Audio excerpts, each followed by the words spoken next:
Chapter 1 Reincarnation Asa Tiger. What on earth is happening?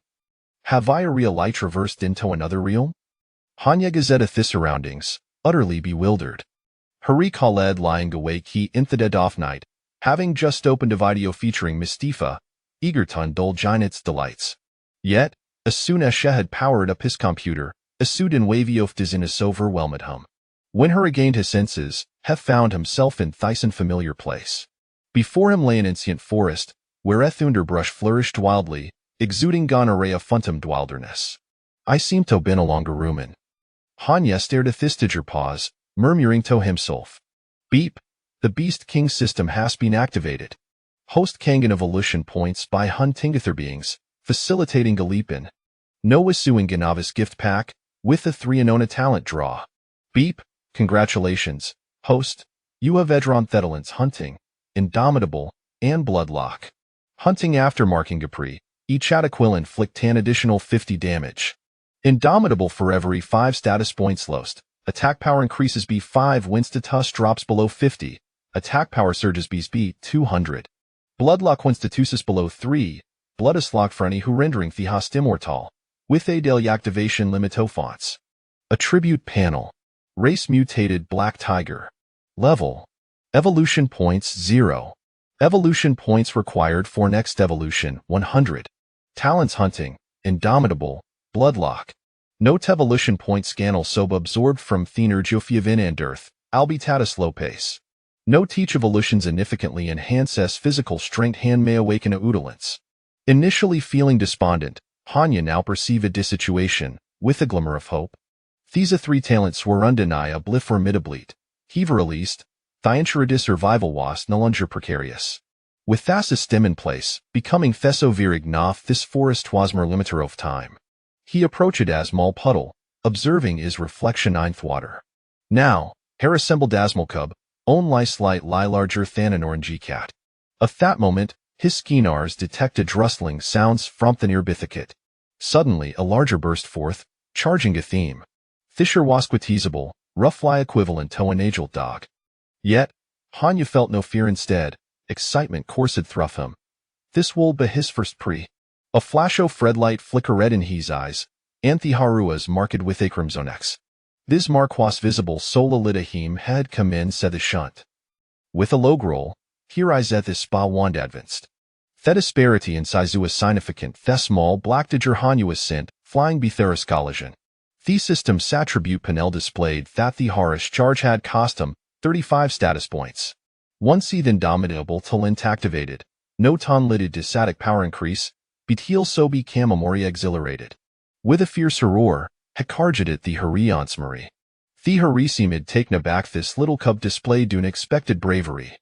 However, emboldened by its earlier success, it felt no fear. But the next minute, it realized its mistake, as Hanya small claws tore through its skin, leaving deep gashes they exposed bone. Wounded, the Harbeck became even more furious, and Hanya suffered considerable injury. Yet, Themer grievously he was short, the stronger he became, and soon had slain her. Beep! Host has skilled damutate hair, evolution points 1. In his former life, Hanya would have recoiled the thought from it. However, transformed into tiger, Heno found it delectable. With a growling stomach, he was stead notum in feasting. I am still quitweek must by dimma time. After a hearty meal, Hanya concealed himself beneath a large banana leaf, reflecting in his situation. Having always been cautious, Heno remained vigilant, acutely wary of his perilous surroundings. Thus, he began to hunt in the cover of night, gradually familiarizing himself with Theria. 2 months later, he had grown significantly, now comparable line Sizedo and Agile Teopard. Typically, black tigers do not grow at such an accelerated pace, even within Amplediate. Yet, Hinata said the tight was not unless Huhoa Dundergani Cangus theater creature soft a forest that similarly mutated. Plants grew wildly, with some even developing aggressive traits to hunt animals. Moreover, the animal shadel increased in size. At this moment, Hanya Fisidera bite of extraordinary proportions. Arabithisizofagot unbelievable. This rabbit was peculiar at CS gloid of Ividrid, seemingly imbued with magical properties. Utilizing the system's identification function, Immediately examine Thurabit's attributes. Race mutated wild rabbit. Level. Comprehensive combat power 56. Talent I off dilation reduces Thespiad off beings, with a neat Slanov sight by 1030. This large rabbit was the most formidable creature Hanya had encountered to date. Previously, Nanave Spray had surpassed a combat power of 50. Yet, this level off power wasing consequential in his presence. Having stealthily developed for 12 months, his own comprehensive combat power had reached 143, nearly 3 times Hatov terabit.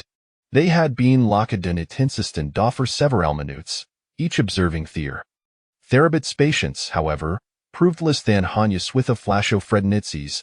It lunged at them. Is this thigh off dilation? The speed indeed feels somewhat diminished. As theme my advanced, Hanyi, too, charged forward with lightning speed. However, this saying faster than a bethel truth bit deftly evaded him, position in itself bent. With its large incisor poised to bite down in Hanyesdale, it lunged. You little rascal doy. You can challenge him?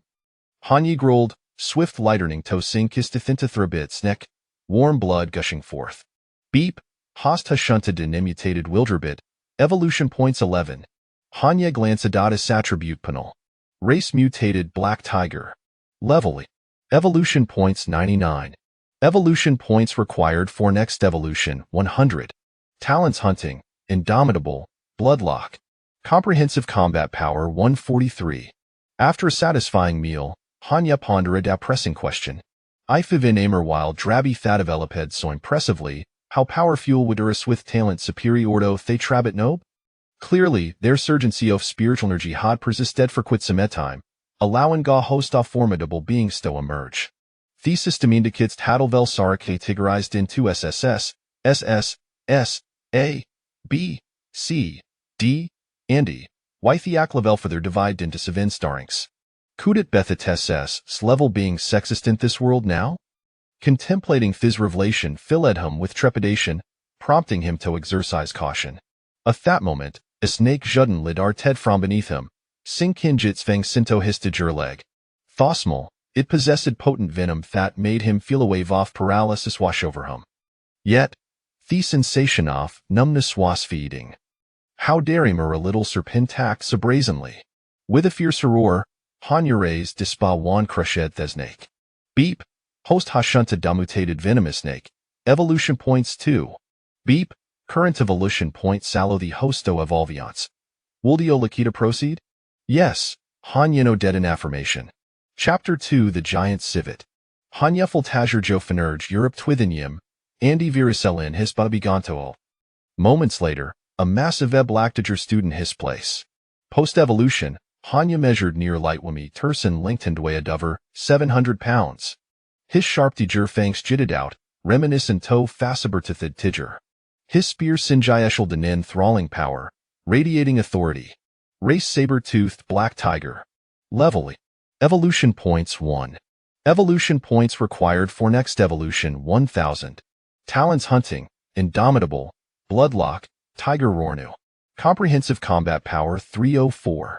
The Noodlant, tiger Rora Sonicatic the Traverberate Struda Forest, commanding Theologiansioful beasts. Finally, I possess an additional me and Sophatak, Hanya murmured. The previous Streedalant Swerprimer rely supportive, leaving him reliant in his physical prowess for actual combat. Now, with Tiger Rordalant, Hakuden gauge foes without direct confrontation.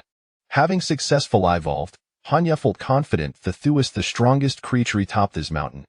When night fell and he settled into his cave, his sleep was deeper and more restful. However, just as she lay down, Hezen set a powerful nearby. Hestial Philly approached, peering through Haitikitat the caves entranced to discern the situation outside. The night wash rowdied in thick clouds, rendering the moonlight dim Hakuden lime kauda silhouette. The creature was substantial, even larger than an adult brown bear. He immediately employed the system's identification function. Race giant civet. Level. Talents pattern claws, hylipotin attack spirit seeker, keen sense of smell, acutely aware of spiritual entities. Comprehensive combat power 145. Goodness, Eve Namery Civathas become this formidable, Hanya marveled. However, given misstrength, it should pose a challenge. But this creature like Clito as not belong to my mountain. I wonder what brings thither? Curiosity piqued, Hixatethi Kavi and stealthily followed the giant civet. The civet ways exceedingly alert, pausing intermittent, light gain its surroundings. After several minutes, it halted beferithicate. It surveyed its surroundings since Marie, is scrimsonies darting around shrewdly. Once satisfied with its safety, it began todig. Beneath its harp claws, thunderbrushways fortlessly cleared, a sifatoire mediofaper. Subsequently, it began to accaviteth soil, unearthing gatu barum innocento fapitato. Just as it was about to swallow this peculiar timhole, an unsettling sensation of palpitation surged within. These was the creature's instinctive alertness though impending down its swift life flipadover. Its claw slashing diagonally. With air-sounding thud, the troll civet wasn't flying by Hanyi, crashing into tree behind it, shattering the trunk. Squeak. The troll civet timided deniratekri, its figure a flickering as it leapt into the air above Hanyi. At that moment, his claw shimmered with aphantasir light, revealing jitsinate patterned claws. O roar! Hanyan leashadaf fear semetija roar, sending tremors through all the creatures in the mountain. Event the beings in the neighboring peaks, under the oppressive force of roar, hastily sought refuge. As forth a trolls of it twas directly subby Hanyest hundrous roar. Ding! Host has slain in a great creature, evolution points 24. Having grescent consumed blood food during the day, Hanyest belly was still full, leaving him devoid of fanny desire for further sustenance. However, the potato he object that bequise interest. These items seem meant to possess magical properties, enticing Javina carnivorous black de jure like Heim with its delectabereller. Hainhole deeply, and the object effortless licet into his mouth. In comparison to his massive eyes, these atim weighs exceeding limal with a swift slurp, it glided down his throat tendentiously. Soon, a warmins then genergia radiated from within, coursing throughout his body. The sensation was subtly delightful, and befetimi herregend his focus, hadont and grown larger. His length exceeded 2 meters, and his weight surpassed in 1,000 jin. A glance data status spanel. His level remained uncanged data grade. His weighability eshad note increased, yet his combat power surged B20, reaching 324. This fruit must be spirit fruit, aikitim that stimulates evolution, heymoost. However, its effects seem rather mediocre perhaps this particular specimen of har. No thada had grown larger, his feeling got fullness dissipated, replaced by an insatiable hunger. The trollsavet, convenient liposuction before him, weighs an excellent source of nourishment, prompting him to commence his midnight feast. Meanwhile, on the neighboring mountain peak, a snow white tiger with luxurious fur abruptly opened her piercing eyes. Her gaze was exceptionally lively, setting her apart from ordinary beast folk. What a powerful tajerer, she thought. Ta possess such a strength during their listage soft spiritual nerjury vivilhatchen operish prematurely, shwould undoubtedly have reached at least gradient the future. However, asaphalomum baroth hetager clan, the size indeed of fortuitous development. In due time, Ishalventure to thought mount to pictonomer. The cold dan tranquillatum contemplated, to have been reborn a saw it tigerish truly unexpected. A white tiger rise in finite, lee superior to bang human. Reflecting in her past, she felt to swallow resentment.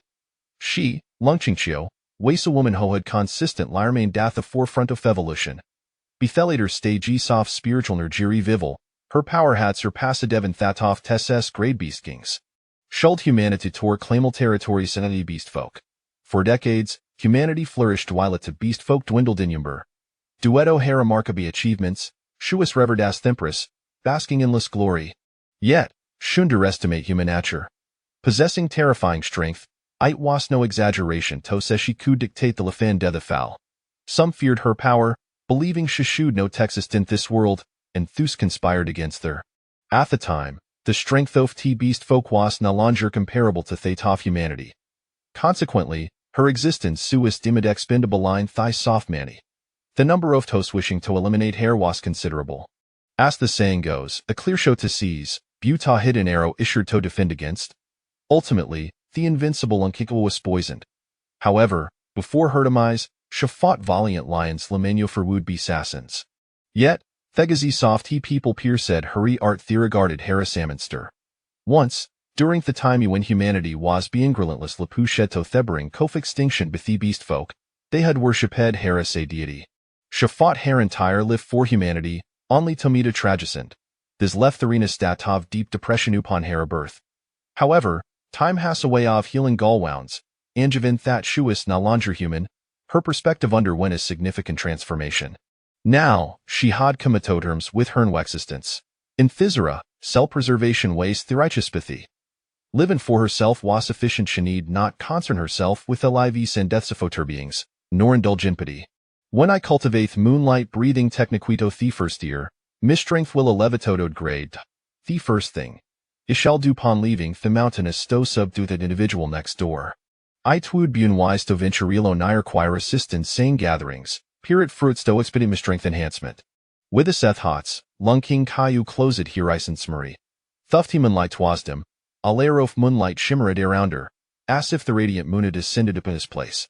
She was, in fact, practicing moonlight breathing technique. Chapter 3.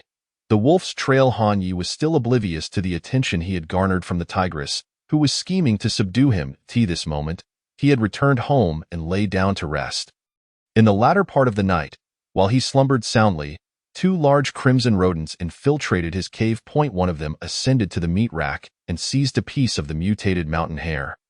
Only to drop it shortly after, the other rodent, having flattened its body, silently caught the meat as it fell. The two then hurriedly exited the cave, their movements utterly stealthy and sly. The following day, Han Yi stretched lazily as he awoke. Feeling like a glutton, he was immediately struck by a desire for food. However, upon glancing at the meat rack, he was met with confusion. Something was amiss. A significant portion of meat was missing. As a thoughtful black tiger, he had long begun stockpiling provisions. He would drive a sturdy stick into the ground, skewer the extracted innards on it, and leave it out to sun-dry into jerky on sunny days. Typically, he feasted on fresh blood meals, with the jerky merely set aside for breakfast. Hence, when he noticed the absence of meat, it was immediately apparent to him. Which scoundrel dared to pilfer from my home? Early in the morning, his mood soured, filled with vexation.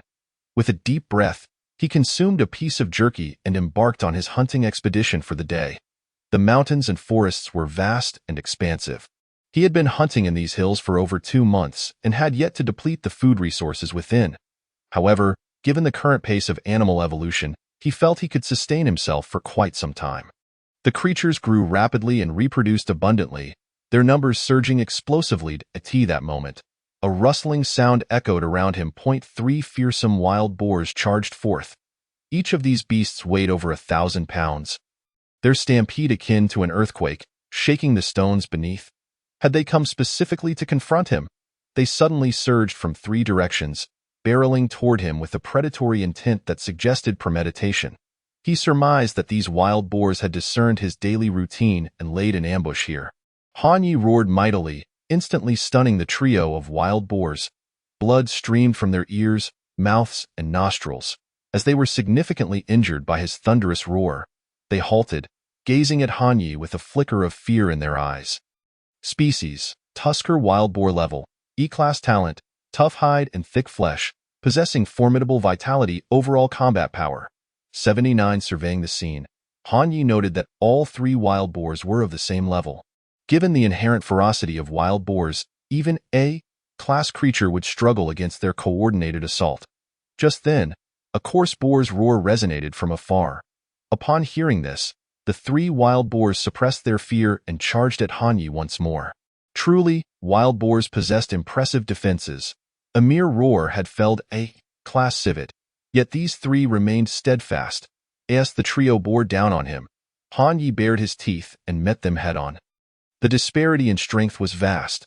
With a single swipe, he dispatched one of the wild boars. Then, he leaped out of the encirclement, causing the other 2 boars to miss their attack completely. Soaring through the air, he landed on the back of one and sank his teeth into it. His terrifying bite force, combined with his saber-like teeth, shattered its bones. After a brief struggle, the wild boar lay lifeless in a pool of its own blood. Unable to move, the remaining wild boar, unable to land a blow on Han Yi, became utterly frantic. With a bellow, it turned to flee. Though large, Hanyi was incredibly swift, quickly pursuing and bringing it down as well. Ding! Host has slain 3 E-class creatures, earning 34 evolution points. Hanyi chose to leave the 3 carcasses behind, instead pursuing the source of the earlier boar's roar. While these Tusker wild boars were not formidable opponents, their leader piqued his interest. The fact that it had sent minions to test him indicated a considerable level of intelligence. Based on his observations over the past 2 months, he noted a correlation between an animal's intelligence and its strength. The more powerful the creature, the greater its intellect. Go command these 3 wild boars and instill such fear in them. Their master must be at least an E-class being, with the traces of animal activity in the vicinity being too numerous to track. Hanyi ultimately gave up the pursuit. I am in the light, while it lurks in the shadows. This is too passive. I must find an opportunity to draw the snake from its hole. He mused. Upon returning to his previous location, he was dismayed to find his provisions ravaged by other creatures. Several vultures, standing a meter tall, and a pack of gray hyenas were gorging themselves on his hard-earned spoils. "These are my possessions," the fierce tiger roared. These creatures were yet to reach a notable level, their strength feeble. The terrifying roar of the tiger instantly subdued the vultures and hyenas. Ding! Host has slain 3 mutated vultures and 7 mutated hyenas, earning 10 evolution points. These creatures, though sizable, were accustomed to scavenging. Having touched the food, Hanyi had no intention of consuming it. Regarding their flesh and blood, he held them in contempt, just as he was about to venture elsewhere for hunting. A distant howl of wolves reached his ears. Could it be that the wolf pack from the neighboring mountain had launched an incursion? Hanye's heart tightened at the thought of whether he should lay low. The neighboring wolf pack was vast in number. On full moon nights, they would howl from the cliffs, disturbing his slumber. Lone wolves are not to be feared, but a pack of wolves is a terrifying prospect. He stood still, attuning himself to his surroundings, soon realizing that there did not appear to be many wolves. If there were indeed a pack, the howls would be numerous, not just a few. If the numbers were few, it would be an opportunity for a feast. He resolved to follow the direction of the howls, eye in the woods, for pale blue-furred wolves, roughly the size of leopards, were pursuing a large female wolf. This formidable female wolf, with her pale golden fur adorned with peculiar markings, was no ordinary sight. Given her prowess, she could typically fend off the 4 pursuing wolves with ease. However, being on the brink of giving birth, she refrained from engaging, fearing for the safety of her unborn pups. After a short sprint, the mother wolf suddenly halted, crouching to the ground as if in distress. Soon, several wolf pups emerged, and she had successfully given birth. Yet, at that moment, the 4 pursuing wolves caught up, launching a fierce assault on the weakened mother wolf as she was still recovering from childbirth. The mother wolf struggled to defend herself, sustaining numerous injuries and howling in agony. Nevertheless, she did not budge an inch, steadfastly guarding her newborn pups. Chapter 4. The fierce wild boar. At that moment, from the thicket behind, a powerful black tiger charged forth. Both the golden mother wolf and the 4 blue male wolves were struck with fear. The pressure emanating from Hanye's bloodline instilled terror within them. However, unlike the other 4 wolves, the mother wolf returned to her pups, lowering herself protectively over them.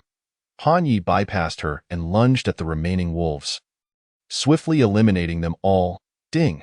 Host has slain 4 mutated wild wolves, earning 4 evolution points. As he turned back, he found the ground beneath the mother wolf stained with blood. Having just given birth, she had suffered grievous injuries and was beyond saving. With great effort, she lifted her head to gaze at Hanyi, her eyes filled with a pleading expression. Her movement faltered in midair for a moment before she collapsed, her life extinguished. Hanyi approached. Lifting his paw to move aside the mother wolf and gazing at her pups, he opened his maw, drawing the pups into his mouth, and carried them back to his cave. The following day, one of the wolf pups perished. On the 5th day, another pup succumbed as well. After half a month, only 1 pup remained. It was not due to any negligence in Hanye's care. Rather, the survival rate of young animals in the wild was naturally low. Furthermore, as he was not the mother wolf, he lacked understanding of their species' habits, leading to inevitable oversights in his daily feeding. He relied solely on deer or wild boar milk, which failed to meet their nutritional needs.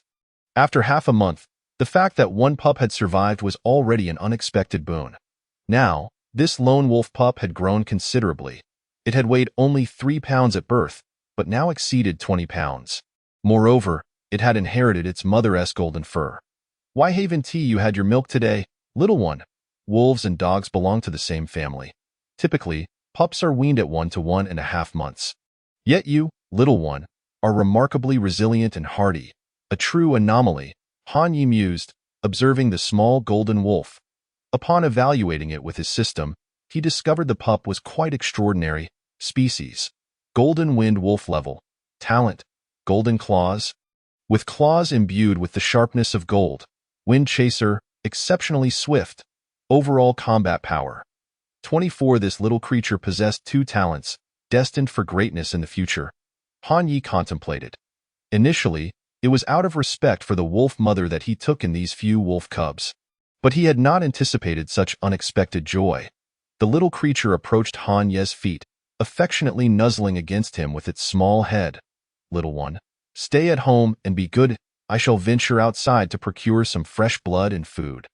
Han Yi gestured, and the little creature, displaying remarkable intelligence, seemed to comprehend, promptly retreating to a corner of the cave to lie down obediently. "You too may leave as well, considering the hardships you've faced during this time. I shall spare you." At the cave's entrance, he glanced at the captured mountain deer and wild boar, releasing them into the wild. The mountain deer and wild boar, as if granted a reprieve, dashed away without a trace. Due to the need to care for these wolf cubs, Han Yi had significantly reduced his hunting frequency in recent days.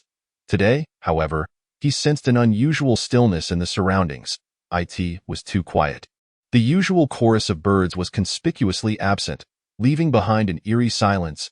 A gentle breeze swept through, and the rustle of leaves could be heard distinctly. Suddenly, a hissing sound reached Han Ye's ears. He abruptly turned around. Before him slithered a gigantic python with astonishing speed. The serpent raised its upper body, and even that portion measured 2 meters in length. Its crimson eyes and dark gray scales were as formidable as tree trunks. Exuding an overwhelming sense of pressure. Species: Titanoboa level.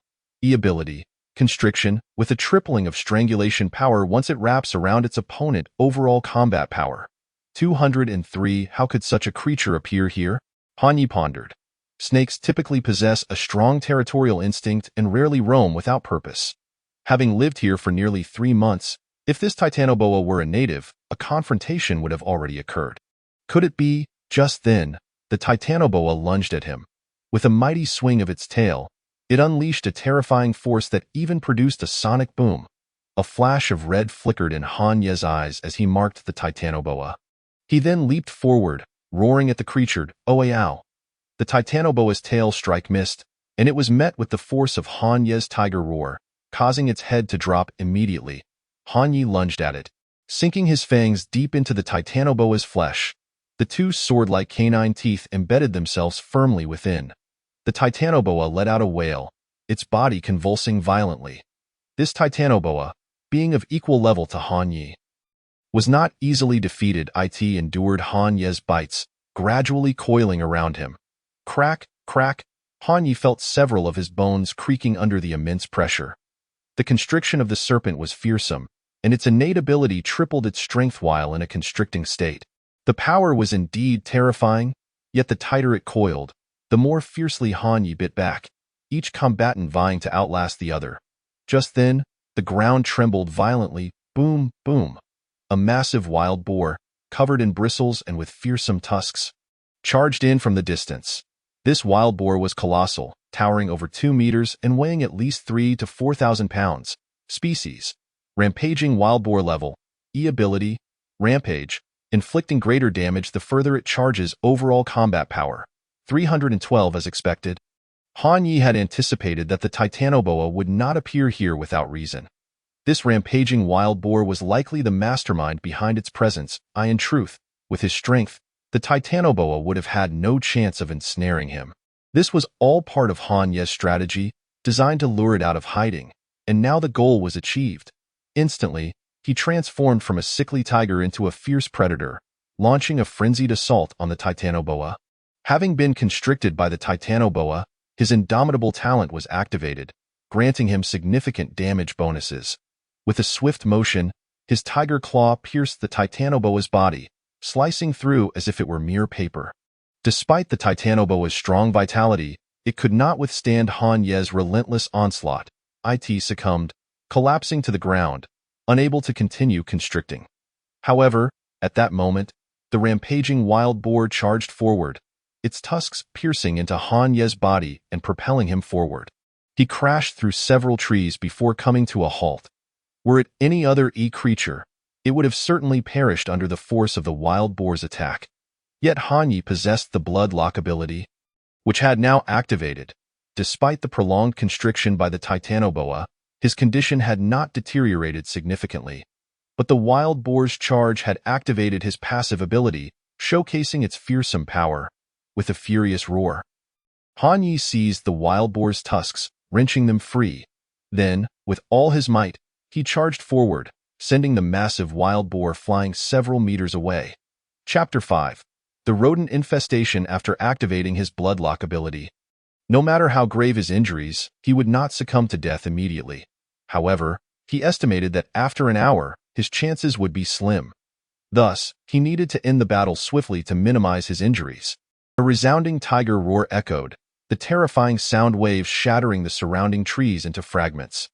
The rampaging wild boar fared no better, blood seeping from its ears, nose, and mouth. Its head swam with dizziness, and just as it attempted to rise, it swayed unsteadily.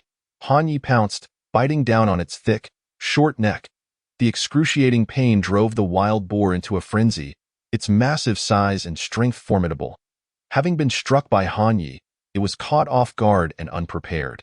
In a pure test of strength, Han Ye was indeed no match for it. He was soon shaken off. However, his bite had struck a vital point, sealing the wild boar's fate. Even in its final moments, the cornered beast fought back fiercely. Han Ye had no intention of engaging in a direct confrontation. Instead, he maneuvered around it. The area was a wreck, trees splintered in every direction. After 10 minutes, the rampaging wild boar collapsed in a pool of blood, lifeless. Ding. Host has slain an creature. Evolution points 51. This creature truly had a hard life. Thankfully, I did not continue to fight it. Han Ye exhaled softly. He looked up towards the location of the Titanoboa. While he battled the wild boar, the Titanoboa had made its escape. However, after sustaining heavy injuries, its speed was greatly reduced, leaving a trail of blood. Not long after, he located the Titanoboa, swiftly crushing its vital spot with a paw. Ding. Host has slain an creature. Evolution points 37. He glanced at his status panel. Species: saber-toothed black tiger level. Evolution points: 314 points required for next evolution. 1000 abilities: hunting, indomitable, bloodlock. Tiger roar. Overall combat power: 324. Status: 3. Bloodlock active at this moment. Han Ye's condition was far from ideal. He dared not linger any longer. He used his body to shield the wild boar's carcass as he made his way back to the cave. As for the Titanoboa's remains, they would have to wait. Half an hour later, he returned to the cave. Upon entering, the scene before him was unexpected. The little golden wind wolf was curled up in a corner, drenched in blood, while beneath the meat rack lay two corpses. It was uninjured, merely stained with the blood of other animals. The two were mutated rats, their skin a dark red, each the size of an adult terrier. Seeing Han Ye injured, the little golden wind wolf approached eagerly, licking him affectionately. "Do not worry, I am fine. Did you take care of these two thieving rats? Little one, you are quite impressive." Han Ye kicked the two dead rats out of the cave and then lay down to rest. "Little one, there is a large wild boar at the cave entrance. If you're hungry, feel free to eat. This area is my territory. While there is little danger, do not wander off." He was uncertain if the little golden wind wolf understood. However, it was quite clever. Surely, it would not starve. Time passed slowly, and an hour after Han Ye's bloodlock had activated, he emerged from the state, feeling as if the world had turned black and white. He was dizzy and fell into a deep slumber. When he awoke, He found the little golden winged wolf lying beside him, also fast asleep. Over the past 3 months, he had come to understand the taste of solitude. And now, with this little creature by his side, the sense of loneliness was greatly alleviated. He was unsure how long he had slept, but it was still daylight outside. Checking his status panel, he discovered that his condition had improved to 19, still classified as severely injured. The little golden winged wolf possessed keen senses, and upon Han Ye's awakening, it too stirred. Seeing Han Ye alive, it let out delighted yelps, rushing outside to fetch a large piece of pork to bring back for him. Although the meat was somewhat stale, now was not the time to be picky. He needed nourishment to recover from his injuries. Thus, Han Ye rested in the cave for over half a month, and his condition improved to around 70 to 80%. During this time, he noticed that occasionally, rats would sneak in to steal dried meat. There must be a large rat nest in the nearby hills. With the rapid reproduction rate of rats, it could potentially lead to a disastrous rodent infestation. The mouse, an omnivorous creature, consumes both eggs and smaller animals, and its presence could potentially disrupt the surrounding ecosystem. He plans to confront these cunning mice once he has fully recovered. Having grown accustomed to this place, he is reluctant to vacate it. One day, as night deepens, the little golden winged wolf has yet to return home, causing Han Ye to feel a twinge of concern. In just over a month, the little golden winged wolf has gained considerable weight, likely due to its consumption of the ferocious wild boar's meat. He has noticed that the more powerful a being is, the more abundant the energy in its flesh, and consuming more enhances one's strength. A week ago, the little golden winged wolf was already able to hunt independently, often bringing back bloody meals to honor Han Ye. However, it typically returned before dusk, yet today, it has not come back long after sunset. Meanwhile, at the foot of the mountain, the little golden winged wolf finds itself besieged by 5 wolves. These wolves, with dark blue fur, are each as large as a leopard. Nevertheless, the little golden winged wolf is significantly larger than them and has no trouble dealing with them. Its speed is remarkable, and it moves with agility, while the 5 wolves cannot even graze its fur. Yet, it can easily strike them, each claw inflicting vicious wounds that pierce to the bone. In the distance, a massive pack of wolves observes the conflict.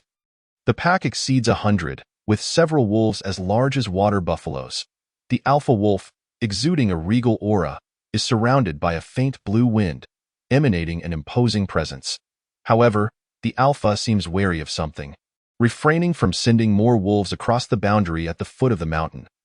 The little golden winged wolf, displaying unmatched bravery, quickly dispatches the 5 wolves sent by the alpha. It howls, seemingly expressing its fury. Wolves are pack animals, and upon first encountering the pack, the little golden winged wolf was filled with excitement. Yet, it cannot comprehend why they are attacking it. Are they not of its kind? It longs to seek clarification from its tiger father. But returning is no longer an option. The alpha sends another wolf, this one twice the size of the little golden winged wolf. This blue winged wolf, as large as an adult tiger, bares its teeth and charges at the little golden winged wolf. In response, the little golden winged wolf mimics the display of teeth and rushes towards it. After several rounds of fierce combat, both sustain injuries. The little golden winged wolf bears deep claw marks that expose bone, while the massive blue winged wolf has lost several patches of flesh. However, such damage is trivial for the blue winged wolf and is far from fatal. Chapter 6. The tigress descends. The little golden winged wolf suffers due to its still immature size and development. It is soon overpowered by the blue winged wolf, which easily pins it down with a paw. The blue winged wolf howls triumphantly, seemingly declaring its victory, and is poised to deliver a fatal bite to the little golden winged wolf. At that moment, a massive shadow swoops down and forcefully knocks the blue winged wolf to the ground. Han Ye raises his tiger paw, furious, and strikes the blue winged wolf's head, crushing it completely. The little golden winged wolf is his only subordinate, and he will not allow it to be killed. Upon seeing Han Ye's arrival, the little golden winged wolf howls twice and scurries behind him. In the distance, the alpha wolf gazes at Han Ye, seemingly in hesitation. Han Ye stands resolutely with his back to the mountains, facing the pack without fear. As the king of beasts, how could he be intimidated by a group of wolves? Though the pack is vast, the alpha wolf is indeed formidable. Species: Gale Wind Wolf Level, E Talent, Protective Gale, strong defense. Wind Chaser, extremely fast overall combat power. 501. The combat power of this alpha wolf surpasses Han Ye's by a significant margin. Making it quite powerful, however, it appears to be wary of something, not daring to cross the boundary between the two mountains.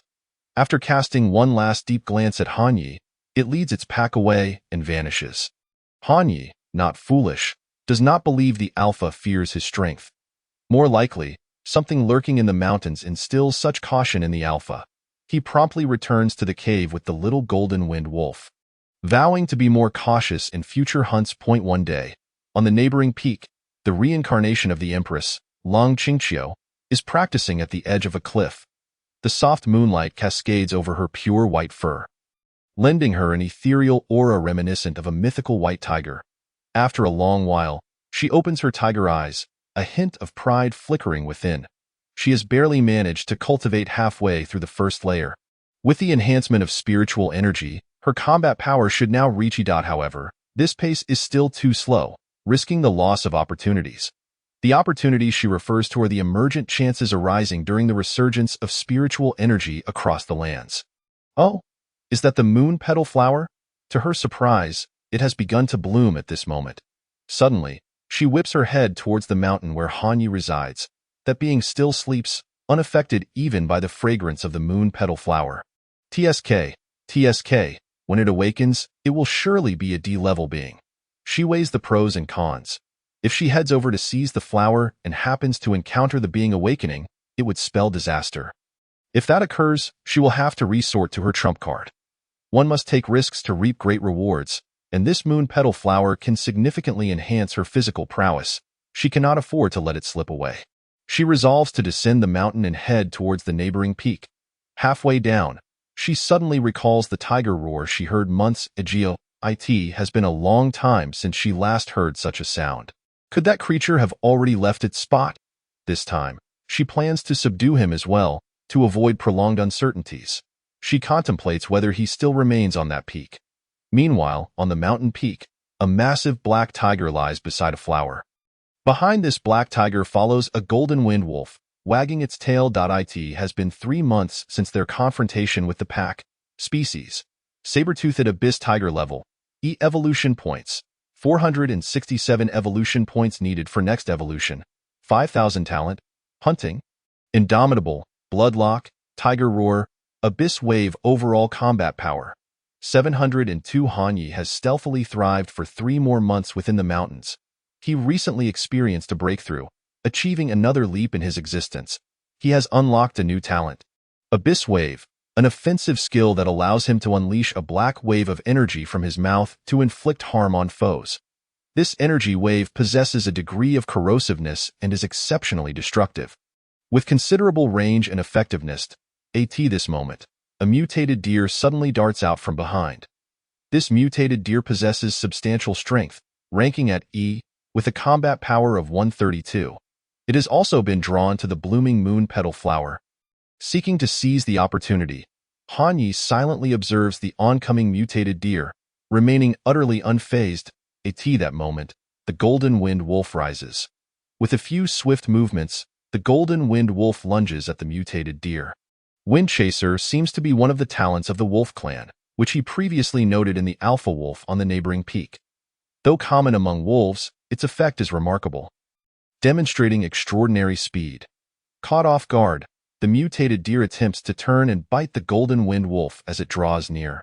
Yet, the golden wind wolf swiftly strikes its neck with its claws, severing its head entirely. Ding, host subordinate, golden wind wolf, has slain an E-being.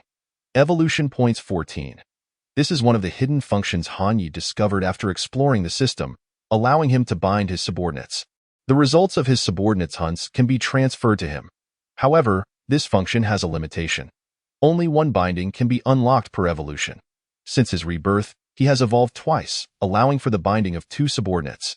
After slaying the mutated deer, the golden wind wolf immediately tears off a piece of the most succulent meat from its body and brings it to Han Ye for his consumption. The little golden wind wolf has been raised solely by Han Ye, and its loyalty towards him has reached 100 on the subordinate attribute panel. However, Han Yi is currently preoccupied and has no desire to consume fresh meat. He raises his paw, gently gesturing for the golden wind wolf to eat it instead. The golden wind wolf obediently follows Han Ye's command and takes the piece of meat to a nearby spot to enjoy. After finishing its meal, it begins patrolling the area, keeping watch for Han Yi. Although the little golden wind wolf is currently only E, it can easily dispatch mutated deer of the same level. Its true combat power rivals that of a being, and in 6 months, it may even challenge the alpha wolf on the neighboring peak. Han Yi reflects, suddenly realizing this point. The rules of the wolf clan are straightforward. Strength reigns supreme. If the golden wind wolf defeats the alpha, it will become the new king of the pack, granting him an extensive and formidable army of wolves, an immense advantage. What a delightful aroma! Surely, this flower is edible. He took a deep breath and gazed at the exquisite pale flower before him. This remarkable bloom bore a resemblance to the night-blooming cereus and exuded an intoxicating fragrance. Were it not for the fact that this flower blossomed right in front of the cave where he resided, the creatures of the mountain would surely be aware of his territory and would dare not approach. Otherwise, it would not only be this foolish deer that came to meet its demise. Many more beings would be drawn here. Han Yi looked at the moon petal flower, unable to restrain himself any longer. Just as he was about to swallow it whole, a powerful presence suddenly encroached upon him. He swiftly turned his head to see a white-furred tigress lunging towards him. How stunningly beautiful! Chapter 7. The unparalleled beauty of the tigress Han Yi had been reborn as a tiger for over half a year.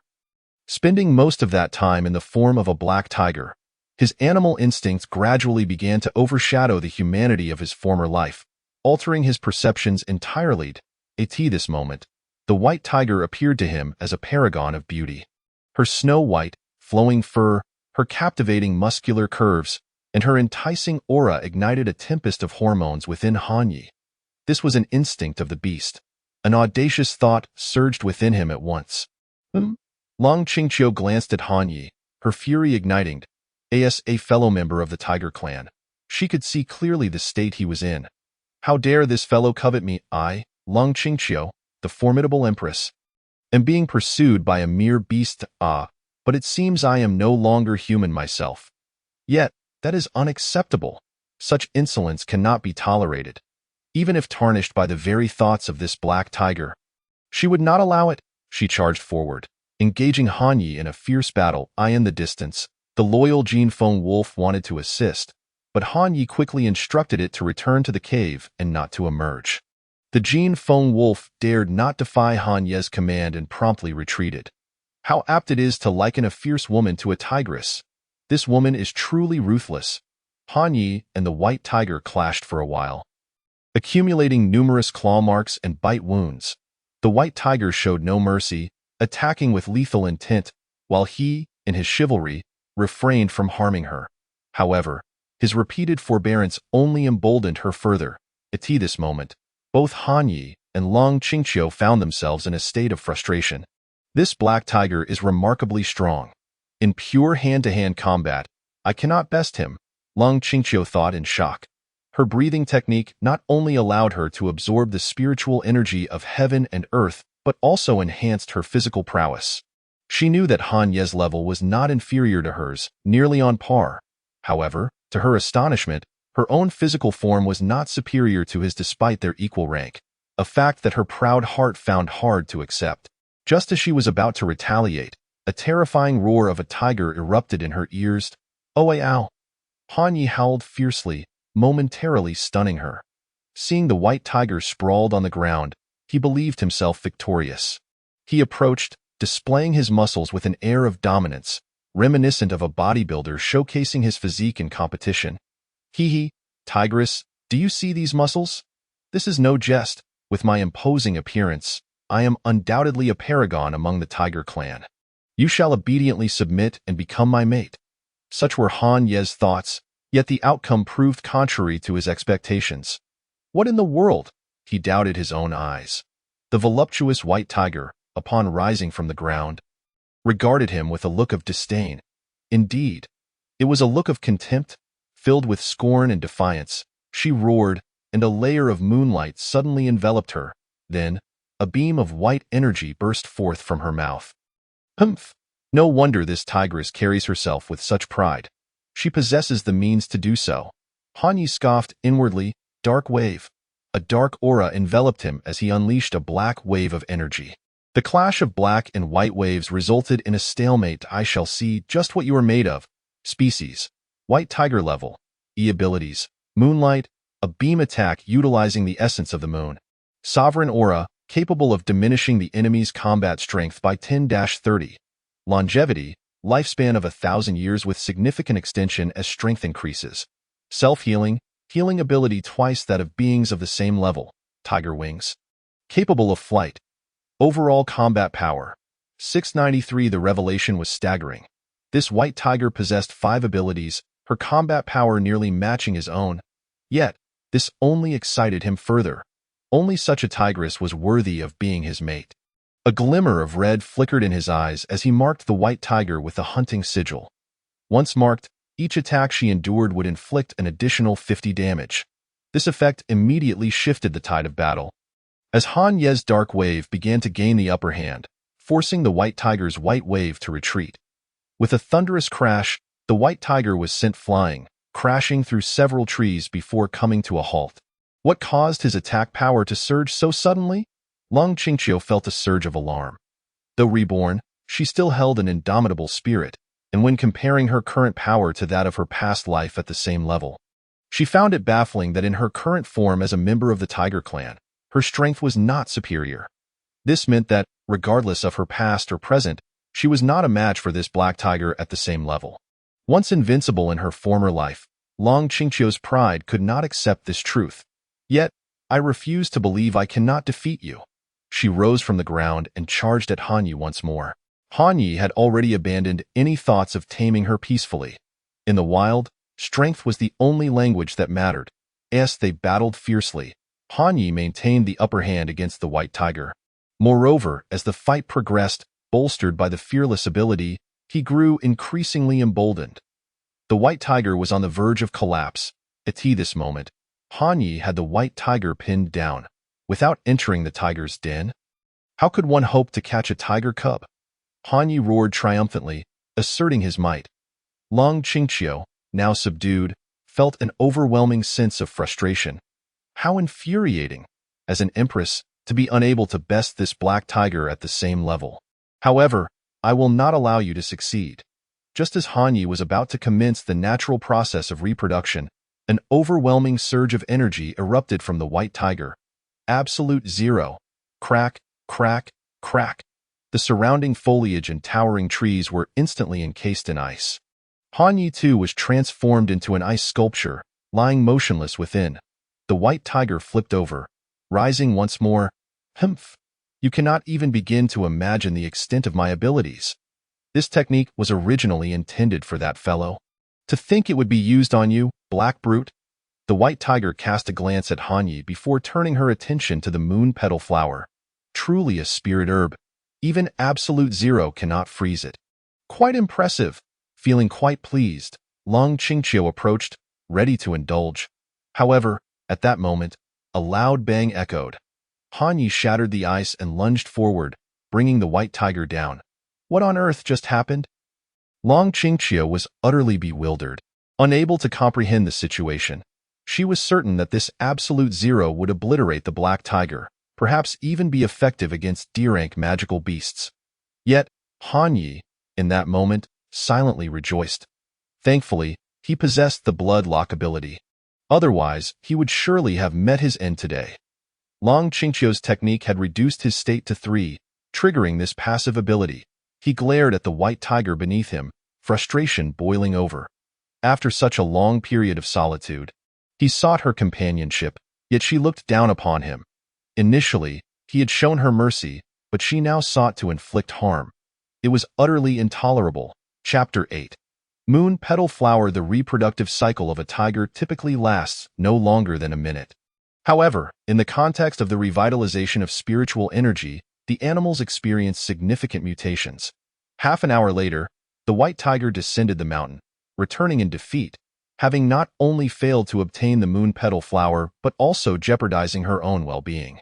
Han Yi refrained from detaining her, fully aware that if he lingered for another half-hour, his blood lock ability would wear off, followed by a cool-down period of a day, during which he could perish at any moment. On the mountain, Han Yi watched the white tiger depart, feeling a sense of reluctance.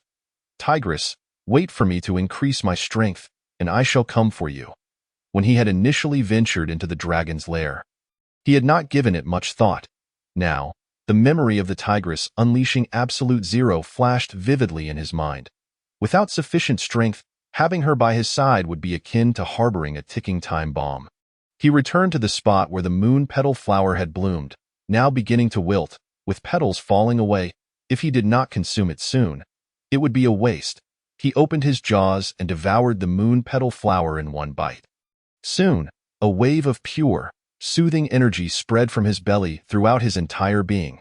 He felt every cell within him evolving and strengthening, a surge of powerful energy igniting a fervent battle spirit within him. He glanced at his attribute panel, noting a significant enhancement in his abilities. In a wonder, the white tiger sought to seize the flower. Its effects far exceeded those of the previous herb he had consumed. Race: saber-toothed underworld tiger level, E-class evolution points, 481 evolution points required for next evolution, 5,000 talents. Hunting: indomitable, bloodlock, tiger roar, underworld wave. Overall combat power: 1002. His level has surged past the first star, attaining E-class 6 stars. Moreover, his combat power skyrocketed from over 700 to more than 1,000. This demonstrates the exceptional efficacy of the elixir, which significantly enhanced his physical strength. On another mountain peak, Long Qingqiu crouched at the cliff's edge, her heart filled with profound indignation. She never anticipated that after reincarnation, she would find herself in such a predicament. That scoundrel dared to tarnish my reputation. He shall pay dearly for this. She could not tolerate the humiliation inflicted upon her by a mere black tiger. Yet, why was her absolute zero unable to vanquish him? This black tiger is formidable, possessing extraordinary talents that seize the essence of heaven and earth. She felt a deep regret, realizing that had she not taken the risk, she would not have been left in such a plight. "Black tiger, wait for me. Once I master the first layer of the breathing technique, I will seek you out for a reckoning." Han Yi returned to the cave, where the golden wind wolf promptly approached to lick his wounds. "Little one, go guard the cave entrance. I need to rest for a while." Han Yi gently patted it with his paw, and the golden wind wolf understood, exiting the cave. Although he had enjoyed himself immensely earlier, he now found himself in a state of great discomfort. An hour passed, and he felt utterly drained, his head heavy. He soon lay down and fell into a deep slumber, awakening only at dusk the following day. Upon waking, he was met by the sight of the golden wind wolf holding a peculiar herb in its mouth. Han Yi was astonished by this herb, which emanated a unique aura of spiritual medicine. The golden wind wolf would not stray too far, indicating that this spiritual herb had sprouted nearby the cave. This sparked suspicion within him. Why had spiritual herbs begun to emerge in such proximity to his resting place? Seeing Han Yi awaken, the golden wind wolf immediately raised its paw to nudge him, urging him to consume the herb. Han Yi, of course, did not hesitate and promptly swallowed the spiritual medicine. Soon, a pure energy surged from his abdomen, radiating throughout his body. His injuries began to heal at a visibly rapid pace, and he quickly returned to peak condition. This spiritual herb possessed healing properties, assisting in his recovery but failing to enhance his physical strength. "Little one, where did you dig up this spiritual herb?" Han Yi gestured, communicating with the golden wind wolf. The wolf wagged its tail and promptly left the cave, leading Han Yi to the herb's origin. The birthplace of this herb was located near the moon orchid flower, merely a dozen meters apart. Could there be some treasure hidden underground? Han Yi pondered, and immediately began instructing the golden wind wolf to dig. The wolf's claws were sharp and imbued with the essence of metal, allowing it to excavate swiftly. Before long, Han Yi uncovered a hidden extraordinary object beneath the earth. It was a crystal stone emitting a misty aura, which imparted a pleasant sensation. The golden wind wolf shared this sentiment, as the stone seemed to be a crystallization of the energy of the revived spirit of the earth.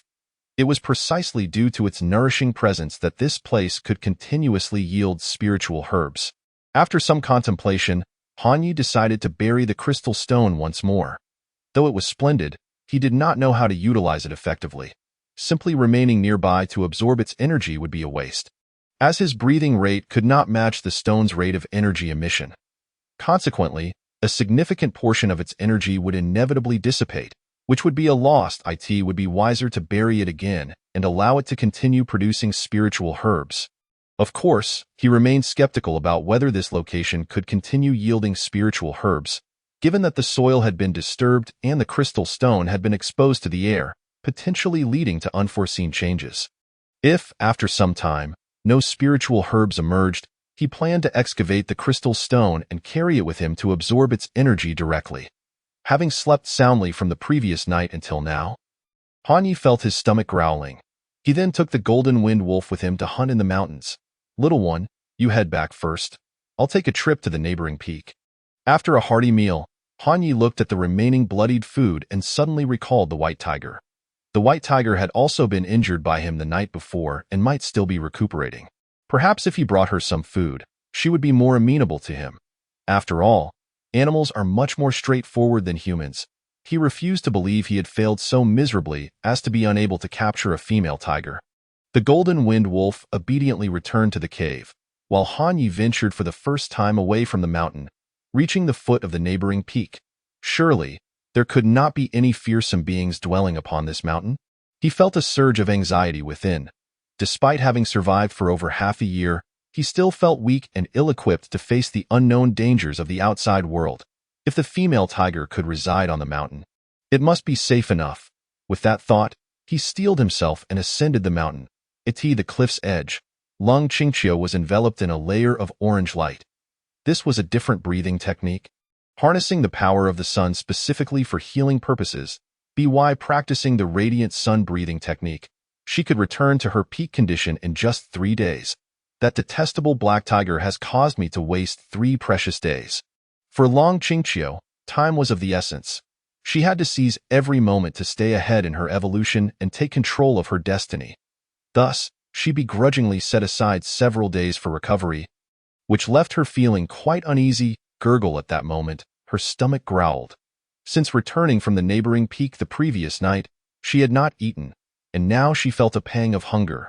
Just then, she caught a whiff of a delectable aroma. Following the scent, she discovered half of a boar with tusks. The smell was still fresh, indicating it had only recently perished. How peculiar! Where did this come from? Chapter 9. The terrifying rat swarm. Lung Qingqiu had initially thought her luck was splendid today, stumbling upon half a wild boar for free. However, upon seeing Hanyi, her mood shifted to one of annoyance. Especially at that moment, Hanyi appeared to be saying, "My lady, join me, stick with me, and you shall feast daily." This only served to further irritate her. Lung Qingqiu's perception was spot on. Hanyi indeed intended to convey that very message. Having subdued her by force the previous night, he now sought to win her over with affection and reason. He couldn't believe that this approach would not succeed in capturing the white tiger. The memory of last night's encounter ignited a fiery rage within her. "How dare he come to my doorstep again? You scoundrel black tiger, I shall fight you to the bitter end," she roared. Launching herself at Hanyi, Hanyi felt wronged. He had come bearing food for the female tiger with goodwill. Not only did she fail to appreciate his gesture, but she also attempted to bite him. What sort of behavior was this? Yet, having refined the moon orchid flower the night before, his strength had increased significantly. Today was a perfect opportunity to spar with the female tiger. After a brief exchange of blows, Hanyi managed to subdue Lung Qingqiu. Cursed be this fellow! Having refined the moon orchid flower, his power has surged. His physical strength surpasses mine by a considerable margin. Lung Qingqiu seethed with frustration. How wonderful it would have been if she had acquired the moon orchid flower last night. She possessed other means, but they were unnecessary to deploy. If her absolute zero couldn't defeat Hanyi, then those methods would likely be futile as well. How infuriating! I thought that after reincarnation, I could carve out a different destiny. Yet, I encountered this vile tiger. Such is fate. After being sullied by Hanyi the previous night, she felt a sense of collapse creeping over her.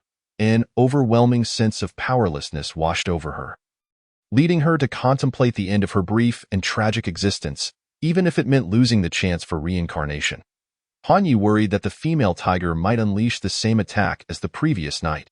However, suddenly, she seemed to wilt entirely, as if surrendering the fight. This, in turn, stirred a sense of guilt within him. This white tiger possessed remarkable intelligence, almost akin to that of a human, he mused. Though their interactions were brief, she had entirely given him the impression of a human woman. He lifted his paw from her and pushed the remaining half of the wild boar toward her. Long Qingqiu, who had already lost all hope, felt a surge of surprise upon witnessing Han Ye's unexpected gesture. This black tiger possessed a high degree of intelligence, refusing to commit any beastly acts in her mind. She had envisioned the black tiger subduing her to engage in nefarious deeds once more. At that point, she would fight to the death. It would be either her demise or his. Humph. I refuse to eat. Long Qingqiu haughtily turned away, presenting her back to Han Yi. Han Yi, seeing her reaction, felt a pang of conflict within. After a moment's contemplation, he silently departed without further entanglement. He resolved to pursue this female tiger as one would a girl. Sooner or later, she would be moved by his sincerity. Han Yi prepared himself for a protracted battle. This female tiger resonated with his heart. She must be won over. Long Qingqiu turned to watch Han Yi depart from her mountain. Her injuries had yet to heal, and the brief skirmish with Han Yi had exacerbated her wounds. Although she was still capable of foraging for food, most creatures were inherently lazy.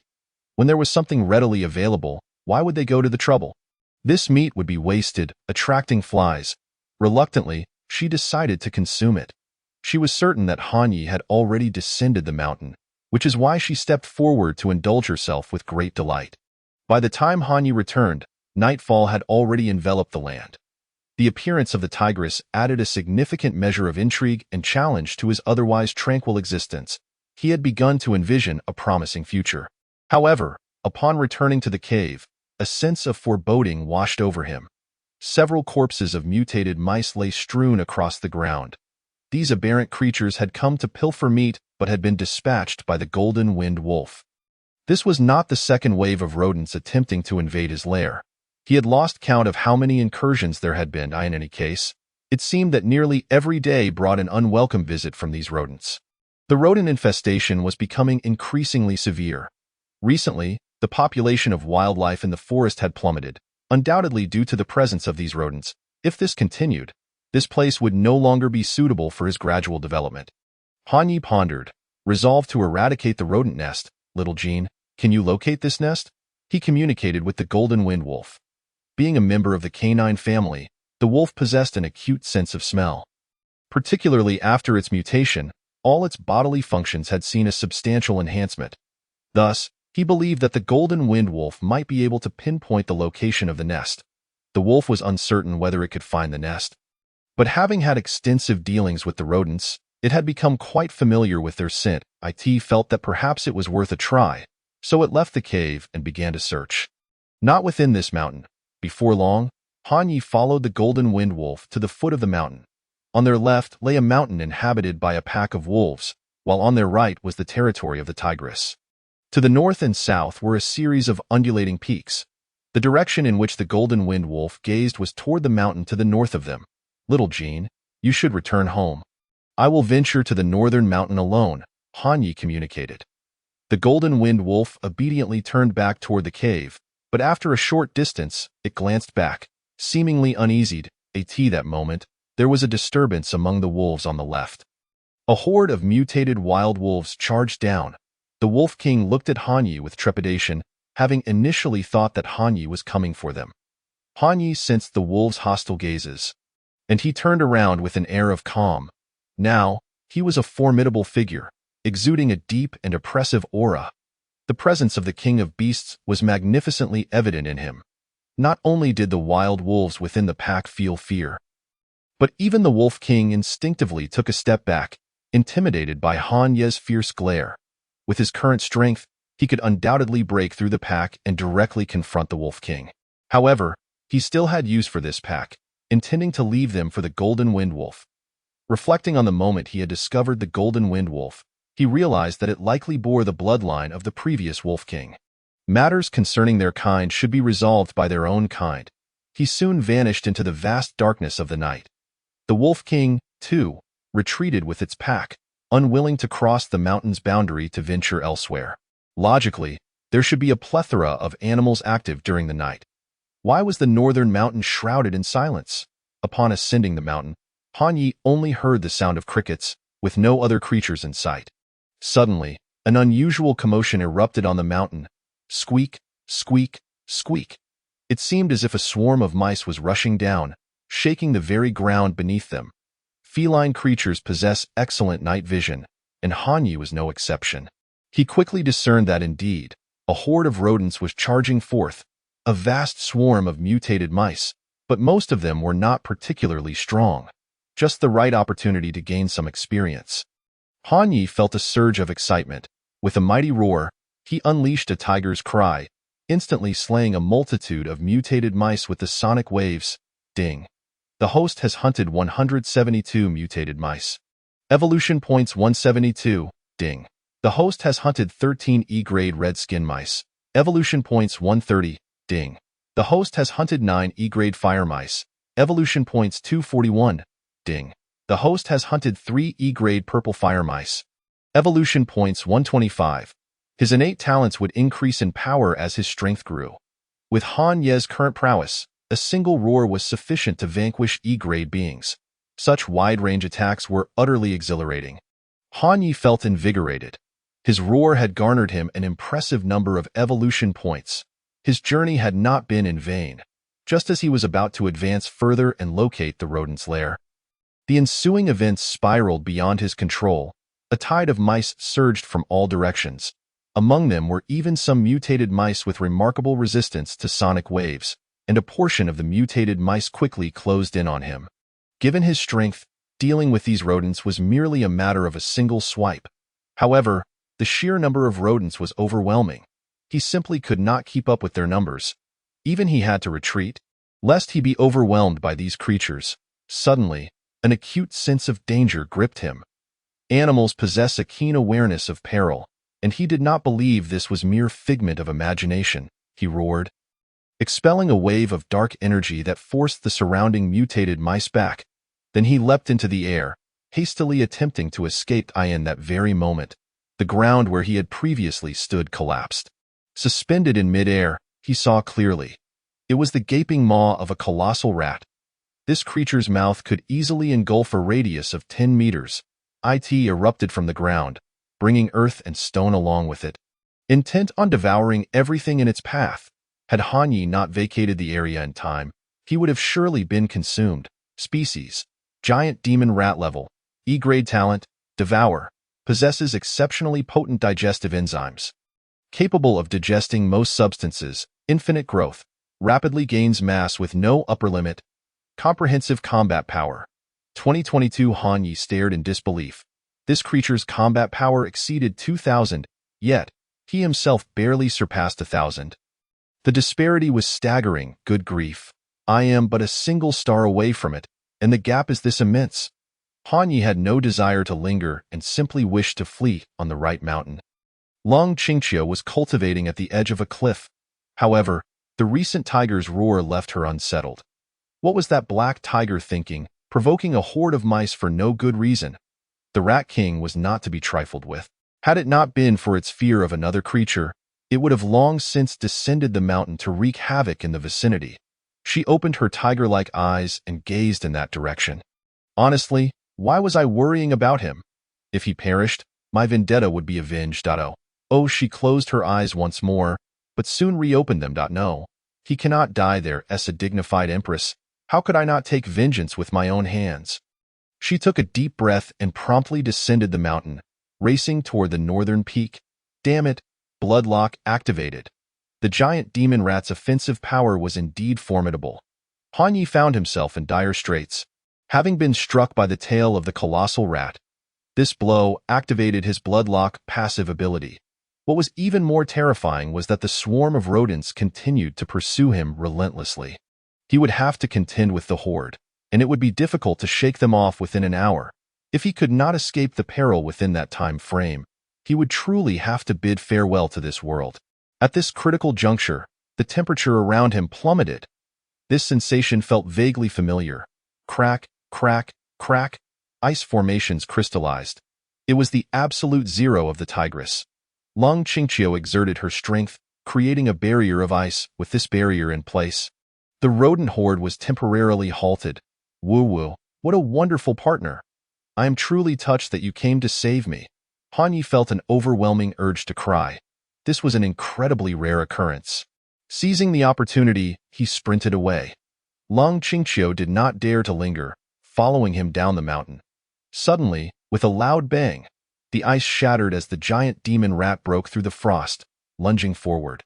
This creature was astonishingly powerful. Long Qingqiu glanced back at the giant demon rat.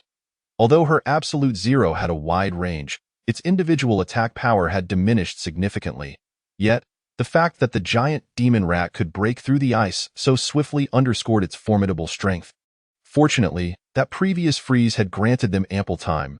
At this moment, they had already returned to the mountain where Han Yi resided. The giant demon rat halted, seemingly wary of something, and did not pursue any further. They watched as the black and white figures of two tigers disappeared from sight. Chapter 10. Humans? Upon returning to the mountain, Han Yi turned to the tigress beside him. He had not expected the tigress, who had previously kept him at arm's length, to come to his rescue in such a critical moment. Had she not intervened, he would have been in serious trouble. Long Qingqiu noticed Han Ye's gaze and immediately adopted a haughty demeanor. As if to convey, I didn't come to save you. I merely happened to pass by. With that, she arrogantly strutted down the mountain, not pausing for a moment. Han Yi chose not to detain her. This tigress was far too proud and difficult to decipher. It was better to take things slowly and steadily. He feared to exacerbate the tenuous relationship he had managed to cultivate with the fierce tigress. For the subsequent period, Han Yi remained in the cave, recuperating from his injuries. It was not until about 10 days later that he fully regained his strength. Although he had refrained from hunting during this fortnight, the Golden Wind Wolf had nonetheless assisted him in amassing several hundred evolution points. After a lapse of 2 weeks, he decided to check on the tigress's condition. Leaving the cave, he made his way towards the mountain peak on the right. However, shortly after departing, he encountered something quite peculiar. A wooden stump, a moving wooden stump. Initially, he presumed it to be a mutated plant, but upon closer inspection, he discerned something akin to a lens within the stump. It was a mimetic camera. This place had been marked by humans. A chill ran down Han Ye's spine. This was certainly not a fortuitous development. Those outside my kind are bound to harbor ill intentions. At present, he was no longer human but a black tiger. Humans could not possibly be amicable towards him. They would most likely perceive him as a threat. This was dire. With human technological prowess and their numerical superiority, a sudden confrontation could spell disaster. He contemplated smashing the mimetic camera to smithereens with a single swipe of his paw. Initially, after healing, his spirits had been high, but the sight of this camera shattered his composure. Letting out a roar, the Golden Wind Wolf came running. They exchanged brief words, then set off in search of any additional mimetic cameras hidden upon the mountain. To his astonishment, he discovered several more.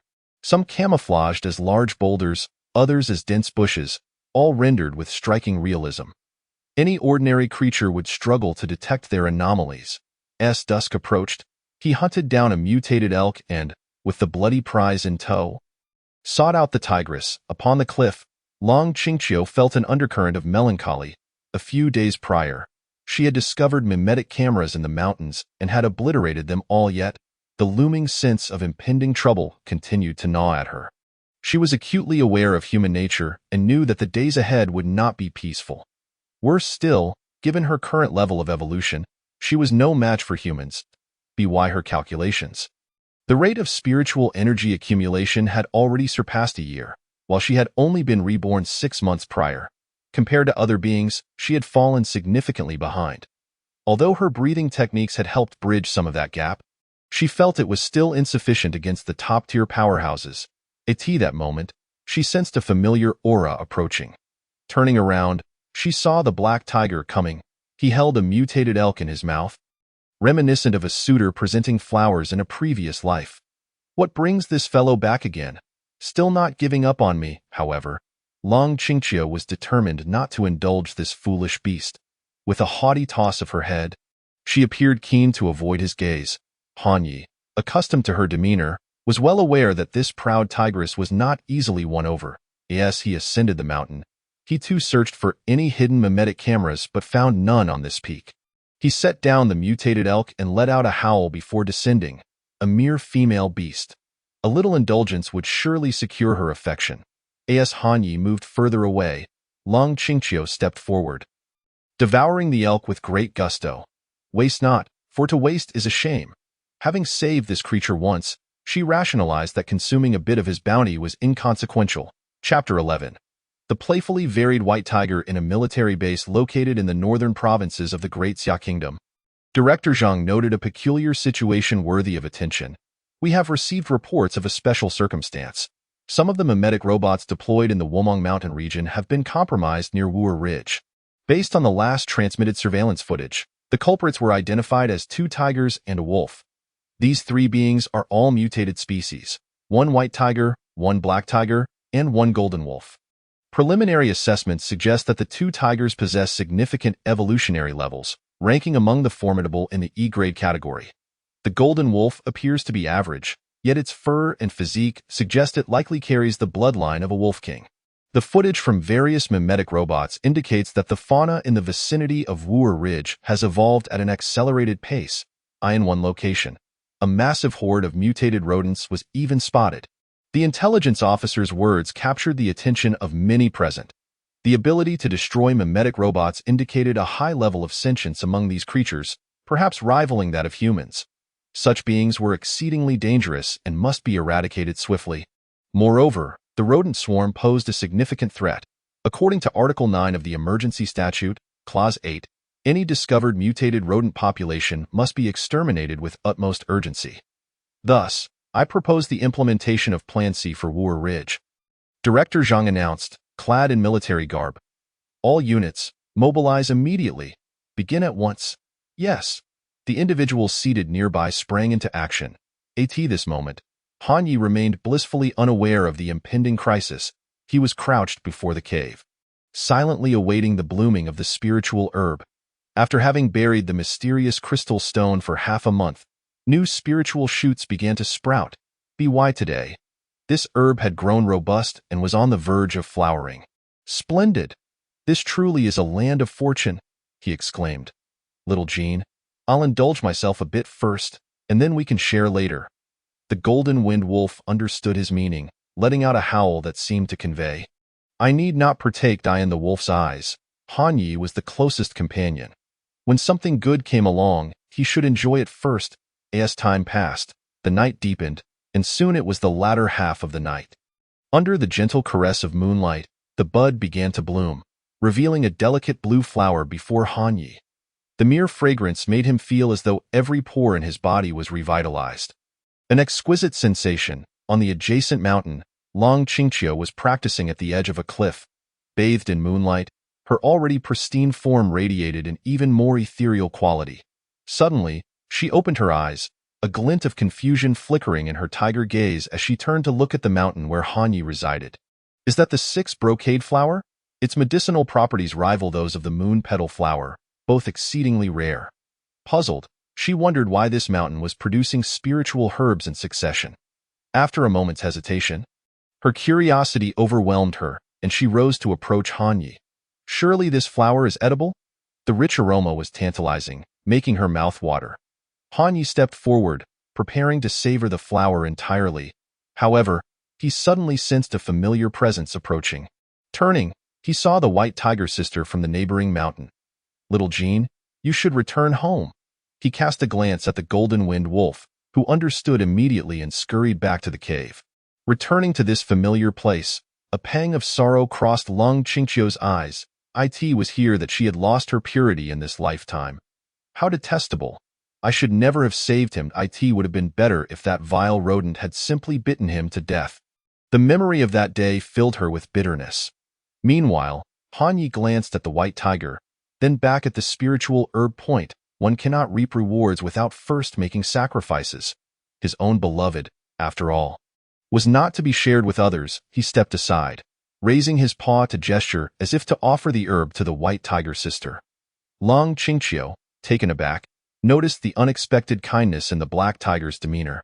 This creature, typically perceived as brutish, was actually exhibiting a degree of thoughtfulness. The allure of the spiritual herb was potent for any animal, yet this black tiger could resist such temptation and instead extend it to her. In her past life, she had witnessed countless friendships shattered and kin turned against each other over the pursuit of spiritual herbs. This genuine sentiment stirred something within her. However, I prefer ice or moon-themed items. This 6 brocade flower does not quite suit my taste. With a haughty turn of her head, she raised her paw in a dismissive gesture, appearing to say, "You eat it yourself. I refuse." Han Yi was surprised to find her so courteous. This white tiger sister is quite polite. He endeavored to approach her, hoping to nuzzle against her. After 2 encounters, he sensed that Baihu Mimi's attitude towards him had improved considerably. However, before he could draw near, Long Qingqiu suddenly bared her teeth, exhibiting a fierce demeanor. Disheartened, he halted his advance and attempted to communicate with her again, seeking to offer her the spiritual herb. Yet, Long Qingqiu steadfastly declined. Observing her resolute stance, Han Yi naturally refrained from forcibly compelling her to consume it. Instead, he stepped forward and consumed the 6 brocade flower himself. The potency of the flower was exceedingly intense. He immediately collapsed to the side, quietly digesting its effects. After a considerable time, he reopened his eyes and stood up. Having refined the 6 brocade flower, his physique had significantly bulked up, his muscles rippling with explosive visual impact. He glanced at his attribute panel. Although his star rating had not ascended, his overall combat strength had surged dramatically. Race: saber-toothed hell tiger level. E-grade evolution points. 1678 points required for next evolution. 5,000 talents. Hunting: indomitable, bloodlock, tiger roar, nether wave. Overall combat strength 1524. He was immersed in the joy of his newfound power. However, once he regained his senses, he was immediately taken aback. He observed that the mysterious crystal in the ground had been unearthed by Baihu Mimi. At that moment, she was positioned before the crystal, seemingly absorbing its energy. Unlike what he had witnessed previously, this time the energy emanating from the crystal was entirely drawn into her, rather than dissipating wastefully. It appeared that the crystal had diminished considerably in size. Moreover, Baihu Mimi had unexpectedly broken through to 6-star status. Han Yi utilized the identification function and discovered that Baihu's level had indeed advanced. Previously, she had merely been an E-grade 5-star, but now she was on par with him. He promptly approached her, and Long Qingqiu slowly opened her tiger eyes. Han Yi gestured, as if inquiring, "Baihu Mimi, what is the meaning of this? Teach me, so that I too may benefit. After all, that crystal rightfully belongs to me." Long Qingqiu found it remarkable that she could comprehend Han Ye's intent. Yet, she haughtily turned her head away, unwilling to share the method of refining the heavenly spirit stone with him. Han Yi, witnessing this, felt a tumult of emotions, both affection and frustration. This Baihu Mimi was truly inconsiderate, yet he felt powerless to change her mind. Now that he understood her exceptional intelligence, he had abandoned any thoughts of resorting to force. As a gentleman, he naturally could not lay hands on a lady. Chapter 12. Accomplice to the tiger. Long Qingqiu initially did not wish for Han Yi to take advantage of her. However, seeing him standing there with a pitiful expression, she couldn't help but feel a twinge of guilt. She recognized that the crystal had been excavated, likely belonging to the black tiger. The black tiger dotes on her, and she cannot bear such kindness from others. She paused, lifted her paw, and gestured, as if to say, "Come a little closer." Han Ye's eyes immediately lit up, and he hurriedly approached. He was not a proper tiger. As soon as he got close, he affectionately nuzzled against her.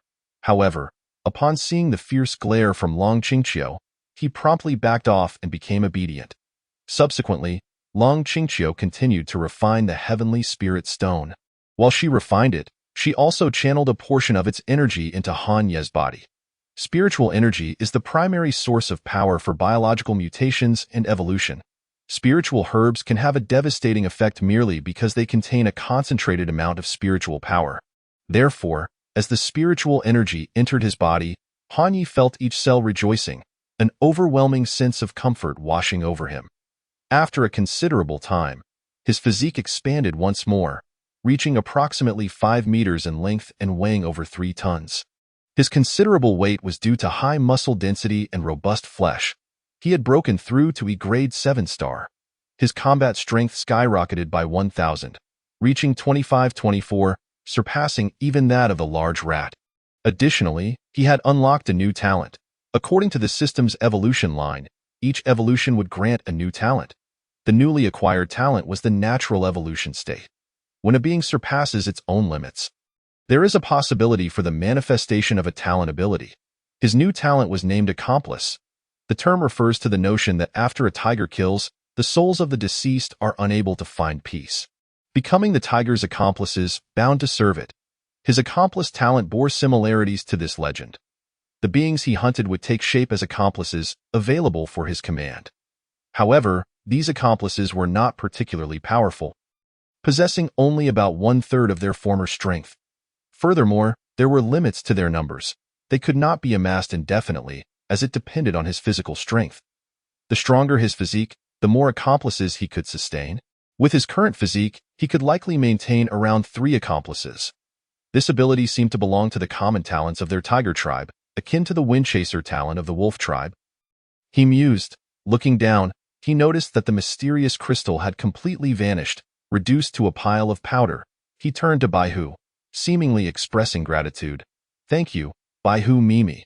Long Qingqiu understood his meaning but pridefully turned away. "I, Long Qingqiu, am a person of integrity. This is yours, and I will not accept anything without merit." "You think too much of yourself," she gestured with her paw. Han Yi grasped the essence of her words.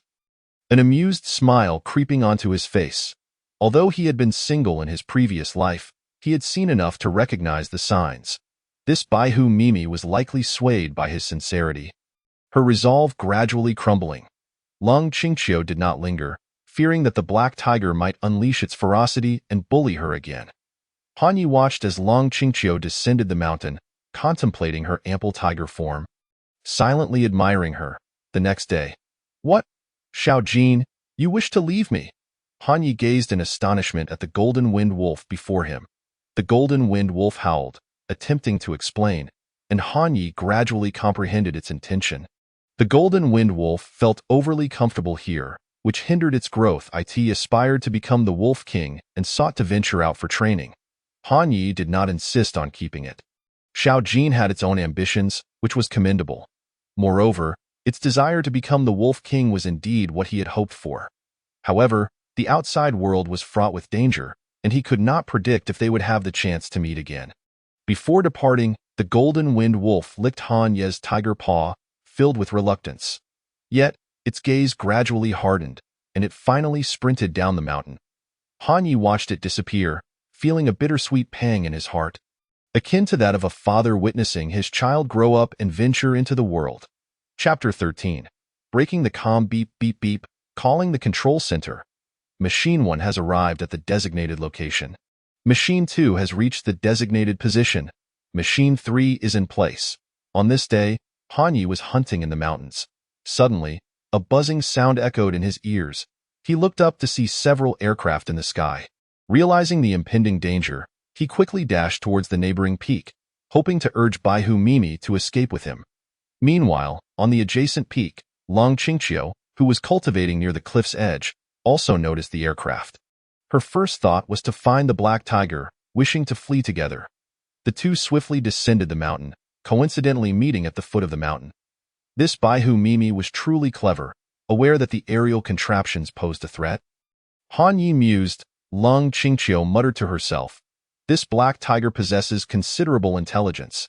It knows that the aircraft are dangerous. It here to find me for a joint escape.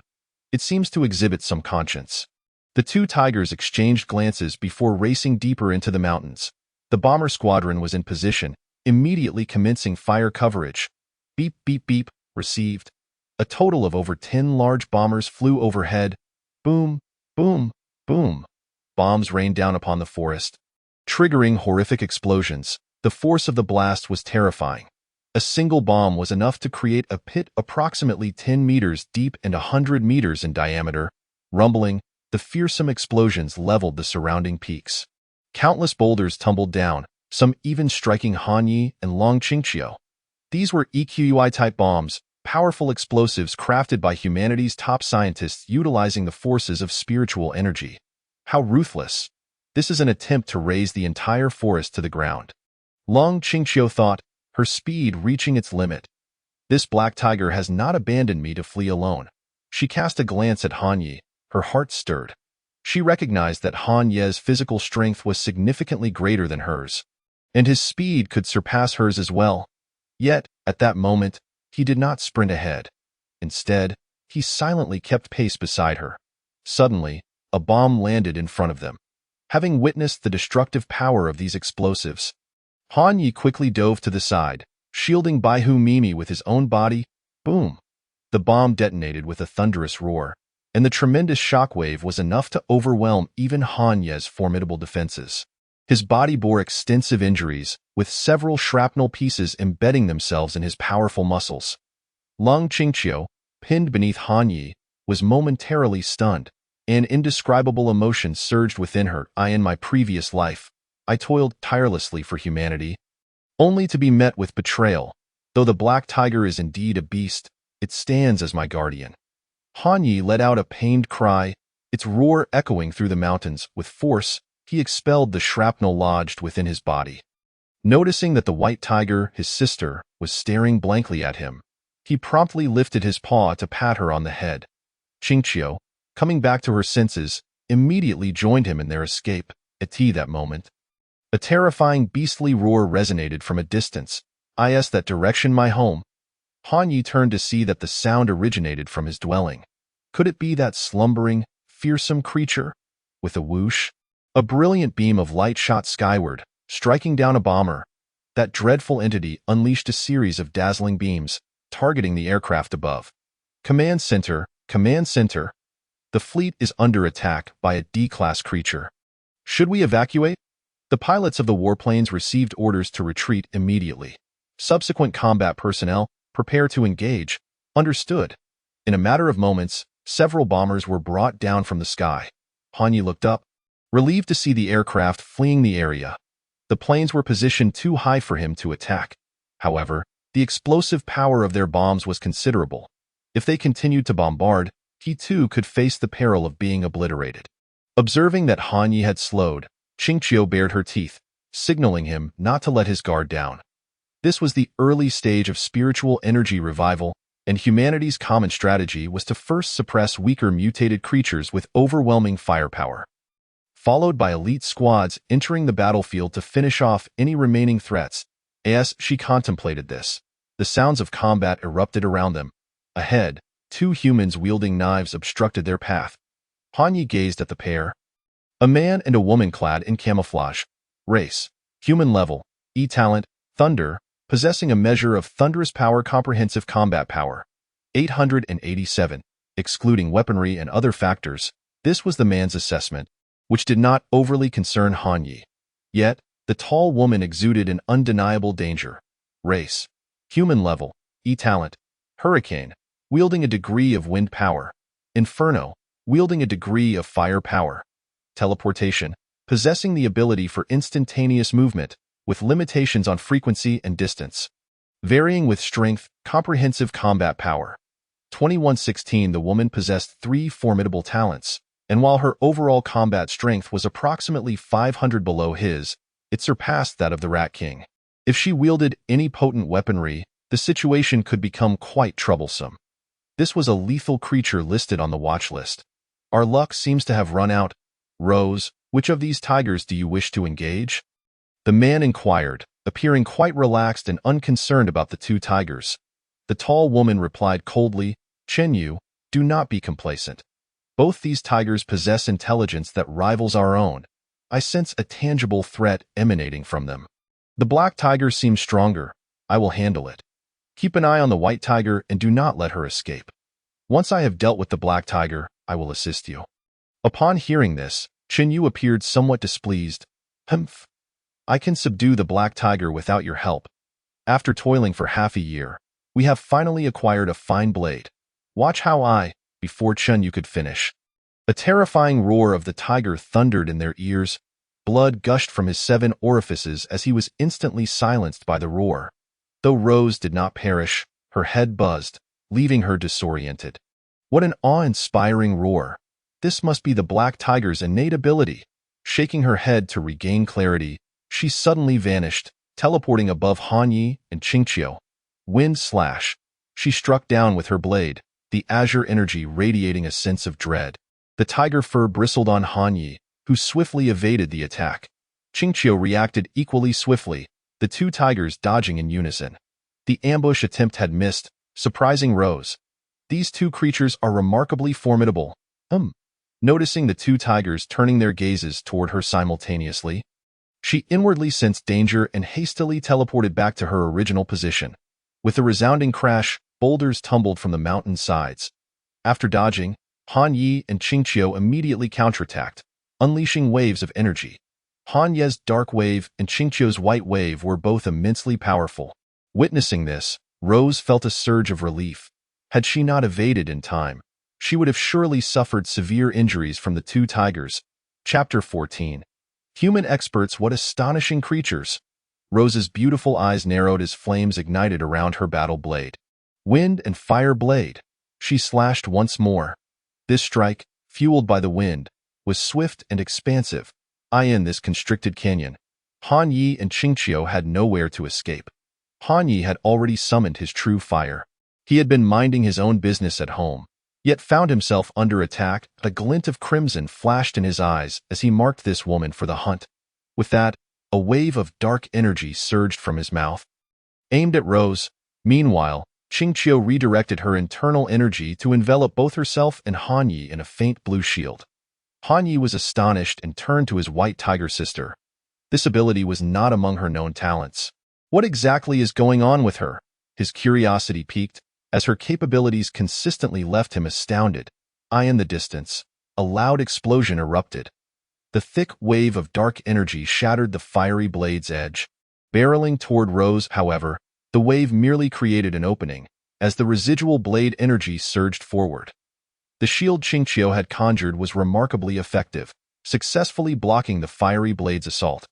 Conversely, Rose was not so fortunate. She was struck by the dark wave. A gaping wound appeared in her abdomen, the corrosive force spreading, threatening to expand. Damn it! What on earth are these 2 creatures? Leaning on her battle blade, Rose knelt but did not succumb to death immediately. Han Yi lunged forward, poised to swat her head off with a claw.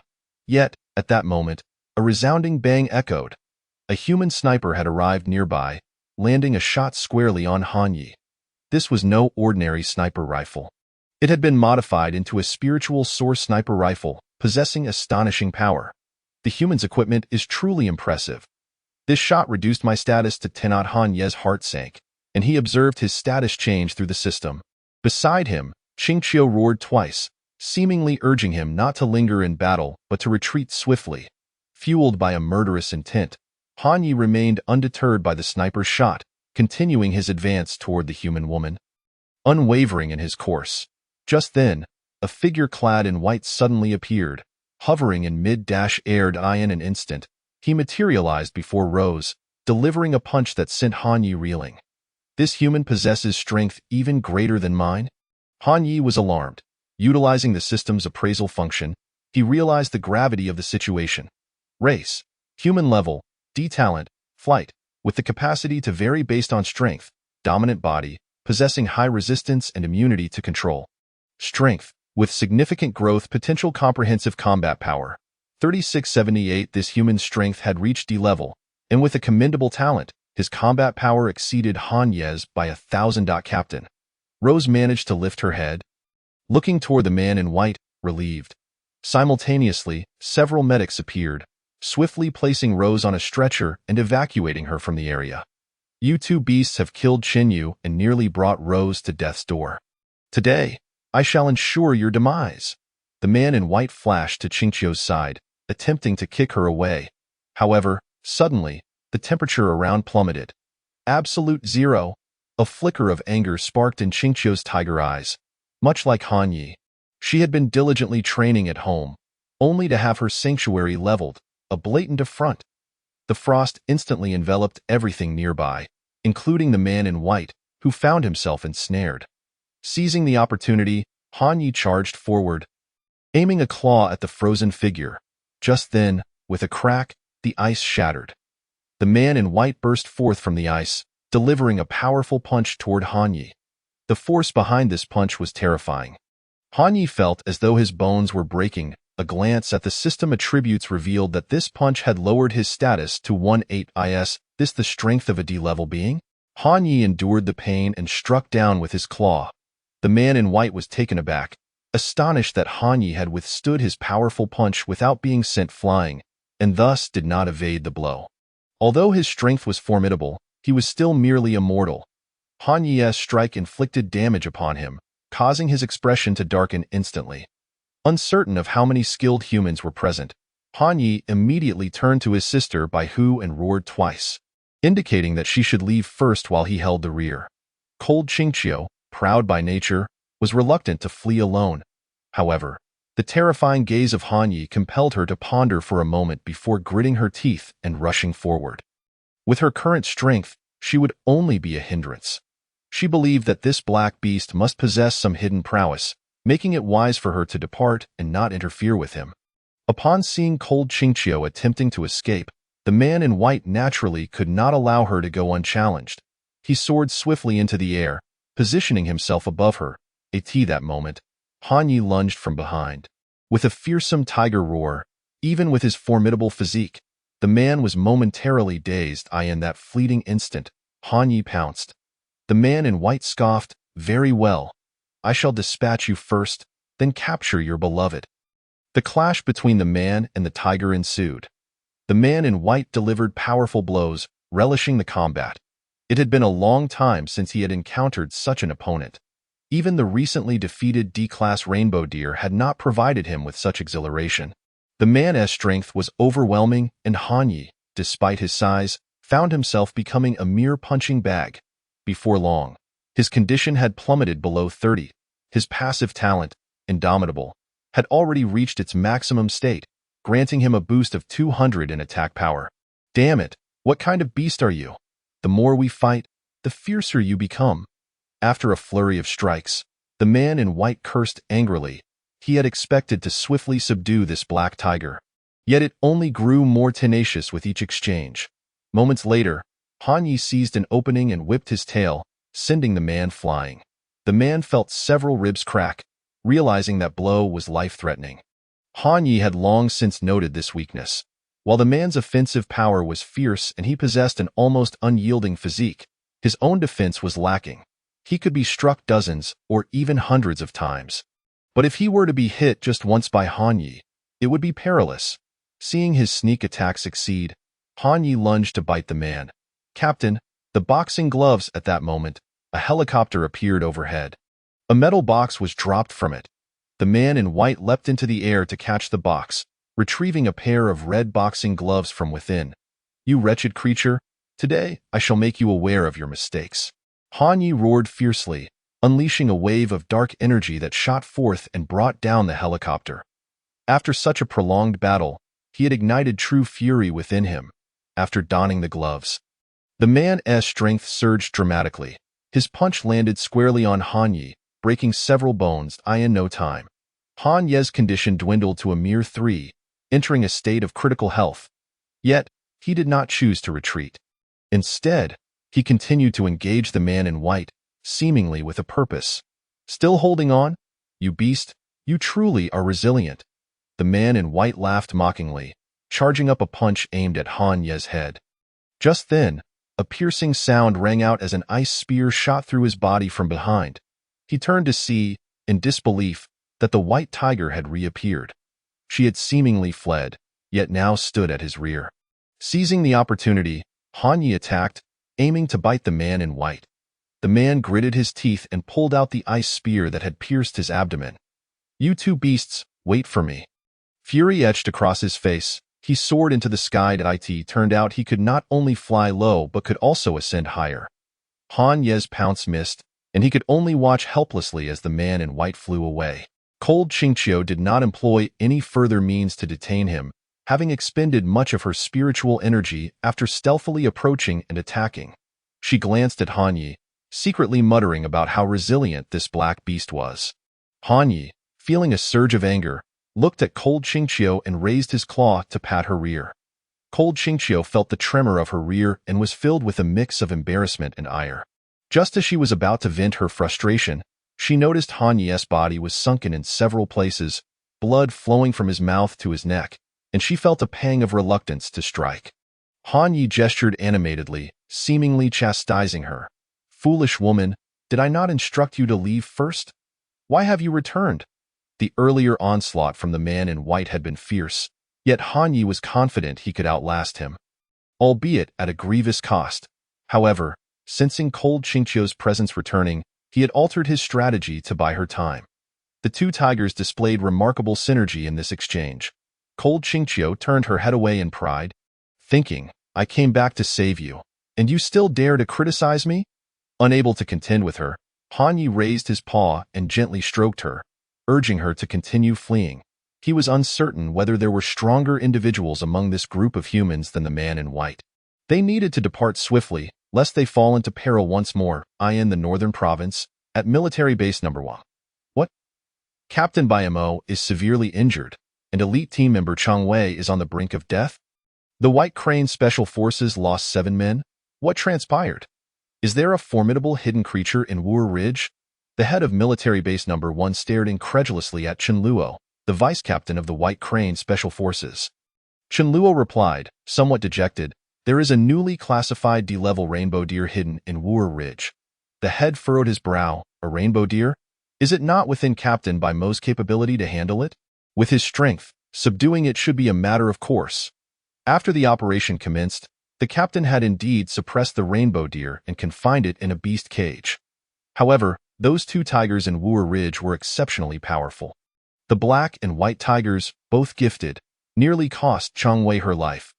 The captain battled them for nearly half an hour but ultimately fell to their might. After he was gravely injured, no one could contain the rainbow deer, allowing that creature to escape. The head understood that these 2 tigers could detect and obliterate camouflaged robots, pondering how truly formidable they were. Yet, the more formidable they proved to be, the more imperative it became to eradicate them. Otherwise, once they matured, they would undoubtedly spell disaster for humanity. "Do we know where these 2 tigers fled?" he inquired. "They retreated deep into the mountains. Their exact location is unclear," Chen Luo reported. "Xiaozhang, display the regional map." The head commanded, turning to the technical staff. The technician operated the controls, bringing up a topographical map of the Wuming Mountain area on the projection screen. The Wuming Mountain is backed by the Daxing Mountain Range. "These 2 tigers have most likely infiltrated the Daxing Mountain Range," the head murmured. The Daxing Mountain Range is home to many powerful beings. If these 2 mutated tigers enter their territory, they are likely to encounter grave danger. "Chen Luo, ensure that your captain and Chang Wei recuperate well. The reason for this significant loss lies entirely in our unfamiliarity with their characteristics and combat style. When you return to your team, prepare specialized training tailored to counter these 2 mutated tigers. If they have not been hunted by other creatures and reappear, your team must eliminate them." "Yes, sir," Chen Luo replied resolutely, promptly exiting the command room. Meanwhile, Han Ye and Cold Qingqiu had already departed from Wuming Mountain. They were unaware of their current location, but the surrounding ecological environment was undoubtedly more hostile than that of Wuming Mountain. Powerful predators were abundant, and they had already endured several attacks. "You are too injured to continue. After traveling this far, we should have thoroughly evaded humanity. Let us rest here for a few days." Cold Qingqiu gestured as she communicated with Han Ye. Han Ye nodded gently, indicating his agreement.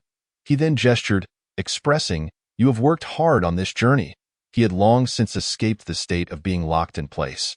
The entire tiger exuded a feeble aura, barely clinging to life. Were it not for the presence of his sister, the white tiger, by his side, a few mutated wild rabbits could easily have overwhelmed him. Long Qingqiu refrained from expressing her thoughts, Yet after this incident, she had silently acknowledged Han Yi. Though this black tiger was a beast, it harbored genuine affection for her, and she was willing to reciprocate with her heart. At that moment, a tremor rippled through the ground. The small stones scattered across the earth began to dance, a clear indication of the terrifying creature approaching. Soon, those animals appeared before Han Yi and Long Qingqiu. Species: black-furred hyena level. E abilities: agility, swift movement, and a nimble body. Tracking: acute sense of smell, capable of tracking for miles. Corrosion: saliva contains potent corrosive properties. Overall combat power: 814. This group of black-furred hyenas consisted of 7 individuals, each as large as a water buffalo. They charged down from the mountainside, their overwhelming momentum instilling genuine fear. Long Qingqiu let out a low growl twice, seemingly urging Han Yi to move forward as she took up the rear. Han Yi, aware of his own state, dared not linger as a burden and hurried ahead. Truly, it was the plight of a tiger fallen into the plains, bullied by dogs. Once I regain my strength, I shall deal with you all. After a considerable time, Long Qingqiu caught up. Han Yi noticed several bite marks on her body, which were still corroding her flesh, causing him a pang of heartache. Night fell, and the 2 tigers nestled in a hollow of the mountains, closely positioned, tending to each other's wounds with gentle licks. Chapter 16. The colorful elk. At that moment, a sudden burst of colorful light shimmered in the distance. At night, the radiant beams were far more enchanting than they appeared during the day. Han Yi recalled the D-level creature that had awakened during the daytime battle. Long Qingqiu gestured, seemingly indicating that it was an elk. Had he not been injured, Han Yi might have ventured over for a closer look. However, given his current poor condition, it was best not to wade into such murky waters. Long Qingqiu, intent on staying by Han Yi's side, naturally would not approach either. Yet, as the colorful elk danced about, it began to draw closer to them. Han Yi observed it from a distance. Species: colorful elk level. D abilities: colorful beam, a highly destructive light attack. Colorful aura, enveloped in a radiant glow for protection. Vitality: tenacious life force. Overall combat power: 2997. Species: phantom cheetah level. E abilities: speed burst, incredible short-distance acceleration. Phantom claws, claw attacks inflict significant damage. Enhanced night vision. Superior vision at night. Overall combat power: 899. Under ordinary circumstances, the phantom cheetah would not stand a chance against the colorful elk. However, at this moment, the colorful elk was gravely injured, barely able to defend itself. It lacked antlers, presumably indicating it was a doe. Han Yi mused. Perhaps he could wait for them to weaken each other and then reap the benefits. That would indeed be a delightful occurrence. As he reveled in this thought, he suddenly sensed a peculiar wave of energy. Even more astonishingly, he was able to comprehend the meaning behind this energy wave. Little tiger, my dear brother, I know you are clever enough to understand my plea. Save my life. Given that we have been neighbors for nearly a year, I implore you to help me. Once I recover, I shall surely accompany you. This was the mental transmission of the colorful elk. At her level, she could communicate with other creatures through mental prowess. Han Yi was taken aback, never having encountered such a phenomenon before. He pondered whether to remain a passive observer and seize the opportunity for himself, or to intervene and save the colorful elk. The former offered stable gains, while the latter carried certain risks. If the colorful elk turned out to be ungrateful, recovering only to abandon him, that would be most displeasing. Yet, he had always preferred high-risk, high-reward endeavors. If he could secure a D-level ally, the benefits would be both stable and substantial. He rose, making his way towards the battlefield between the colorful elk and the phantom cheetah. The roar of the tiger was remarkably powerful, immediately causing the phantom cheetah to bleed from all its orifices. Furthermore, the pressure emanating from Han Yi, the king of beasts, exerted a tremendous intimidation on the phantom cheetah. Having suffered a significant setback, the cheetah was filled with rage and redirected its target towards Han Yi. Its short-range explosive speed was astonishing, and in the blink of an eye, it lunged at Han Yi. Seizing this moment, Han Yi unleashed a wave of dark energy. He had anticipated that it would swiftly eliminate the phantom cheetah, but its speed was too great. It evaded the attack with remarkable agility. As it pivoted, Its claws were mere centimeters away from Han Yi. Fortunately, the colorful elk was not to be underestimated. She had her own capabilities. As the phantom cheetah switched targets, she had already begun to gather her power. At that moment, a radiant beam of colorful light pierced through the phantom cheetah's skull. Han Yi breathed a sigh of relief. Indeed, no creature should be underestimated. Though the phantom cheetah was merely a 6-star creature, its agility was on par with that of a D-level beast. The colorful elk approached, extending her tongue to lick Han Ye's wounds. "Little tiger, thank you." He still did not understand how to communicate with other creatures through mental means and merely gestured to express his sentiments. "You're welcome." In the hollow of the mountains, Long Qingqiu observed Han Yi and the doe, feeling rather displeased. What on earth is this? Why has he brought this doe back? Is there some ulterior motive?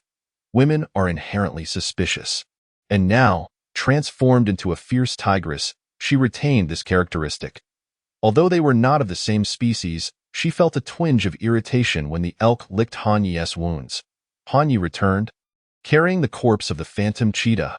"Sister White Tiger, would you care for some delicacies?" he expressed. Long Qingqiu shot him a glance, snorting heavily as if to say, "Humph, what is the meaning of this? Why did you bring back the elk? I thought you meant to deal with both of them." She raised her paw, communicating with Han Yi. Han Yi quickly responded, "This elk pleaded for my help. After all, she is my old neighbor. We share a common plight, so I thought it best to lend a hand." "When did you become so benevolent?" Long Qingqiu still regarded the elk with suspicion. "Sister White Tiger, this elder sister elk possesses D-level strength and can augment our power," Han Yi reiterated. "Who is your sister White Tiger?" Long Qingqiu turned away, presenting her back to him. Han Yi was speechless. How could this tigress be so human-like? Was she truly feeling jealous? However, after a series of coaxing and persuasion, Long Qingqiu eventually relented, permitting the elk to accompany them temporarily in the time that followed. Han Yi, Long Qingqiu, and the colorful elk took refuge in the hollow of the mountains. Large predators were scarce in the vicinity, and as a result, food was also relatively scarce. However, the colorful elk was herbivorous and often returned from her hunts to provide nourishment for Han Yi and Long Qingqiu, aiding in their recovery. After half a month, Han Yi had nearly restored his condition. Long Qingqiu had also fully recovered, although several scars remained, remnants of the bites inflicted by the black-furred hyenas that had corroded her flesh and fur. The colorful elk had also regained her strength and, upon recovery, did not flee, choosing to stay by Han Yi and Long Qingqiu's side. "Sister White Tiger, are those black-furred hyenas still alive?" Han Yi inquired, gently stroking the scars on Long Qingqiu's body. Given their near recovery, it was time to leave this desolate place. Long Qingqiu nodded vigorously. On that day, she had faced 7 foes and had not lingered in battle. "Very well, let us go there, take our revenge, and seize their territory." Han Ye's eyes gleamed with ferocity. Long Qingqiu raised her paw, pushing Han Ye's paw away from her. Though she had come to acknowledge Han Yi, it did not imply that this black beast could be so forward. She was still somewhat uncomfortable with it. Han Yi paid little mind to this. Winter had arrived, and the cold weather diminished his desires. However, with spring approaching, the season of renewal was on the horizon. He did not dwell on it, and once the colorful elk returned, they set off together towards the mountains where they had been attacked by the 7 hyenas. Chapter 17. Nightmarish Spirit Flower. "Little tiger, why do you keep staring at my rear? Surely you must have some thoughts in mind." As Han Yi walked, he suddenly sensed the mental wave of the colorful elk, nearly causing him to faint. After spending this time together, he had come to understand her character. This creature, despite her seemingly sacred appearance, was far from innocent. She exuded a cunning and mischievous essence, unlike that of a pure-hearted deer. Han Yi refrained from explaining, fearing that the nearby white tiger would misunderstand. In truth, he had not been gazing at the colorful elk in that manner. He had simply been deep in thought. When he concentrated, his gaze would often fixate on a single point, appearing vacant and devoid of life, which likely led the colorful elk to misinterpret his intentions.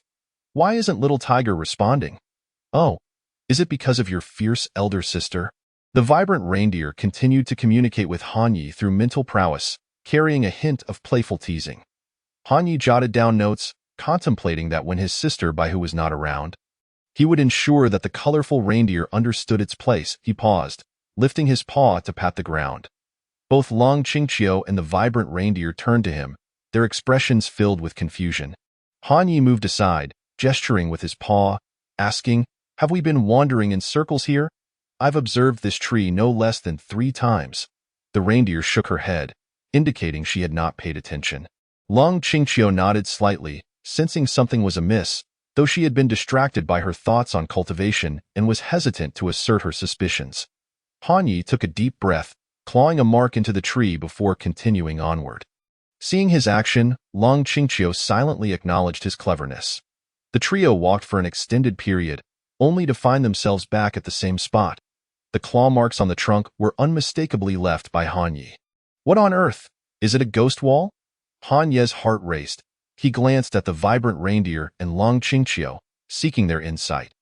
The colorful reindeer lifted her hooves, stamping the ground, and closed her eyes, seemingly attuned to her surroundings.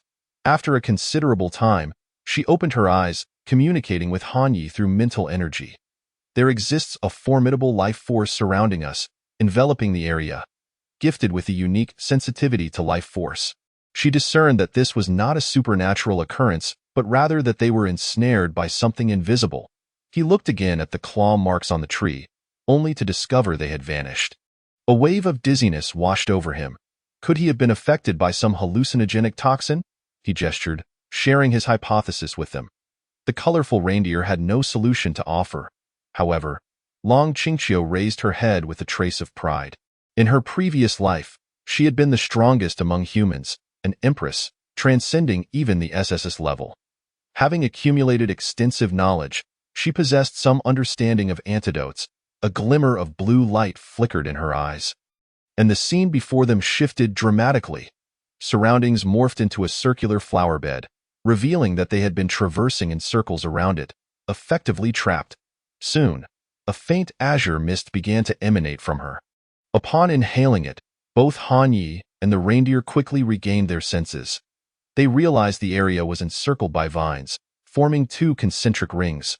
Within the inner ring bloomed a creature resembling a man-eating flower, while the outer ring consisted of trees tightly entwined by the vines.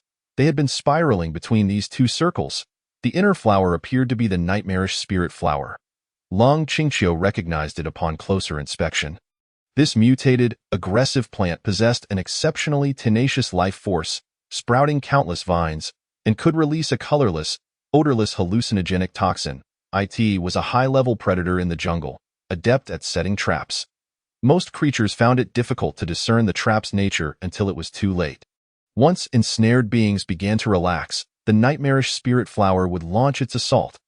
Thus, it earned the reputation of a high-level hunter, rarely missing its mark. Though Han Yi was unaware of these details, he could immediately identify the flower in the inner circle as the source of their predicament. As soon as the nightmarish spirit flower sensed that the 3 had broken free from its illusion, it launched an attack. In an instant, countless vines shot towards them from all directions, attempting to ensnare them. Han Yi roared, a fearsome tiger's roar shattering the approaching vines. Despite being a high-level predator, the nightmarish spirit flower's attack power was relatively weak. It relied on its traps to hunt. The vibrant reindeer gleamed with energy, ready to unleash a colorful beam to obliterate the nightmarish spirit flower. However, at that moment, Long Qingqiu unexpectedly positioned herself in front of the reindeer. She raised her paw, seemingly signaling, "Do not destroy the flower. It contains valuable substances." Reluctantly, the reindeer withdrew her colorful light, while Han Yi strode forward to investigate, activating the system's appraisal function. Species: nightmarish spirit flower level, E-grade 6 stars talent, hallucinogenic pollen, capable of expelling toxin that induces hallucinations, vine tendrils, capable of growing numerous vines. Overall combat power, 507 special output. Life essence: the flower of the nightmarish spirit flower harbors life essence, the essence of energy retained from the creatures it has consumed, allowing it to sustain itself in dire situations. This was the first time Han Yi had seen a section for special outputs. This fierce lady was indeed well informed. The nightmarish spirit flower clearly did not wish for Han Yi to approach. wildly thrashing its branches in an attempt to fend him off, yet, before Han Yi, it was far too feeble to impede his advance. He swiftly reached the nightmarish spirit flower, discovering its bell-shaped bloom. Reminiscent of a trumpet flower, was filled with an abundance of life essence. Turning to Bai Hu and the colorful reindeer, he raised his paw, indicating, "The contents of this flower are remarkable. Let us take turns sampling it." However, Long Qingqiu shook her head, implying that Han Yi should consume it alone. The vibrant reindeer, sensing this, communicated with Han Yi through mental energy that she would abstain as well. Out of the corner of her eye, Long Qingqiu glanced at the colorful reindeer. Although she secretly desired to partake, the thought of sharing with this creature dampened her enthusiasm. Better to let this black fellow have it all. After all, he was family, and the bounty should not flow to outsiders. Although the colorful reindeer was merely a deer, she possessed intellect rivaling that of humans. She had already perceived Long Qingqiu's slight hostility and was reluctant to intrude upon their two-tiger world. However, after the incident at Wu'er Ridge, she had grown fearful and dared not venture alone. Aware of Han Ye's formidable strength, she resolved to remain by his side until she gained her own power. Regardless of the disdainful glances from Long Qingqiu, since neither of them intended to drink, Han Yi gladly took the opportunity to indulge in the nightmarish spirit flower's gift all by himself. Chapter 18. Purple-skinned hyena. Upon consuming the life essence accumulated by the nightmarish spirit flower, Han Ye's body underwent immediate transformation. His claws and saber teeth changed at a visibly rapid pace, becoming sharper and more robust, their hue shifting to a dark golden color. Simultaneously, his physique grew considerably stronger, enhancing his physical resilience. However, his level remained at E-grade 7 stars without breaking into D-grade. His overall combat power surged by over 400, reaching 3073. Long Qingqiu regarded Han Yi, a flicker of surprise crossing her eyes. From the perspective of her current tiger clan, Han Yi was undeniably striking, truly the epitome of tigers. The vibrant reindeer also gazed in admiration. Although their species differed, Han Ye's formidable presence delivered a powerful visual impact. At that moment, Han Yi felt an inexhaustible energy coursing through him. This forest might prove even more nurturing than the previous Wu'er Ridge. Although it was fraught with danger, it also boasted a richer biodiversity, facilitating his rapid growth. He pressed onward with Long Qingqiu and the colorful reindeer toward the mountains where the hyena pack resided. Several hours later, Han Yi paused at the foot of a towering mountain. Long Qingqiu cast her gaze downward, observing the scars on her legs and other parts of her body, a glint of resentment flashing in her eyes. Had she not feared entanglement with stronger predators, she would have slaughtered those black-skinned hyenas without hesitation. The black-skinned hyenas possessed a strong territorial instinct. Upon sensing an unfamiliar presence at the mountain's base, they charged down with ferocity. Howling in unison, the pack of hyenas descended, their cries reminiscent of wolves. The ground trembled beneath them as the formidable charge of the hyenas was nothing short of astonishing. Soon, they could see the 7 enormous black-skinned hyenas in the distance. Han Yi unleashed a thunderous tiger roar, a wave of power erupting from his mouth, instantly slaying one black-skinned hyena. Ding!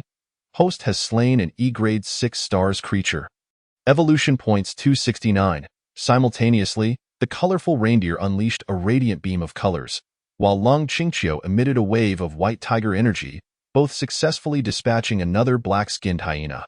Han Yi turned to Long Qingqiu, suddenly noticing her enhanced strength. Her level matched that of the black-skinned hyenas, E-grade 6 stars, yet she could eliminate her equal with a single blow. Long Qingqiu, catching Han Ye's inquisitive gaze, turned her head away with a hint of pride.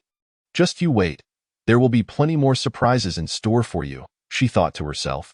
Having experienced the ambush at Wu'er Ridge, Han Yi now harbored an insatiable thirst for power. He raised his paw, signaling, "You two stay put. Leave these creatures to me." He was intent on reaping evolution points. After expressing his intentions, he dashed forward with fervor. With a swift slash, his claw cleaved a black-skinned hyena in twain. The dark golden claws, transformed by his mutation, were terrifying in both sharpness and resilience. It would not be an exaggeration to liken them to a divine weapon, significantly amplifying his capabilities. The saber teeth were equally formidable, effortlessly shattering the skull of the black-skinned hyena with a single bite, as if cracking an egg before long. The remaining 4 black-skinned hyenas lay lifeless at Han Ye's feet. His evolution points surged by over 1,000, reaching a total of 2,982 points. Suddenly, rocks tumbled and the ground trembled, giving the distinct sensation of an earthquake. A massive wave of black-skinned hyenas surged down the mountainside. This new wave was extraordinarily numerous, undoubtedly exceeding 100. Some were comparable in size to the previous 7 hyenas, though most were significantly smaller, exhibiting varied strengths. Leading the charge was a colossal hyena measuring 5 meters in length. Species: purple-skinned hyena level. D-Class 2 stars talent: agility, swift, tracking, keen sense of smell, corrosion. Saliva possesses strong corrosive properties. Iron skin, formidable defense. Frenzy: in a frenzied state, the purple-skinned hyena becomes impervious to pain while greatly enhancing its attack power. Overall combat power: 3824. One glance was enough to send shivers down one's spine. It was shocking to realize that the previous 7 black-skinned hyenas were merely sentinels. The talents of this hyena king were astonishing. Its attack, defense, and agility were all formidable, showcasing remarkable versatility. Its overall combat power even surpassed that of the human warrior Han Yi faced at War Ridge. The 7-colored elk manifested a radiant shield of multicolored light, bracing itself for the impending confrontation. Lung Qingqiu also conjured a pale blue shield around herself, wishing to avoid any further scars. Simultaneously, a blue shield enveloped Han Yi, accompanied by the shimmering multicolored aura. Though aware that Lung Qingqiu could bestow him a shield, Han Yi was oblivious to the abilities of the 7-colored elk, which had not been revealed during the assessment of her talents. Noticing Han Yi's astonished gaze, the 7-colored elk proudly raised her head. "Brother Tiger, this is a new ability I have devised, which I call Blessing. However, the defensive power of your multicolored light is only half of what I possess." The 7-colored elk communicated telepathically with Han Yi. Snapping back to reality, Han Yi turned to face the approaching pack of hyenas. He was the first to charge forth, engaging the purple-skinned hyena in combat. Observing this, Lung Qingqiu and the 7-colored elk redirected their efforts to deal with the other hyenas, ensuring they did not interfere with Han Yi's duel against the Hyena King. With a sharp sound, Han Yi's claws grazed the skin of the purple-skinned hyena, producing sparks upon impact. The defensive capabilities of the purple-skinned hyena exceeded Han Yi's expectations. Nevertheless, the strength of his claws was not significantly inferior to its protective layer, sustaining no damage in the process. Although the purple-skinned hyena's defense remained intact, Han Yi's strike caused it considerable discomfort. The purple-skinned hyena was incredibly swift and agile, making it impossible for Han Yi to evade its attacks. With bared teeth, it clamped down on one of Han Yi's legs. However, enduring the pain, Han Yi retaliated by sinking his teeth into the purple-skinned hyena. His saber teeth, significantly stronger than his claws, pierced through its skin and flesh. The purple-skinned hyena had not experienced such a breach in a long time. The agony of having its flesh impaled prompted it to release its grip and let out a mournful howl. Though Han Yi's leg throbbed painfully, the hyena's corrosive saliva continued to erode his flesh. He roared. A ferocious tiger's roar echoing through the mountains, startling birds into flight. This roar served dual purposes. It was both an attack and a release of his suffering. Moreover, it proclaimed his authority as the king of beasts, signaling to all nearby creatures that he had arrived. The purple-skinned hyena, momentarily dazed by his roar, was caught off guard. Seizing the opportunity, Han Yi lunged forward. Sinking his teeth into its neck artery, blood gushed forth uncontrollably, and in a life-or-death crisis, the purple-skinned hyena quickly regained its senses. Its originally gray eyes transformed into a fiery red, plunging it into a frenzied state. A mad dog is far more terrifying than an ordinary one. The frenzied purple-skinned hyena was now endowed with comprehensive enhancements, disregarding pain and remaining steadfast despite its blood loss as it lunged at Han Yi with reckless abandon. Provoked by the hyena's assault, Han Yi retaliated without restraint. The sight of 2 colossal beasts engaged in a frenzied struggle was indeed fearsome. Chapter 19. the terrifying iron-feathered vulture after more than 10 minutes. The purple-skinned hyena collapsed. Having suffered a severed artery, it was already at its limits. After rampaging for several minutes, it finally succumbed. Han Yi was now covered in claw marks and bite wounds. The fierce battle had reduced his status to 26. Ding! Host has slain a D-Class 2 stars creature, evolution points 927. Han Yi felt a surge of joy in his heart. His evolution points were now nearing 4,000, just a stone's throw from the 5,000 milestone. However, the pack of hyenas had been nearly exterminated by the 7-colored elk and Long Qingqiu. Since neither of them were his subordinates, they could not accrue evolution points for him. He let out a long howl, as if proclaiming, "Leave the remaining foes to me." Though the 7-colored elk and Long Qingqiu were puzzled by his intent, they complied and halted their assault. Han Yi swiftly dispatched the last of the black-skinned hyenas, but only collected a little over 700 evolution points, leaving him mere hundreds away from the 5,000 mark. They then proceeded up the mountain. It seemed that the hyenas were quite exclusive, as they encountered no other creatures on this mountain.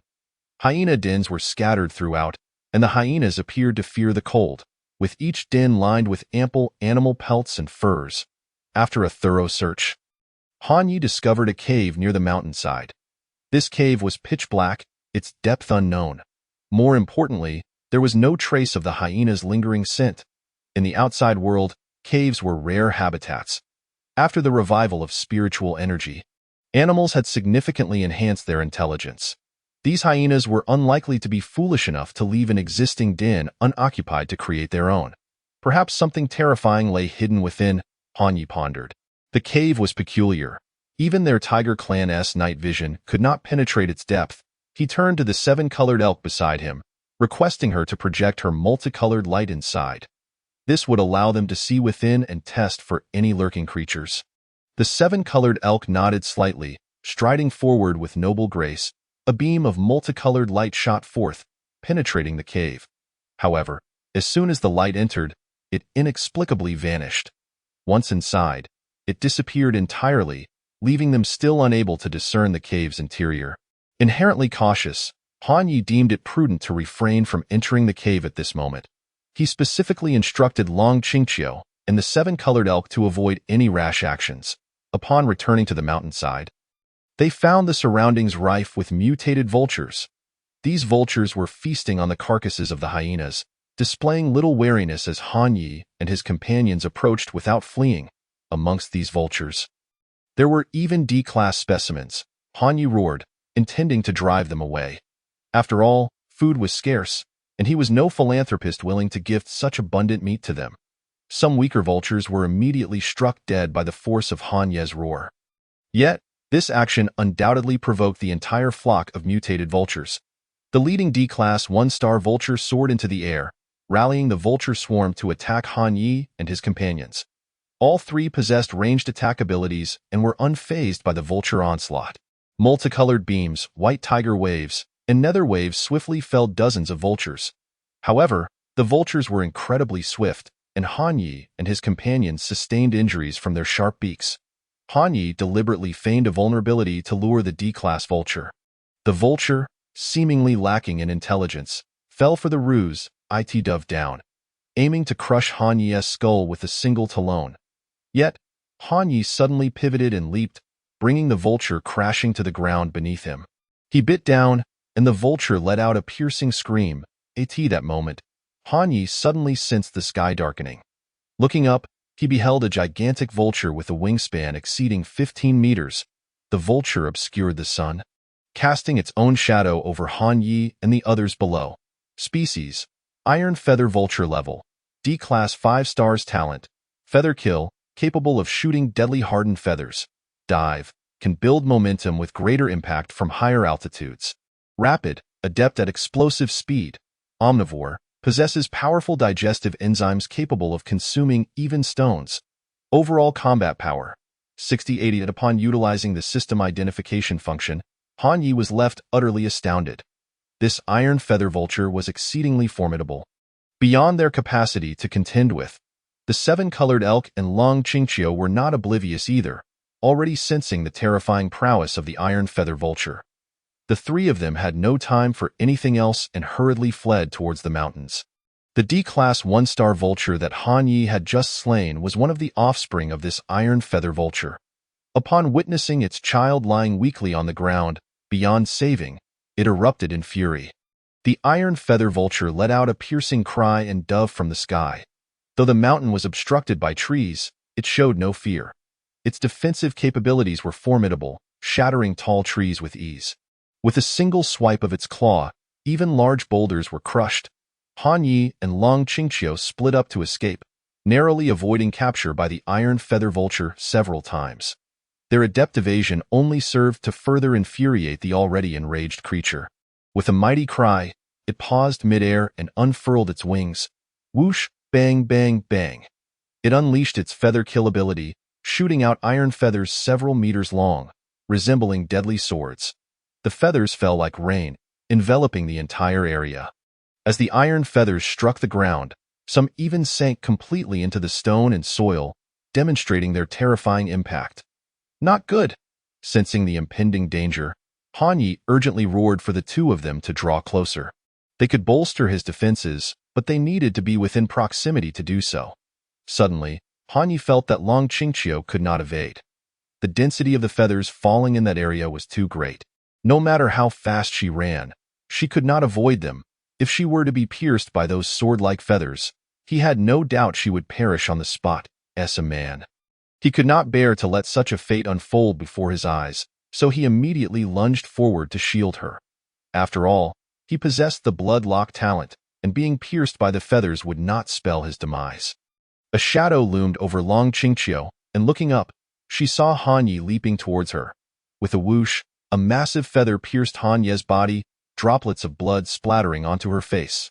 Stunned, Long Qingqiu realized this was the second time the black tiger had risked himself to save her. Causing her heart to twist in turmoil, bang, bang, bang. The feathers continued to rain down mercilessly. Han Yi noticed the seven-colored elk was also in peril, so he rushed over to provide assistance. After all, he was already in a state of blood lock. He was not afraid of pain. The seven-colored elk was equally taken aback. She could hardly believe that Han Yi was willing to sacrifice himself for them. With a roar, Han Yi gestured towards a nearby cave. That was perhaps the only place on the mountain where they could evade the iron feather vulture. Fortunately, the cave was situated near the mountainside, and they were close to it. Just as the iron feather vulture prepared to dive one last time, they dashed into the cave. Chapter 20. A hidden paradise. What was this situation? Upon entering, they found themselves unable to see anything at all. What on earth did I just bump into? It feels so elastic. After entering the cave, Han Yi and Long Qingqiu still couldn't discern their surroundings. He walked forward in darkness, unaware that Long Qingqiu had halted in front of him, resulting in his head colliding with her rear. Long Qingqiu's body jolted, and she privately cursed. The black creature had collided with her, leaving her with a peculiar sensation. But now was not the time to ponder such matters. The seven-colored elk, at the front, communicated with him through mental energy, saying, "It seems like something is blocking the way ahead. I tried attacking with my seven-colored light beam, but I couldn't break through." She urged them to come forward and see if they could clear the obstruction. Just then, the cave began to tremble. The persistent iron feather vulture outside was attempting to dislodge the cave itself. Han Yi's heart raced as he thought of the creature's formidable strength. Could ordinary mountain rocks withstand its iron claws? To their astonishment, the cave shook only a few times but remained intact, regardless of the iron feather vulture's relentless assault. Given its massive size, it could not enter, offering them a glimmer of safety. However, the iron feather vulture was unlikely to depart so easily. If it continued to entrap them, they would surely starve after days of waiting. Hence, they had no choice but to venture deeper into the cave.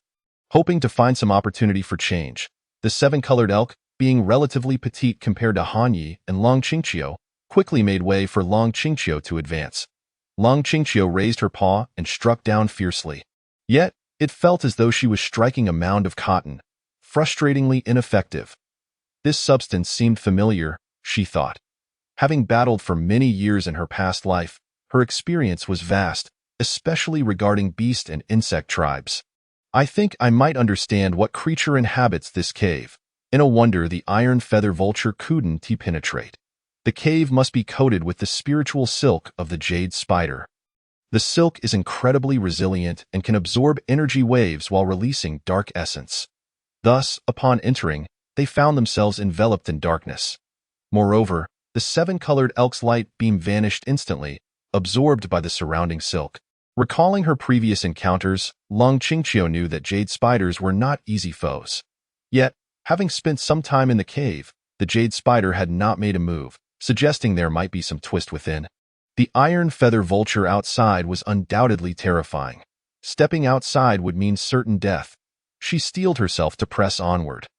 The spiritual silk was notably resilient, impervious to water and fire, but it possessed a singular weakness. Taking a deep breath, Long Qingqiu activated her spiritual energy to unleash absolute zero. The small area before her instantly froze. Then, she raised her paw and struck down, shattering the ice with a sound of cracking. The entrance sealed by the jade spider's silk was now opened. After traversing a short distance, Han Yi finally began to see. Although the surroundings remained shrouded in darkness, he could utilize his night vision to make out shapes.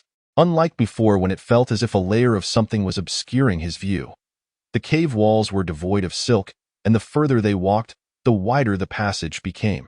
Eventually, the trio was left in awe at the sight before them. This cave was a hidden paradise, vast and expansive. Han Yi suspected they had reached the mountain's innards. Scattered across the walls were chunks of crystalline stones emitting a faint glow. However, these crystals differed from those he had unearthed at the entrance of Wu'er Ridge. They did not release pure energy but instead emitted light. Long Qingqiu recognized these as well. They were crystals formed from the viscous secretions of the jade spider, which earned its name due to the jade-like appearance of these substances. In the very center of the cave lay a massive spider. Its main body extended about 10 meters in length, and its legs were even longer, perhaps reaching a staggering 20 meters. Logically, such a large spider could not be silent. Yet it lay eerily still, as if lifeless. Beside this colossal jade spider were two beige spheres, seemingly its eggs, each about 50 centimeters in diameter. In comparison to the giant spider, these eggs appeared minuscule. Yet they were undoubtedly large compared to ordinary spider eggs. Han Yi and the others approached for a closer examination. He gently tapped the spider's desiccated shell with his paw, producing a dull thud. This indicated that the great spider was merely an empty husk. Its flesh had long since decayed.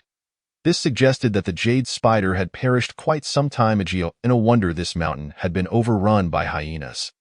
The peculiar nature of the cave and the web-like barrier meant that the hyenas had yet to discover the secrets within and dared not dwell near the entrance. Han Yi was curious about how this spider had met its end here. Although size does not determine everything, such a large creature must have possessed formidable strength, potentially even surpassing that of the iron feather vulture circling outside. His curiosity was not singular. Long Qingqiu had already taken action. She raised her paw and forcefully shattered the desiccated spider shell. Inside, the decayed remains were curled into a small mass, devoid of any appetite-inducing allure.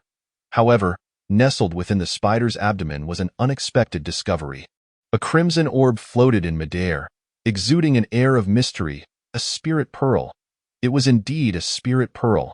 No wonder this jade spider perished here. It had dared to consume a spirit pearl. What a reckless act. Upon witnessing the luminous orb, Long Qingqiu was filled with exhilaration. The spiritual pearl, one of the miraculous creations birthed by the revival of spiritual energy in the world, harbors an immense power within itself, and more importantly, possesses an extraordinary ability. Each spiritual pearl is endowed with unique attributes, and by refining it, one can acquire the powers associated with those attributes. This particular pearl, glowing a vibrant crimson, appeared to be a fire pearl. By refining the fire pearl, one could command flames and gain immunity to fire attribute damage. Han Yi lifted his paw and playfully tapped Long Qingqiu's tiger hindquarters, seemingly inquiring, "What is this object?" Long Qingqiu turned her head, baring her teeth in a fierce warning for Han Yi to refrain from inappropriate actions. The tiger's hindquarters were not to be treated so casually. However, her anger dissipated upon noticing Han Yi's wounds. Having battled the purple-skinned hyena, he was already gravely injured, and then he had been struck twice by the iron-feathered vulture's quills.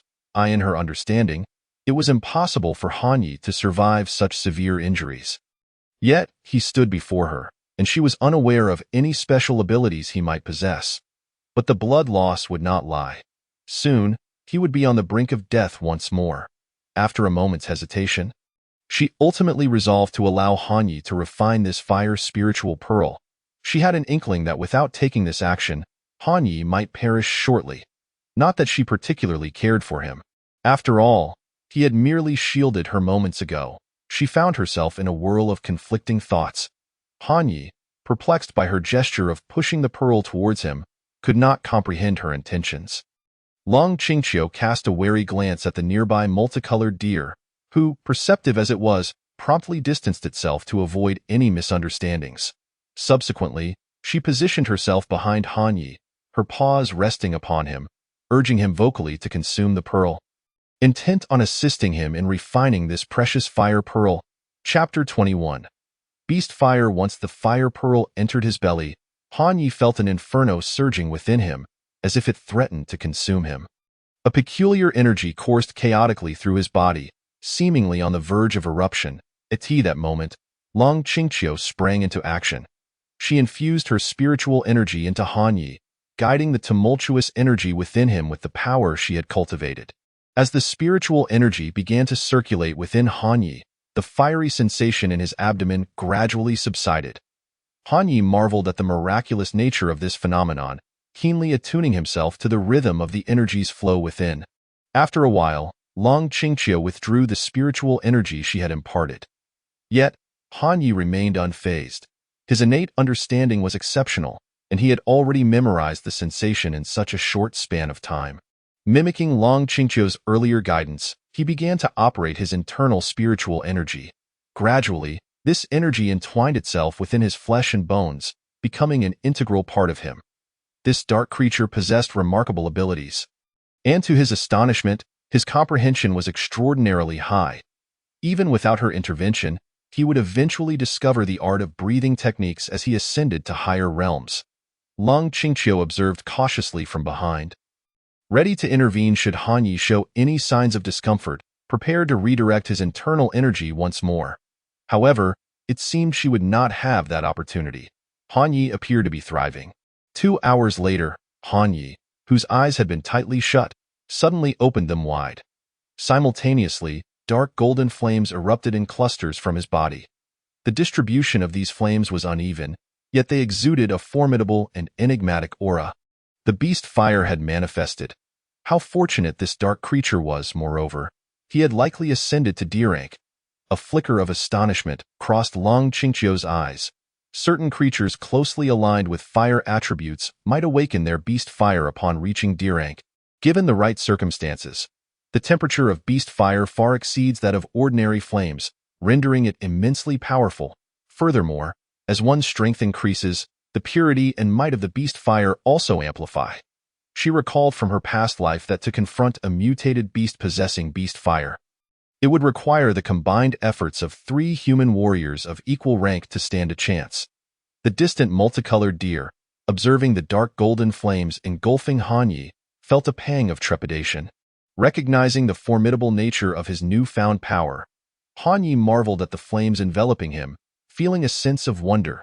He did not sense the heat of these flames, nor did they singe his fur. Instead, they clung to him.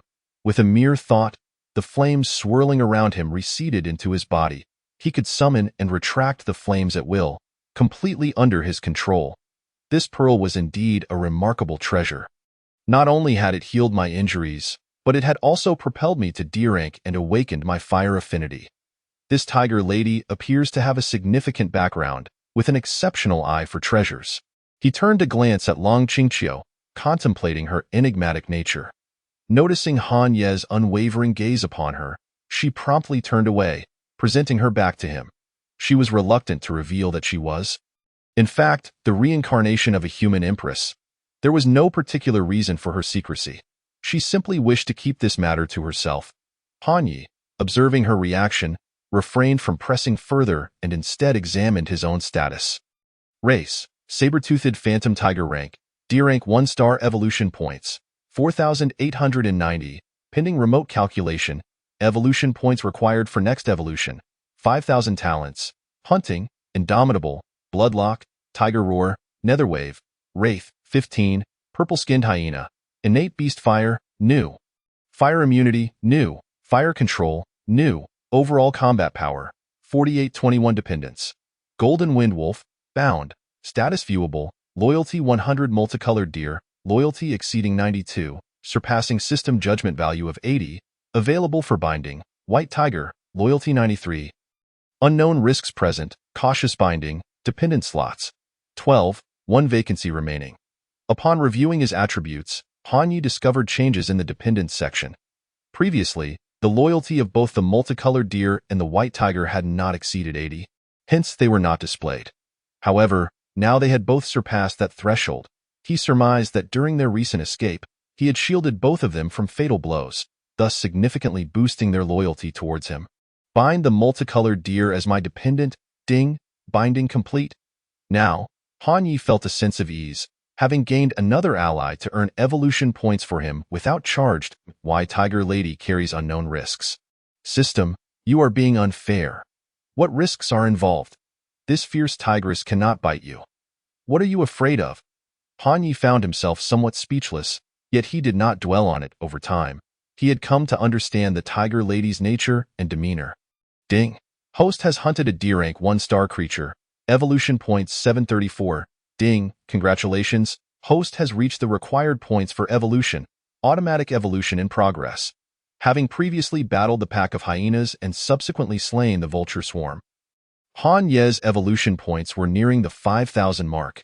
He speculated that the sudden influx of evolution points was due to the D-rank vulture he had outsmarted finally succumbing. The vulture's vitality was remarkably tenacious. It had been over 2 hours since Hanyi had bitten into its throat. Only now had it finally met its end. As Hanyi began his evolution, his physique visibly expanded at an astonishing rate. Soon, his body length reached 9 meters, his shoulder height exceeded 4 meters, and his weight surpassed 15 tons. The reason for such considerable weight lies in his exceptionally high muscle and bone density. Consequently, within the same volume, his weight surpasses that of many. An adult male Asian elephant typically measures between 5 to 7 meters in length, stands 2.7 to 3.1 meters at the shoulder, and weighs between 2.7 to 5 tons. Thus, the current physique of Hanyi has grown larger than that of an adult Asian elephant. Particularly, his muscular form presents a striking visual impact, exuding an aura of formidable strength. The once subtle mark resembling a king character on his forehead has now transformed into a conspicuous dark golden hue. Long Qingqiu gazes at Hanyi in a daze, her heart racing uncontrollably. Now, as a member of the Tiger clan, her aesthetic has evolved. The imposing presence of Hanyi is simply overwhelming.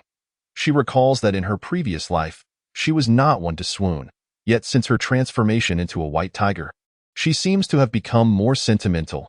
The distant multicolored deer, too, has been intimidated by Han Ye's regal aura, feeling an inexplicable dread.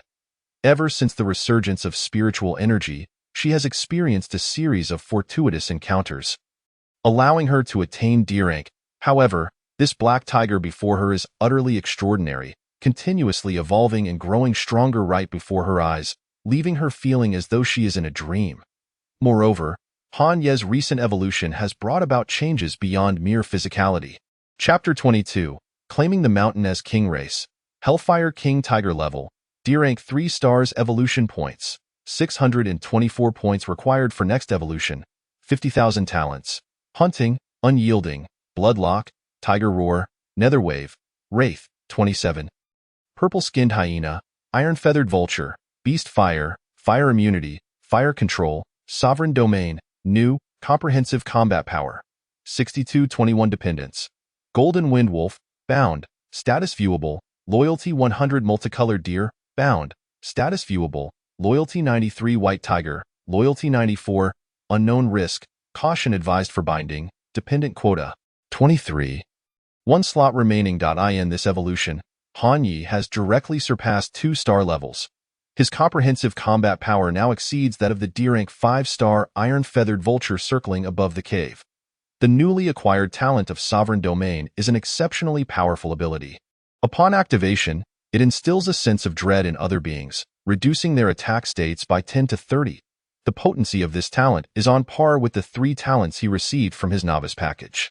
Furthermore, with each evolution, the number of dependents increases by 1, and he immediately bound his tiger mate. Additionally, he noticed that the loyalty of both the multicolored deer and his tiger mate had increased by a point. Though he could not discern the reason in an instant, dark golden beast fire ignited around him, and a terrifying malice flickered in his eyes. It was time to confront the iron-feathered vulture. You two wait in the cave.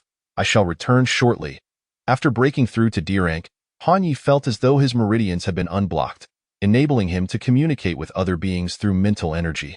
The multicolored deer and Long Qingqiu nodded, watching him depart from the cave. Although the iron-feathered vulture outside was formidable, they sensed that this black tiger appeared even more fearsome. Outside, the iron-feathered vulture vented its fury. Unable to breach the cave, it wreaked havoc on the surroundings, even contemplating flattening the mountain. The iron-feathered vulture that Hanyi had slain was its most cherished offspring, having perfectly inherited its genes, promising an unlimited future. Thus, its demise drove it into a state of madness. At that moment, it spotted a large dark figure on the ground. Upon closer inspection, it was the black tiger emerging from the cave. Merely a few hours had passed, yet it instinctively sensed that this black tiger seemed different somehow, even detecting a hint of danger emanating from it. Hanyi stepped out of the cave, gazing skyward as he let out a thunderous roar. His tiger roar was terrifying, shattering the surrounding trees and rocks, causing the creatures on the nearby mountains to cower in fear, trembling uncontrollably. This was the pressure emanating from the depths of his bloodline, capable of subjugating 100 beasts. Though the iron-feathered vulture hovered 1,000 meters above, it was still disoriented by the roar. However, with the enemy before it, the iron-feathered vulture would not shy away from battle. It screeched and spread its wings wide. Swish, swish, swish, feathers shot forth like long spears. Hanyi's tiger gaze sharpened, dark golden beast fire ignited around him, and he unleashed nether waves in sweeping arcs. He innovatively merged beast fire with nether waves to create nether fire. This was not merely a case of 1 + 1 equaling 2, but rather a masterful fusion where 1 + 1 exceeded 2. The nether fire swept across. All the feathers that had been shot forth were incinerated to ashes. The iron-feathered vulture's pride in its feathered strikes posed no threat to him. Realizing this, the iron-feathered vulture ceased its assault, soaring upward into the clouds. Then, it swiftly dove down, launching itself from the sky. Its diving ability meant that the higher it descended from, the more powerful its impact. Due to its incredible speed, its sharp beak had turned red from the intense friction with the air, generating high-energy heat. Hanyi remained unfazed, the character resembling a king on his forehead glowing brightly as he activated the Sovereign Domain. The range of the Sovereign Domain enveloped only about 100 meters around him.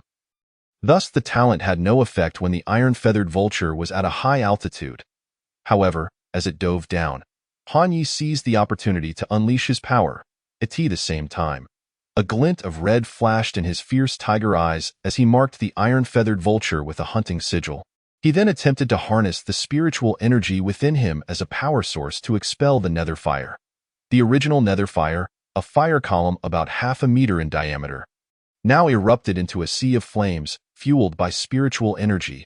With a thunderous roar, the iron-feathered vulture flew through the sea of flames, its feathers nearly singed off. The tremendous impact was somewhat diminished by the clash with the Sovereign Domain and the previous wave of flames. Hanyi, poised for action, leaped forward, executing a ferocious pounce. The terrifying force directly injured his internal organs, causing a spurt of tiger blood. Nonetheless, his objective had been achieved. He had successfully pinned down the iron-feathered vulture. Though the iron-feathered vulture was large, its proportion of flesh was not particularly high. Therefore, in terms of weight, Hanyi outweighed it by several times.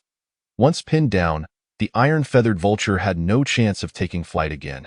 In the next moment, a mournful bird cry echoed. Hanyi sank his teeth into its neck, the crushing force of his bite shattering its bones. The iron-feathered vulture had nearly taken his life. So Han Yi showed no mercy, clenching his jaws tightly. Regardless of how the iron-feathered vulture struggled, he would not relent until it breathed its last. Ding! Host has slain a D-rank 5-star creature. Evolution Points 2022. In the past, this would have been a significant accumulation of points. However, with the current requirement of 50,000 points for each evolution, it hardly seemed substantial. Standing atop the corpse of the iron-feathered vulture, he roared several more times, his voice echoing far and wide. He officially proclaimed this territory as his domain. Lung Qingqiu and the multicolored deer, who had been observing from the cave entrance, emerged as well. Naturally, the weak harbor a sense of admiration for the strong, and they felt it intensely at this moment. The overwhelming might of Han Yi ignited a strong sense of submission within them. While the multicolored deer seemed unfazed, Lung Qingqiu felt somewhat awkward. After all, she had once been the empress of the human race. How could one so proud feel such a way? Yet, the sheer power of this being compelled her to sneak glances at Han Yi. They then began to process their prey. The iron-feathered vulture was nearly devoid of feathers, making it easier to consume. After all, they would not want to taste feathers during their meal. Ultimately, Han Yi had little appetite for the hyenas and lower-tier vultures. After extracting their entrails, he discarded them on a stone to dry for future provisions. Upon returning to the cave, he instructed Lung Qingqiu to clear the spider silk from the cave passage. He had no desire to traverse that darkened path every time he returned home. Subsequently, they removed the remnants of the jade spider from the cave's interior. As for the 2 spider eggs, Han Yi left them untouched, hoping that in due time, they might hatch into 2 small jade spiders. Inside the cave, Han Yi surveyed his surroundings with satisfaction. The space was quite spacious, capable of accommodating him even if he were to expand several dozen times. However, the height of the cave posed a slight concern, measuring only around 20 meters.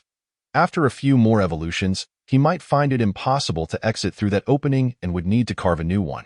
Nevertheless, this remained an excellent refuge. From this day forth, this shall be our dwelling.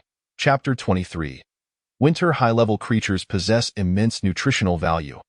Even the typically herbivorous multicolored deer could not resist sampling the flesh of the iron-feathered vulture. Han Yi had anticipated that she might find the taste of meat disagreeable and spit it out, yet to his surprise, she savored it. After satiating their hunger, Han Yi intended to take a nap. However, at that moment, he suddenly sensed several unfamiliar presences emerging from below the mountain. Could it be a challenge? He pondered in silence, leading the 2 of them down the mountain to investigate. At the foot of the mountain, several formidable predators gathered, yet they appeared to harbor no ill intentions, standing respectfully in a line. Species: Crescent Moon Bear Level, E-rank 5 stars Talent, Moonlight Power, capable of absorbing the essence of the moon to enhance its physical form. Star Moon Impact, able to unleash waves of starry energy. Overall Combat Power, 602. Species: Striped Giant Tiger Level, E-rank 5 stars Talent, Gigantic Strength, Rapid and significant growth in power with a high ceiling. Swift, exhibiting explosive force. Overall Combat Power, 592. Species: Purple Lightning Leopard Level, E-rank 5 stars Talent, Divine Speed, exceptional short-distance running ability. Purple Thunder, able to deliver electric shocks that paralyze foes. Overall Combat Power, 599. This bear, tiger, and leopard were, in fact, creatures from the nearby peaks. Their intelligence was remarkably high, and they had surprisingly allied themselves early on. Together, they were nearly invincible in this forest, as long as they did not encounter a D-rank being. Drawn by Han Ye's fearsome roar, they decided to approach him for companionship. Upon discerning their intentions, Han Yi naturally did not refuse. Following the upheaval at Wu'er Ridge, he had already resolved to gather more subordinates. However, he did not permit the bear, tiger, and leopard to reside deep within the mountain's heart. Instead, he instructed them to find shelter lower down the slope. In the ensuing days, Han Yi and his companions recuperated within the mountain's core. While the 3 newly acquired subordinates patrolled the area and dried meat point one day, while Han Yi was practicing in the mountain's depths, he had devised a unique breathing technique that allowed him to refine the spiritual energies of the heavens and earth for his own use. Although its efficiency paled in comparison to the techniques mastered by Lung Qingqiu, He believed that what suited him best was indeed the finest. Ding. The host companion, Golden Wind Wolf, has hunted 18 mutated fireballs. Evolution points 18. Ding. The host companion, Golden Wind Wolf, has hunted 7 E-rank 1-star fireballs. Evolution points 63. Ding. The host companion, Golden Wind Wolf, has hunted an E-rank 2-star fireball. Evolution points 18. Ding. The host companion, Golden Wind Wolf, has hunted 2 E-rank 3-star fireballs. Evolution points 70. Ding. The host companion, Golden Wind Wolf, has hunted an E-rank 4-star fireball. Evolution points 78. At that moment, a cacophony of chimes resonated in his mind, prompting Hanyi to open his eyes in astonishment. This little creature had been unusually active lately. He wondered what fortune it had encountered, as it had now reached E-rank 5 stars, if not higher. Likely leading a pack of wolves. Luckily, the Golden Wind Wolf had ventured out before humans stormed Wuer Ridge. Otherwise, amidst that chaos, it would have surely found itself in peril. It had been a long time since he last saw it, and Hanyi found himself missing it. Suddenly, his gaze was drawn to 2 jade spider eggs nearby. The eggs exhibited movement, as the tiny spiders within were poking at the shells with delicate legs. One of the jade spiders soon emerged, devouring its shell before scampering to Hanyi's side. The other followed suit, successfully hatching and consuming its shell, climbing onto him. These 2 jade spiders seemed to regard him as their father, displaying no fear whatsoever. Hanyi knew that these jade spiders possessed immense potential, and he was pleased by their affection. In the following period, he tended to them much like he had cared for the young Golden Wind Wolf. A month later, the multicolored deer exclaimed, "Master, it's snowing outside. It's so cold." The vibrant deer dashed into the cave, immediately seeking warmth beside Hanyi. Snow covered its body, a testament to the intensity of the snowfall beyond. "And where is Sister White Tiger? Is she still training at the mountain's summit?" Hanyi inquired. The multicolored deer nodded and replied, "Yes, with such heavy snowfall, I called her to return, but she insisted that this weather is perfect for her training and told us not to worry about her. By the way, she has recently broken through to D rank as well. I have no idea how she managed that. I achieved my breakthrough by consuming a fine spiritual herb.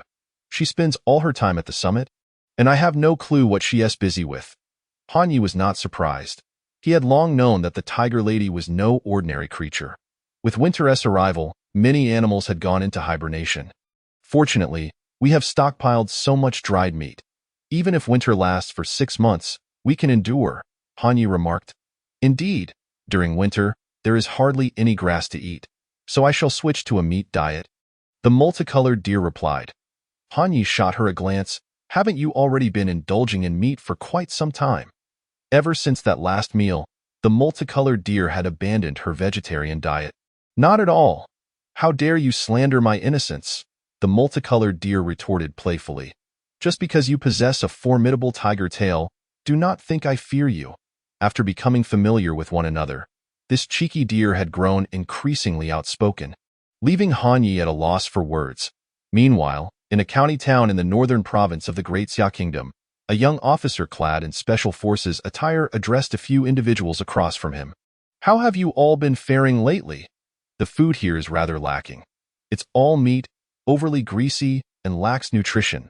It pales in comparison to our pickled dishes from the West Ba Kingdom," a middle-aged man from West Ba remarked, shaking his head. The young officer's team members appeared somewhat disgruntled, eager to retort. However, the young officer raised a hand, signaling them to remain calm. "Regardless of the food situation, we are set to depart for the Daxing Mountain Range tomorrow to conduct a joint exercise. If your West Ba team falls behind, do not blame it on the quality of the meals. Do not utter excuses about poor nutrition or stomach troubles affecting performance," the young officer spoke sternly. The middle-aged man from West Ba snorted coldly. "Captain Zhang, your words are rather unfriendly. This joint exercise between our two nations is to learn from each other's combat experiences. Naturally, our West Ba Kingdom is superior to your Great Xia Kingdom." The young officer chuckled. "Captain Park, I advise you not to be overly confident. Our Great Xia Kingdom is vast and rich, incomparable to your impoverished land. Among the towering mountains, countless terrifying beasts lie hidden. The Daxing Mountain Range is densely packed with energy sources on satellite imagery. The beast tribes here are formidable. Even though some may have gone into hibernation, it remains one of our humans' no-go zones. Captain Park Joon-hee remained non-committal, leading his Special Forces team to prepare. Chapter 24, Black Truffle Captain. Those Westba folks are incredibly infuriating. They complain about the food we provide. A tall, blonde-haired soldier scoffed, visibly displeased. Blonde, there's no need to take them too seriously. What is the saying? A wild boar cannot appreciate fine grain. Everything they enjoy is right in our condiment area. Perhaps they simply haven't found it. A seemingly refined soldier beside him patted the blonde's shoulder with a grin. Young Officer Zhang Feng turned to the two and said, as we explore the Daxing mountain range with the Westba team, let us remain vigilant. Those from Westba enjoy playing tricks behind the scenes and lack martial ethics. Captain, we are well aware of the nature of those Westba individuals, if given the chance. I would love to kick them a few times. They claim Westba, yet they are nothing but thieves, laying claim to everything, the blonde soldier remarked. All right, enough of the complaints. If this continues, I even want to set off with them tomorrow. The refined soldier shook his head in exasperation. That moment, two girls approached. One was tall and statuesque, standing at 1.82 meters. She donned black stockings, red-bottomed high heels, and an open deep blue shirt, paired with a simple black undershirt. Despite the heavy snowfall, her attire seemed insufficient, yet she appeared utterly unfazed by the cold. The other girl appeared petite and adorable, standing at 1.53 meters, with two playful ponytails. What are you three discussing? The tall, elegant beauty inquired. Upon her arrival, the blonde and refined soldier's eyes widened in astonishment. We were just venting about the absurdities of Westba, the blonde replied with a chuckle. Captain Zhang Feng surveyed the group and said solemnly, our Tianren Special Forces team is now fully assembled. Let us hurry inside to reconfirm our formation for departure. Additionally, I will introduce you to the members of the Westba Bluebird team. Zhang Feng led them back inside, gathering around the fireplace for warmth. The captain of the Westba team, Park Joon-hee, is 41 years old, with a combat power ranking of D-rank 2 stars. He possesses 3 talents: Golden Body, Heavy Fist, and Fat Burning. Golden Body allows him to briefly enter an invincible state, evading fatal attacks. Heavy Fist can amplify his punching power 36-fold in an instant. Fat Burning enables him to incinerate fat for greater strength. Zhang Feng explained. Upon hearing this, the elegant beauty Luo Nei's eyes glimmered with intrigue. That's quite an impressive talent. The ability to burn fat is remarkable. Indeed. Beside them, Xiaoxioling, the girl with twin ponytails resting her chin on her hand, immediately nodded in agreement. Huang Mao chuckled and remarked, Nei, Shaoling, you two are not overweight. There's no need for you to lose any fat. Luo Nei shot him a glare, retorting, this is precisely why you remain single.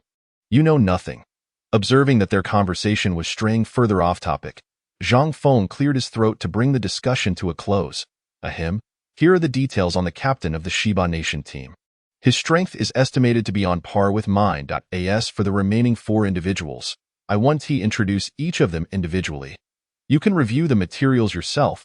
They are all a level 7 stars, each possessing remarkable talents. Our Special Operations Team is one of the 36 special forces directly under the jurisdiction of the Northern Province. The Bluebird Special Forces of Shiba Nation rank among the top 100 special forces of their country.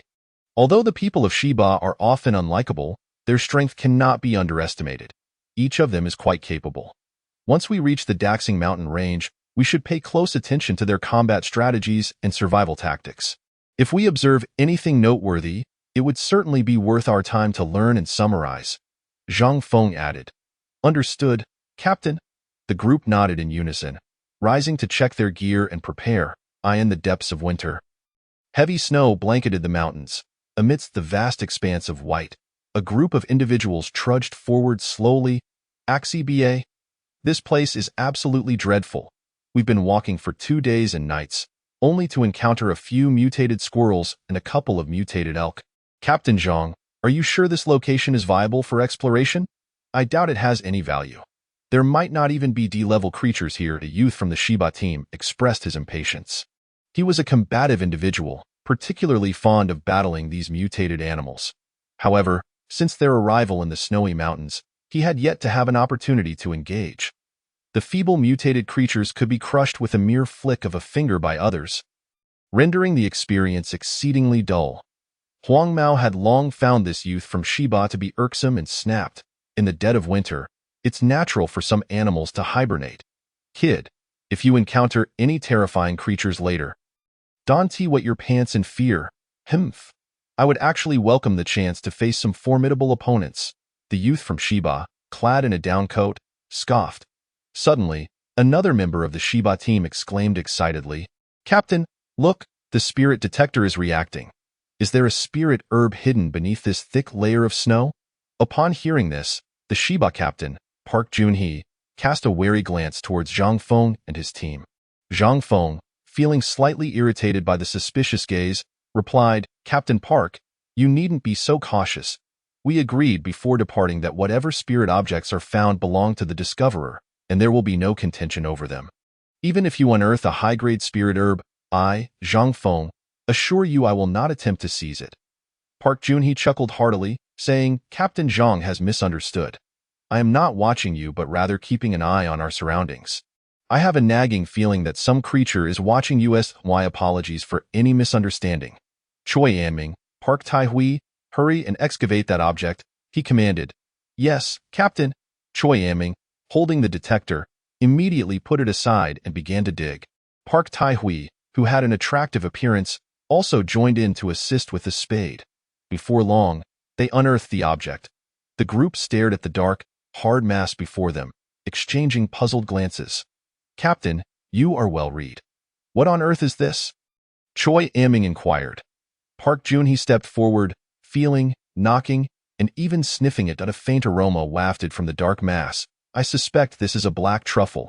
"A mutated black truffle?" Anming, quickly scrape off a bit of powder and test its spiritual essence. Park Junhee instructed. In truth, he could not identify what it was, however. In front of the people from Daxia, he could not admit ignorance, lest it make him seem unworldly. Nearby, Luo Neiyi and the others were whispering to each other. "Captain, is this truly a mutated black truffle? Aren't black truffles typically found in the southwestern regions? Do we have them in the north as well? And isn't this black truffle rather large?" Luo Neiyi asked. Zhang Feng shook his head. He too could not determine what the object was. Unbeknownst to Zhang Feng and Park Junhee, they had long been under surveillance. What are these people doing? Why are they toying with our king's excrement? The purple lightning leopard muttered. The crescent moon bear scratched its head in response. Perhaps these humans admire our king's illustrious reputation. But while we do hold our king in high regard, we wouldn't behave as they do. The two observed discreetly, puzzled by the actions of the Shiba team. Chapter 25. The Terrifying Land. Choi Anming, what are the results of the test? Park Junhee asked. Choi Anming scratched his head and replied, "The spiritual essence contained within this object is very low. It doesn't meet the standards of a spirit herb." He hesitated, unsure how to continue. "And what else?" Park Junhee's brow furrowed, as he had anticipated finding something valuable, only to be met with disappointment. Through an analysis of the composition of the object, the assessment revealed it was likely the excrement of some animal. Ba. Upon hearing this, Park Junhee's face soured, and he quickly discarded the black truffle he had been holding. He buried his hands in the snow, vigorously rubbing them together. Choi Anming and Park Tai-hui, who had also touched the supposed black truffle, followed suit, using the snow to cleanse their hands. Zhang Feng and Luo Neiyi couldn't help but chuckle at the sight. The Shiba team had been studying a lump of excrement, which was utterly hilarious. "But Captain, how could excrement contain spiritual essence?" Huang Mao asked. "Could there be some creature filled with spiritual energy?" Zhang Feng replied solemnly, "It's likely the excrement of some creature that has consumed spirit herbs. Hence the residual spiritual essence. It's fortunate we did not use the spirit detector. Otherwise, the embarrassment would have been ours." After a while, the three members of Park Junhee's team regained their composure. Although they had thick skin, they still felt humiliated for having made such a foolish mistake. "Ahem, Captain Zhang, let us continue onward. While we haven't completely wasted our time, at least we have confirmed that there are large predators nearby. Perhaps the creature is hibernating, and we can seize the opportunity to hunt it down," Park Junhee stated. Zhang Feng nodded and raised his gaze towards the valley ahead, pressing on. "What on earth is that?" Could there be some creature hibernating inside? After walking for another 10 minutes, they suddenly spotted a small snow mound. This mound was peculiar, rising high in the flat land, and its outline suggested something was concealed within. All personnel, prepare for battle, Zhang Feng commanded, immediately instructing his team to assume a combat formation. Park Junhee signaled his team to be alert, ready for combat at any moment. Shichen, use your palm wind to blow away the accumulated snow on top. Park Junhee directed the combative youth beside him. Yes, Captain. The eager warrior rubbed his hands together in anticipation. He then struck out with his palm, summoning a fierce gust that sent snow flying. What the? Captain, what do you make of this? Once the snow was blown away, the true form of the object was revealed. It was a skeleton. An exceptionally large skeleton. Judging by its contours, it appeared to belong to a flying creature. Though its size was astonishing, the wings alone were estimated to span 7 or 8 meters, with a body length exceeding 18 meters. Such a colossal being was unfathomable as to what level of existence it had been in life. More terrifying was the question of how such a massive avian skeleton had come to rest in this place. What kind of creature could have hunted it? Zhang Feng stared at the giant bird's skeleton, his throat constricting as he swallowed hard that a creature of this size must have possessed at least the level 4 stars of strength, if not higher, he murmured. Park Junhee, equally startled, asked, Captain Zhang, how much do you know about the Daxing mountain range? Have the strongest animals in the mountains reached sea level? A sense of unease welled up within him, as if a terrifying beast could emerge at any moment to consume them all. According to satellite monitoring, the Daxing mountain range is home to numerous powerful energy sources. There should be no fewer than 20 D-level creatures, though we cannot yet determine the presence of sea-level beings. Sea-level creatures are capable of concealing their energy signatures, making them undetectable even to satellites, Zhang Feng replied, turning to his team. Everyone, remain vigilant and be prepared for combat. There must be large predators lurking nearby. Having arrived at this juncture, regardless of face or any other considerations, no one was willing to propose a retreat. The two teams, one to the left and the other to the right, cautiously advanced. The atmosphere was at its most favorable since their encounter began. As everyone was too preoccupied to think of anything else, their hearts lodged in their throats. However, after just a short distance, they halted once more. Before them lay hundreds of small snow mounds, densely clustered. Though they could not compare in size to the earlier snow hill, yet their sheer number created a truly spectacular scene. The youth from Shiba Nation stepped forward again, gently waving his hand to blow away the snow covering these mounds. Moments later, as the crowd beheld the sight before them, a shiver ran down their spines. Bones? They were all bones. Hundreds of skeletons of various sizes and types littered the ground. Such a multitude of remains could not possibly be attributed to a single animal. It was highly likely that a terrifying beast pack lurked nearby, Zhang Feng said solemnly. Captain Park, I believe our luck has run out. We have stumbled into a perilous zone. I am prepared to lead my team in retreat. What are your thoughts? Captain Park Junhee also felt a surge of alarm. The presence of hundreds of large skeletons evoked unsettling associations. Since the captain from Daxia had suggested a retreat, he did not feel it was a sign of weakness for his side either and was about to nod in agreement. But at that moment, a faint, pleasant fragrance wafted into his nostrils, the scent of a ripening spiritual herb. Even after just a few breaths, he felt invigorated. This herb was extraordinary. The fear within Park Junhee was instantly replaced by delight, his eyes sparkling with excitement. The others also caught the fragrance of the herb, becoming entranced and feeling remarkably refreshed. Zhang Feng exhaled slowly. Regaining his composure, he hesitated, pondering whether it was better to retreat immediately or take the risk to harvest the spiritual herb. The value of the herb was immeasurable. If they could bring back a top-quality specimen, their entire team would be richly rewarded. Their strength and status would undoubtedly be elevated as well. Yet, the risks were indeed considerable. Captain Zhang, we have worked hard to penetrate this area and have caught the scent of the herb. Wouldn't it be too regrettable to leave now? Park Junhee remarked. If anyone is to leave, the people of Daxia may go first, but we of Shiba Nation are inherently adventurous and wish to gather the spiritual herb. Zhang Feng felt somewhat torn. He glanced at his team members. Their gazes were resolute, seemingly unwilling to retreat. Given this, he too decided to take the risk. Fortune favors the bold, Captain Park. We shall not retreat just yet. After we secure the herb, we will withdraw it, he declared. Thus, both sides advanced together, following the direction of the herb's fragrance. Not far ahead, they discovered the source of the aroma. It was a snow-white flower, resembling a silver fungus, swaying in the snow and wind. Beside this spiritual herb lay a magnificent striped tiger. At this moment, the fragrance was wafting abundantly, nearing maturity, yet the striped tiger remained unfazed. It seemed as though it was specifically guarding this spiritual herb. Chapter 26. The Contest for the Spiritual Herb. Captain Park, what do you make of the strength of this great tiger? Zhang Feng inquired, glancing at Park Junhee. Park Junhee pondered for a moment before replying, approximately level 6 stars. Anyone among us would be more than capable of handling it, Captain Zhang. There is only this one spiritual herb. How shall we divide it? Zhang Feng replied coolly. Let us proceed on a first-come, first-served basis. Whichever side reaches the herb first will claim it. If we find any additional herbs thereafter, they shall belong to the other side. Park Junhee nodded. Zhang Feng's proposal was indeed fair and reasonable.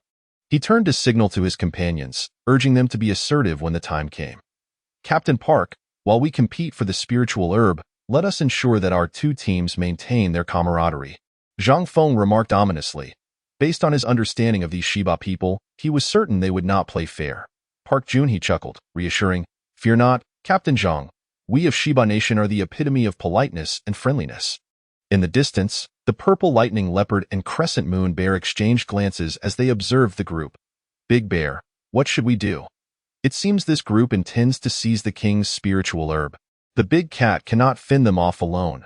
With a glance from the purple lightning leopard, the crescent moon bear understood the implication. You're faster. Hurry back to the mountain and ask Sister Lu to bring the others over. I will go ahead and assist the big cat in stalling them for a moment. The crescent moon bear replied. Time was of the essence. The lightning leopard wasted no further moments. With a swift rush, it transformed into a flash of purple lightning and vanished. Meanwhile, Zhang Feng and Park Junhee began counting down together. 3, 2, 1. 10 individuals surged forward simultaneously, racing toward the spiritual herb. The striped tiger, startled by the sudden onslaught, quickly rose to intercept them. Just an level 6 star, and it dares to obstruct us? The combative youth from Shiba scoffed, throwing a punch at the striped tiger. The striped tiger, unperturbed, charged forward to meet him. Ah, this beast is surprisingly sturdy. The combative youth, Shirchun, was sent flying, his wrist aching painfully, nearly incapacitated. This young man possessed a talent for strength, leading him to believe he could contend with the striped tiger. However, he was unaware that the striped tiger was equally powerful, with astonishing explosive force. The disparities in their respective dimensions were significant. The gap following their mutations was not trivial. Even if the youth's level were 1 star higher than the striped tiger's, they were not in the same league. Hey, didn't you say your hands were itching before? Now's your chance, and yet you proved to be quite useless. A nearby youth with yellow hair laughed, flames igniting around him as he conjured a fireball and hurled it at the striped tiger. Just as the striped tiger regained its footing, it was unable to dodge the yellow-haired youth's remote attack. But at that moment, a brilliant wave of light shot forth from behind, shattering the fireball. Everyone turned to see a nearly 5-meter-tall brown bear. This bear bore a mysterious crescent mark on its forehead. Yet another one, little Ling, you deal with it, Zhang Feng commanded. Yes, Captain. The dual-braided Zhao Shaoling immediately halted her steps and turned to confront the crescent moon bear. Ice spirit, she cried out sharply, summoning an ice bird from behind her. The ice bird let out a piercing cry and swiftly charged towards the crescent moon bear. The crescent moon bear, thinking it might escape the ice bird, was taken aback when it realized the bird could turn and pursue. As it found itself unable to evade, it roared, unleashing a wave of star moon energy. Although its star level was 1 lower than Zhao Shaoling's, the power of the star moon impact was formidable enough to obliterate the ice bird. Remarkable. The strength of the mutated creatures here far exceeds that of other regions. Zhao Shaoling felt a jolt of apprehension and quickly summoned 2 more living ice sculptures to attack the Crescent Moon Bear. The Crescent Moon Bear, each time it unleashed the Star Moon impact, required a brief interval, leaving it overwhelmed in the present moment. With a thunderous crash, after obliterating one ice wolf, it was struck by another ice bull, causing it to vomit blood. Yet it was not over. Zhao Shaoling raised a sniper rifle, firing a shot. As the Crescent Moon Bear struggled to cope, she had already aimed and seized the opportunity to shoot again while it was injured by the ice spirit. Her aim was impeccable, and the bullet struck the bear's abdomen directly. This bullet was no ordinary projectile. It was a spiritual energy bullet that caused an explosion upon impact. Thus, a gaping wound appeared in the Crescent Moon Bear's abdomen. A gruesome sight. It is done. Zhao Shaoling nodded in satisfaction, stowing her sniper rifle up ahead. The striped tiger lay vanquished, bloodied in the snow. The people of Shiba Nation disregarded martial ethics, engaging in combat with their group over that spiritual herb. She hurried forward, eager to assist, but suddenly, she sensed movement behind her and turned sharply. To her shock, the severely injured Crescent Moon Bear was charging towards her, baring its terrifying fangs, seemingly intent on fighting to the death. No one can take anything from beneath this bear's watchful eyes.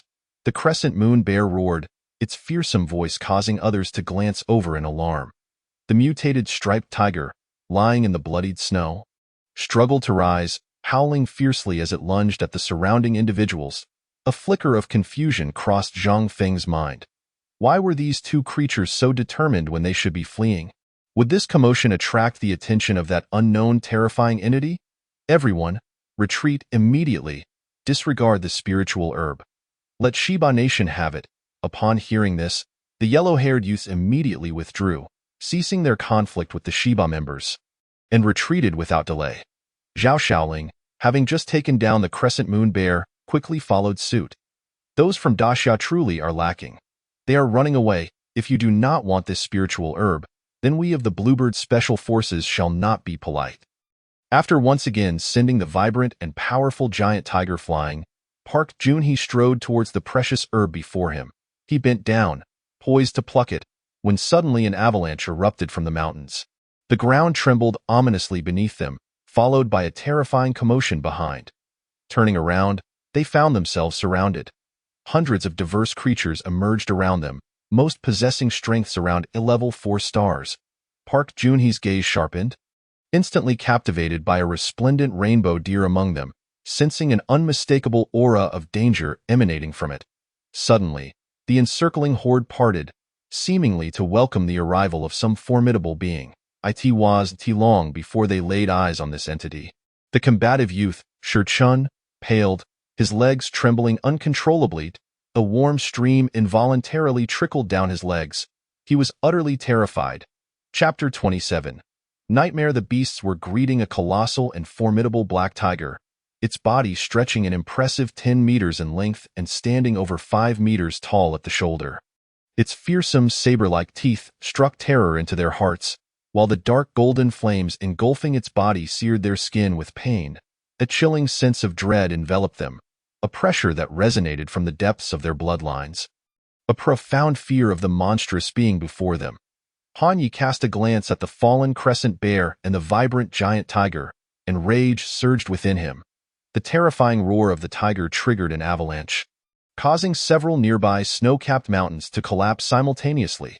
The Westba Nation's battle team faced the brunt of the tiger's roar, with 4 members perishing on the spot: Choi Mayong, Park Tae-wai, Shirchun, and another, all bleeding from their orifices, slain by the sonic waves of the tiger's roar.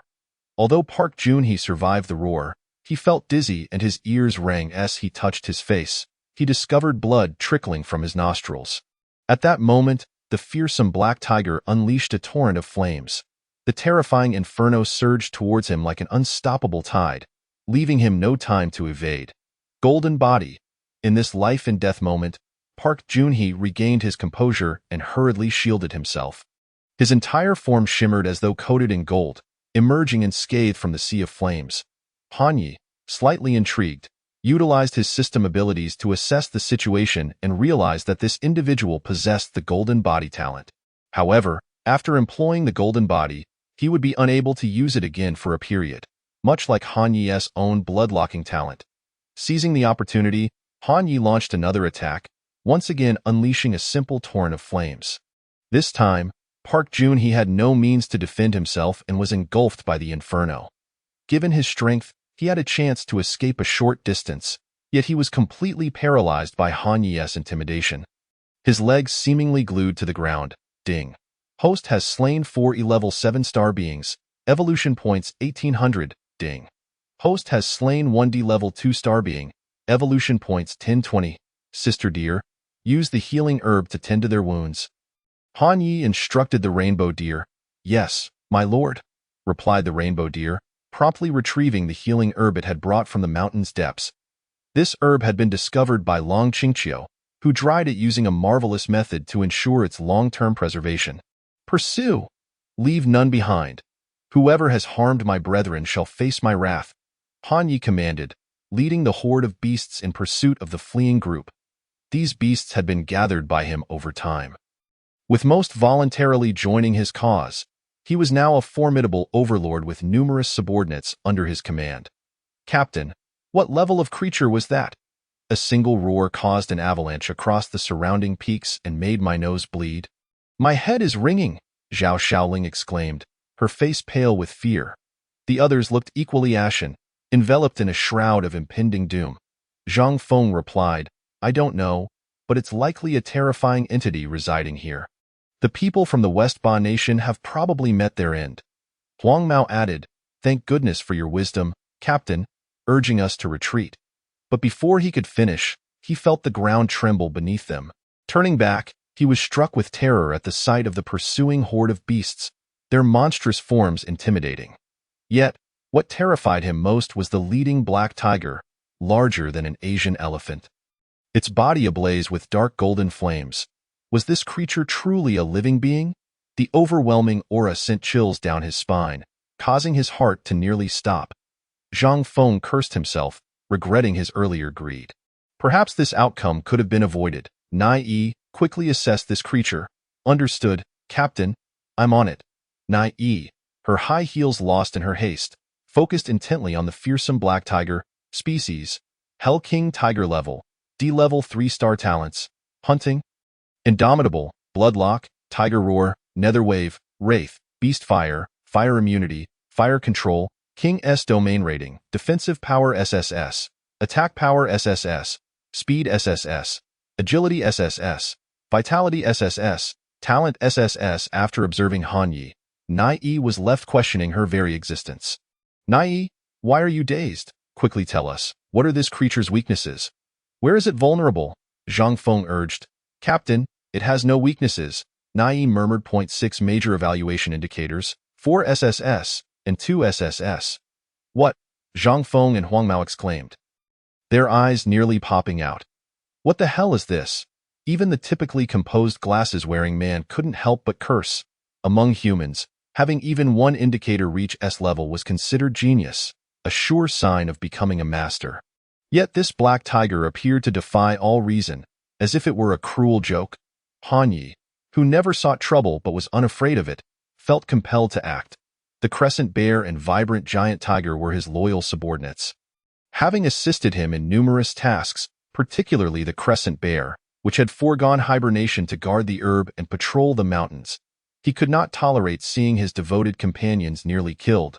Summoning his strength, he leaped forward with a thunderous crash, landing before the fleeing group to block their path. After a simple tiger roar, he unleashed the wraiths. The wraiths emerged from his body, a purple-skinned hyena and 2 iron-feathered vultures, charging towards those with weaker abilities. Although transformed into wraiths, they retained only a third of their former strength, yet it was more than enough to deal with these individuals in no time. All of them fell to the wraith's onslaught. As for the leader, he struggled in vain, exchanging blows with Han Yi several times before ultimately being crushed beneath a mighty paw. In a heavily guarded base located in the northern province, a laboratory housed several artificial bodies. At that moment, one of the artificial bodies suddenly opened its eyes. She immediately pressed a button, rising from the incubator. Simultaneously, someone entered to investigate. The curly-haired beauty in a lab coat looked at the newly awakened woman and cautiously inquired. "Nai?" The woman nodded, gasping for breath. "It's me." The curly-haired beauty furrowed her brow. "Isn't your Tianren Special Operations team quite powerful? What happened?" Nai recalled the horrifying images from her demise and trembled uncontrollably. "We re-dead, all of us.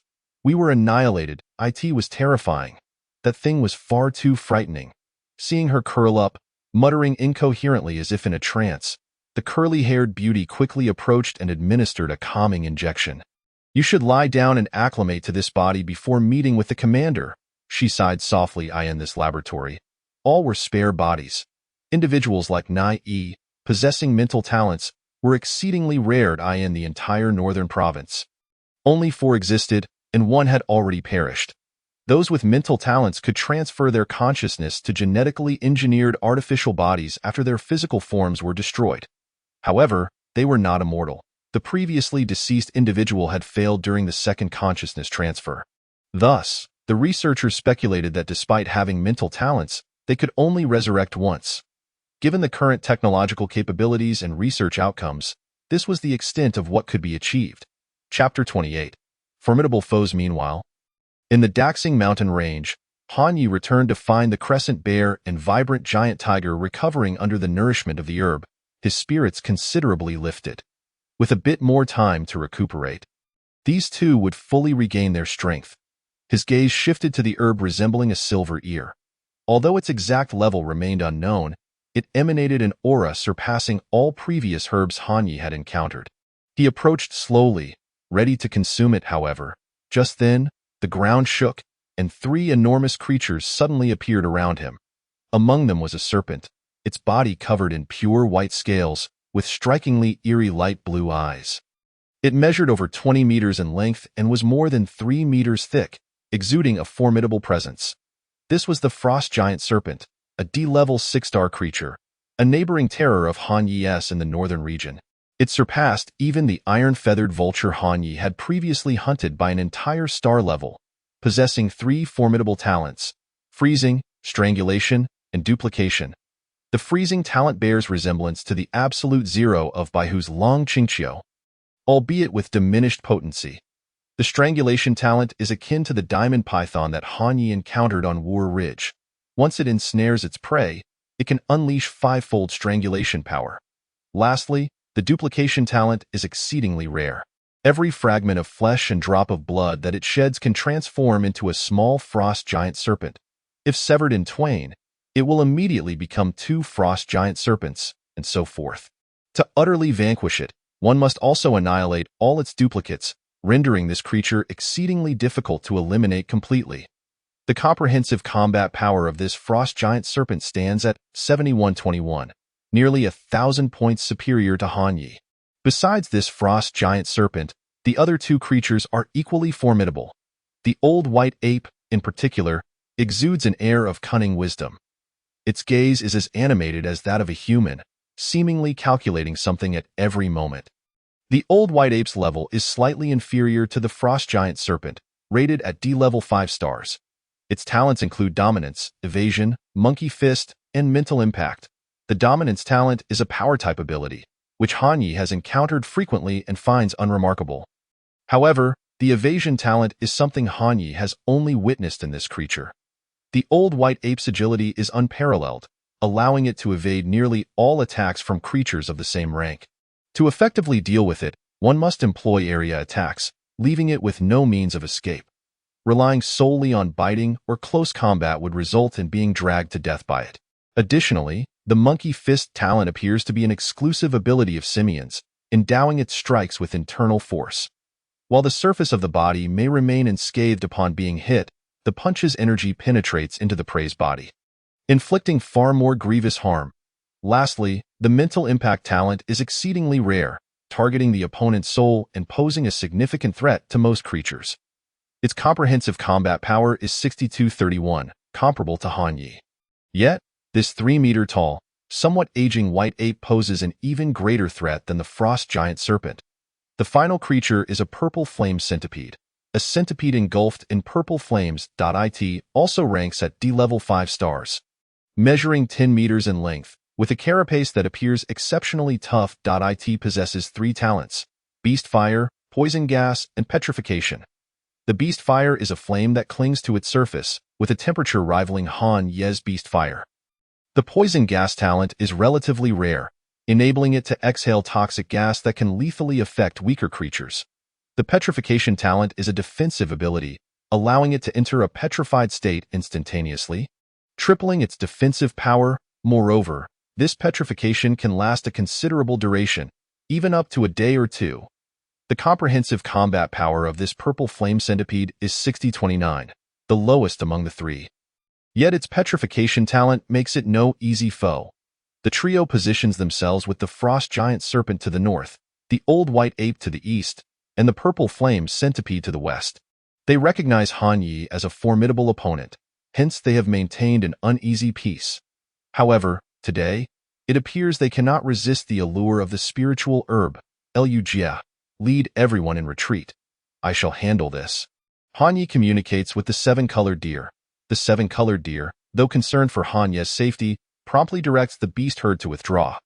She understands that in battles of this caliber, their assistance would be futile and might hinder their king's performance. The herd swiftly retreats, leaving only the 4 of them on the snowy ground. Han Ye surveys the surroundings, the royal insignia on his forehead gleaming brightly, and unleashes his kingly domain.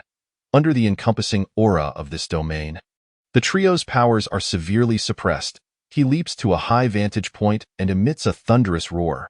Han Ye's unrestrained tiger's roar shatters even the frozen earth beneath the snow.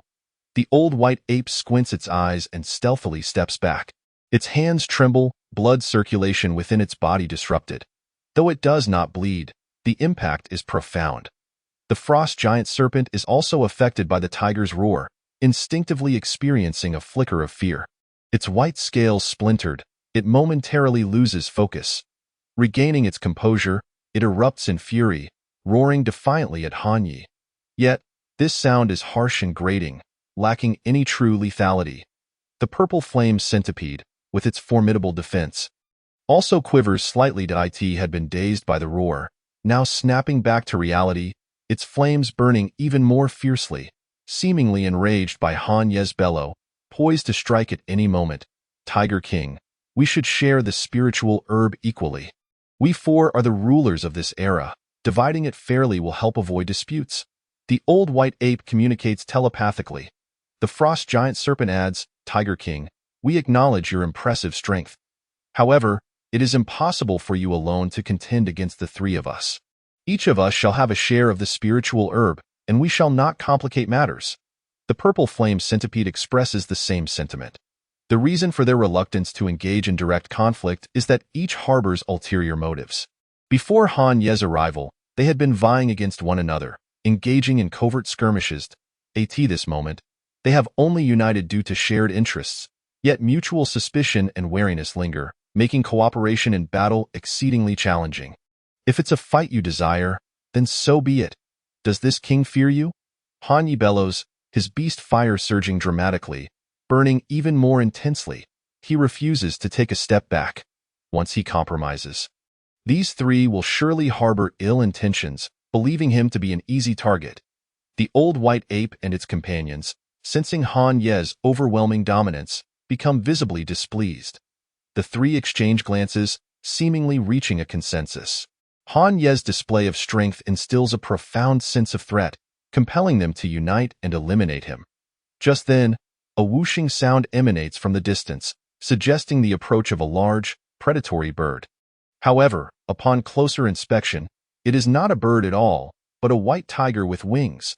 This majestic white tiger measures 5 meters in length and stands over 2 meters tall, its wingspan exceeding 10 meters.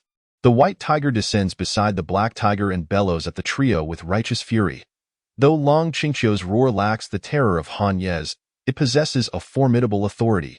Since relocating, Long Qingqiu has devoted herself to training atop the mountain, and it has been ages since Han Ye last laid eyes on her. Her sudden appearance today genuinely astonishes him. Chapter 29. The Mother Tiger. Not to be provoked race. White Tiger level. D level 2 stars talents. Moonlight, Royal Dominance, Longevity, Self-Healing, tiger wings, beast eye soul, evil eye, fury, destructive claws, moonlight guardian comprehensive combat power. 5682 Han Yi is already familiar with her first 5 talents. The white tiger's light waves shot forth are the manifestation of her first talent, moonlight. Royal dominance, akin to his kingly domain, can diminish the opponent's combat strength. Longevity and healing serve functional purposes, requiring little elaboration. The tiger wings talent, which he had not witnessed her manifesting before, is breathtakingly beautiful. The remaining 5 talents, beast eye soul, are similar to his beast fire. Though she does not bear ice crystals, she continually emanates a chilling aura, leaving frost imprints with each step. The evil eye talent is exceedingly rare, capable of inducing hallucinations in other beings, serving as a powerful control ability. The fury talent operates similarly to a berserk state, yet it is superior to pure rage. Post-activation, the side effects are significantly reduced, almost negligible. The destructive claws talent is an offensive ability that bestows tremendous destructive power and lethality to her claws.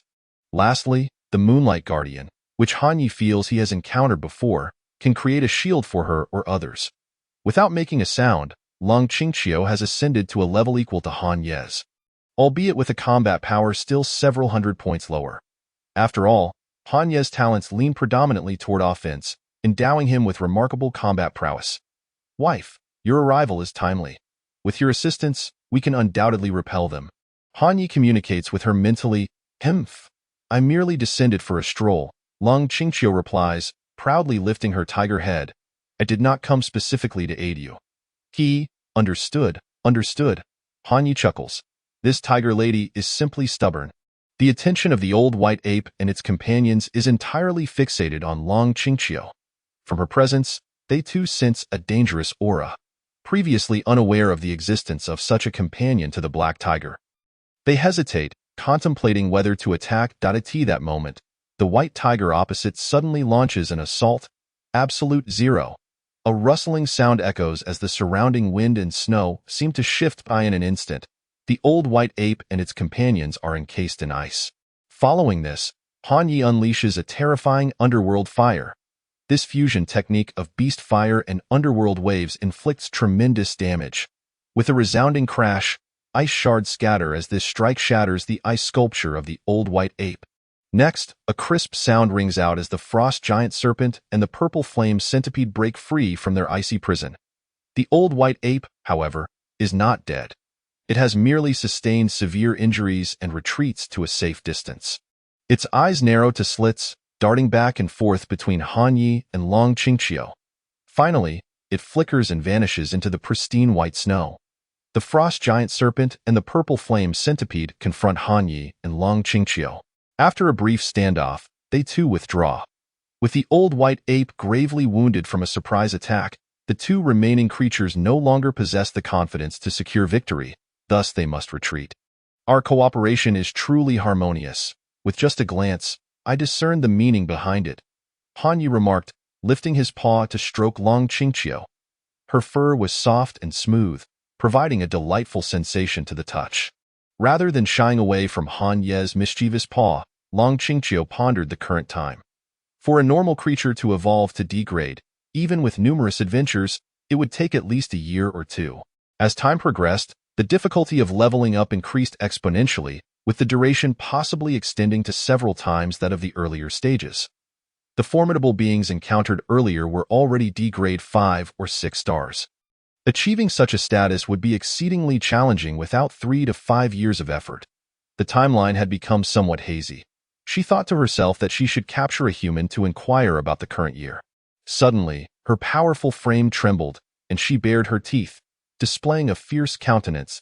In a moment of distraction, this audacious creature had gone too far, daring to slap her rear end with great enthusiasm, the sound echoing sharply. Upon witnessing the wrath of the tigress, Han Yi ceased his antics and obediently returned to the spirit herb. Darling, do you wish to consume this spirit herb? Han Yi inquired, looking up at Long Qingqiu. You can eat it yourself. I have no interest, she huffed lightly, unfurling her pristine white tiger wings to soar back home. The snow spirit flower possessed life-enhancing properties, and given that this brute often fought ferociously, she hoped he might acquire a restorative talent from it. Yet, a sudden realization struck her. She recalled a crucial detail. That was not the snow spirit flower. It was the snow love flower. These two herbs bore a striking resemblance, especially in their blossoms, resembling clusters of pure white tremella. However, their leaves differed significantly. The snow spirit flower had elongated leaves, while the snow love flower's leaves were rounder, making them easily distinguishable. Regardless, upon sighting them, creatures invariably focused on the flowers and entirely overlooked the leaves. In terms of medicinal efficacy, the two flowers were quite similar, both being life-related. However, the snow love flower had a slight difference. It contained a rather undesirable hormone. Mid-flight, she hastily turned back. I hope I was mistaken, she thought, a sense of unease creeping in. Damn it. Why do I feel so restless? After consuming the spirit herb, Han Yi felt an overwhelming surge of energy. Just then, Long Qingqiu returned. She glanced at the spot where the spirit herb had been, now utterly vacant. Han Yi, seeing this, presumed she had changed her mind midway. I intended to give it to you. But you refused, so now it's mine, he proclaimed. What did the leaves of that herb look like? Were they long or round? Long Qingqiu pressed. How would I know? It was such a tiny thing. I didn't even bother to look and just swallowed it whole. He replied, next time, if I come across another spirit herb, I promise to save it for you. No need. Long Qingqiu muttered. You should dig a pit and hide in it first. Huh? Han Yi was bewildered. Uncertain of her intentions, don't ask so many questions. I'm doing this for your own good. Fine, Han Yi conceded, realizing this tigress seemed to possess a wealth of knowledge, perhaps even some remedies. He swiftly dug a sizable pit. Yet he increasingly sensed something was amiss with his body. I will bury you in the snow. When I return to dig you out, do not move, just stay put here, Long Qingqiu instructed. Ice and snow had a certain alleviating effect. Regardless of whether Han Yi had consumed the snow spirit flower or the snow love flower, she decided to treat it as if it were the latter. Approaching the pit, she assessed its depth. All right, you can go in first. Before she could finish her sentence, however, she felt as though a small mountain had landed upon her. What are you doing? She exclaimed. Chapter 30. Two tigers. Do you want me to dig deeper? No, it's deep enough already. MHM, on the mountainside. Han Yi drove a thunderstruck wood into the ground. Long Qingqiu mentioned that this wood would be reborn in the coming spring and might bear spiritual fruit. Although Han Yi was unclear about how she possessed such knowledge, past experiences taught him that following her advice was wise. After inserting the thunderstruck wood into the frozen earth, the two tigers traversed through a cave back to the mountain's core. As for what transpired moments ago, it remained a mystery. Yet the irritable tigress had softened somewhat. Long Qingqiu lay in her warm nest, adorned with animal hides and bird down, feeling drowsy.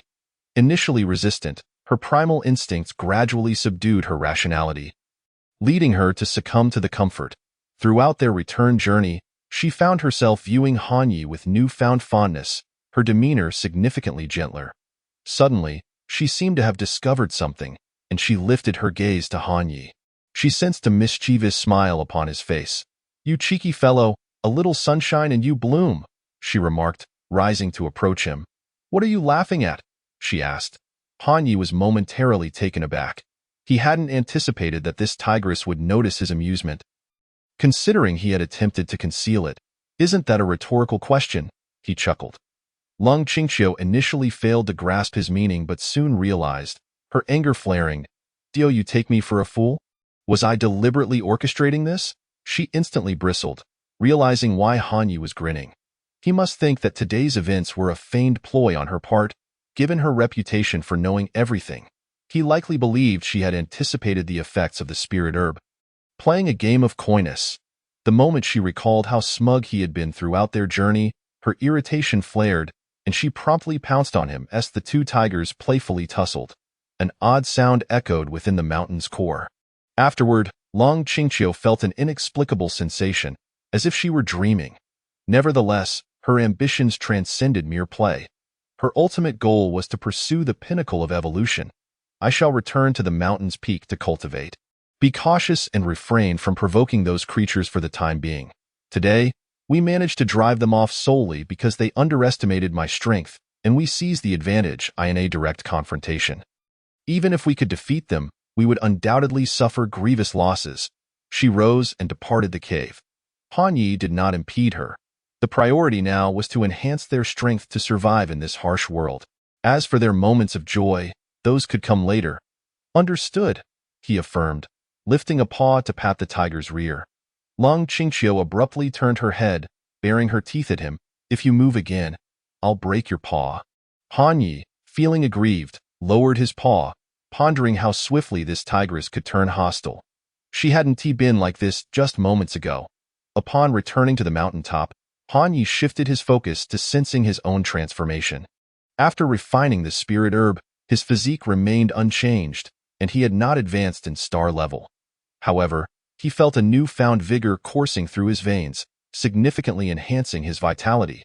Moreover, he had acquired a talent for bloodlust.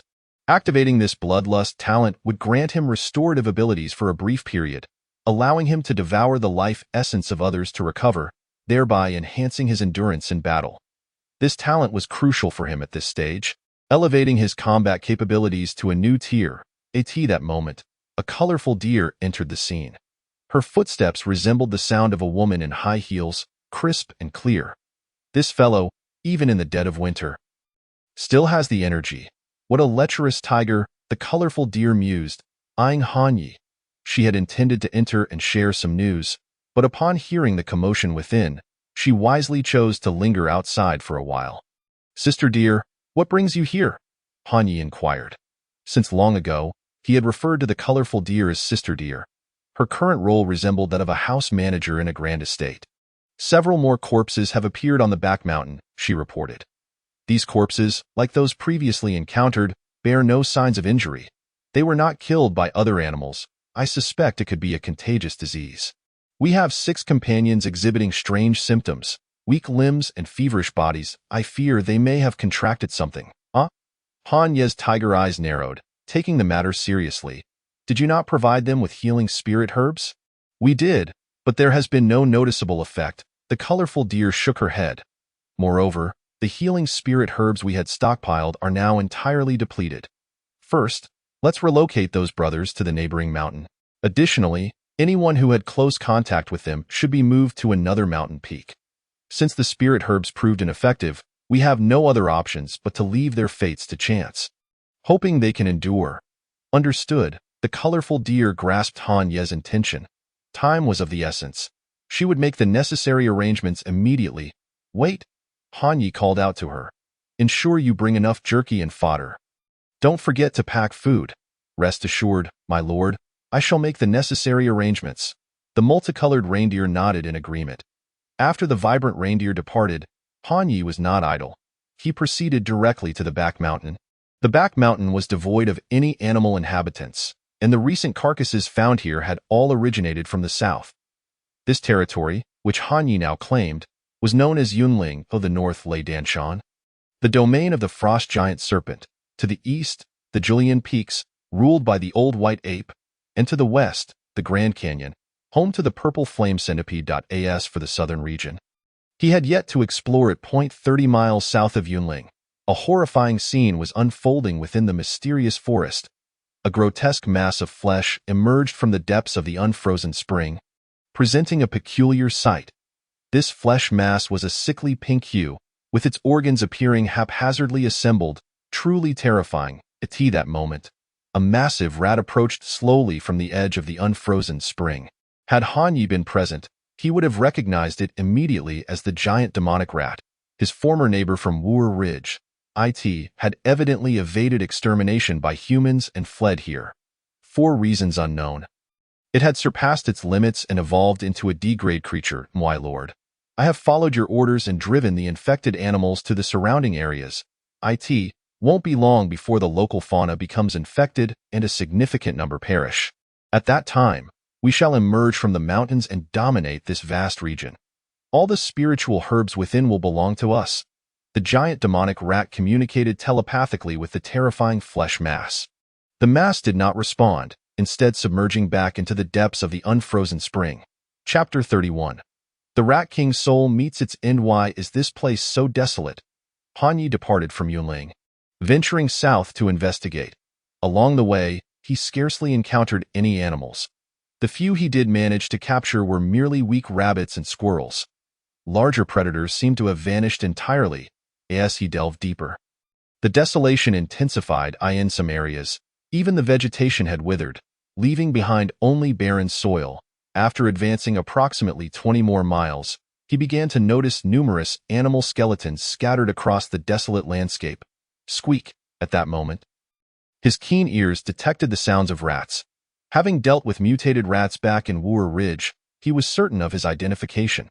However, he did not pursue the mutated rat.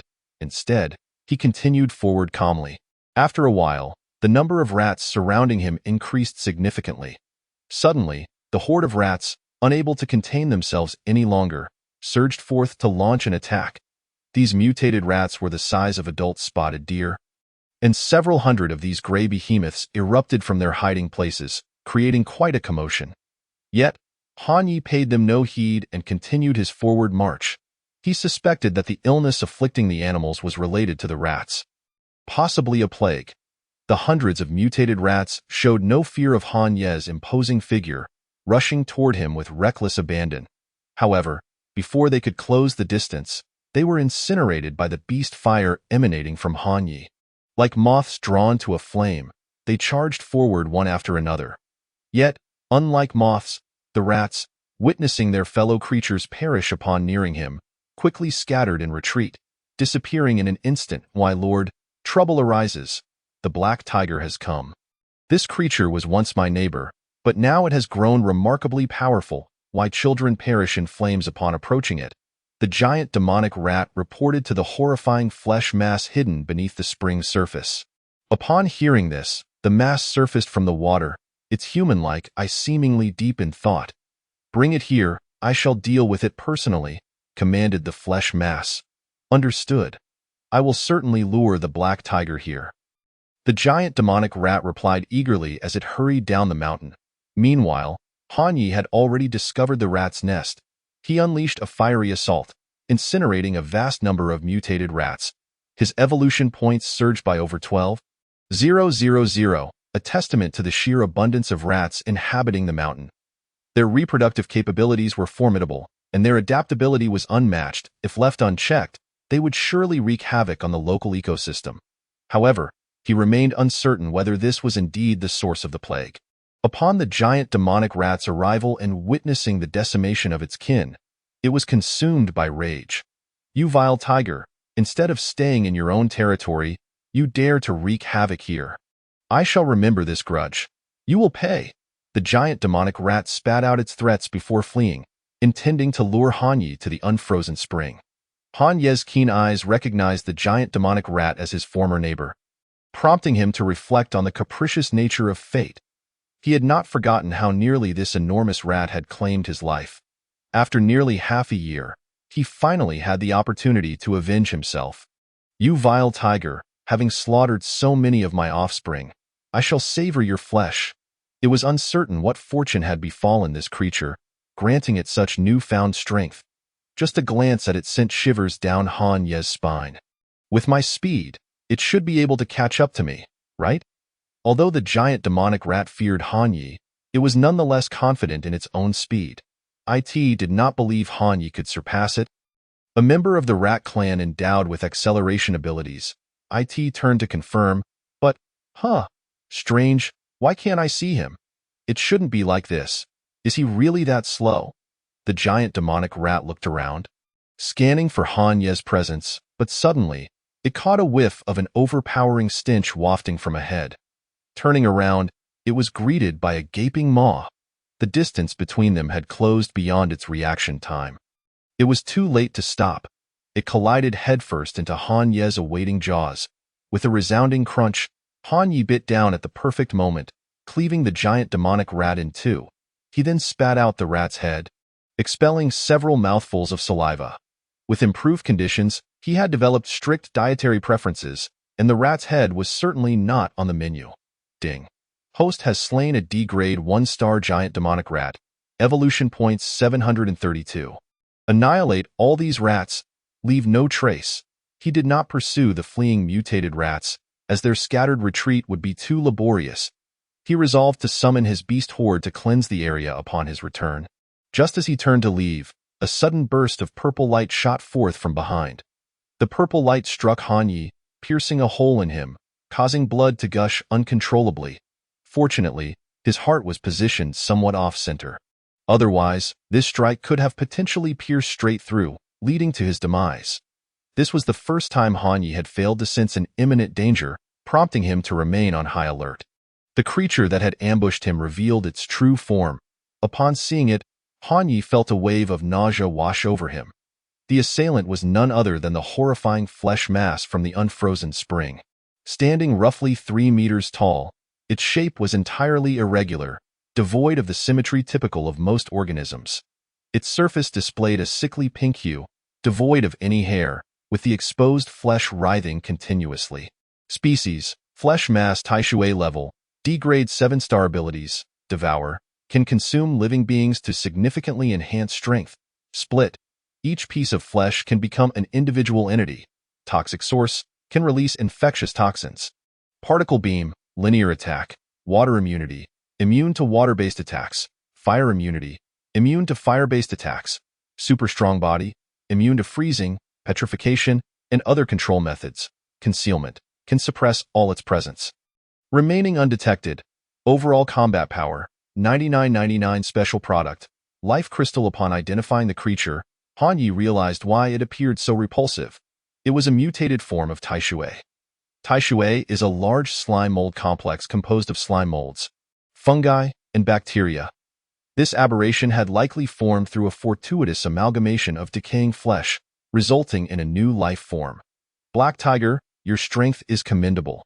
Follow me, and you shall become my subordinate in the future. I shall not treat you unfairly. The flesh mass Taishui communicated telepathically with Han Yi. In response, Han Yi unleashed his claws, launching himself at the creature, cleaving it in two with a single swipe. Yet, in the next instant, the bisected flesh mass Taishui reformed into 2 smaller masses. Both entities initiated an assault, unleashing twin beams of purple light towards Han Yi. Chapter 32. Restraint. The reason the purple light had struck him earlier was solely due to his lack of vigilance. At present, he leapt into the air, easily evading the 2 beams of purple light. Simultaneously, a flash of crimson flickered in his eyes as he marked the flesh mass Taishui with a hunting sigil. Letting out a roar, the emblem of the king on his forehead gleamed momentarily, activating the king's domain. Observing Han Ye's remarkable agility, the bisected flesh mass Taishui halted its attack. Subsequently, the 2 smaller masses burrowed into the ground. Vanishing from sight, a radiant violet light perpetually emanates from beneath the ground, its direction ever shifting. This time, Han Yi suffers due to his considerable size, as he is struck by numerous beams of this violet light. These beams are, in fact, the manifestation of the flesh tumor Taisui's particle light beam ability, possessing formidable penetrating power. Several of the wounds upon him continue to bleed profusely. His condition is deteriorating rapidly, and in a short span, it has fallen below 50%. What troubles him further is that after burrowing into the earth, Taisui has activated its breath-concealing ability. He is utterly unable to discern its location. Relegating him to a stance of passive defense. As for the hunting mark, it has been completely obscured. He speculates that Taisui's breath-concealing ability takes precedence over the marking effect of the hunting ability. After all, his hunting talent primarily enhances attack power, leaving the marking of prey as a secondary function, which pales in comparison to the specialization in breath concealment. This creature also possesses fire immunity, rendering his beast fire ineffective against it. In light of this, he resolves to alter his strategy. In the following instant, a fearsome tiger roar reverberates through the surroundings, causing trees to topple and stones to scatter in a terrifying display. Meanwhile, the flesh tumor Taisui, hidden underground, is shattered by this dreadful sound wave. Simultaneously, Han Yi unleashes his bloodthirsty ability to siphon the life force of the flesh tumor Taisui to restore his own vitality. Whoosh! More violet light bursts forth from the ground, akin to a multitude of skyrocketing rockets. Witnessing this, Han Yi muses that the tiger roar ability indeed proves effective against it. This single roar causes it to fragment into hundreds of pieces. Tai Sui, being a composite entity, inherently possesses unstable characteristics. The essence of sound waves is vibration. At such close proximity, the vibrations cause the already unstable Tai Sui to disintegrate. Although this method may not kill it, it effectively diminishes its power. He had just observed that the violet light emitted by the fragmented Tai Sui is significantly weaker in both thickness and quality than before. If he can continue to weaken it until the violet light can no longer penetrate his defenses, he will be invulnerable. Despite the seemingly numerous abilities of the flesh tumor Tai Sui, most are defensive in nature. Water immunity, fire immunity, superlative body dominance, fragmentation, and breath concealment are all formidable, yet not fortuitous for him. While his beast fire is ineffective against its abilities, he remains unaffected in all other aspects, and he is not particularly adept at control tactics. This creature's vitality is truly astonishing. One can only wonder how many lives it has consumed. Meanwhile, the wounds upon him are healing, his blood production capabilities having increased exponentially, and his flesh is visibly regenerating. He quickly regains his strength to 100%. At this juncture, the flesh tumor Tai Sui abruptly alters its method of attack. A pale purple mist envelopes the area in an instant. A sizzling sound akin to hot iron meeting water fills the air. The beast fire consuming Han Yi incinerates the encroaching toxins, causing them to evaporate. He dares not linger in this vicinity, holding his breath as he vacates the area. The flesh tumor Tai Sui, undeterred, pursues him relentlessly. It launches another toxic gas attack, followed by particle light beams, leaving Han Yi in a state of disarray. What vexes him is that the flesh tumor Tai Sui can merge its toxins with the particle beams. After being struck, he becomes poisoned. Although the toxin has not yet manifested, he realizes he has contracted the same plague responsible for the demise of numerous creatures. Given this predicament, he decides to abandon his defensive posture, opting instead to unleash his tiger roar against it. 10 minutes later, the tide of battle shifts. Han Yi transitions from offense to defense, relentlessly pursuing the flesh tumor Tai Sui. His strategy proves successful. At this point, the flesh tumor Tai Sui has fragmented into thousands of tiny morsels. Its particle beams can no longer inflict harm upon him. However, one aspect remains a source of frustration. He cannot kill it. While he has established an invulnerable position, he remains powerless against the flesh tumor Tai Sui. No matter how he attacks, it continues to fragment, seemingly immortal. Yet, this creature is terrifying. Its evolution is rapid, and it can approach stealthily for ambushes. Their enmity has been firmly established. As long as it lives, Han Yi cannot rest easy. At that moment, the multicolored deer arrives with a horde of beasts.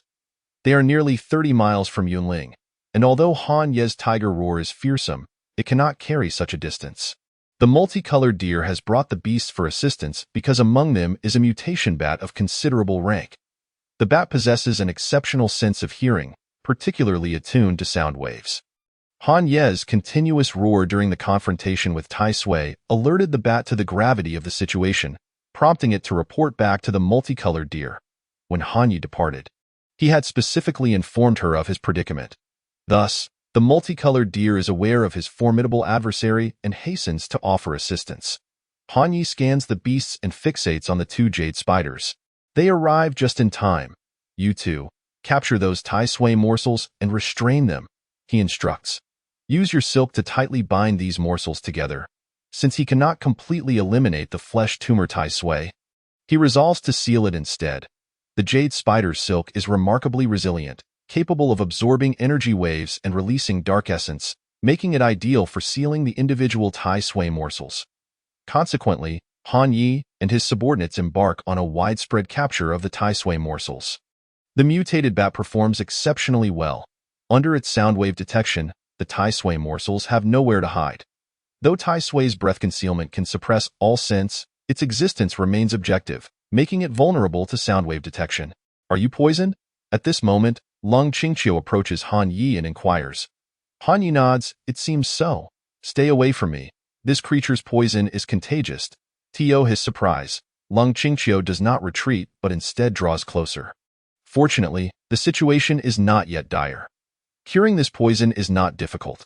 Consuming a certain three-leafed herb will suffice. For those severely poisoned, a greater quantity is required, but for someone with mild poisoning like you, one plant will do. Shortly thereafter, she locates the herb. In her previous life, the mutated Tai Sui was indeed a formidable enemy of humanity, having caused untold deaths with its infectious toxin.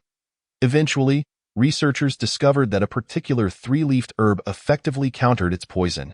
Given the significant loss of life from that incident, she vividly remembers this matter.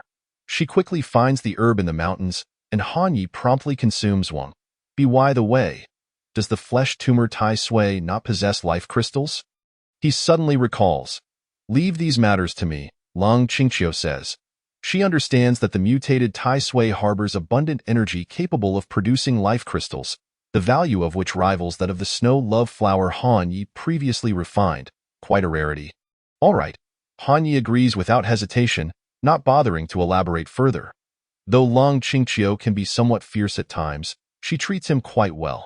Should she manage to produce life crystals, she is certain to share a portion with him. Subsequently, Han Yi leads the beasts in a thorough search of the area for 3 days and nights. Only after confirming that nothing is left behind do they return to Yunling. On the way back, they also carry out a sweeping extermination of the surviving mutated rats. Upon returning to Yunling, Long Qingqiu submerges the Tai Sui morsels in ice water, adding some unidentified herbs. Han Yi observes as the ice water gradually becomes turbid, seemingly extracting considerable impurities from the Tai Sui morsels. After soaking for several days, Long Qingqiu places the morsels on smooth stones. When the sun rises, she takes the morsels outside to dry. Day by day, these morsels gradually shrink. Meanwhile, the beasts under Han Yi's command, afflicted by the disease, consume the three-leafed herb and recover swiftly. Days pass, returning to a semblance of tranquility, until one day, Your Majesty, the old white ape from the east has arrived. However, he seems to harbor no hostility and claims to have a matter to discuss in the heart of the mountain. The multicolored deer approaches to report to Oh? Han Yi responds with mild surprise, uncertain of the old fellow's intentions. Nonetheless, the old white ape comes alone, posing no threat to him, so he does not need to be overly cautious. Bring him here, he commands. Yes, Your Majesty.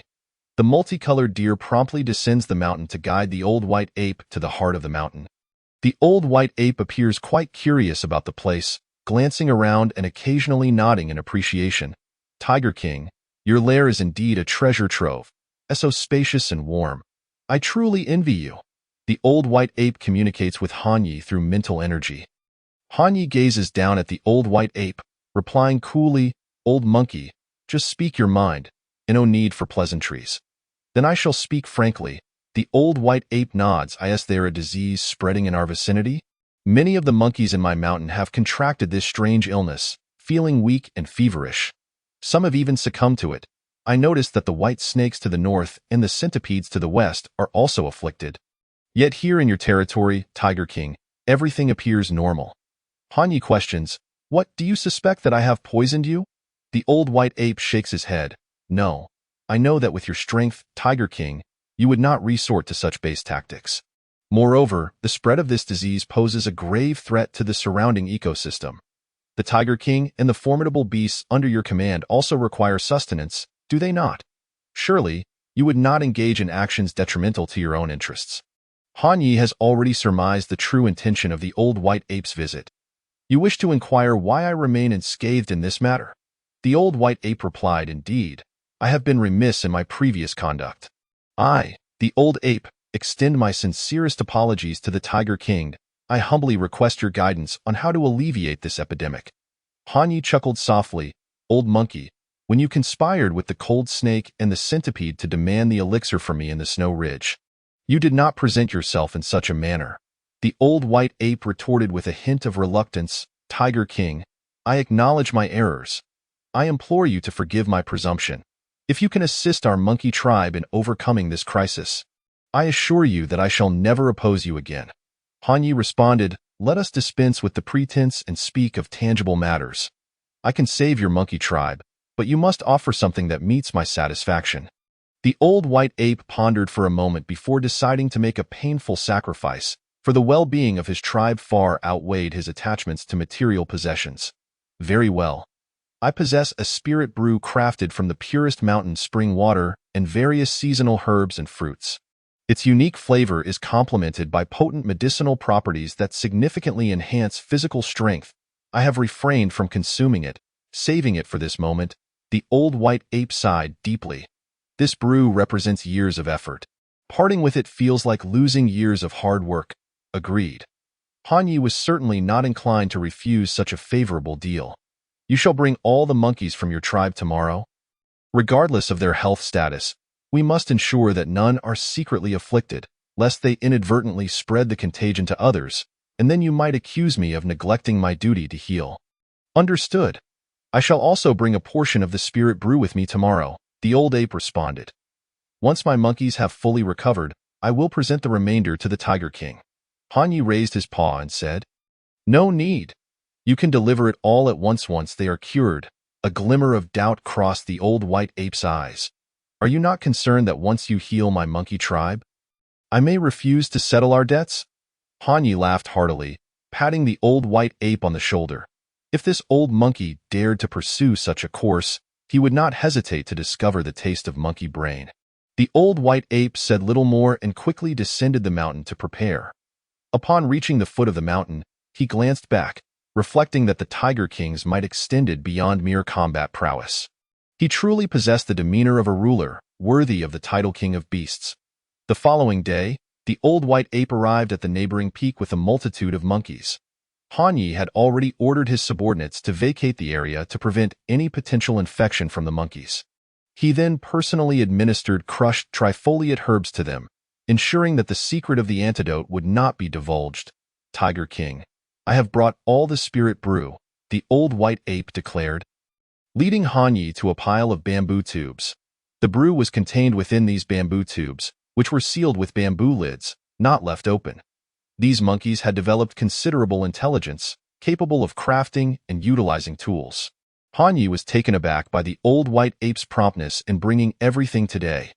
Nevertheless, he accepted all that was offered without hesitation. The mountain's summit. Lung Qingqiu was immersed in her training. The elevation brought a chill that was far more severe than other areas at the same altitude. The bamboo tube in Hanyi's grasp had cracked from the frost, and the monkey brew inside had frozen solid. With an alcohol content of 40 degrees, its freezing point hovers around -25 degrees. He had already sampled some at the mountain's base, finding the brew to be remarkably potent, rivaling even industrially distilled spirits. With an alcohol content that could not be less than 40 degrees. The rapid freezing of such liquor into ice pillars was a testament to the extreme cold at the mountain's peak. Nearby, Long Qingqiu turned, inhaling deeply, drawing the fallen ice pillar into her mouth. This is monkey brew. Where did you acquire this? She inquired, surprised. Hanyi replied with a smirk, You know about this? It seems there is nothing in this world that escapes your knowledge. Long Qingqiu murmured sheepishly, It's merely a hidden talent of mine. Chapter 34. Promoting digestion within the mountain's belly, two tigers indulged in the monkey brew. The old white ape had delivered over 500 tubes of the brew. Although it was not enough to fill their bellies, the medicinal potency was undeniable. After consuming it all, both tigers felt a slight intoxication due to the brew's overwhelming strength, which their bodies struggled to process, leaving them with an indescribable sensation. They exchanged glances, then, the following morning, she returned to the mountain's peak. Watching the sun rise, she felt a wave of uncertainty. Am I prepared for this? I do not wish to become a tiger mother. As I am not ready, she stomped her foot in frustration. Previously, she had been cautious, but last night, both tigers had overindulged, and she had neglected that aspect. This thought filled her with concern. She wished she could return home and chastise that scoundrel for his greed. She silently lamented, even as the monkey brew had allowed her to break through a level. Meanwhile, within the mountain's belly, Hanyi awoke. Upon awakening, he sensed a significant increase in his strength, his physique having grown larger. Race: Hell King Tiger Level, D-Class 4-star Evolution Points, 28771 points required for next evolution, 50,000 talents. Hunting: Indomitable, Bloodlock, Tiger Roar, Netherwave, Wraith, 48, Purple-Furred Hyena, Iron-Feathered Vulture X2, Giant Demon Rat, Primordial Beast Fire, Fire Immunity, Fire Control, King S Domain, Bloodthirst Overall Combat Power, 81-23 Dependence, Golden Wind Wolf, Bound, Status Viewable, Loyalty 100 Multicolored Deer, Bound, Status Viewable, Loyalty 100 White Tiger, Bound, Status Viewable, Loyalty 100. He had broken through a small star level, and his overall combat power soared to 8,000 points. The remarkable efficacy of the monkey brew had greatly enhanced his strength. The old white ape was truly generous. He wondered if the snake and centipede required his assistance. With a gleam in his eye, he departed the cave, heading towards the Julian Peaks east of Yunling. Upon arriving at the Julian Peaks, the old white ape warmly welcomed him. Thanks to the Tiger King's magnanimity, my monkeys have fully recovered after consuming the medicine you prepared. Shouldn't you express your gratitude to the Tiger King? The old white ape gestured to the other monkeys. One by one, they performed a gesture of respect, with some even attempting to groom Han Yi for lice. This was the highest form of respect among monkeys, though unfortunately, Han Yi had none to spare. Though the beast fire within him lay dormant most of the time, when unleashed, it could eliminate pests and bacteria entirely, leaving his fur clean and pristine. The Tiger King graces us with his presence. May I inquire about your purpose? The old white ape asked. Han Yi got straight to the point. Old monkey, you must have crossed paths with the cold frost giant snake and the purple flame centipede frequently. They possess a considerable number of subordinates. The old white ape, astute as ever, quickly discerned Han Ye's intentions. He shook his head and replied, I fear I must disappoint the Tiger King. Both are solitary beings with no dependents. They remain indifferent to the survival of other creatures. Very well, that is indeed unfortunate. For I had hoped to extend my generosity to them as well, Han Yi remarked. The old white ape silently criticized him, recognizing that Han Ye's intentions were not as altruistic as he claimed, but rather a desire to profit from them. Since that is the case, I shall take my leave. Your spirit brew is excellent, and I am fortunate to have benefited from it, I assure you.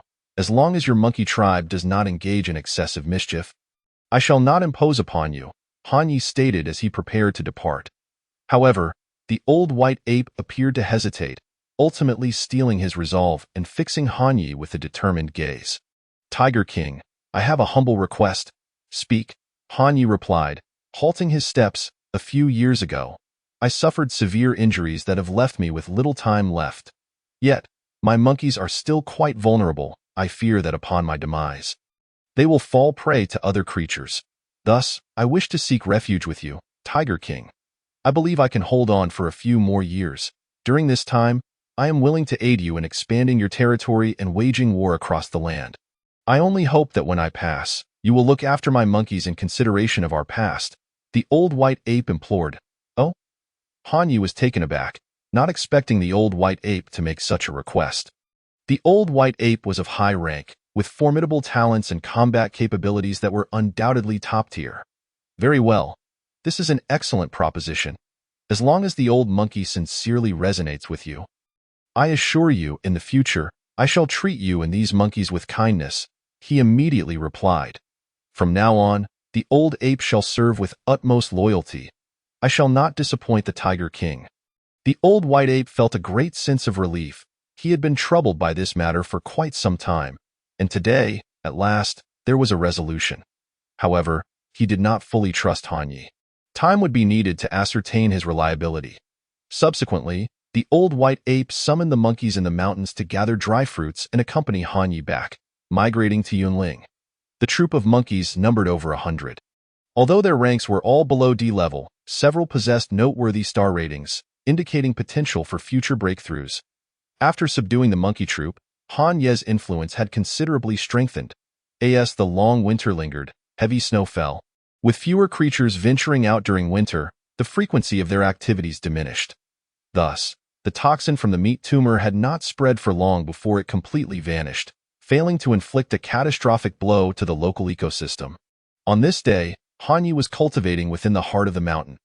Lung Qingqiu, rarely descending from the peak, made an appearance. After not seeing her for quite some time, Han Yi noticed that she seemed to have grown even more robust. and he was tempted to show her affection. However, she resisted, and he did not insist. The substance had already been refined. I shall take 3 parts, and the remaining 7 parts shall be yours. Lung Qingqiu led him to the mountaintop to witness the results. The glistening beads within the web were the crystallizations of life. Han Yi gazed at this marvel, utterly astonished. Who would have thought that this substance once appeared so grotesque? Wait. Suddenly, he realized a flaw. The meat tumor had transformed to this state, indicating it must have perished. Yet, he had not received any notification from the system. Even if this tumor was ultimately dealt with by my partner, it should still count as my achievement, he mused. Lung Qingqiu was his companion. Her actions would reflect upon him as well, but could it be that the tumor had not yet died? A flicker of doubt crossed his tiger-like eyes. Never mind, whether it's alive or dead, if I could capture it once, I can certainly do so again. He retained half of this batch of life crystallizations for himself, distributing the other half among the colorful elk, the old white ape, and the crescent bear. The function of the life crystallizations was to enhance physical strength. After refining them, Han Yi did not break through to the star level, yet his physical prowess had significantly increased. His overall combat power surged by over 800, nearing 9,000. This winter must soon come to an end, Han Yi reflected as he patrolled the mountains. The snow was gradually melting, heralding the imminent arrival of spring. Chapter 35. Dammy in early spring. The glaciers flowed once more, with numerous ice blocks drifting upon the river's surface. The melting snow surged into the riverbed, intensifying the spring flood. However, the period of melting snow is often the coldest. As clear weather prevails, the lower atmosphere is controlled by cold air pressure, and the melting snow absorbs a significant amount of nearby heat, rendering the chill even more pronounced. During such a season, one would expect no one to venture into the mountains. Yet, at this moment, by a stream in Yunling, several individuals paused to rest. Senior Kiteda? I do not understand. The energy purity here is clearly inferior to that of the Bailong River region. Why must we seek our quarry here instead of at Bailong River? A young man from the country of Baga looked at the middle-aged man with only a small tuft of beard in the center. Confusion etched on his face. Hearing this, Kiteda smiled and replied, Little Island Kuan, you know that the northern provinces of Daxia possess 3 large wilderness areas, of which the Daxing Mountain Range has the most adverse conditions. Thus, we must choose this location. After all, it is the farthest from the northern provinces of Daxia and is the least regarded. The density of the mimicry robots deployed by Daxia here is minimal, and their number scarce, which minimizes our risk of exposure. The foremost priority of this operation is to maintain confidentiality. We cannot allow Daxia to catch hold of any incriminating evidence, or it will severely impact our bilateral relations. Murakami Koji nodded. Understood. Truly, Senior Kiteda, your considerations are thorough. Little Island Kuan, how long do you think the strongest mutated creature here can withstand Senior Kiteda's prowess? A cute girl dressed in JK attire smiled, seemingly intrigued by the discussion. Murakami Koji pondered for a moment before responding. Senior Kiteda should be able to secure victory within 10 moves. After all, Senior Kiteda is already a D-level 4-star entity, possessing formidable swordsmanship and exceptional offensive capabilities. According to previous military analyses, the strongest creature in the Daxing Mountain Range is only around D-level 5 stars. Senior Kiteda has engaged in cross-star combat on numerous occasions, and has even been known to eliminate beasts of higher star levels with a single strike. Hence my conclusion. Badu-chan, how about we make a wager? If Senior Kiteda can defeat the target within 10 moves, you must gift me a pair of socks you have worn, unwashed. If not, I shall present you with a strengthening agent upon our return. Upon hearing this, Badu nodded. Sounds good. Just so you know, Senior Kiteda and Senior Matsushima have both heard this. You better not renege, Murakami Koji chuckled. Rest assured, but you're bound to lose, for Senior Kiteda is invincible. Senior Kiteda gazed helplessly at his 2 teammates, who, despite their age, still reveled in playful banter. Everyone, our military intelligence is entirely sourced from the distant nation of Shieta.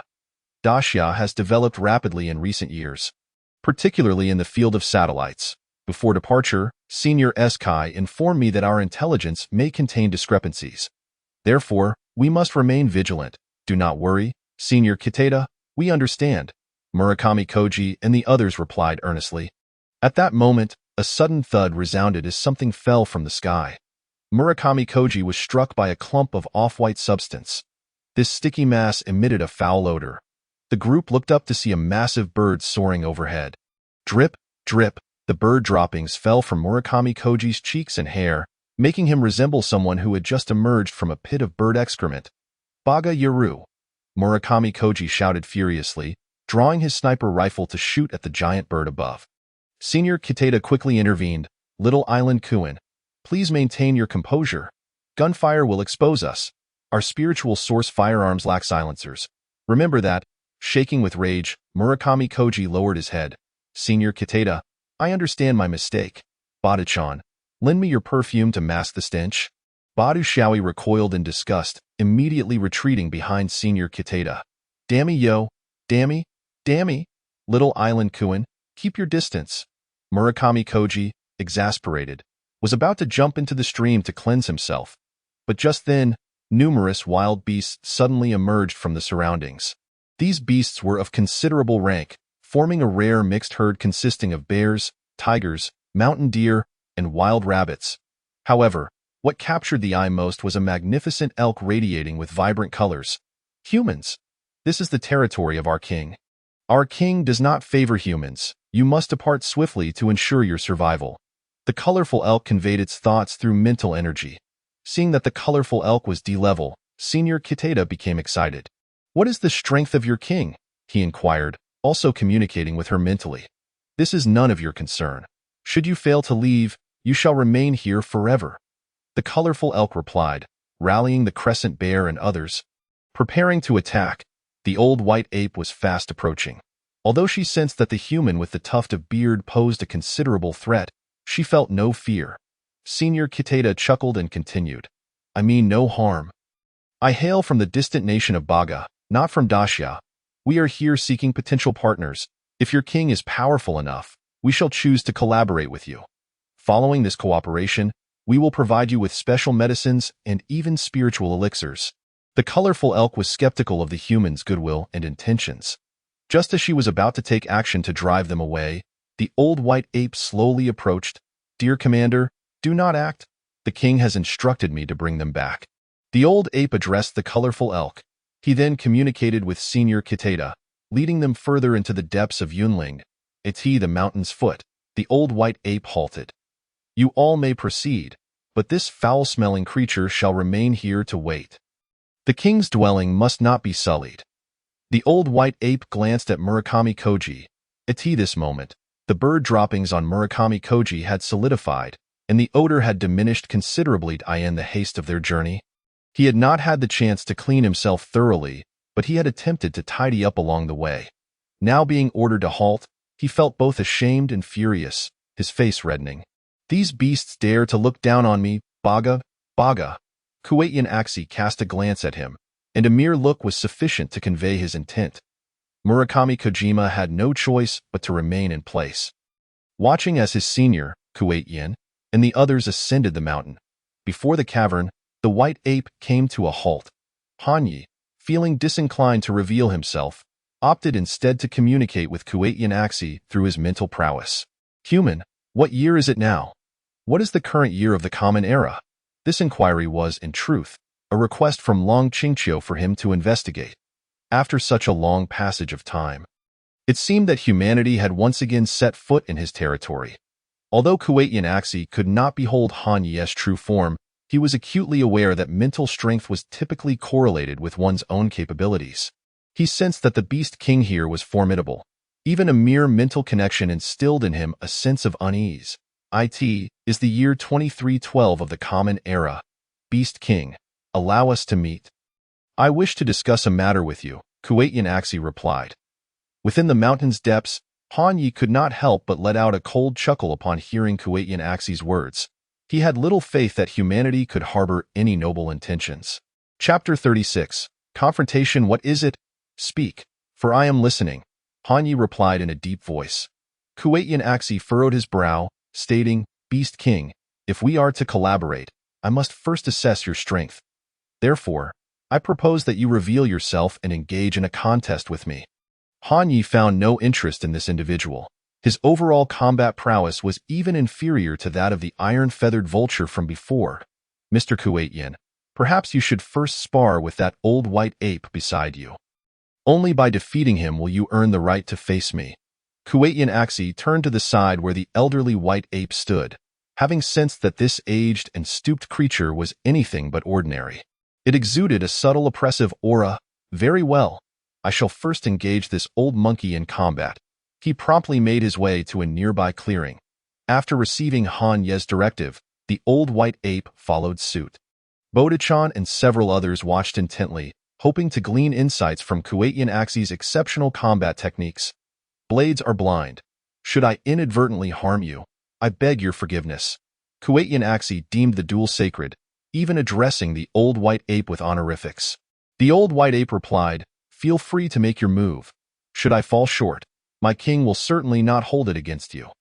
Let us commence. Kuwait Axi drew his katana and charged towards the old white ape.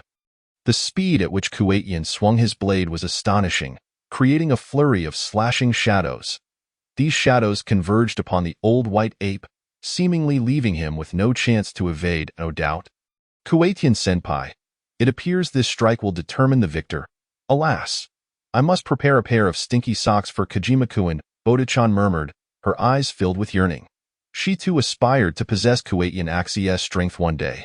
Just as these Baga countrymen believed a victor was imminent, an astonishing scene unfolded.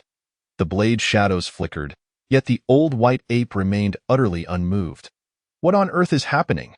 Does this old monkey possess an invincible talent? The young individuals were bewildered, but another D-rank powerhouse among their ranks, Matsushima Kid, wore a furrowed brow. This old monkey has entirely evaded Kuwait-kun's attacks through sheer agility. How terrifyingly nimble! Kuwait-kun's strike left almost no openings. Yet he still managed to dodge. Upon hearing this, the expressions of Bodachan and the others shifted dramatically. If this old monkey was so formidable, to what height must the unseen beast king ascend? In the arena, Kuwait Axi took a deep breath. You truly are full of surprises. But can you evade this next strike? Luminous wind 9 slashes. Suddenly, 8 duplicates of Kuwait Axi emerged, totaling 9 figures, each indistinguishable from the other. The 9 figures surrounded the old white ape from various angles and simultaneously unleashed their blades. The flashes of light were as swift as lightning. Yet, the old white ape at the center remained unfazed. A subtle smile gracing his lips, and the next moment, the encircled old white ape vanished. Behind each of Kuwait Axi's duplicates appeared the old white ape, who had conjured 8 replicas of his own. With a powerful fist, the old white ape struck, obliterating all 8 of Kuwait Axi's duplicates. Kuwait's true form was sent flying, the katana slipping from his grasp and clattering to the ground. Cough, cough, cough. You possess remarkable skill. My lord, I humbly concede defeat. Kuwait Axi gazed at the old white ape, feeling not disheartened but rather exhilarated. Your Majesty the Beast King, you indeed possess the qualifications for our collaboration. He continued to communicate with Han Yi within the cavern. What collaboration? Han Yi inquired coolly. That we Baga countrymen can offer you assistance and provide certain resources. These resources will include specialized medicinal items and artificially cultivated secondary spiritual herbs, Kuwait Axi responded. And what do you seek from me in return? Han Yi pressed further. Go besiege a city. I implore the Beast King to lead your subordinates to attack the nearest city, Tangnan, Kuwait Axi declared. His orders were to incite the beasts of the Daxia Kingdom to lay siege, allowing the Baga country and the distant Sheda Kingdom to better observe the strength of the Xia Kingdom. This was merely the beginning. His subsequent tasks would be even more arduous, as he would incite more ferocious beasts to assault various locales within the Daxia Kingdom, thereby instigating internal chaos. A siege? Han Yi chuckled. These Baga countrymen dared to employ him as a weapon. Mr. Kuwait, do not underestimate our intellect. What if I besiege a city, but you fail to deliver? How about this? You send the resources first, and then I will lead the beast horde to attack the city. Agreed. Kuwait Axi readily acquiesced. He was unperturbed by the prospect of Han Yi absconding with the goods without fulfilling his end of the bargain, for he held absolute confidence in his own experts. When the time came, they would dispatch powerful beings. Regardless of whether this beast king agreed or not, they would seek compliance, lest they face dire consequences. Once Kuwaitian Axi and his entourage descended the mountain, the old white ape and the colorful deer entered the cavern. My king, are we truly to collaborate with humanity? I cannot shake the feeling that they are seeking to exploit us. The colorful deer voiced, a hint of concern in its tone. Han Yi merely smiled in silence, glancing at the old white ape. Old White should be aware of my thoughts. Yes? The old white ape nodded. I shall take the liberty to speculate why King wishes to ensnare these humans, allowing them to provide us with treasures. In due time, these individuals will indeed have contingency plans. The first plan involves powerful experts. Should we find ourselves unable to contend with them, they will resort to coercion through force. As for the second plan, it naturally involves the resources they have promised in advance. If the first plan falters, they will revert to the straightforward approach, using these resources to win us over. Additionally, the presence of resources will serve as proof of their sincerity, ensuring their safety. Thus, these humans will certainly arrive bearing supplies. They may also be aware that we might not cooperate and have alternative designs. Hence, this is a game of strategy, a contest to determine who possesses greater martial prowess. Han Yi laughed heartily. Old White is astute. Your thoughts align closely with my own. Let us await their return. These Baga countrymen will undoubtedly come again. They intend to use us as weapons, and they shall pay the price for such a scheme. Atop the mountain, Han Yi approached Lung Qingqiu.it is the year 2312 of the Common Era, he stated. Lung Qingqiu turned around. I am already aware. I suspect that the Baga country may very well have B-rank experts among them. Are you not concerned that should the Baga country dispatch such experts, we might not prevail? Han Yi chuckled lightly. The Daxia kingdom is not to be trifled with. The Baga country cannot send overly powerful experts. Such individuals would undoubtedly be detected and intercepted upon infiltrating the Daxia kingdom. Lung Qingqiu huffed softly. You have indeed considered this quite thoroughly. Chapter 37. Mei Huizi. After the departure of the Baga countrymen, there was a lengthy silence. The winter snow had long since melted, and spring had returned to the land, with all things flourishing anew. Within the mountain's depths, a tremor coursed through Han Ye's powerful frame. Yet everything soon returned to a state of monotony. After a while, two tigers approached the entrance of the cavern, gazing at the now sprouting Thunderstrike wood. When Lung Qingqiu initially discovered this Thunderstrike wood in the snowy expanse, she had approached it with a mere experimental mindset. Little did she expect that it would indeed sprout anew. The rebirth following destruction would surely be even more resplendent, and the spiritual fruits it bore would undoubtedly be remarkable. I shall head to the mountaintop to cultivate first and will return to find you in the evening, Lung Qingqiu said, elegantly making her way up the mountain. Han Yi watched her ample silhouette, letting out a long sigh. Initially, he yearned for spring, but now he wished for it to pass swiftly. With the incessant tasks at hand, he longed for a moment of respite. Your Majesty, the Baga countrymen have returned. They are already at the foot of the mountain. At that moment, the colorful deer approached. Oh? Han Ye's eyes widened, invigorated. Lead them up the mountain. The vibrant seven-colored deer swiftly guided the delegation from Baga Kingdom to the entrance of the cave. Among them were the likes of Kuwaitian Axi and his team members. Additionally, there was a stunning woman clad in a kimono. This enchanting lady, who retained her allure, had undoubtedly been a beauty of exceptional stature in her youth. Now in her 40s, she still maintained her exquisite appearance, and the charm of her maturity rendered her even more captivating. Alongside this kimono-clad woman were three robust men dressed in suits, each carrying large safes. Presumably, these safes contained the special medicines and artificially cultivated elixirs they had previously discussed. Beast King, I have arrived with the envoy sent by our commander, Kuwaitian Axi declared. You should reveal yourself to us. He gestured towards the lady. This is Lady Maihiko. She wishes to exchange a few words with you. At that moment, a gust of wind surged from within the cave, stirred by Han Ye's movements. Kuwaitian Axi, Bodichan, Murashita Koji, and Lady Maihiko all widened their eyes, eager to catch a glimpse of the Beast King. However, upon seeing him, their expressions grew somewhat grim. Even Maihiko wore a serious countenance. The black tiger exuded a fierce demeanor. and his aura was utterly formidable. It was uncertain just how powerful he truly was. Fortunately, I have brought that item. He should pose no problem. Capturing such a beast king would make this journey worthwhile. She took a deep breath, raising her gaze to scrutinize Han Yi thoroughly. Han Yi, in turn, focused his attention on this captivating lady, Mahiko. Race, human level, D-class 7 stars abilities, illusionary cycle. The target becomes ensnared in a cycle of illusions.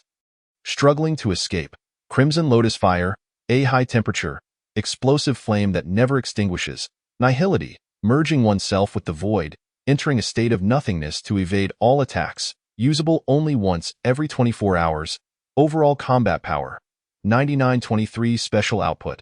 Crimson lotus fire, though this woman possessed merely 3 abilities. Each was exceedingly potent. While the flesh tumor Sui had surpassed her in combat power, in terms of fighting prowess, this woman was indeed formidable. Han Yi mused, the envoy from Baga Kingdom is certainly not to be trifled with. Beast King, here are the supplies we have prepared. 10 vials of special medicine and 10 artificially cultivated ordinary elixirs. This is merely the first batch. As long as you comply, more supplies will follow. Mahiko stated, instructing someone to open the safe. These special medicines have been refined from the essence of elixirs. Even with your beastly stature, their spiritual essence will still be effective. As for the artificially cultivated elixirs, while they are inferior to those grown naturally, they should still enhance the strength of your subordinates, she continued. Han Yi glanced at the old white ape beside him, who understood and was about to accept the items. However, at that moment, Mahiko stepped in front of him. Beast King, we have delivered your goods. You should immediately lead the beast horde to assault Tangnan City. Rest assured, we will remain here and not depart until your return. Mahiko asserted. Han Yi smiled. Why the haste? It would be better to allow my subordinates to consume the elixirs before we set off. That way, our strength will be further enhanced. Though these elixirs were indeed genuine, despite being artificially cultivated, they held considerable value. Given Baga Kingdom's scarcity of talent, each elixir could significantly elevate a warrior's power, which is precisely why Mahiko was reluctant to part with them. We have long since ascertained that the defenses of Tangnan City are quite weak. With your current strength, capturing the city should pose no challenge. Let us wait until your return for the rewards, Mahiko replied coolly. Miss Mahiko, I seem to sense a lack of sincerity in your words. Han Yi stated solemnly, Baka, you wretch, we are collaborating with you, yet you harbor doubts? Quickly execute Miss Mahiko's orders. Kuwait Axi chastised from the side, emboldened by her presence, unlike the last time when he lacked such powerful allies. Do not be angry, Kuwait Kuwant. Mahiko smiled, raising her gaze to Han Yi. Beast King, you appear quite confident in your own abilities. I advise you to comply obediently. Otherwise, both you and your fierce beasts may find yourselves in peril. Mahiko dropped the pretense and issued a direct threat. She was unwilling to part with her supplies and sought to enslave Han Yi along with his beasts. Old Bai, last time I spared you from killing them. This time, I leave it to you. Let not a single one of these Baga folk escape. As for this Miss Mahiko, I will deal with her personally, Han Yi commanded. Upon receiving the order, the old white ape immediately sprang into action. He flashed past Kuwait Axi, delivering a powerful blow. While it appeared that Kuwait Axi had not sustained significant harm, moments later, as he drew his blade, he coughed up blood and collapsed lifelessly. The true strength of the monkey fist lay in its inner force, which inflicted damage upon the internal organs, making it exceedingly formidable. This was the genuine prowess of the old white ape, effortlessly dispatching beings of lower star levels. Mahiko, who had intended to intervene, found herself too late. The speed and agility of the white ape far surpassed her own. Baka Yuru, Mahiko exclaimed, her rage ignited upon witnessing Kuwait Kuwan's demise at the hands of the old white ape. You all shall perish. With a furious roar, she was enveloped in orange flames. Beneath her, a lotus formed from the flames emerged, a truly astonishing sight. With a wave of her hand, she directed the crimson lotus fire towards Han Yi. Observing Han Yi neither evade nor flinch, Mahiko scoffed, Foolish beast. My flames are incomparable to your ordinary beast fire. Chapter 38. Fusion of Crimson Lotus Fire. Mahiko had no intention of killing the black tiger before her, planning instead to extinguish the Crimson Lotus Fire once he pleaded for mercy. However, the ensuing scene left her wide-eyed in disbelief. "Nanny," she gasped. Her prideful Crimson Lotus Fire seemed utterly ineffective against Hanyi. Surrounded by flames, Hanyi appeared rather content. She could hardly fathom that he possessed a fire immunity ability. Go. Hanyi raised his paw, swiping at Mahiko while simultaneously manipulating the Crimson Lotus Fire. In addition to his fire immunity ability, he also had fire control, turning the tables upon her. "Using my flames against me? How audacious!" Mahiko, unwilling to yield, desperately attempted to regain control over the Crimson Lotus Fire to counter Hanyi. Yet, Hanyi's fire control ability superseded hers. No amount of effort on her part would suffice. With a deafening roar, the sea of flames surged forth. Mahiko had no choice but to activate her nihility ability, merging with the void to evade the onslaught. This black tigeress abilities are just the counter to mine. How infuriating! She clenched her fists, no longer daring to unleash her flames. The portion of fire she had previously released had already become Hanyi's possession. Meanwhile, the old white ape had efficiently dealt with the others. He beckoned to the crescent bear and the others, clearing away the bodies with utmost care, ensuring not to sully the cave's entrance. Mahiko sensed everything unfolding, yet she was too preoccupied to ponder further. Illusionary cycle. Her eyes transformed to a pale violet, and a mysterious door materialized behind her. This enigmatic portal swung open, drawing Hanyi's soul into an infinite cycle of reincarnation. From that moment on, Hanyi stood motionless, utterly soulless. "Wretched creature, even if I subdue you today, you would betray me in the future. Let your worthless life serve as a solace to Kuetin and the others in the afterlife." Mahiko retrieved an exquisitely crafted handgun from her kimono, a weapon of no ordinary caliber. One of the mightiest armaments of Baga Kingdom, the Dawn Flower. The bullets it fired possessed tremendous impact, their heads forged from mutated crystal. Utterly indestructible. These bullets were also laced with a toxin potent enough to incapacitate even C-class creatures. In that instant, the old white ape charged towards her. "Get back!" Mahiko, aware of the old white ape's prowess, ignited the Crimson Lotus Fire around her, using it to repel the white ape. Just as she tightened her grip on the gun, preparing to fire, an overwhelming force struck her from behind, sending her flying. "Nanny?" Turning back, she realized it was a seven-colored deer. The creature writhed in agony upon the ground, desperately attempting to extinguish the flames. She had assumed the other animals would not dare approach, believing her Crimson Lotus Fire to be too formidable. As creatures instinctively avoid danger, the audacity of this beast was astonishing. As Mahiko rose from the ground, contemplating her next shot, she suddenly felt darkness envelop her. A shadow loomed over her, and looking up, she realized it was no mere darkness, but rather a colossal tiger paw. Just as she intended to flee, she found her feet frozen in place, unable to move. "Ya, may die." She let out a piercing scream, but ultimately fell victim to the merciless crush of the tiger's paw. Hanyi cast his gaze upon the colorful deer and hastily controlled the Crimson Lotus Fire, withdrawing it in mere moments. She had suffered extensive burns, a sight most harrowing. Long Qingqiu leapt down, positioning herself beside the colorful deer. She raised her claw, hovering it above the creature. Then, her paw unleashed a wave of green energy, healing the deer's wounds. After a while, the deer's burns were completely restored. "Thank you, my lady," the colorful deer said, rising with deep gratitude in its eyes. "I owe you my thanks. Had it not been for your timely intervention, this human woman would have succeeded," Long Qingqiu replied. Earlier, she had been unable to break free to dispel the cycle of illusion. The sight of Mei Hui holding the Dawn Flower had startled her greatly. Fortunately, the colorful deer had recklessly charged at Mei Hui, buying her precious time. Hanyi gazed nervously at the heap of flesh beneath him. He noted that Mei Hui possessed only 3 abilities. Even ensnared in the illusion, she lacked formidable offensive capabilities, which is why he had not immediately executed her. Who would have thought that Mei Hui had a secret weapon? The Dawn Flower appeared distinctly different from an ordinary firearm. He resolved to never underestimate an adversary again. One must strike swiftly and decisively. Even when hunting a mere rabbit, one should exert their utmost effort.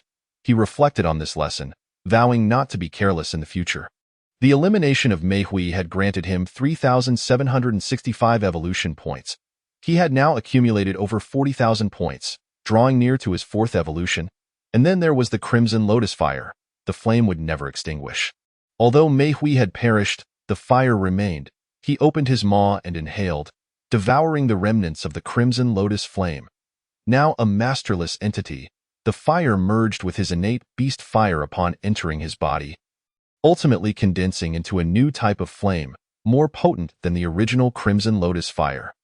This newfound beast fire shimmered a brilliant gold, capable of transforming into the shape of a crimson lotus for explosive attacks, thus augmenting his arsenal.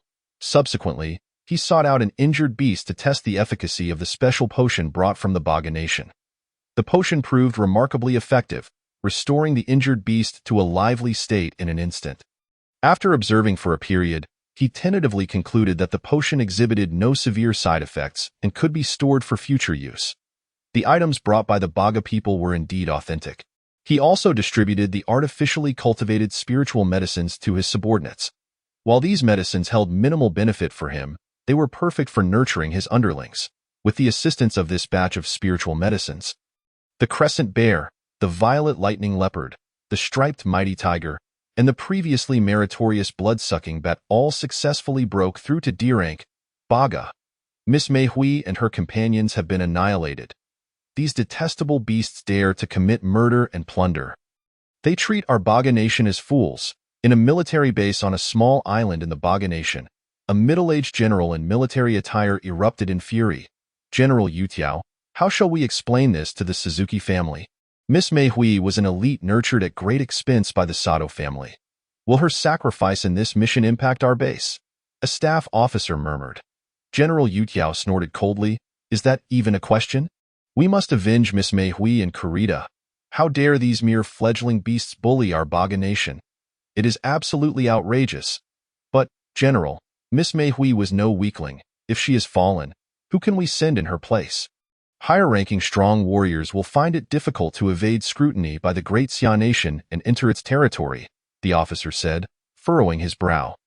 General Yutiao slapped the documents on the table, declaring, this presents an excellent opportunity. The Great Xia nation, the West Ba nation, and our Baga nation will initiate the spring decapitation operation, dispatching elite forces to sweep the wild regions and weaken the beast tribes. Within the wild regions designated by the Great Xia nation lies the Daxing mountain range.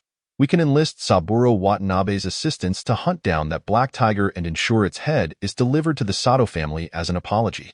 Watanabe Saburo? The staff officer nodded to himself. With him involved, the vengeance for Miss Mei Hui and Kurita would undoubtedly be fulfilled. Chapter 39. The mother tiger's expectation. A month had passed since the events in the Baga nation. Han Yi spent his days hunting, training, and completing assignments. Though life was mundane, it was exceptionally fulfilling. His influence continued to expand. Numerous beasts from the northern Dan Mountain and the western Grand Canyon had pledged their allegiance to him. In spring, the frequency of spiritual medicine sprouting from the earth was significantly higher than in other seasons.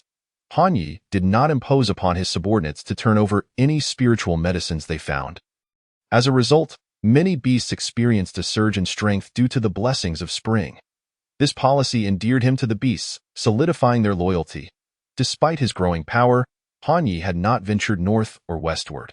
The frost giant serpent in the northern Dan Mountain and the purple flame centipede in the western Grand Canyon were both still alive and well. After hibernating through the winter, he felt it was time to settle accounts with them and seize their territories. The more land he acquired, the more resources he would gather, facilitating the further development of his forces. Noticing Han Yi sitting in a dejected manner, Long Qingqiu raised her paw to pat him. This will be our last session for a while. Afterward, you'll have a few months of vacation, she said. Really? Han Yi exclaimed, leaping up in excitement.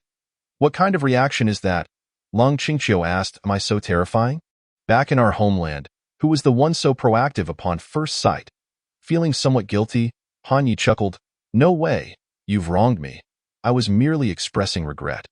Are you about to undergo long-term training again? Lung Qingqiu shook her head. No, then what is it? Han Yi inquired, puzzled.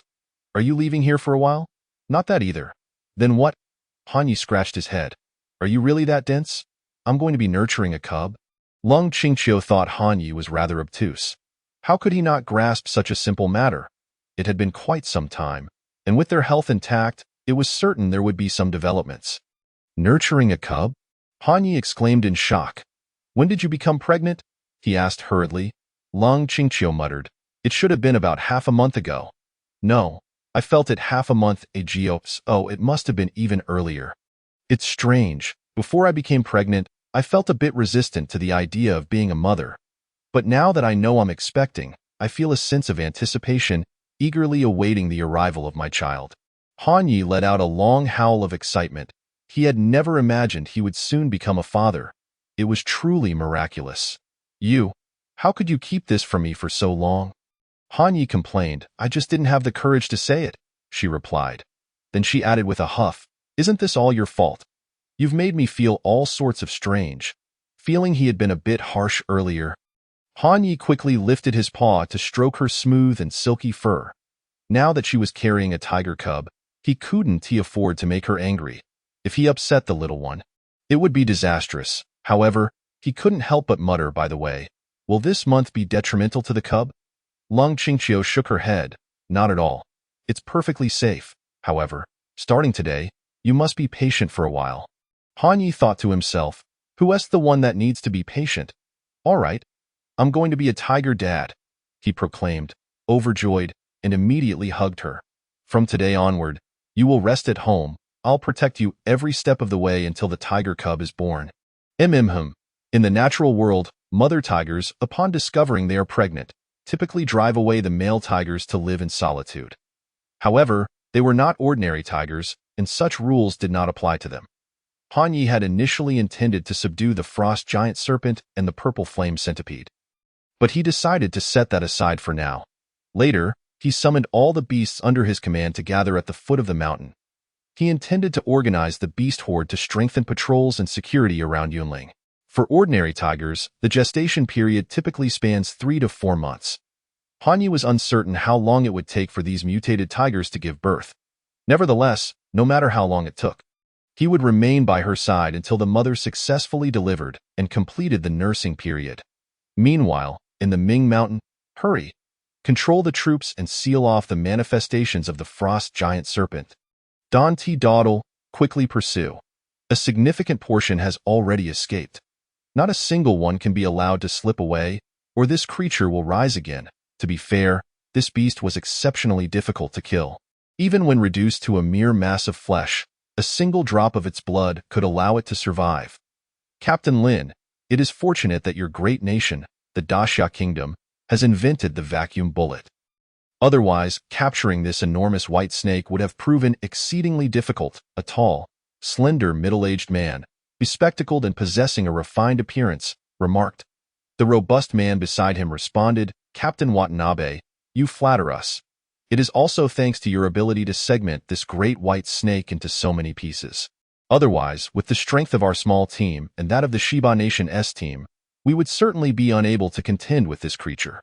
Speaking of Captain Watanabe's prowess, why would he take the initiative to sweep through the Daxing mountain range? In larger wild territories, Captain Watanabe could achieve even greater rewards. Watanabe Saburo adjusted his glasses, about to speak, when he was suddenly interrupted by Li Junshi, the captain from Shiba Nation. Captain Watanabe, I must correct you on one point. The vacuum bullet was not invented by the Daxia Kingdom. It originated from our Shiba Nation, where, several years ago, our scientists developed the prototype using new materials. The Daxia Kingdom's vice-captain, Lu Yuer, a statuesque beauty with a D-cup figure, interjected, Captain Li, are you referring to that type of hunting gun? The one that shoots nets with a bang. That contraption has existed in our Daxia Kingdom for centuries. The vacuum bullet we developed is a high-tech creation made from a liquid metal. When fired at high speed, it immediately envelopes the target upon impact, achieving a perfect binding effect. Hence, it is also known as the vacuum bullet. What you describe is not even remotely similar, as Lu Yuer spoke. She swayed slightly, dazzling the onlookers, leaving no doubt that her argument was sound. indeed profound. Li Junshi from Shiba Nation turned crimson, eager to argue but rendered speechless. What he intended to convey was indeed akin to that device. And he pondered that the credit for the invention should rightfully belong to Shiba Nation. Chapter 40.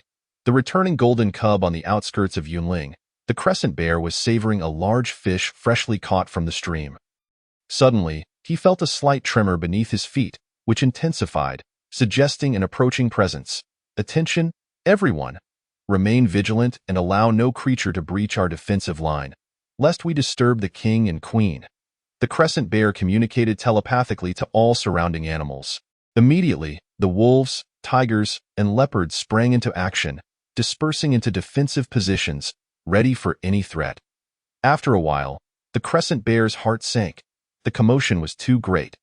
Even if they fought to the last breath, they might not be able to halt the advancing horde. He promptly dispatched the swiftest blue-feathered lark to the holy mountain for reinforcements. Gradually, the source of the disturbance revealed itself. A colossal pack of wolves. The number of wolves exceeded 300. Led by a formidable wolf king with a magnificent golden coat. Upon seeing this, the crescent bear realized the gravity of the situation. Hurry, Chief Yao, come quickly. I cannot hold this horde at bay. He had anticipated that upon their arrival, the wolves would scatter, but to his surprise, the Wolf King halted. Wolf King, this territory belongs to our king. No intruders are permitted. The crescent bear confronted the fearsome pack, fully aware he could not withstand their might. The golden wolf regarded the crescent bear and his poised allies with a glint of suspicion. Who is your king? Is it the black tiger? He inquired. Indeed, the crescent bear replied, and knowing this, how dare you provoke us? The golden wolf laughed heartily. Ah, a flood has swept through the Dragon King's temple. It turns out we are kin. Lead me to your king. He is my father. What? The crescent bear was taken aback. Bewildered. Are you not a wolf? Indeed, I am a wolf, but I was raised by your king since my youth, the golden wolf affirmed. Quickly, take me to see my father. I have longed to reunite. The golden wolf could not mistake the scent of Hanyi. He was certain that Hanyi resided within these deep mountains. Noticing the crescent bear's hesitation, he added, Allow me to have the wolf pack stay here. I shall enter the mountain alone to meet my father. You can rest assured. After careful consideration, the crescent bear deemed this plan acceptable and permitted the golden wolf to accompany him to the holy mountain. Halfway there, they encountered the old white ape. With the old white ape standing guard, the crescent bear felt entirely at ease. Within the mountain's belly, Hanyi was attentively listening to the gentle sounds of Long Qingqiu's belly. However, he could not perceive the cub. Only hearing the gurgling of her digestive system. It is still early. She must not have fully developed yet, Long Qingqiu remarked, reaching out to stroke Hanyi. Since her pregnancy, she had noticed a significant improvement in her temperament. Finding Hanyi more agreeable, perhaps becoming the father of her cub had instigated a change within her. At that moment, the colorful elk entered. Your Majesty, the bear captain and the ape chief have returned with a golden wolf. This wolf claims to be your offspring, she reported. Upon hearing this, Long Qingqiu slapped Hanyi on the back with a loud crack. Well done, you rascal. When did this happen? You actually have a cub. You are quite impressive. It appears you have sired a cub with a formidable she-wolf, and it seems to have inherited more of the wolf's lineage. Long Qingqiu bared her teeth and playfully swatted him. Hanyi dared not retaliate, hastily explaining, This must be a misunderstanding. A misunderstanding indeed. It must be that little golden wolf we raised back home. He must have returned. Long Qingqiu recalled this incident with clarity. Remembering the little wolf cub's remarkable talent, you should go out and see him, she suggested, turning away. This bout of playful aggression seemed misplaced, but it was of little consequence. Hanyi and the colorful elk exited the cave. However, just as they were about to leave the cave, he suddenly raised his paw and slapped forward with a resounding crack. The colorful elk jumped in surprise, feeling embarrassed and angry. Your Majesty, what are you doing? Hanyi snorted coldly. Sister elk, do not think I am unaware of your intentions. You wanted to see me get hit by the tigress, so you let her over here. I am hitting you. You scheming elk. The colorful elk cried out in grievance. I could just tell the lady that you slapped my backside. Oh, That is entirely unnecessary. Let us leave it at that. Han Ye's anger dissipated instantly. The colorful elk let out a soft huff, saying no more, as they were now close to the outside. Before the cave, Han Ye gazed at the imposing Golden Wolf race. Golden Thunder Wolf King level. D-Class 4 stars talents. Golden Claws. Wolf Claws imbued with golden sharpness. Gale. Astonishing speed. Birthright Golden Thunder. A terrifying thunder with destructive power. Perfect Clone. Capable of summoning 2 clones for a short duration, each possessing 100 of their strength. Wolf King's Howl. Inspiring the pack, enhancing each wolf's combat power by 10-30. Overall combat power, 5782. Before winter, Han Ye had checked the Golden Wolf status. At that time, he had not yet reached D-class.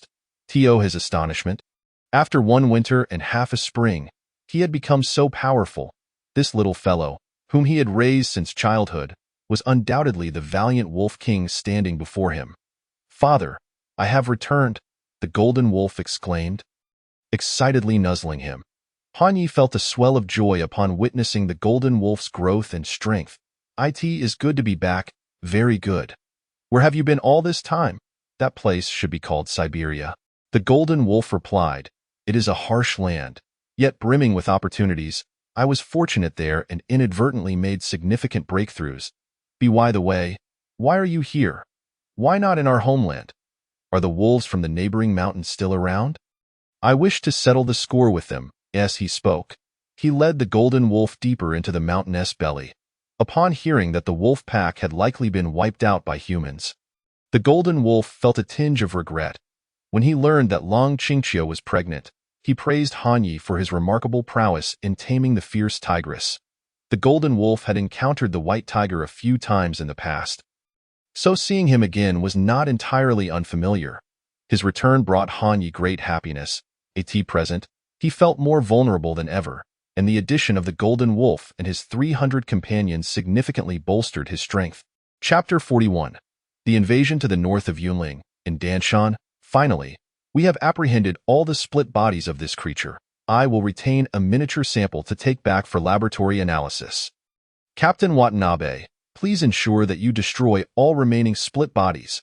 The captain of the Daxia Kingdom's Galanti Special Forces, Lin Yifeng, cast a sidelong glance at Watanabe Saburo and spoke. Watanabe Saburo nodded slightly, raising his hand to aim at the frost giant serpent's split bodies, sealed by vacuum bullets. With a resounding boom, a jet of black annihilation light erupted from his palm, obliterating the split forms entirely. This destruction was on a microscopic level. This portion of the frost giant serpent's body could not regenerate. Nearby, Li Junshi from the Shiba Kingdom discreetly eyed Lin Yifeng. This serpent held immense research value. He must find an opportunity to seize it later. Lin Yifeng remained fixated on the split forms of the frost giant serpent, oblivious to Li Junshi's menacing gaze. However, Lu Yue, standing behind him, keenly sensed the danger. The Shiba nationals were up to no good. Extra vigilance was necessary. Moments later, Watanabe Saburo had annihilated all split bodies of the frost giant serpent, except for the samples. "Which direction shall we proceed next?" Lin Yifeng inquired, glancing at Watanabe Saburo, and Li Junshi and Li Junshi turned towards the east and suggested, "Let us go that way. I have a premonition that there may be a plethora of spiritual herbs there." Lin Yifeng was indifferent, but Watanabe Saburo shook his head. "We shall head south," he declared in a deep voice, exuding an air of authority that was hard to refute, as the strongest among the 3 teams. His words carried significant weight. Even Li Junshi dared not oppose him, harboring a measure of trepidation. Thus, the 3 teams, comprising a total of 20 individuals, set forth towards the southern Yunling region. Let us take a moment to recuperate and maintain our readiness. I have a nagging feeling that something is amiss in this area. It's too quiet, Lin Yifeng remarked as the team descended into the Yunling territory. Watanabe Saburo understood the reason behind this. This region was home to the detestable black tiger, undoubtedly an unusual occurrence. Yet, he refrained from voicing this. If he did, the conspiracy of their compatriots from the Baga Kingdom to collude with beasts would be laid bare. "I need to relieve myself," Lu Yue stretched, her remarkable curves eliciting gasps from several young men present. She approached a thicket of tall grass and was about to crouch down when a crisp, crackling sound reached her ears. Looking down, she was startled to see the heel of her high-heeled shoe embedded in a skull. "Oh my! Come over here and take a look. Something's amiss," Lu Yue exclaimed loudly. Lin Yifeng and Watanabe Saburo immediately rushed over to inspect. This was the wilderness. Logically, there shouldn't be anyone here. Those who perished here are likely from the exploration team that ventured into the mountains earlier, Lin Yifeng stated gravely. "I believe I know who they are." Li Junshi stepped forward and picked up a badge from beneath the white bones. "This is the badge of the Bluebird Special Forces, one of the top 100 special forces in our Shiba Kingdom. Over 6 months ago, they conducted a joint exercise with your Daxia Kingdom's Tianren Special Forces in a major mountain range. The result was total annihilation, with no survivors." Lin Yifeng's pupils constricted as he suddenly recalled something the commander had mentioned prior to their departure. It seemed that this vicinity was indeed the lair of the mutated black tiger. The commander had tasked him with collecting the blood of this black tiger, initially believing he wouldn't encounter it. Now, however, hope seemed to be within reach. Promotion and wealth were tantalizingly close. "Oh, black tiger, do make your appearance soon." Lin Yifeng felt a surge of excitement rising within him. On this expedition, not only did he possess the secret weapon temporarily distributed by the commander, but he also had the formidable Watanabe Saburo from the Baga Kingdom by his side. Although the mutated black tiger was fearsome, it was merely their prey. Subsequently, the group searched the surroundings and found several more skeletal remains, confirming that this was indeed the burial ground of that ill-fated joint exploration team. "Captain, a large number of humans have appeared to the north. Approximately 20 or so. They appear quite formidable," reported a mutated deer to the slumbering striped giant tiger in a nearby ravine. "Startling it awake you. Go back to the holy mountain and inform the king and the commanders. The rest of you, follow me. We must first stall these humans." The striped giant tiger promptly led its 10 or so ferocious beasts northward. With their strength, they could not contend with these humans. However, being close to that location presented an opportunity to lure them there and buy some time. The striped giant tiger's mind was agile, and it quickly devised a plan. Meanwhile, the Trinational Alliance team cautiously advanced. Except for Lin Yifeng and Watanabe Saburo, who were privy to the inside information, the others felt a twinge of anxiety. Suddenly, a large gray rabbit appeared ahead. This was the first large mutated creature they had seen since entering the Yunling region. Rank 4 stars. "Who will go and hunt this creature?" Lin Yifeng inquired. "Captain Li, your Shiba Kingdom's team has been conserving energy, contributing the least. Now that an opportunity has arisen, this rabbit shall be entrusted to you." "Oh, come on, Captain Lin. Are you dissatisfied with our mountain cat special forces?" Li Junshi retorted coldly. "How have we not contributed? We were the most diligent when dealing with that gigantic white serpent." Lin Yifeng and his team merely smiled in silence, having noticed that the Shiba nationals only charged in once the white serpent had split numerous times and posed little threat. Li sang, "I entrust this rabbit to you."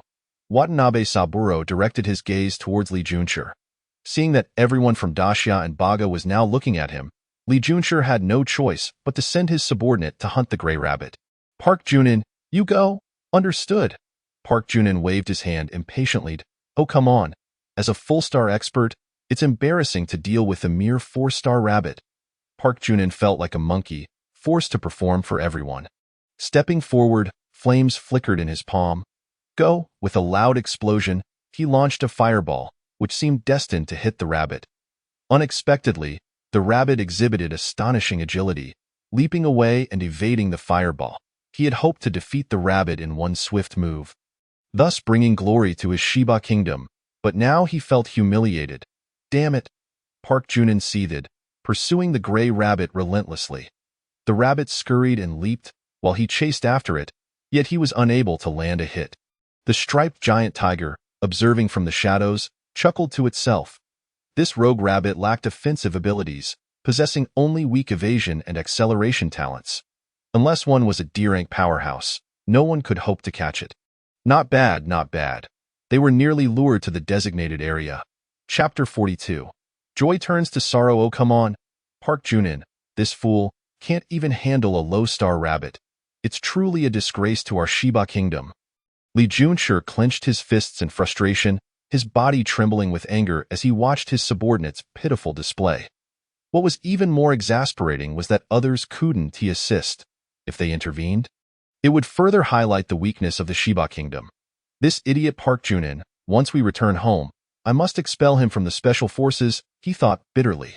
The individuals from the Daxia and Baga kingdoms relished the spectacle, following behind, unaware that their team had veered significantly off course.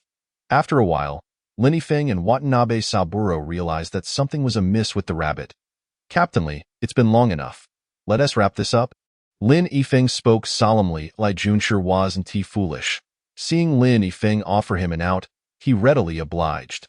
Just as he was about to suppress the gray rabbit, he suddenly caught sight of something resembling a peerless beauty.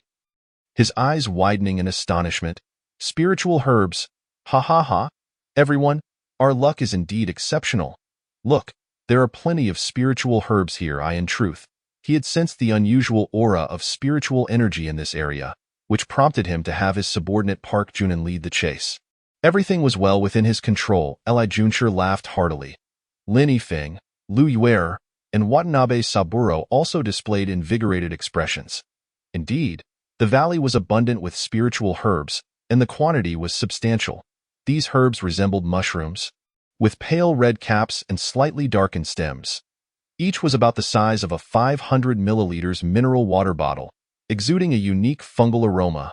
At that moment, everyone's attention was captivated by these mushroom-shaped spiritual herbs. Leaving no one to notice where the rabbit had scurried off to, Junin, Meijin, Shijin, Wenzhong, hurry and rush in. Gather as many as you can. Li Junshi quickly conveyed a message to them using his mental energy. Leading the charge himself, unbelievable. These Shiba nationals hide at the back during fights, yet now they race ahead for spiritual herbs. It's utterly shameless. Lu Yuer scoffed, immediately joining the fray. The others, including those from the Baga kingdom, hurriedly advanced to collect the herbs. The spring/operation focused primarily on harvesting spiritual herbs from the wild during spring, with the hunting of mutated beasts being secondary.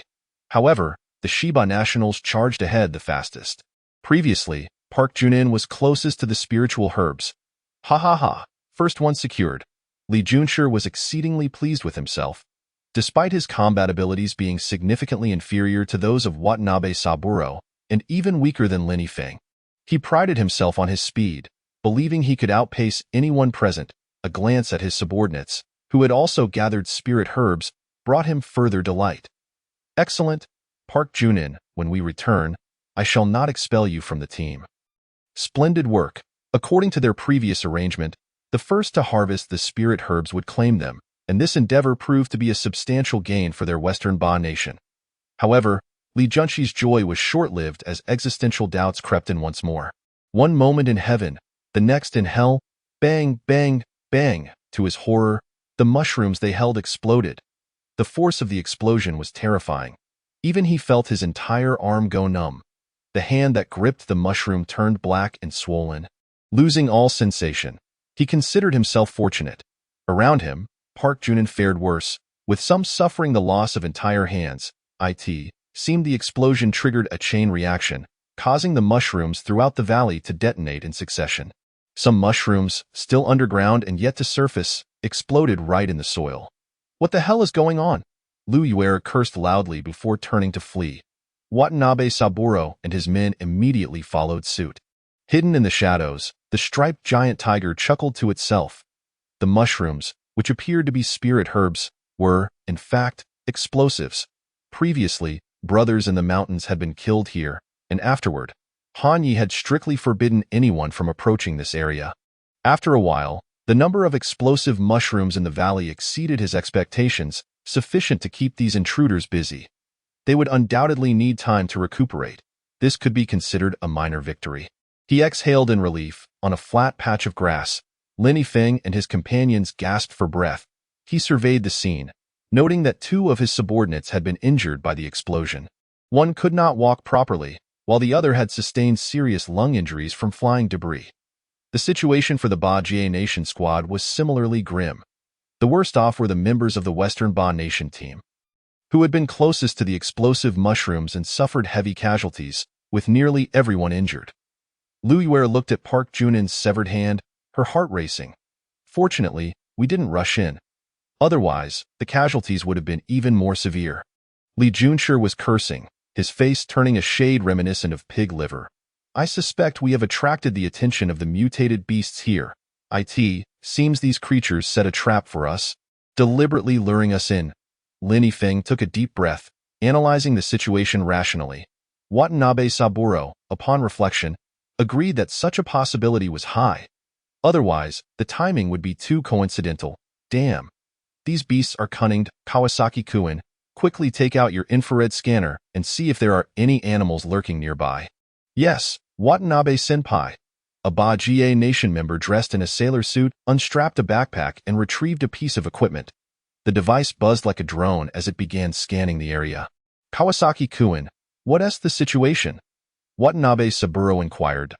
Watanabe-senpai, there are indeed animals monitoring us from the shadows. A pack of ferocious beasts is hidden on the opposite mountain, and their energy levels are alarmingly high. Kawasaki Eiko exclaimed, clearly excited as she watched the animated scanning data. Charge forward. Watanabe Saburo unsheathed his katana and led the charge. Lin Yifeng immediately followed suit, with the Western Ba members' eyes blazing with fury. They had not only gained nothing but had also suffered significant losses, their anger palpable. How did these humans discover us? On the other side of the mountain, the striped giant tiger felt a chill run down its spine and immediately led its comrades to retreat. Though their movements were swift, the human warriors were undoubtedly superior. Damn. Everyone, die. Watanabe Saburo swung his katana, cleanly decapitating a wild boar. Damn it. You beasts have humiliated us. Enraged, Li Junshi approached the striped giant tiger and kicked it. This kick utilized his combat talent, the Gale Kick, and was quite powerful. The striped giant tiger roared and lunged, but the disparity between them was stark. The striped giant tiger was merely a D-rank 1-star beast, while Li Junshi was a D-rank 4-star warrior. He was sent flying by Li Junshi's kick, crashing into several trees before coming to a halt. Moments later, the striped giant tiger lay in a pool of its own blood, though its claws trembled, still clinging to life. This beast shall be our meal later. Perfect for making the finest kimchi of Western Ba Nation, Li Junshi scoffed, stepping on the striped giant tiger. Nearby, Lin Yifeng and Watanabe Saburo exchanged glances. A hint of suspicion in their eyes. Surely this tiger isn't the black tiger mentioned by Lord Changzhong. Even if it has mutated, it shouldn't be like this, Lin Yifeng pondered. Watanabe Saburo shook his head vigorously, dismissing the notion. This tiger is no match for Miss Mei Hui. The true Tiger King has yet to make an appearance. Chapter 43. One sword style at that moment, a piercing wolf howl echoed through the air. The ground trembled as a pack of wolves charged forth. What is happening? Isn't the Tiger King supposed to reside here? Why is it the Wolf King? Lin Yifeng's expression changed dramatically. Watanabe Saburo was equally astonished. What? A pack of wolves? Watanabe Captain, what do you think? Should we retreat or confront them? Lin Yifeng looked to Watanabe Saburo. Watanabe Saburo took a deep breath and replied, the enemy's intentions are unclear. We should retreat for now. This wolf pack is formidable, numbering at least 300. I share the same sentiment. Lin Yifeng nodded in agreement. Li Junshi, observing the two deliberating without including him, felt irked. Damn it. Are we just leaving? The two turned to face Li Junshi simultaneously. If Li San does not wish to leave, he may stay behind to hold off the wolves, Watanabe Saburo said coldly. Li Junshi, stung by Watanabe Saburo's retort, scoffed. Forget it. If you, Watanabe Saburo, are fleeing, who are we to remain? He turned to the striped giant tiger lying in a pool of blood, drawing a pistol from his waist. Before we leave, I shall finish this beast that dared to mock us. Li Junshi pulled the trigger, ready to shoot, but then a sudden turn of events occurred. A loud bang echoed. It was the sound of a gunshot, but it did not come from Li Junshi's weapon. Behind him, the old white ape puffed out a plume of white smoke from the muzzle of the Dawnflower gun, exuding a commanding presence. Given the old white ape's size, it could not hold the gun, so it used its formidable mental strength to control it. After being shot, Li Junshi's skin instantly turned a purplish red, and he collapsed to the ground, lifeless, He would never have imagined that he would meet his end at the hands of an old white ape captain. The voluptuous hanbok-clad beauty, Lin Meijian, was horrified, her eyes widening with rage as she summoned a surge of thunder to attack the old white ape. But just then, a colorful beam of light shot in from behind, piercing through her abdomen. They were caught in a pincer attack. The Tiger King's influence was formidable, with so many fierce beast folk under its command. Lin Yifeng surveyed his surroundings, alarmed. The beast folk had already charged ahead of the wolf pack. The old white ape exuded an overwhelming pressure, while the colorful deer was also quite impressive. The current colorful deer was already a D-rank 3-star creature. While its combat abilities were not exceptionally strong, they were still formidable. Captain Lin, it seems we have no choice but to fight, Watanabe Saburo said solemnly, wiping the blood from his katana. He had beheaded several ferocious beasts just moments ago, and his blade was already stained with blood. Indeed. Watanabe, Captain, let us carve a path through the blood, Lin Yifeng said, untying the sandbags strapped to his limbs. A loud thud echoed as the sandbags, filled with an unknown heavy substance, fell away, leaving him feeling remarkably light. It had been a long time since he felt such agility. Lin Yifeng cracked his neck, producing a series of sounds. Lu Yuer kicked off her high heels, preparing to give her all as well. At that moment, the front line of the wolf pack charged forward. The golden wind wolf lunged at Lin Yifeng, while the old white ape swiftly positioned itself opposite Watanabe Saburo. The two sides immediately engaged in fierce combat. While the individual combat abilities of the humans were strong, they were quickly overwhelmed by the onslaught of the beast horde, leading to their swift demise. Only Lin Yifeng and Watanabe Saburo remained, continuing to battle. Lin Yifeng, a D-rank 5-star warrior with wood-based talents, excelled in control. However, the Golden Wind Wolf's innate Golden Thunder was incredibly damaging, making Lin Yifeng's vine binds and wooden cages ineffective against it. After a fierce exchange, Lin Yifeng found himself at a disadvantage. Moreover, the surrounding beast horde was eyeing him hungrily, further disturbing his mental state. Ultimately, the Golden Wind Wolf seized the opportunity, unleashing its perfect form. 3 Golden Wind Wolves suddenly attacked, sinking their teeth into Lin Yifeng. Is this how it ends? I haven't even seen the Tiger King yet. Our attempt to confront it seems to have been a grave miscalculation. In the final moments before his demise, Lin Yifeng encountered the Tiger King. He found himself at a loss for words to articulate the tumultuous emotions swirling within him. All he could muster was a profound sense of shock. Such a monstrous being should not exist. Meanwhile, the battle between Old White Ape and Watanabe Saburo stood in stark contrast to the situation with the Golden Wind Wolf. Watanabe Saburo proved to be exceptionally formidable, overpowering Old White Ape with relative ease. Despite Old White Ape's innate talent for evasion, he found himself struck by several blows, blood seeping from numerous wounds. How infuriating! General Yutiao has betrayed me. The minions of this Tiger King are truly a handful. Watanabe Saburo cast a wary glance at the nearby black tiger, a chill running down his spine. This black tiger appeared to be around 15 meters in length. Standing over 7 meters tall, its muscles rippling like a small mountain, imposing enough to stifle one's breath. Han Yi, too, was observing Watanabe Saburo, recognizing him as the most powerful human he had ever encountered. Species, human level, C-Class 1-star talent, light of annihilation, a beam signifying destruction, one-cut style, capable of daily accumulation for a single high-impact burst, brief body dominance, granting temporary immunity to freezing, petrification, and other control effects. Overall combat power, 12340. Old White, retreat. Allow me to handle this one, Han Yi declared in a grave tone. Upon hearing this, Old White Ape quickly leapt to a nearby tree. A small monkey approached, eager to administer a healing potion, but Old White Ape waved him off. Subsequently, the little monkey hopped over to the patterned giant strength tiger to deliver the potion. That small team was left with only him barely clinging to life. Tiger King, shall we call a truce? Our nation, Baga, holds your strength in high regard. We initially sought to collaborate, but it seems there has been some misunderstanding that led to unpleasant results. However, we are a forgiving nation and can overlook your previous errors. Release me, and I shall ensure the delivery of more resources to you, guaranteeing your satisfaction. Moreover, I assure you, we will not compel you to do anything further. We merely wish to befriend you. As Watanabe Saburo faced off against Hanyi. He realized that although he was powerful, the surrounding beast horde was overwhelmingly vast. Even in the absence of the formidable black tiger, escaping unscathed would prove to be a challenge.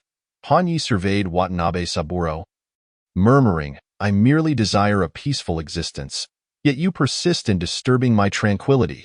It seems the only way to instill fear in you is to eliminate you, with no alternative but to fight with utmost desperation. Watanabe Saburo exclaimed, You foolish beast shall pay dearly for your arrogance. I, Watanabe Saburo, have concealed my blade for 3 years, the energy cultivated in that time. Can you withstand it? In a flash, he closed the distance. Unleashing his one-cut style, the strike was imbued with an overwhelming momentum, capable of shaking the heavens and rending the earth. The fearsome blade energy sliced through the clouds above. Yet, Hanyi showed no intention of evading. He simply raised his tiger paw and pressed down. With a resounding thud, Watanabe Saburo was crushed to the ground, rendered as flat as a pancake. Neither Watanabe Saburo's mightiest attack nor any other could fell Hanyi in a single blow. Ding! Host has slain a C-class creature. Evolution points 4667. Ding! Evolution points have reached 50,000. The 4th evolution is about to commence. Chapter 44. A surge in power. Watanabe Saburo was indeed formidable, landing a blow that triggered Hanyi's blood-locking passive. However, at that moment, the wounds on Hanyi's body began to heal, swiftly returning to full health without leaving a scar. Soon after, he felt an impending explosion within him, as every cell in his body expanded and divided. Species, Infernal King Tiger level, D-Class 7 stars evolution points, 1321 points required for next evolution, 500000 talent, Hunting, Indomitable, Bloodlock, Tiger Roar, Netherwave, Wraith, 712, Primordial Beast Fire, Fire Immunity, Fire Control, King S Domain, Bloodthirsty, Reflective Armor, New. Wind Mastery, New, Overall Combat Power, 17212 Dependence, Golden Wind Wolf, Bound, Status Viewable, Loyalty 100 Rainbow Elk, Bound, Status Viewable, Loyalty 100 White Tiger, Bound, Status Viewable, Loyalty 100 Old White Ape, available for binding. Loyalty 99 Crescent Bear, available for binding. Loyalty 99 Pattern Giant Strength Tiger, available for binding.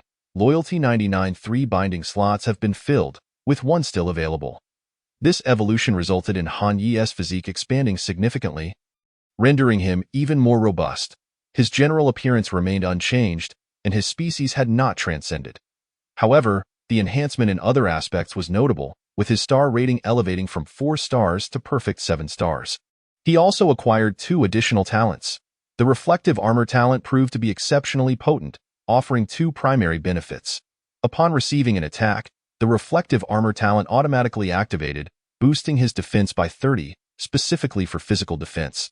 Furthermore, the attack would rebound upon the assailant, albeit at a diminished strength of 50 of the original attack. The Wind Mastery talent is a speed-oriented ability that grants a wind attribute enhancement, increasing speed by 100 for a duration of 10 minutes, usable only once per day. These 2 talents greatly amplified Hanyi's combat prowess, compensating for his previous speed deficiencies.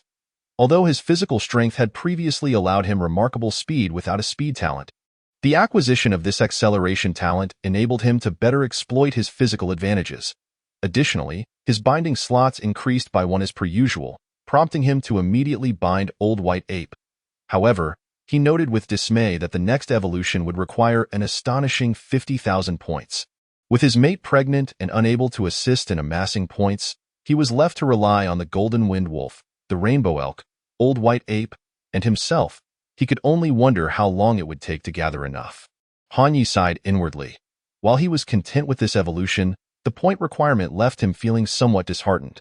Yet, he realized that the greater the points expended, the more substantial the enhancements during evolution. This time, he had leaped 3 star levels and gained 2 talents, a marked improvement over previous evolutions. The prospect of needing 50,000 points for the next evolution raised his curiosity about the extent of power he might achieve. It turned out that this place was called Yunling. Although Yunling was vast, it was merely the periphery of the Daxing mountain range. Humans currently dared only to operate at the outskirts of various wild zones. In a cave, Han Yi was examining the map acquired from his recent haul. This map meticulously outlined the entirety of the Daxing mountain range. He had initially believed he was deep within the mountains, only to discover that he was merely at the gateway to the Daxing mountain range. Nearby, the expectant Long Qingqiu gazed at Han Yi, somewhat alarmed. Han Yi's latest evolution had resulted in a larger physique. Upon returning home, he would need to widen the cave entrance to accommodate his size. A fleeting glance at the tiger made her heart race, and she thought to herself that things would be different moving forward. Unaware of Long Qingqiu's anxious thoughts, Han Yi continued to scrutinize the information carried by the humans. The circled annotations on the map indicated the overlords of the Daxing mountain range's periphery, over 20 D-class king beasts. Some marked with crosses had likely been hunted, a grim realization. C-class and above mutated beasts possess the ability to conceal their energy, rendering them undetectable by satellites. It is highly probable that formidable creatures lurk within the depths of the Daxing mountain range. Caution is advised when venturing inside.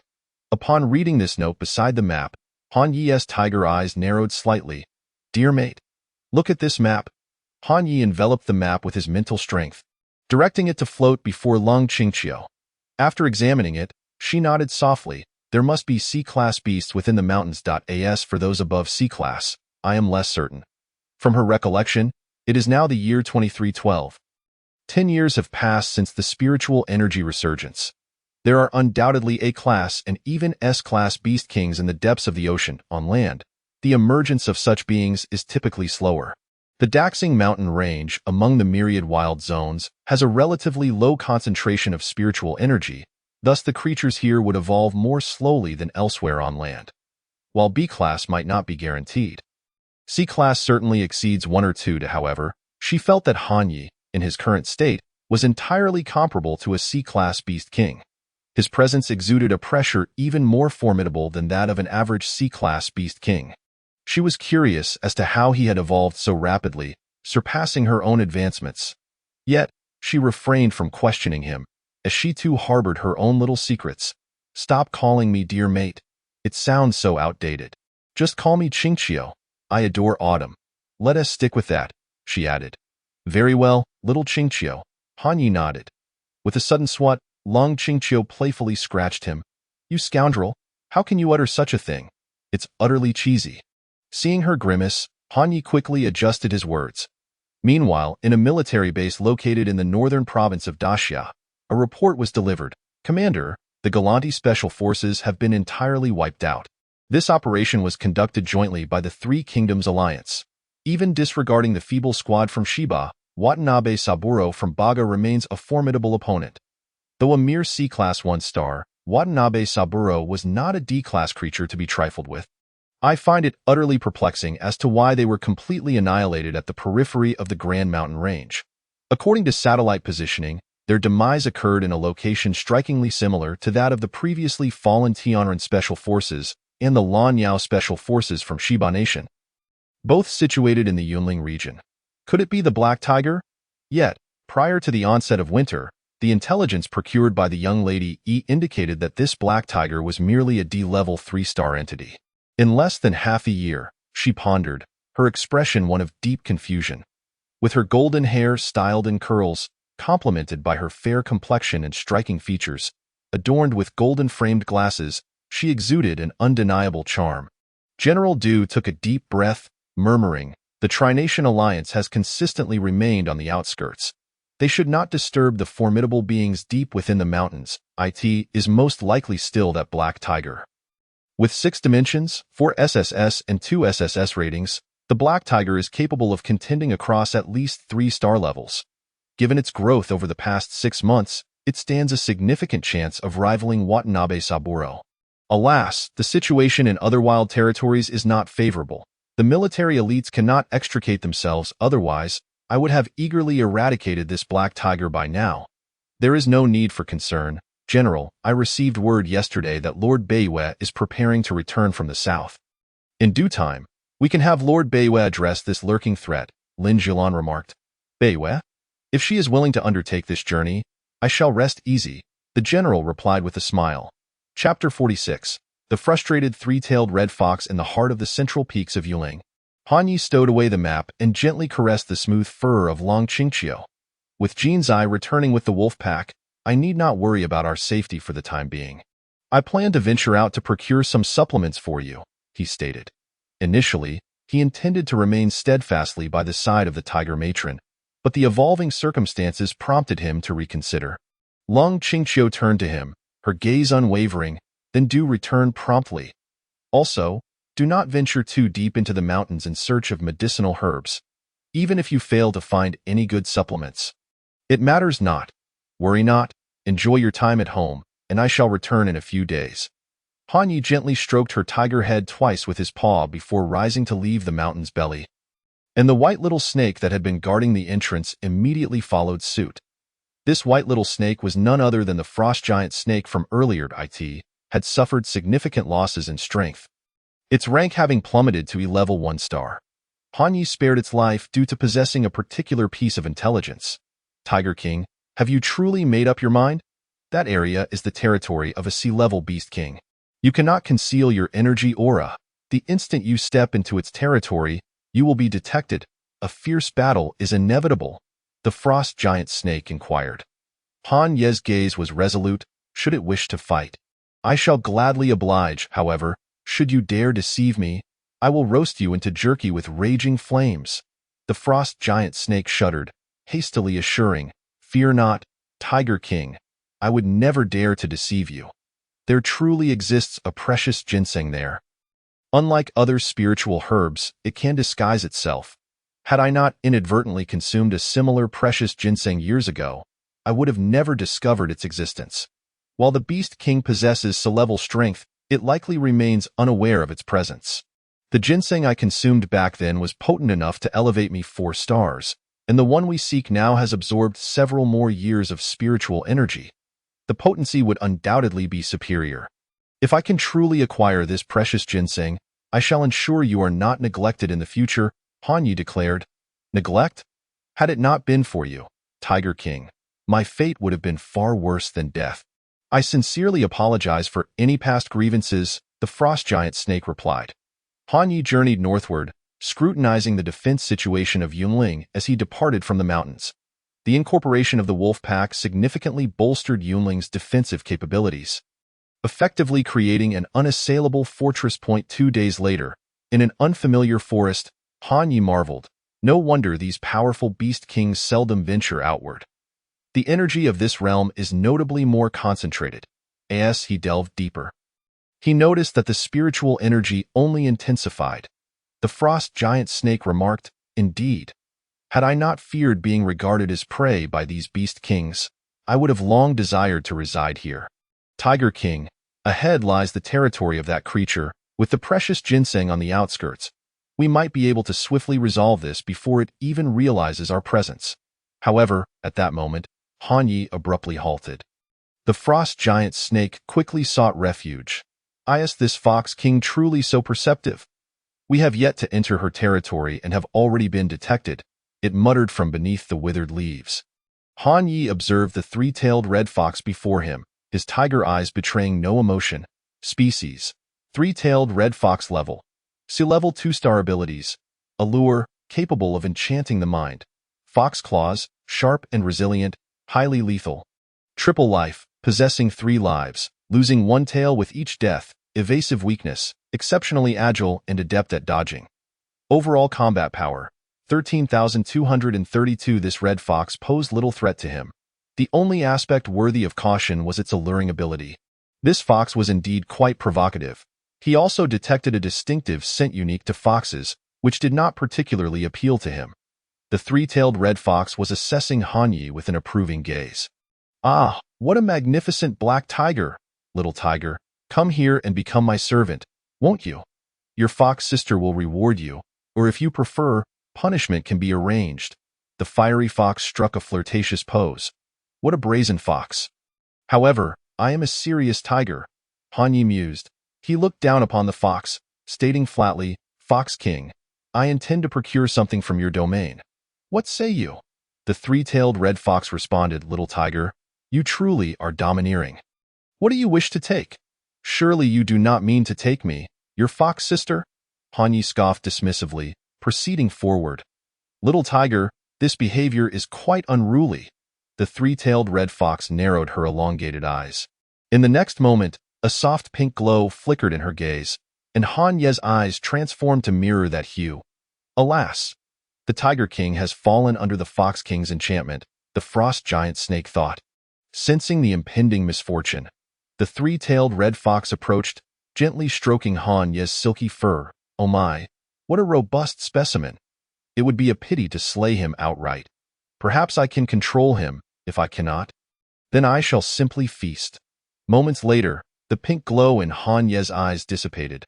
Returning to normal, he felt as though he had awakened from a dream, utterly bewildered. "Little tiger, have you now witnessed your sister's prowess? I grant you one more opportunity. Become my servant, and I shall spare your life." The three-tailed red fox offered once more, gazing intently at Han Yi. He remained silent, raising his paw to press down upon her. "I have always been kind. I initially only wished to extract something and depart. However, since you have delivered yourself to your doom, I shall gladly accept the offering," Han Yi retorted coldly. The three-tailed red fox let out a chilling laugh, her eyes once again shimmering with pink allure. Han Yi felt as if he were immobilized, his paw suspended mid-air. The Tiger King truly is a tiger. When given an opportunity, he does not flee. The frost giant snake thought, vigorously shaking its head in preparation to flee. Although the three-tailed red fox was not particularly large and lacked the aggression of other sea-level beast kings, her seductive techniques were insurmountable. How could one contend with her? "You think you can challenge your elder sister? Oh, you are quite naive." The three-tailed red fox scoffed, suddenly lunging forward, her paw aimed at Han Ye's throat.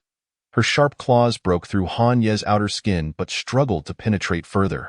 Han Ye's muscle density was simply too formidable, effectively trapping her claw so tight. "What is happening?" She gazed down at her own neck, realizing that a claw mark had broken through the fur, blood oozing forth. "What is this?" The three-tailed red fox felt a chill run down her spine. "Humph! I refuse to believe I cannot handle a mere immobile object," she bellowed, clawing fiercely at Han Ye's neck once more. Why has it become so rigid? It seems I cannot succeed without employing my true abilities." Her claws glimmered with a red light, unleashing her sole offensive technique, Fox Claw. With a ripping sound, blood gushed from Han Ye's neck. Yet the wound was minor and far from fatal. Simultaneously, a hissing sound erupted. The three-tailed red fox's neck resembled a fountain. How could it be that the three-tailed red fox swiftly rose again? The scars on her neck mysteriously vanished, yet one of her tails was gone, leaving her merely as a two-tailed fire fox. The reason for her demise at the hands of Han Ye's reverse armor ability was entirely due to her own overwhelming attack power eclipsing her defensive capabilities. Thus, even with an attack potency reduced to just 50, it was sufficient to bring about her own demise. The three-tailed red fox glared up at Han Yi, seething with rage. "What kind of abomination is this? Is it truly so stationary as to claim my life?" Chapter 46. The precious ginseng concealed beneath the withered leaves, the frost giant snake was utterly astonished, preparing to flee. He found it difficult to comprehend the scene before him. The current Tiger King was undeniably terrifying. Standing still, this three-tailed red fox, despite taking her attacks, remained unscathed and even managed to retaliate against her once. Meanwhile, the elongated eyes of the three-tailed red fox seemed to be pondering something. This creature can actually reflect attacks. Moreover, its physical defenses were astonishing, rivaling even that of the wild boar king. Eureka! If it can reflect attacks, let it do so. After all, it won't be directed at me. The three-tailed red fox bellowed, rallying a throng of ferocious beasts from her territory. These were creatures she had enchanted, reduced to mere pawns in her grasp. "Hurry, tear this wretch apart for me!" the three-tailed red fox exclaimed with fervor. However, at that moment, she felt a sudden darkness envelop her. Looking up, she saw the tiger's paw descending from the AIR. At this juncture, Han Yi had awakened from the enchantment of the three-tailed red fox. The three-tailed red fox possessed a weak evasion talent, which was less effective than the evasion talent of the old white ape. Nevertheless, her speed and agility remained formidable. With a swift motion, she retreated behind the pack of beasts. My enchantment can be used thrice a day. Dear little brother tiger, you might as well wait for your demise. The three-tailed red fox scoffed, eager to witness her beasts rend Hanyi to shreds. Once again, a pink glow flickered in her eyes, but after Hanyi had already endured 2 of her spells, this third attempt managed to hold him only for a brief moment. A terrifying roar of the tiger echoed through the forest, sending all the beasts that had latched onto him flying. He then pounced forward, shredding these ferocious creatures to pieces. Even the D-Class 7-star tigers were ruthlessly ravaged by him. Throughout this journey, he had acquired an abundance of treasures, his physical form continuously strengthening, making this terrifying physique one of his greatest weapons. With a resounding crash, he sent a similarly ranked mutated striped tiger hurtling away, and then with a single claw, crushed its skull. The animals enchanted by the three-tailed red fox were rendered incapable of utilizing their active talents due to their muddled minds. Consequently, the battle relied solely on brute strength, allowing Hanyi to wreak havoc. Observing this scene from a distance, the three-tailed red fox's heart quivered. Hanyi's ferocity instilled fear within her. What kind of malevolent star has emerged? It's time to flee. She hastily sought to escape, but Hanyi relentlessly pursued her. The number of animals enchanted by the three-tailed red fox was immense, and they continuously obstructed his path. Just as the three-tailed red fox was about to make her escape, Hanyi activated his wind mastery talent, doubling his speed. With a whoosh, many animals were swept away by the gusts created by his rapid advance. The three-tailed red fox, sensing the commotion behind her, abruptly turned her head. No, please, no. The tiger's maw gaped wide, mere inches from her, the stench causing her to retch. In the next instant, her world plunged into darkness as her entire being was engulfed. She let out 2 desperate roars, her sharp claws flashing red as she attempted to tear her way out of Hanyi's maw. Yet, those vicious teeth struck her first. Crunch, crunch. Hanyi chewed a few more times, only daring to swallow when the system's prompt sounded. He feared swallowing too quickly, lest the fox revive within him, which would spell disaster. This massacre garnered him over 20,000 evolution points. The beast whose combat prowess had plummeted due to her enchantment provided full evolution points without any deductions. A truly lucrative endeavor. Fox King, I offered you a chance, but alas, you proved ineffectual.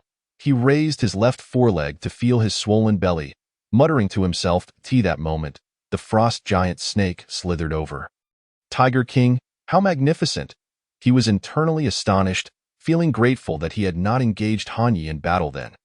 Although Hanyi had not been as powerful at that time, he undoubtedly possessed the means to kill him. Let us depart. We shall seek the precious ginseng. Very well. The little snake will go find it right away. After a while, the frost giant snake located the spot where the ginseng was hidden. Following the mark he had left last time, he had initially thought that this item would go unnoticed by other animals, unlike other spiritual herbs that needed to be consumed immediately after ripening. He intended to let it grow for several more years, hoping to reap greater benefits. But now, this precious ginseng was destined to remain beyond his grasp. However, trading a single ginseng for his life was still a worthwhile exchange. Hanyi lowered his gaze upon the ginseng. The segment protruding from the ground appeared unremarkable, which explained why the frost giant snake believed it would elude detection by other creatures. Anyone passing by would assume it to be merely an ordinary herb. He began to dig, swiftly unearthing the ginseng. Once freed from the soil, it gradually began to emit the unique aroma and energy fluctuations of spiritual herbs. This was undoubtedly the highest-grade spiritual herb Hanyi had ever acquired. Fearing that more powerful beasts in the depths of the mountains might be drawn to this spiritual herb, he hastily made his way back while his wind mastery talent was still active. The following day, he and the frost giant snake returned to Cloud Ridge. During his absence, all remained tranquil and uneventful. Within the mountain's depths, Long Qingqiu turned over, her tiger paw gently stroking her belly. Oh, that rascal, why hasn't he returned home yet? Baby, do you think your father is a fool? At that moment, she sensed a hearty laughter. Ahahaha, the soup is here. Two large monkeys entered, carrying a stone pot. The pot appeared quite hot, with bubbling broth inside. Long Qingqiu sat up, gazing at the pot, which measured over 3 meters in diameter.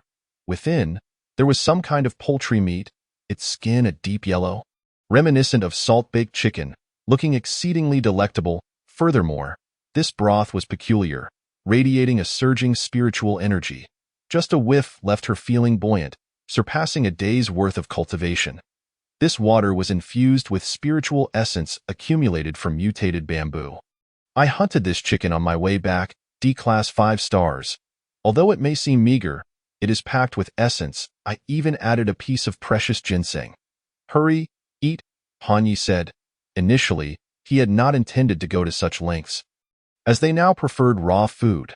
However, on his way back, he happened upon these two delights and decided to experiment at first. Fearing waste, he only took a root of ginseng, a bit of spiritual water, and some poultry meat to try out. The result was surprisingly good. He found it palatable, and after cooking, the ginseng's energy seemed to become more gentle, which astonished him. He had previously worried that the ginseng's power might be too intense for Long Qingqiu, or that it could impact the cub. However, after simmering, while the potency diminished slightly, it became much safer and more reassuring. Long Qingqiu gazed at the broth, then at the scar on Han Ye's neck. Her heart stirred once more. She thought to herself that although he could be insufferable at times, he truly cared for her, and she ought to be gentler with him in the future. Indeed, consuming spiritual herbs raw is better, as it retains all the nutrients. However, given her current condition, she dared not consume it directly, fearing the overwhelming energy might affect the cub. Yet after stewing it, the potency would be much milder. You should eat as well. The potency is too strong for me to consume too much at once. She looked at Han Yi, a gentle glimmer passing through her tiger eyes. Chapter 47. The gentle mother tiger, you rascal. Why are you not properly enjoying the soup and meat, instead of making a fuss? With a loud smack, Han Yi was left dazed and confused. Earlier, while Long Qingqiu was bent over eating, his gaze had wandered, unable to resist the enticing curves, resulting in his playful punishment. Long Qingqiu huffed lightly, curling up to digest on her own. She had intended to be more tender, but this fellow was truly infuriating. Even during meals, in truth, she had only consumed about 20% of the soup, as she found herself unable to drink more after that. While digesting, Han Yi, the rascal, extended his greedy tiger paw, observing him relish the meal. She refrained from scolding until he finished the last drop of soup, at which point she decided to teach him a lesson. Han Yi approached her, feeling as though every pore in his body was releasing spiritual energy. This pot of soup was incredibly nourishing. He had initially intended it for Long Qingqiu and the cub, yet he himself ended up consuming the bulk of it. After a while, Han Yi sensed the medicinal energy gradually dispersing, invigorating him with boundless energy. Though his star level had not broken through, his combat power surged by over 2,500, almost reaching 20,000. The reason for this significant increase in combat power was that the ginseng soup had activated the vitality of his muscles. His strength and bite force had increased by approximately 30%, while his explosive power had doubled. Beside him, Long Qingqiu wore a delighted expression. This thing is remarkably nourishing. I feel much better. The little cub has suddenly gained strength and has already begun to kick at me. Is that so? Han Yi chuckled and immediately leaned in to listen. Although still quite feeble, this little tiger cub indeed exuded more vitality. Little cub, do be quiet for a moment. In a few days, your father will venture out to find some supplements for you, Han Yi remarked with a smile. Suddenly, Long Qingqiu recalled something and inquired, how has that thunderstruck wood at the cave entrance fared? Has it bloomed yet? I have been cooped up sleeping lately and haven't gone out to check, Han Yi replied. The flowers have withered. And it has successfully borne fruit. I wonder what effects these fruits will have. The fruits of the thunderstruck wood could either be lightning fruits or medicinal fruits rich in life essence. Long Qingqiu responded, however, the fruiting cycle of the thunder fruit is relatively long. It won't mature until autumn. Why then? The little cub might have already been born. I am rather looking forward to it. Han Yi gently caressed her small belly. At that moment, a series of crisp sounds echoed, the unmistakable sound of the colorful elk's footsteps. My lord, the purple flame centipede from the western Grand Canyon has unexpectedly visited, and it seems its intentions are not benevolent, reported the colorful elk. Oh, has it come alone? Han Ye's tiger-like eyes narrowed. This creature cannot be unaware of the recent changes. How dare it come here with such audacity? It appears the purple flame centipede has allied itself elsewhere, and it has brought along a formidable mantis, she replied. Han Yi promptly followed the colorful elk to the outskirts of Yunling to investigate. Species: Swift Blade Mantis Level, D-Class 7 stars. Abilities: Swift Blade Slash, capable of delivering 99 slashes in an instant with formidable attack power. Iron Shell, possessing exceptional defensive capabilities. Skyward Flight, enabling rapid flight. Attack Speed Enhancement, temporarily increasing attack speed by 100. Mimicry, featuring remarkably realistic camouflage ability. Comprehensive Combat Power, 99.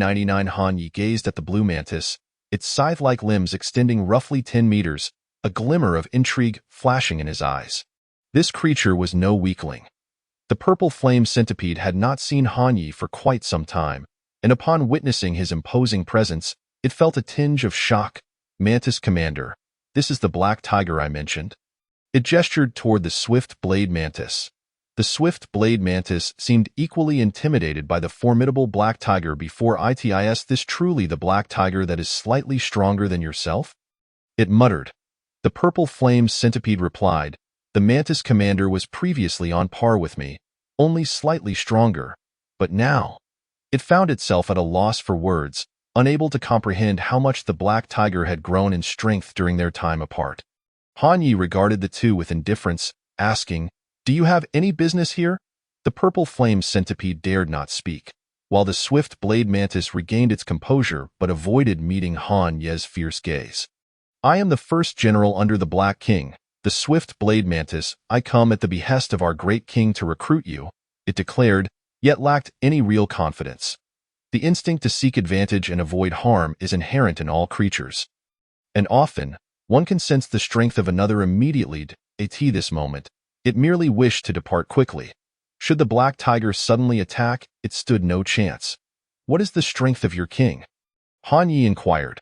Upon mentioning this, the swift blade mantis gained some confidence, proclaiming proudly, our king is a C-class king bug, a dominant force in these woods. Furthermore, our second king, the White King, is also a C-class king bug. We are preparing to engage in battle with the Wild Boar King for supremacy over the Eastern Third Ring. You are encroaching on our territory, and thus should be integrated into our Bug Valley to fight the Wild Boar King to the death. Han Yi snorted coldly. How brazen! Are they not merely conscripting soldiers and cannon fodder?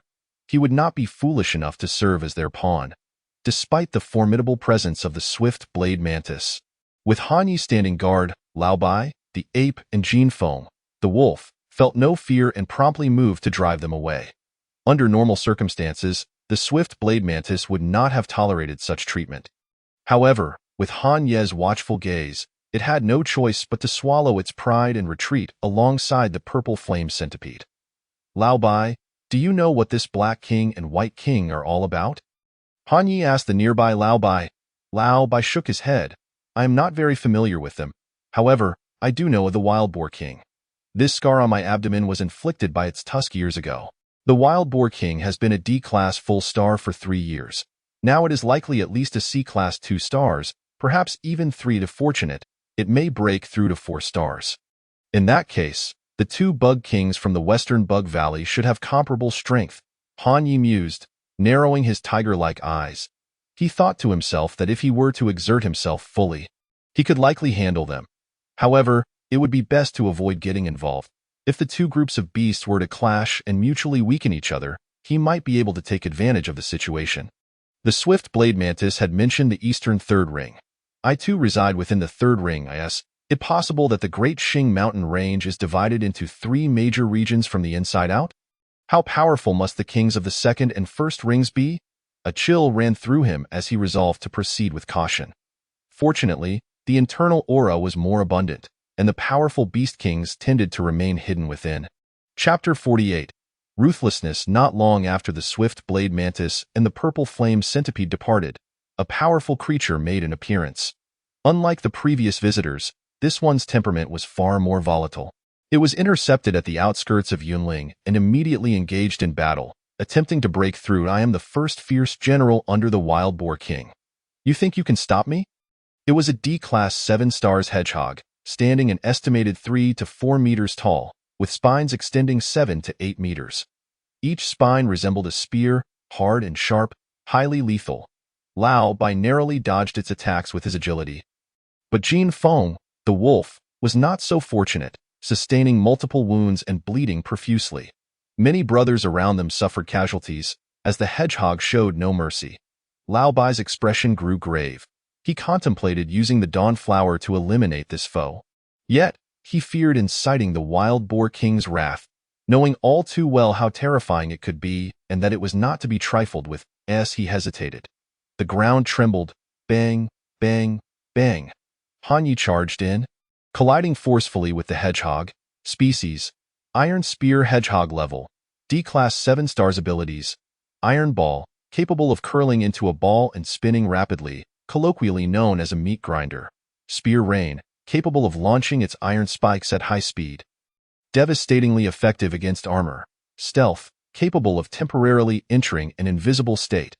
Comprehensive combat power. 9818. You foolish black tiger. You are the first to dare engage me in close combat. The Iron Spear Hedgehog. Seeing Han Yi charge directly at it, felt not fear but exhilaration. It immediately curled into a ball and spun rapidly. With a sharp sound, the hedgehog's hardened spikes pierced into Han Ye's flesh. However, its rotation came to a sudden halt, as Han Ye's muscles had firmly ensnared the spikes. Listen up.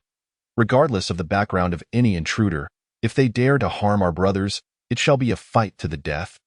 With no mercy, Han Yi roared, delivering a powerful strike to the hedgehog beneath him. The spikes even pierced through his tiger claw, yet he remained unyielding, continuing to pound relentlessly. Cough, cough, cough. What is happening? The Iron Spear Hedgehog spewed blood, feeling as if it had been pierced countless times. Did this creature not fear pain?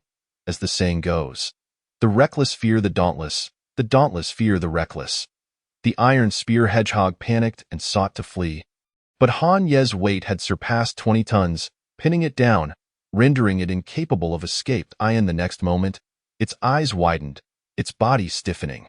This creature, Han Yi gathered his strength and delivered a palm strike, impaling the Iron Spear Hedgehog with its own spikes, as if nailing it in place. The spikes penetrated its innards, and the Iron Spear Hedgehog met its demise. It could never have imagined such a fate, being killed by its own spikes.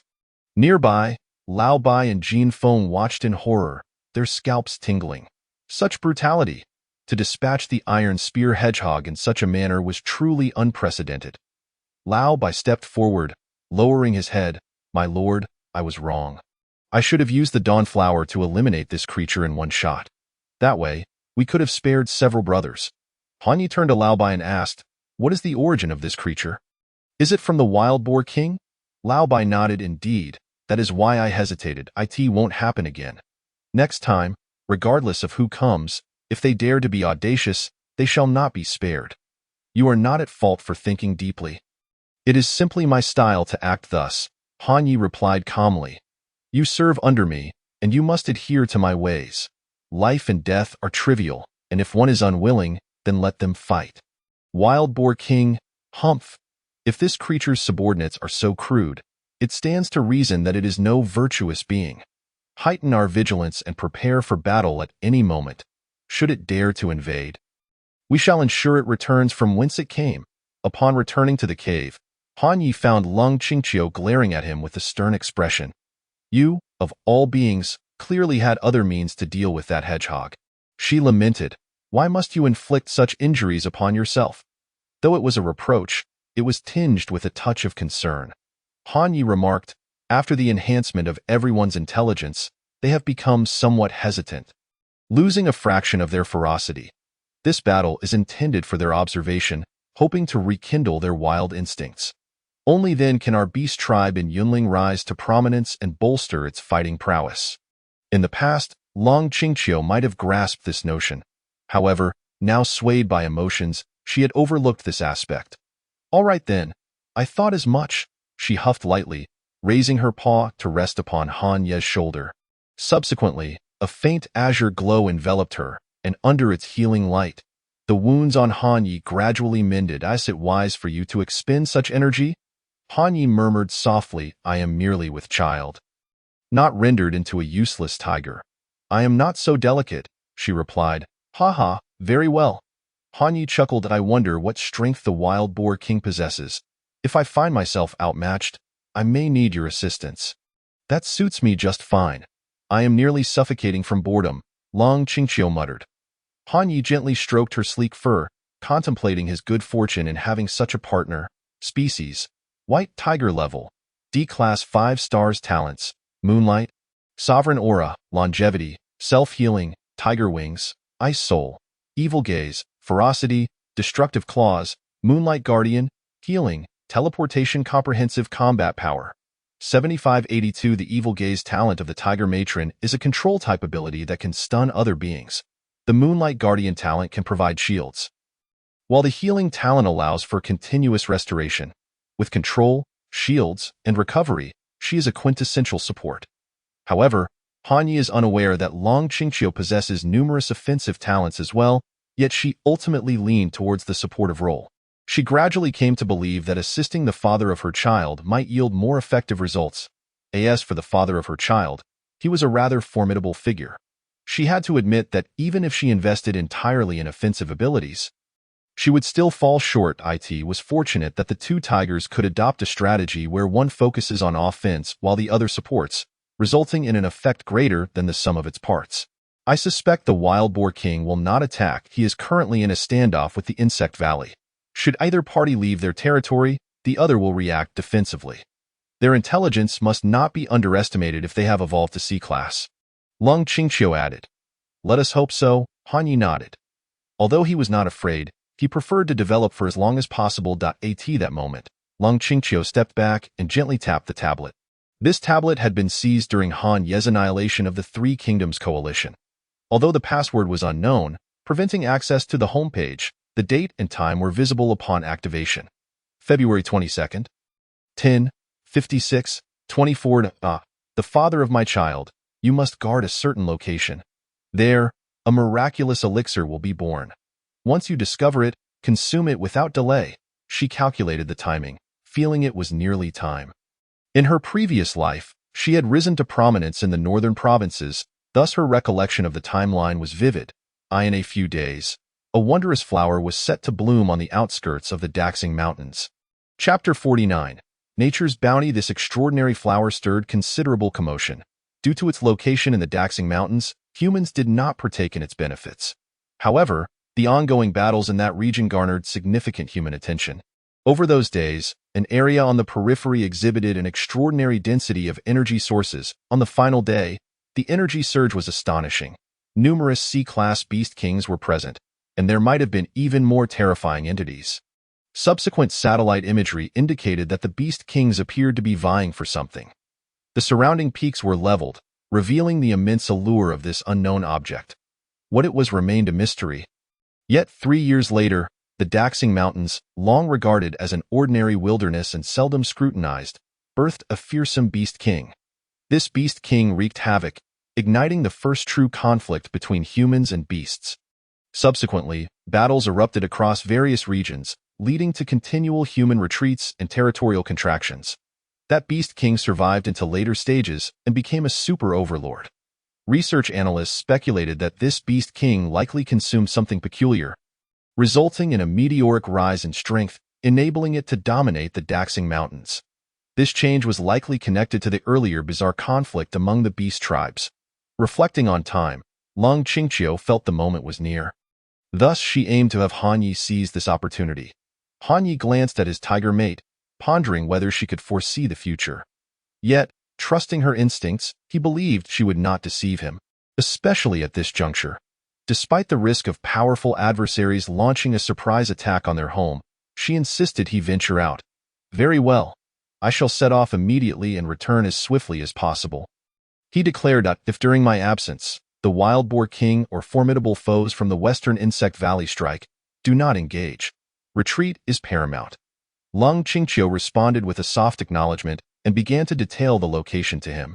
Night fell upon the tranquil forest. A 3-meter-long leopard was foraging within the woods in the distance. It spotted a mountain deer, albeit lifeless.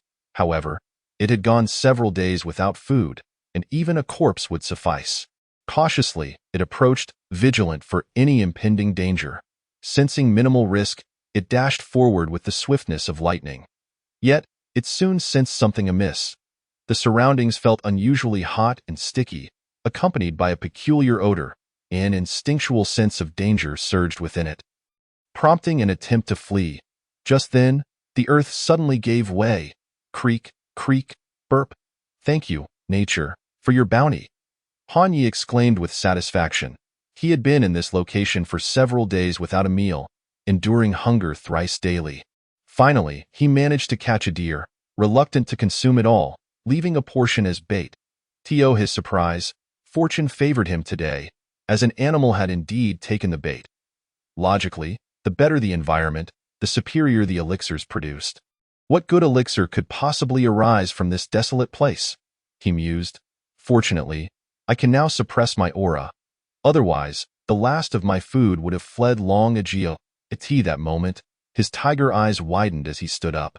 What is that foul smell? The odor resembled that of snail rice noodles. Following the scent, he sought the source, as any disturbance was better than none. What is this? Han Yi found himself at a loss for words.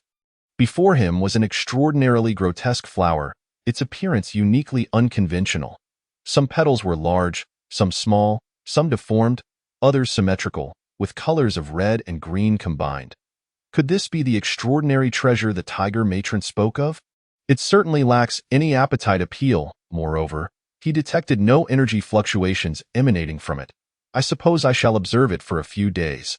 Han Yi settled down beside the foul-smelling flower, remaining there for 2 days. Though the flower's scent was unpleasant, it had one advantage. It attracted numerous animals, significantly improving his sustenance over those 2 days. By the 3rd day, the oddity underwent a transformation. The noxious odor dissipated. Replaced instead by a fragrant aroma, it began emitting powerful energy fluctuations, even releasing tiny particles of light. These particles were condensed spiritual energy. Upon tasting one, Han Yi felt a surge of power surpassing that of 10 days of cultivating through breathing techniques. The petals of this peculiar flower began to morph, ultimately resembling a lotus. It slowly blossomed, continuously releasing spiritual energy particles. Han Yi witnessed its remarkable metamorphosis from an ugly duckling to a graceful swan. Experiencing a sense of wonder, however, more and more animals began to approach. Initially, it was merely E-class creatures, but soon D-class ones joined the throng. If this continued, even the royal beasts from the depths of the mountains would be lured in. Although it had yet to fully bloom, it was nearing completion. To avoid any unforeseen complications, Han Yi swiftly took a bite. The elixir's potency was exceptionally gentle, differing from most spiritual herbs. Moreover, its aftereffects were substantial, as it continued to release energy even into the following day. During this period, a pleasant fragrance radiated from him. Fortunately, this scent was not overly potent, attracting only a few small animals. These creatures, fearful of his aura, dared not approach.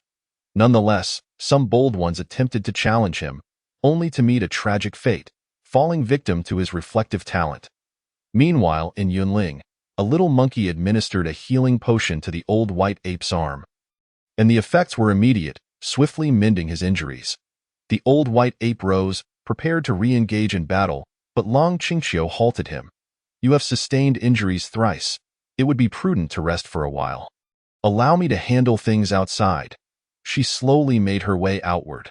The old white ape hurriedly followed. Your Majesty, you are with child. You must not act recklessly. I am still capable of fighting at that moment. The golden wind wolf returned, covered in wounds, looking utterly pitiful. The little monkey responsible for medical aid promptly approached him, administering the last healing potion. Your Majesty, this is the final healing elixir, the little monkey remarked. Long Qingqiu's expression darkened. exuding an imposing aura as she strode outside. "I shall charge once more with my brethren." "The queen must not move." The recuperated Jinfeng wolf hastily stepped forward to intercept her. "A mere bunch of rabble, utterly insignificant," Long Qingqiu replied indifferently. "Follow me in a united assault and drive them back." Jinfeng wolf glanced toward the old white ape, who nodded in assent. "The queen must exercise utmost caution. Otherwise, should any unfortunate incident occur, we would have no face to show the king upon his return."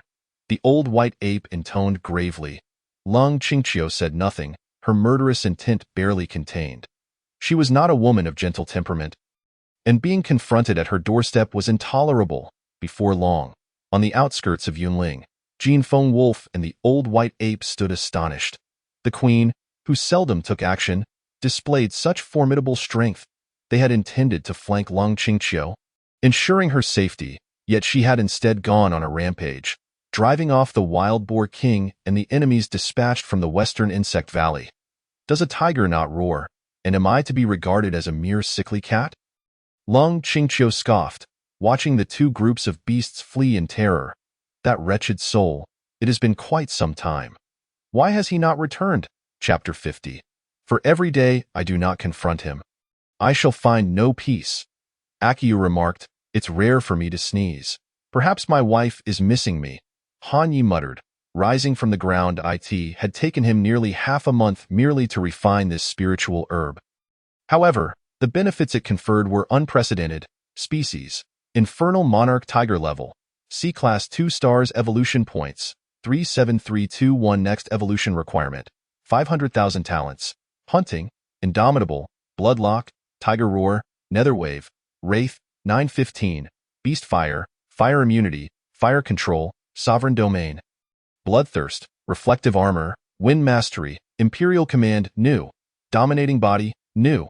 Extraordinary, New. Comprehensive Combat Power, 27282 Dependence. White Tiger, Bound. Status Viewable, Loyalty 100 Jinfeng Wolf, Bound. Status Viewable, Loyalty 100 Multicolored Elk, Bound. Status Viewable, Loyalty 100 White Ape, Bound.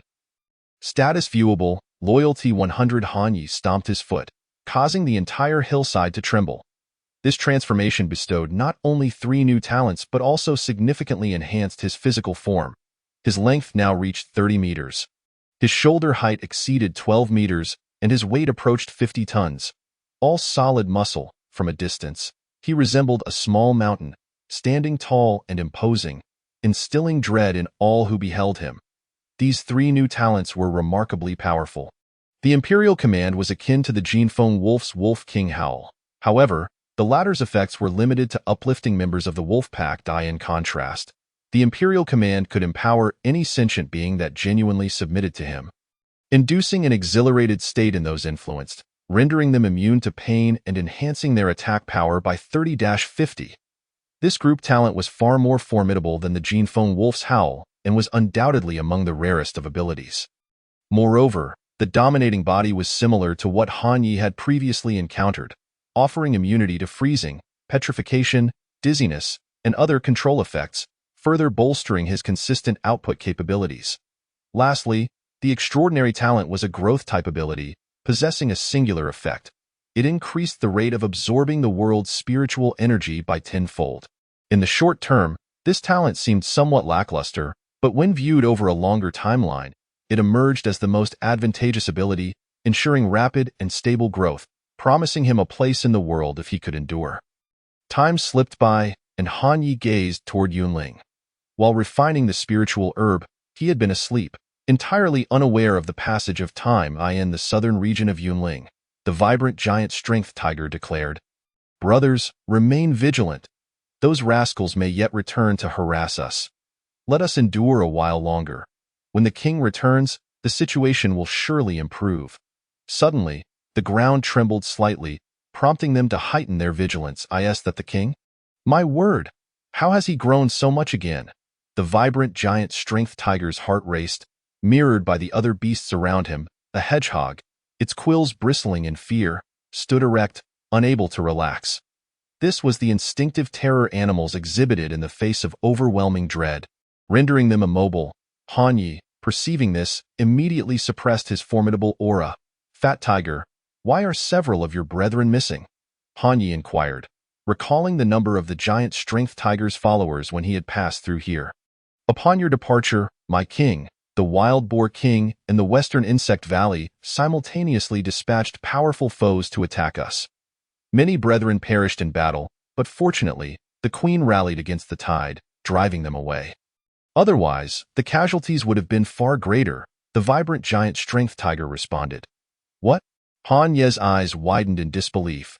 He hurried back to the mountain, realizing he would need to excavate the entrance further to fit his form. He was deeply concerned about Long Qingqiu and the well-being of her offspring. Long Qingqiu gazed up at the mountainous Han Yi with trepidation.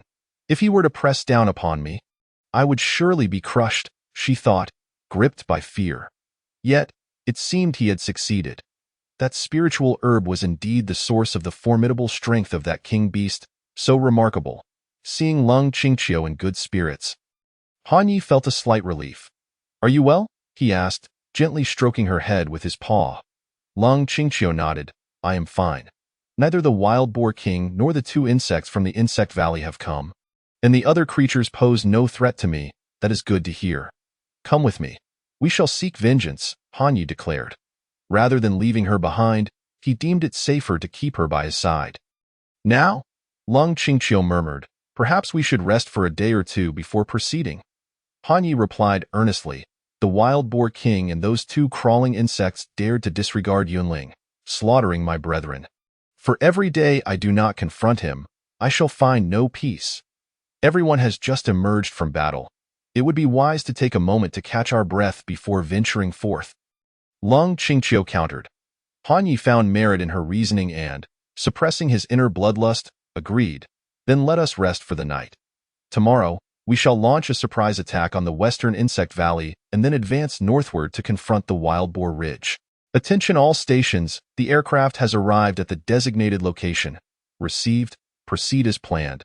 "Affirmative." The aircraft's door opened, and a graceful figure leapt down before the aircraft returned to base. "Takeoff. I find this exhilarating," Beiwei exclaimed. "That old fool. I told him not to provide a parachute, yet he insisted on giving me one. If I don't carry it, he won't let me come," she grumbled, swiftly discarding the parachute pack. "Darn it. My skirt has flown up. Anti-gravity," she huffed, and her skirt immediately fell back down. On the outskirts of the Daxing mountain range, the black tiger grinned. "Hey, little brain tiger, are you ready to receive your sister's affection?" With a resounding thud, she landed on the ground, creating a large crater beneath her feet. The impact was no trifling matter. Having plummeted from over 4,000 meters, she emerged unscathed, a testament to her formidable physique. Beiwei appeared quite demure, donning a pair of black glasses, her long black hair cascading smoothly. Her attire was simple: a white shirt, a black skirt, and canvas shoes.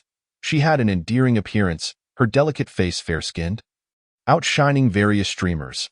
"Let me see where I am now, mem. Still some distance from Yunling. I can secure some supplies first." Beiwei whistled, swiftly hunting down a mutated hare. She seemed well acquainted with the hare's anatomy, deftly slicing off the most succulent pieces of meat with her dagger. She only desired those few choice morsels, discarding the rest. Having cleaned up, she perched on a large rock, preparing to cook. Just then, she felt a tremor beneath her. Sensing the vibrations, she noticed small stones bouncing around her, a herd of beasts, and an exceedingly vast one at that. She leapt up to a large tree, scanning the area. What she beheld sent a shock through her. "Damn it! This scoundrel Dubai has duped me. Such ferocious tigers, and you tell me they are D-class little brain tigers?" Chapter 51.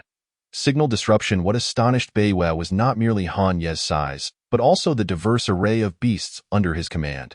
She had faced numerous C-class beast kings, but rarely had she encountered a black tiger with such a motley crew of followers. Initially, she had contemplated a swift maneuver to take him down, but Beiwei furrowed her brow, sensing the odds of victory were slim. The beast hordes surged forth, their intentions unclear. Engaging in combat was out of the question. It was impossible for her to fight them. Instead, she could only initiate a video call, attempting to maintain her livelihood. She retrieved the phone strapped to her thigh, focusing on the beast horde, particularly on Hanyi, and initiated a video call. She aimed to broadcast what she witnessed to the military, compelling them to reassess the absurdity of the task they had assigned her. Is this truly a D-class little brain tiger? On the other side, Hanyi was leading a pack of beasts towards the western insect valley. Wherever they passed, the creatures trembled in fear, enveloped in an eerie silence. Suddenly, a blood-sucking bat flew up. "My lord, I have sensed a peculiar signal wave. I suspect there are humans nearby utilizing electronic devices to connect to the network." "Oh?" Hanyi paused, his tiger-like eyes narrowing. This was a grave matter. He did not wish for his powers to be exposed, for that would be exceedingly perilous. "Have you located the source of the anomaly?" he inquired. "Yes, it's right there." The blood-sucking bat turned its gaze towards the west. "Immediately disrupt the surrounding signal waves. Others, remain on standby." Hanyi dashed towards the direction indicated by the bat.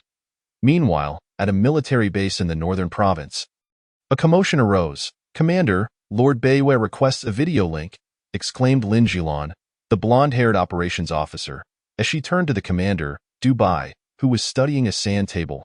Dubai abruptly lifted his head, his brows furrowed. Under normal circumstances, operatives would not initiate a video link with headquarters during a mission unless an exceptionally urgent situation arose. "Connect it at once," he commanded loudly. Lin Jilon promptly established the connection, and the large screen displayed Beiwei's handsome visage. However, at that moment, she appeared far from the carefree and joyful demeanor she had before departing. Instead, a look of concern clouded her features. "Beiwei, what has happened?" Dubai hurriedly asked. "Commander, this..." Beiwei had barely uttered a few words when the image suddenly jolted, and the screen displayed that the connection had been severed. Silence reigned, a deathly stillness enveloping the command room. At that moment, even the sound of a pin dropping would have echoed clearly. An inexplicable sense of dread washed over them, creating an uncomfortable atmosphere. "Commander, could something have happened to Lord Beiwei?" Lin Jilon whispered. Dubai took a deep breath, murmuring, "Let us not overreact. Perhaps the signal is poor in the wilderness, or there was a technical issue that caused her communication device to suddenly lose connection.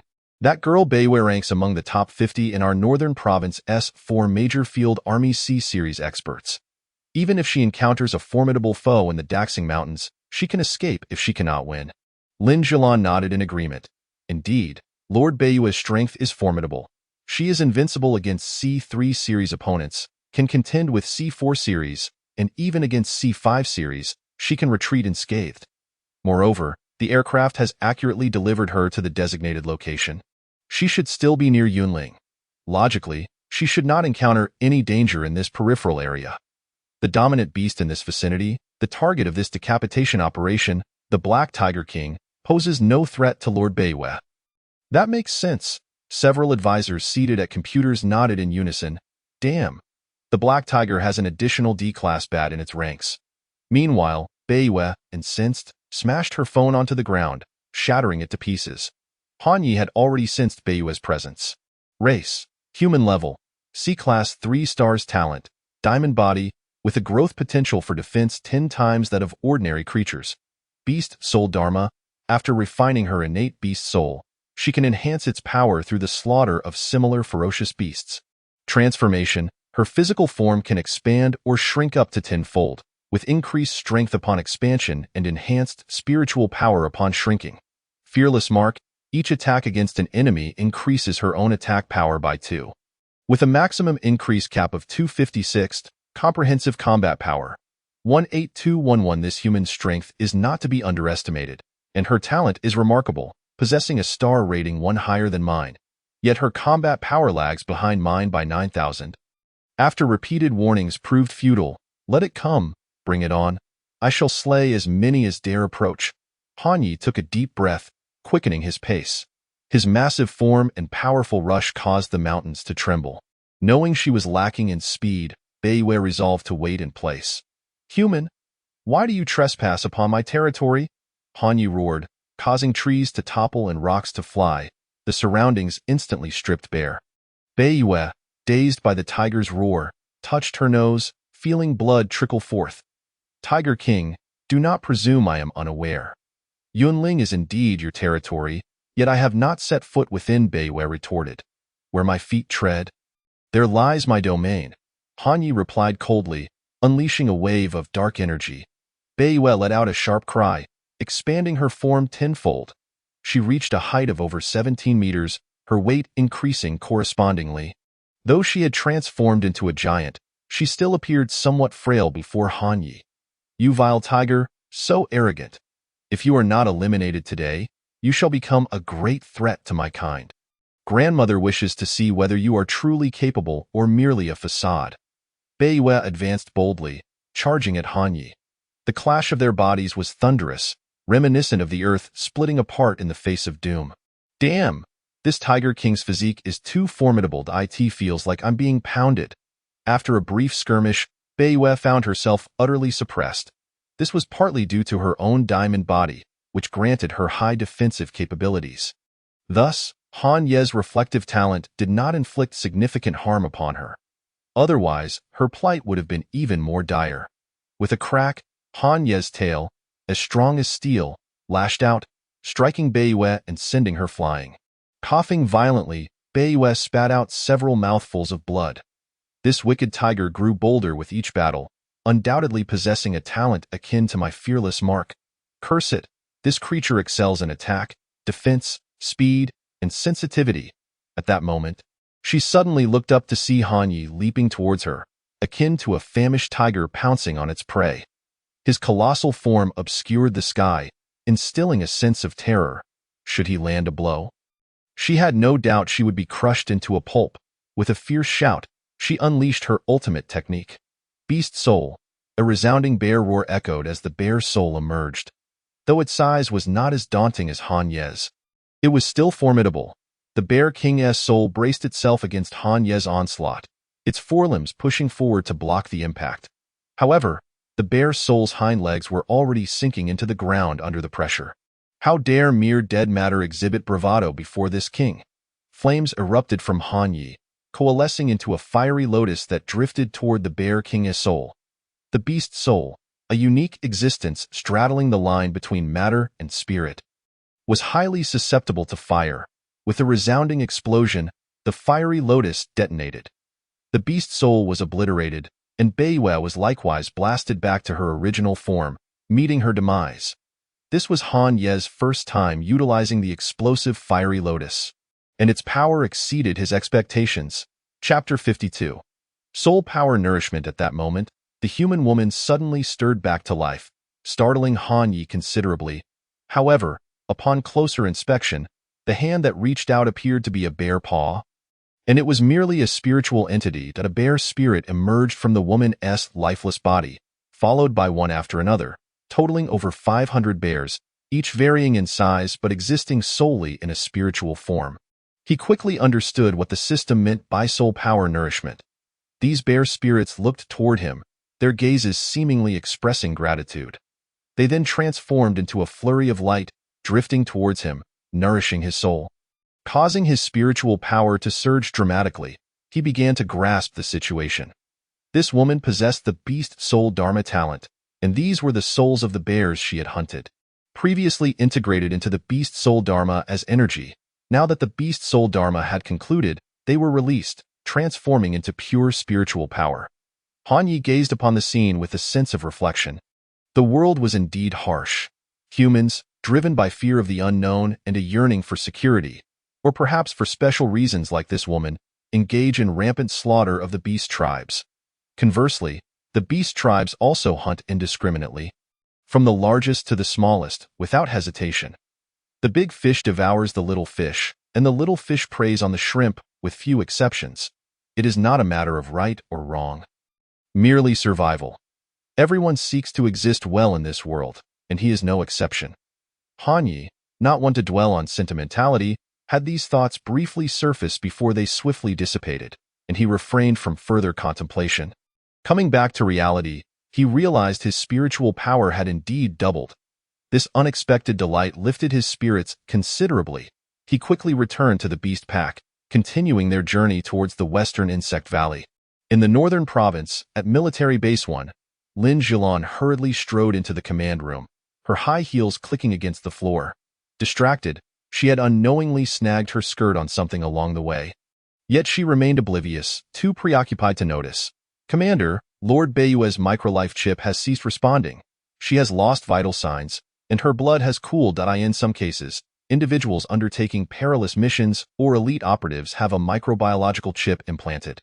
The function of this chip is straightforward. It primarily monitors vital signs. If the temperature of the implant recipient's blood drops too low or the chip is accidentally damaged, the base's monitors will lose their illumination, indicating that the individual is likely deceased. Bai sat heavily in his chair, his expression grave. Over the years, Beiyue had accumulated numerous achievements. Even the most treacherous wilderness had not claimed her life. To his astonishment, he found himself defeated in the Daxing mountain range. This Daxing mountain range is indeed peculiar, he murmured. Lin Zhilan, too, exhibited a pained expression. She had been enjoying a pleasant conversation with Beiyue in private. Commander, should we dispatch higher-level evolvers into the Daxing mountain range? She inquired. Bai drummed his fingers against the table, deep in thought. Before responding, the situation is tense. It may be difficult to summon experts. However, we must not underestimate the Daxing mountain range. We need to swiftly ascertain the cause of Beiyue's demise. Did not the Shete Nation send a sightseeing group? I suspect their intentions are far from mere tourism. They have long sought entry into our wild zones to hunt the Beast Clan and gather spiritual herbs, hoping to gauge the strength of our Daxia Kingdom's evolvers based on the Beast Clan's level of evolution. Very well. I shall grant them this opportunity. Let the Shete Nation's people venture into the Daxing mountain range. One among the sightseeing group possesses strength comparable to Beiyue's. Should he encounter misfortune in the vicinity of these mountains, it would surely indicate a great terror at play. Regardless of how tense the situation is in other regions, we must promptly mobilize top-tier experts for a sweep. Upon hearing this, Lin Zhilan raised an eyebrow. Truly, you are a master strategist, Commander. A clever ploy indeed. The Shete Nation has always prided itself as the world's foremost power. They will undoubtedly seize this opportunity. I shall contact them immediately and let this group of individuals test the waters. Meanwhile, at the outskirts of the Daxing mountain range, in the western Insect Valley, Han Yi led the Beast Clan upon arrival. Without uttering a word, charging forward, he unleashed his new talent, Imperial Command, and with a fierce tiger roar, the beasts under his command went into a frenzy. The wolf pack, the monkey troop, and various ferocious beasts howled in unison, each more vicious than the last. What on earth? What has this old monkey consumed to become so formidable? Quick Blade Mantis exclaimed in shock. The elder white ape, 2 ranks below him, surprisingly held his ground against him. Furthermore, the elder white ape's monkey fist talent was a perfect counter to him. Quick Blade Mantis, with his iron armor talent, boasted formidable defensive capabilities. Yet, the elder white ape's monkey fist struck at his inner strength, bypassing the surface entirely. Quick Blade Mantis's prideful iron armor seemed but a mere decoration before him. Old monkey, do you truly believe I cannot defeat you? Prepare to meet your end. After a brief exchange, Quick Blade Mantis was thoroughly enraged. He activated his attack speed enhancement talent, boosting his speed by 100. Simultaneously, he unleashed his Quick Blade Slash talent, which originally allowed him to strike 99 times in an instant. Now, with the speed enhancement, he could unleash over 300 strikes in the blink of an eye. Although the elder white ape's evasion talent was impressive, it could not withstand such absolute speed. Ha ha! Old monkey, do you realize your folly? Just as Quick Blade Mantis's words fell, the gravely injured elder white ape erupted, delivering a powerful punch to Quick Blade Mantis's head. The elder white ape had been waiting for this opportunity. Only after sustaining severe injuries would Quick Blade Mantis let his guard down. Revealing this fatal flaw, impossible! Quick Blade Mantis stared incredulously at the elder white ape. His strike had landed deeply, yet the elder white ape seemed unfazed, capable of countering in an instant. Such scenes unfolded throughout the Insect Valley. The beasts, having become immune to pain, grew even more ferocious, fighting to the bitter end. Meanwhile, in the depths of a valley far from the battlefield, Han Yi faced off against the Black and White Kings of the Western Insect Valley. The Black King was, in fact, a scorpion species, Poison King Scorpion level. C-Class 4 stars talents. Pincer grip. When clamping prey, it gains gravitational enhancement, exponentially increasing pressure on its target. Toxin. Contains a potent neurotoxin capable of halting blood circulation and causing respiratory distress. Black Carapace. Defense is 3 times that of comparable creatures, and upon being attacked, it enters a defensive state, increasing its defense by an additional 100. Earth Burrow.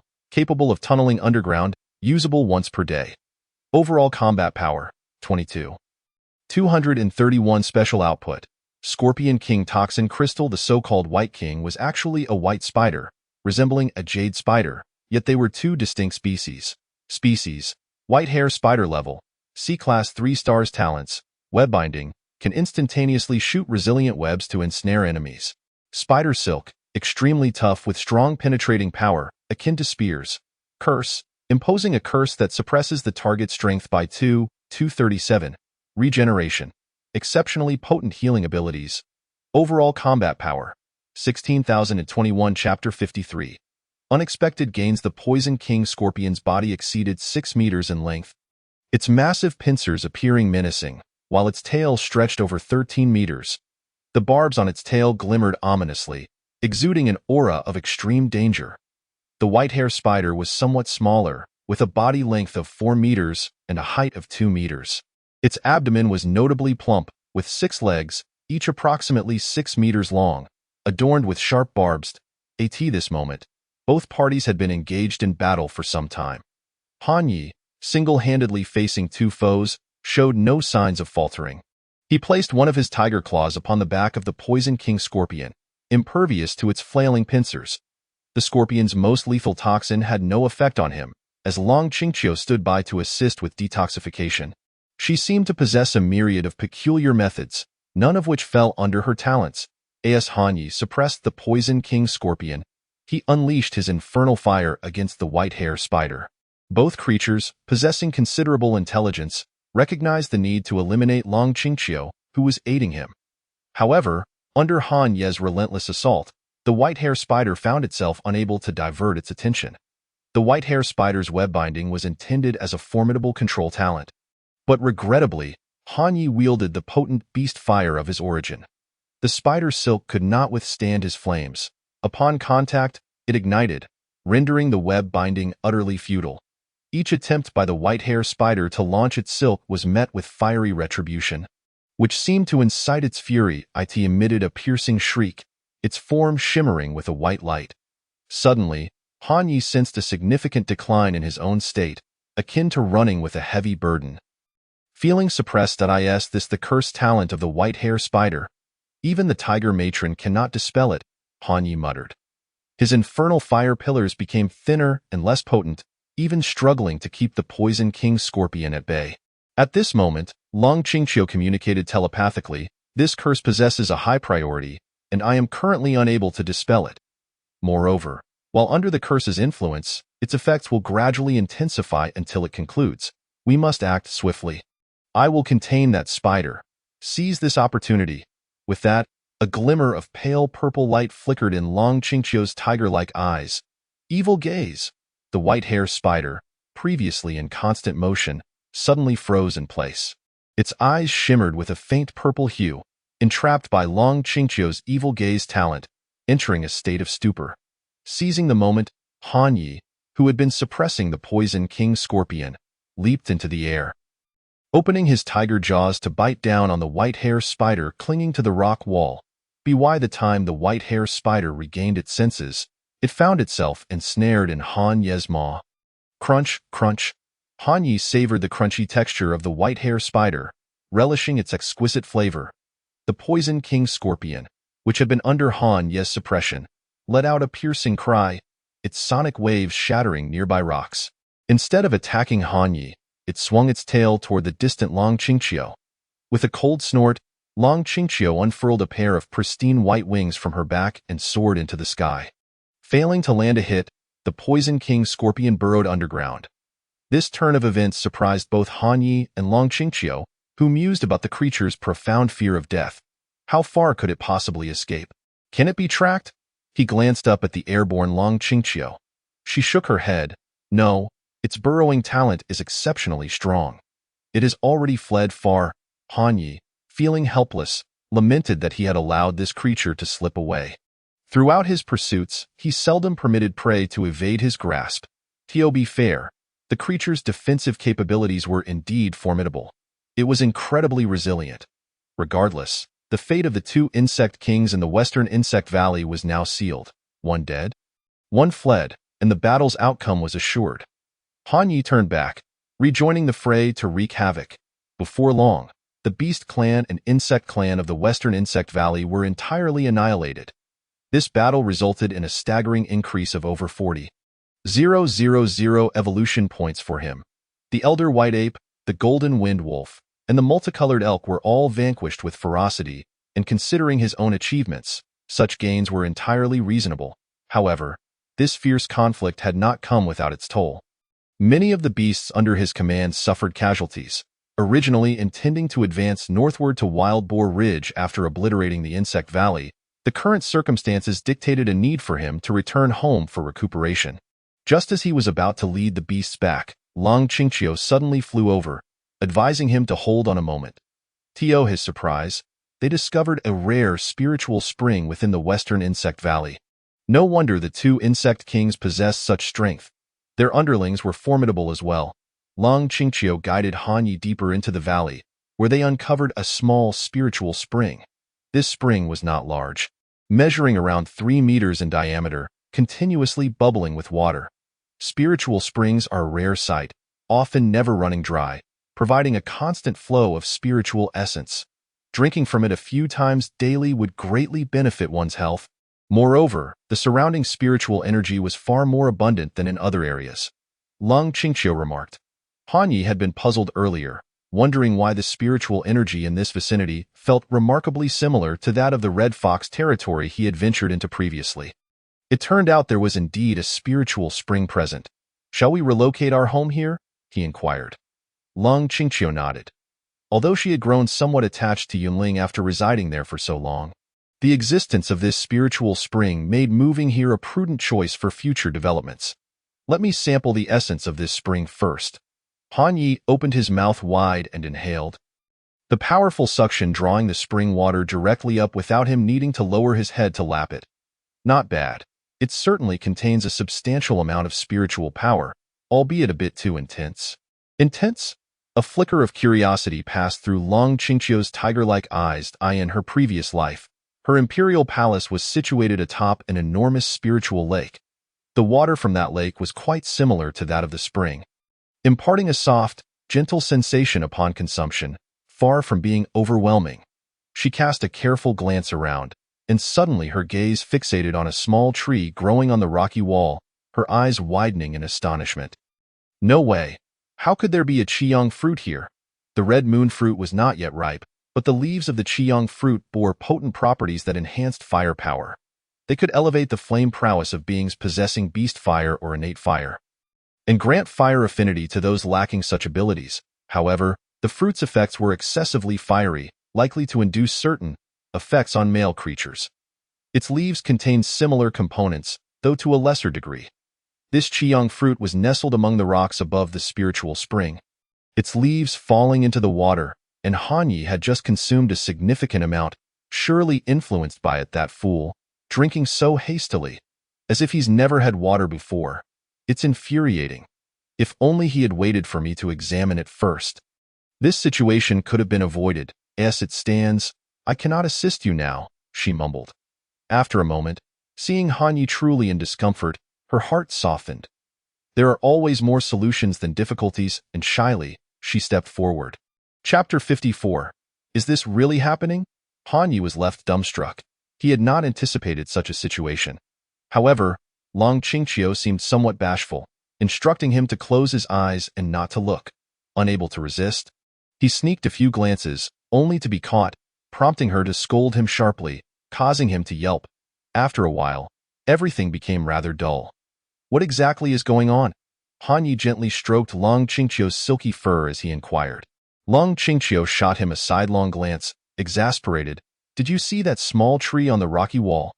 This is a rather rare spiritual herb. Only when it bears fruit does it emit the distinct aroma of spiritual medicine. In any case, until its fruit is ripe for harvesting, we ought to seal this spring. All right, Han Yi nodded. To be fair, you were quite impressive just now. Upon hearing this, Lung Qingqiu felt that Han Yi was deliberately mocking her and immediately bared her teeth in a fierce display. No more of that. Don't mention it again, or I shall bite you. Han Yi hastily agreed, but inwardly mused that this woman seemed genuinely like a reincarnation of a human. Otherwise, it would be impossible for her to know of such intricacies. Yet, this was preferable. He too was a reincarnated being, and their values and ideologies would likely align more closely, minimizing conflicts. After her vigorous efforts, Han Yi allowed her to rest momentarily while he returned to the valley's entrance. They had suffered considerable losses in this battle, but it had also awakened their fighting spirit. As long as they could maintain this momentum, they would undoubtedly become a formidable force. He informed the D-rank and above captains and leaders about the spiritual spring, instructing them to bring their comrades back to Yunling in batches, along with the stored dried meat and other supplies. Days later, everyone had settled into their new homes in the Western Bug Valley, completing their migration. This Western Bug Valley was no smaller than Yunling. The valley centered around the gorge where the spiritual spring was located, surrounded by towering peaks. Currently, this gorge was the den of Han Yi and Lung Qingqiu, while the Old White Ape, Golden Wind Wolf, and others resided in the surrounding heights. The 13 peaks encircled the gorge, creating a geographically advantageous layout. One day, above Yunling, several helicopters buzzed overhead, landing in the area. Subsequently, a group of tall Westerners jumped down. There were not many of them, only 6 in total, 3 men and 3 women. These individuals descended with laughter and chatter, appearing quite at ease. Jack, why do you think they suddenly agreed to let us explore their wilderness? Weren't they previously quite resistant, fearing we might learn too much? Asked a beautiful woman in fishnet stockings, her golden hair and smooth skin accentuating her striking features. She possessed the quintessential Western facial structure, with a pronounced nose and exquisitely defined features, complemented by her statuesque form, akin to that of Hollywood's leading ladies. Callie, you are usually so astute. How can you not grasp this? It is likely that something peculiar lies within the Daxing mountain range, prompting them to send us to scout, Jack replied. What? So, does this mean we are being used? Linda, dressed in tight leather pants with slightly curled hair, exclaimed with a wild spirit. These despicable Daxia people are actually using us. It's infuriating. The others echoed her sentiments, expressing their displeasure. Jack, however, laughed heartily, explaining, in their ancient tongue, this is akin to knowingly walking into a tiger's den. Our nation, Shete, is the world's foremost power. I want the Daxia people to witness just how formidable we truly are. They are fearful of the strangeness here, believing that sending their own might lead to significant casualties. Because of this, once we return safely, we can mock them mercilessly, all while showcasing the immense strength of Shete's evolved beings, ensuring the Daxia people are thoroughly impressed. Once we return, we shall hold a grand press conference, letting the world see just how powerful we are and how cowardly the Daxia people are. We will explore the places they dare not venture. Shete will be the beacon of the world. Jack's enthusiasm grew, as if he could already envision himself commanding the stage at the press conference, receiving accolades from high-ranking officials. Callie and Linda listened, their excitement palpable. All right, let the Daxia people witness our might, Jack. When we encounter beasts, don't hog them all for yourself. Leave a few for us to slay. It's been nearly a week since we've had any action. And I'm about to go stir-crazy, Callie remarked, eyeing her legs, which were slightly pinched by the fishnet, pondering that it might be time for a diet upon their return. Though they were now several hundred meters above the ground, none of them had deployed their parachutes. Jack hummed a tune, his gaze lingering on Callie's legs clad in fishnet stockings. Just then, disaster struck. A colossal creature suddenly leaped from the ground, devouring Callie in one swift motion. Jack was horrified, witnessing this scene unfold right before his eyes. He had been too preoccupied admiring Callie's fishnet stockings to notice the danger below. He took a moment to sense his surroundings. He realized the ground concealed a plethora of ferocious beasts. Callie, Linda cried out in shock. The others were equally dumbfounded. This was their first encounter with such a situation. That creature seemed to be a wolf. How dare it eat Callie? I will sever its head, Jack roared in fury, accelerating his descent towards the golden-haired giant wolf that had just devoured Callie. But at that moment, from a patch of darkness beneath, a massive beast emerged. What? A black tiger? This creature is enormous. Coincidentally, Han Yi had just returned to Yunling, intending to transplant the thunderstruck wood he had found at the cave entrance to the western gorge. However, upon his return, he heard the unmistakable buzzing of helicopters overhead. Even a clay figure has its temper. Upon seeing these humans return, he prepared to welcome them, leading to the earlier scene. This Westerner's strength was not inferior to that of the woman from the previous encounter. Han Yi turned his gaze towards the approaching Jack. Race. Human level. C-Class 4 stars talent. Thunder. Possessing the power of thunder. Thunder God possession. After 3 consecutive lightning strikes, enters the Thunder God state, greatly enhancing both offensive and defensive capabilities. Minor teleportation, usable only once per day, with a range not exceeding 100 meters. Overall combat power, 21. 435. A crimson glint flashed in Han Ye's eyes as he marked Jack with a hunting sigil. Subsequently, a golden light swept across his forehead, activating the King's domain to suppress the combat abilities of the others. He took a deep breath and unleashed a terrifying wave of energy. This energy tide, fueled by spiritual power, was infused with nether waves and beast fire.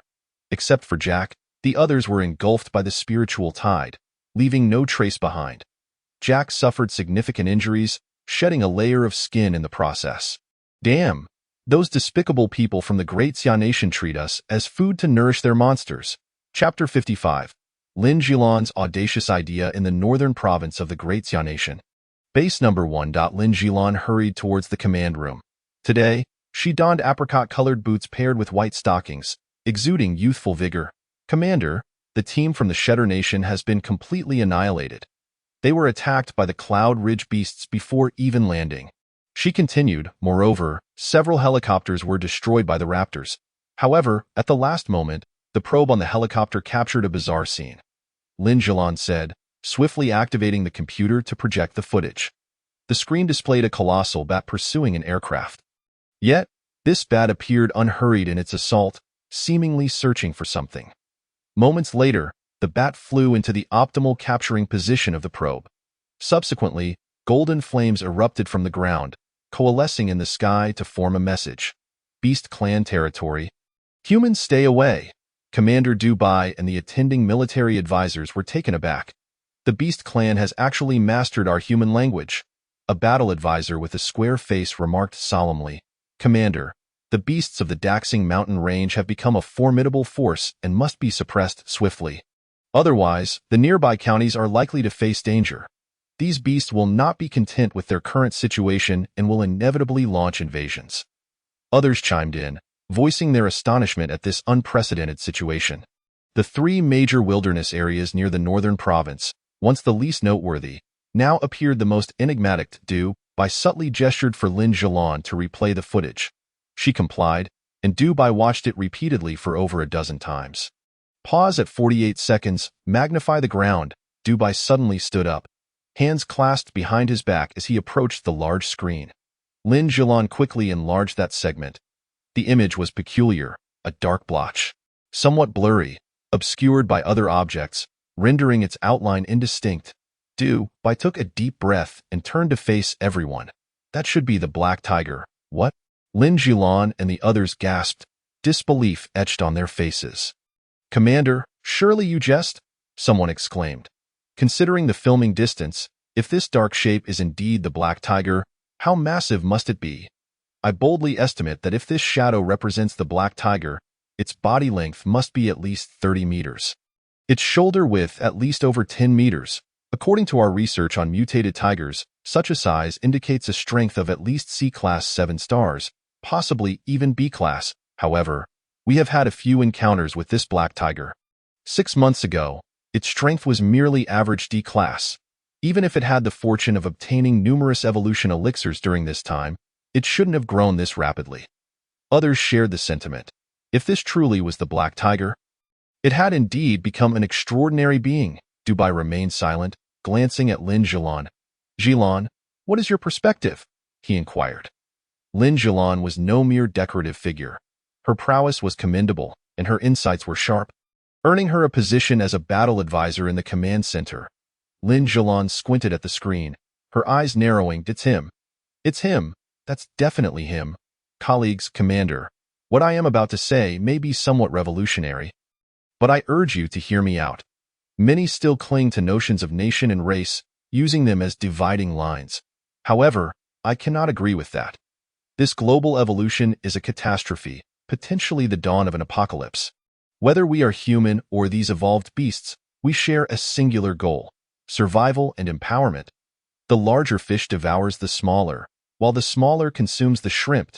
No creature dares to claim supremacy. Perhaps we could ally with a portion of the beast clan, offering mutual support. Should we face a terrifying creature attack, we could bolster each other's safety.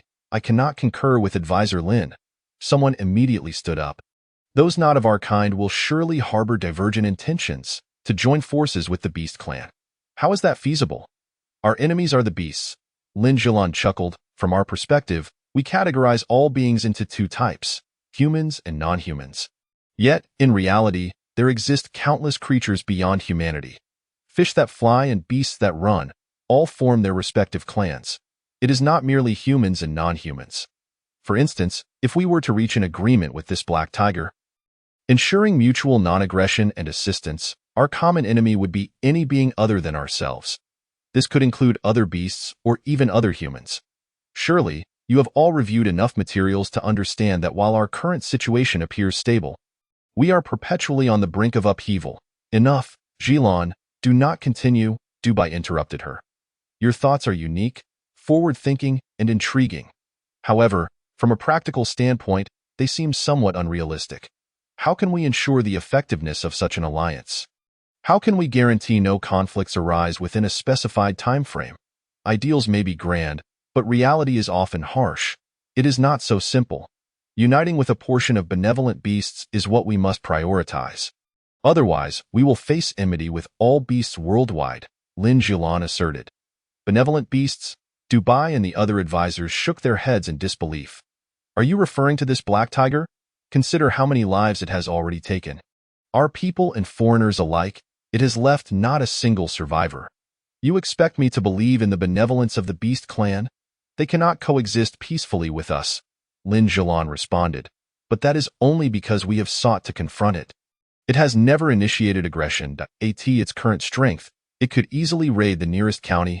Moreover, today's spectacle was undoubtedly intended for our eyes. It was signaling us, a very simple signal. What signal? Dubai inquired. If humans do not offend me, I shall not offend them. Should they provoke me, I will retaliate, Lin Jilan replied solemnly. Now is the time for us to explore the possibility of establishing a relationship with the black tiger. As it is not yet irreconcilable, Dubai took a deep breath, his eyes narrowing. Advisor Lin, your thoughts are perilous. The phrase "to seek the skin of a tiger" is not one that requires much elaboration. I presume? Lin Jilan countered, it is different now. All beings are evolving, and they possess intellect that rivals our own. Just as humanity contains both virtuous and malevolent individuals, so too do the evolved beasts. Only by uniting all forces we can ally with can we endure through this chaos. Dubai slammed his hand on the table. Advisor Lin, have you forgotten how Bayu met his end? Most likely at the hands of this black tiger, or worse, consumed by it. You and Bayu had even crossed paths. Ask yourself, is your current thought process appropriate? Lin Jilan spoke firmly. All conflicts stem from asymmetric information. The loss of the esteemed Bayu for the nation is undoubtedly tragic, and I share in that sorrow. However, viewed through the lens of fundamental principles, our objective is ultimately safety. Forming an alliance with a reliable beast king is a viable and crucial path. This black tiger gives me a peculiar feeling. I believe it could be our breakthrough. We can boldly attempt to make contact. Someone could no longer contain themselves and stood up to criticize. Advisor Lin, I see you are lost in a dream. You speak so lightly. Let me ask you, would you dare to approach this black tiger? Lin Jilan turned sharply, responding resolutely, what is there to fear? Chapter 56. The Fire of One's Life Upon Returning Home. Lin Jilan found her less than 30 square meter studio exceptionally clean and tidy. Sitting on her bed, she murmured, "Is this truly a wild fantasy? The black tiger is ferocious." Yet today's actions undeniably conveyed a sense of potential communication. Even if we cannot become allies, collaborating purely based on mutual interests is also feasible. However, the perspectives of others are not misplaced.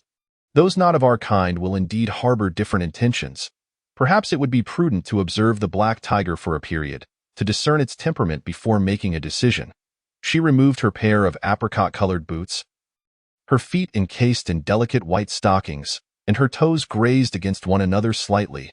The stench was unbearable. She held her breath, feeling a twinge of self-reproach. Indeed, wearing boots was ill-advised, for they easily led to foot odor. The following day, Lin Jilan donned casual attire and, with a bulging black and red backpack slung over her shoulder, arrived at the base. Dubai gazed at her, poised for action, momentarily taken aback. "Jilan, are you truly intent on venturing into the Daxing Mountains to observe that black tiger? Although you are a high-level B-series evolver, none of your talents are suited for combat. You may not stand a chance against a sea-level high-star beast. That black tiger has already established its dominance. Should you fall victim to its jaws, it would not only signify a loss for our base one but also for our northern province and indeed, for our entire Great Xia nation. Perhaps it would be wise to abandon your unrealistic fantasies." Lin Jilan offered a faint smile and replied, "Commander, I spent the entire night contemplating the viewpoints I shared yesterday, as well as the opinions of others. I realized that my thoughts may have been somewhat naive. The saying different species harbor different intentions holds considerable truth. Consequently, my perspective has shifted from seeking an alliance to advocating for cooperation. There is significant difference." Dubai furrowed his brow. Lin Jilan nodded affirmatively. "The distinction is profound. An alliance involves numerous considerations and requires maintaining stability. Cooperation, however, is straightforward. It is a matter of mutual benefit. We can utilize special healing potions and advanced military technology to collaborate with the black tiger, enlisting its aid to hunt down the fierce mutated beasts that have clearly declared enmity against us." Dubai shook his head, sighing, "You foolish girl, you are heading down a dead end. You must be aware of the phrase raising a tiger to trouble. Do you not comprehend its meaning? Can you guarantee that this black tiger will not turn against us in the future?" Lin Jilan shook her head. "I cannot guarantee that, but this touches upon the issue of checks and balances. We can befriend a portion of the beasts, encouraging them to attack another faction. Thus, both factions would suffer losses while we observe from a distance. This would ultimately be most advantageous for humanity. These beasts have gained intelligence and, like us humans, possess greed. As long as the rewards are substantial enough, a portion of the beast clan will knowingly leap into the trap. Allow me to give it a try." Upon hearing this, Dubai nodded. Using beasts to restrain other beasts, while observing from a distance, indeed constitutes a sound strategy. During the highest-level video conference I attended at the provincial headquarters, a national treasure-level strategic expert proposed a similar idea. I heard that some southern provinces have already begun piloting this, although it seems they have not met with success. The beasts they encountered were quite unreasonable and vicious, with many who ventured forth to negotiate never returning. However, since you are resolute, then go ahead and give it a try. If I were to stop you, you would likely hold a grudge against me for life." Lin Jilan, elated by his words, exclaimed, "Thank you, Commander, for granting me this opportunity. Should I assign some skilled individuals to ensure your safety?" Dubai inquired once more. "No need. I find it more convenient to act alone." Lin Jilan shook her head. "The smaller the target, the lower the risk of exposure. This time, I do not intend to engage with the black tiger. I merely wish to observe and assess its nature. Should it truly possess the potential for collaboration, we can make arrangements upon my return." Dubai nodded. "Then do take care. I will not send an aircraft to escort you, as the airspace there has become increasingly perilous." Although Lin Jilan's combat abilities were rather weak, she was still a B-series talent. Her various skills could prove useful in the wilderness, and her self-preservation capabilities were quite commendable. "Commander, farewell. Please extend my regards to my colleagues. I shall not bid each of them farewell individually." Lin Jilan took a deep breath, turned and departed on the other side. In the western insect valley, by the way, why hasn't your belly grown larger yet? You must be 2 months pregnant by now. Han Yi muttered. Could it be due to malnutrition? He pondered with concern. That's unlikely. Our food supply is abundant every day. How could I possibly be malnourished? Lung Qingqiu retorted. Typically, tiger clans carry their young for around 100 days, more than 3 months, and the belly only begins to swell during the final stages. All right then, Han Yi nodded. The weather is splendid today. It is time to set out to conquer Wild Boar Ridge. Once we capture it, we will monopolize Yunling, the Western Canyon, and Wild Boar Ridge. Perhaps we will be able to procure spiritual herbs daily to nourish you and our little offspring. Lung Qingqiu responded with a soft hum, contemplating that after giving birth, she would seek spiritual herbs that could accelerate her physical growth. Otherwise, the disparity in size between the two would be rather concerning. It would be a struggle to nourish them if the difference was too great. She lazily rose to her feet, preparing to set off with Han Yi. Just then, a radiant light erupted from the red sun fruit atop the rock wall above the spiritual spring. The red sun fruit had ripened. Han Ye's spirit surged.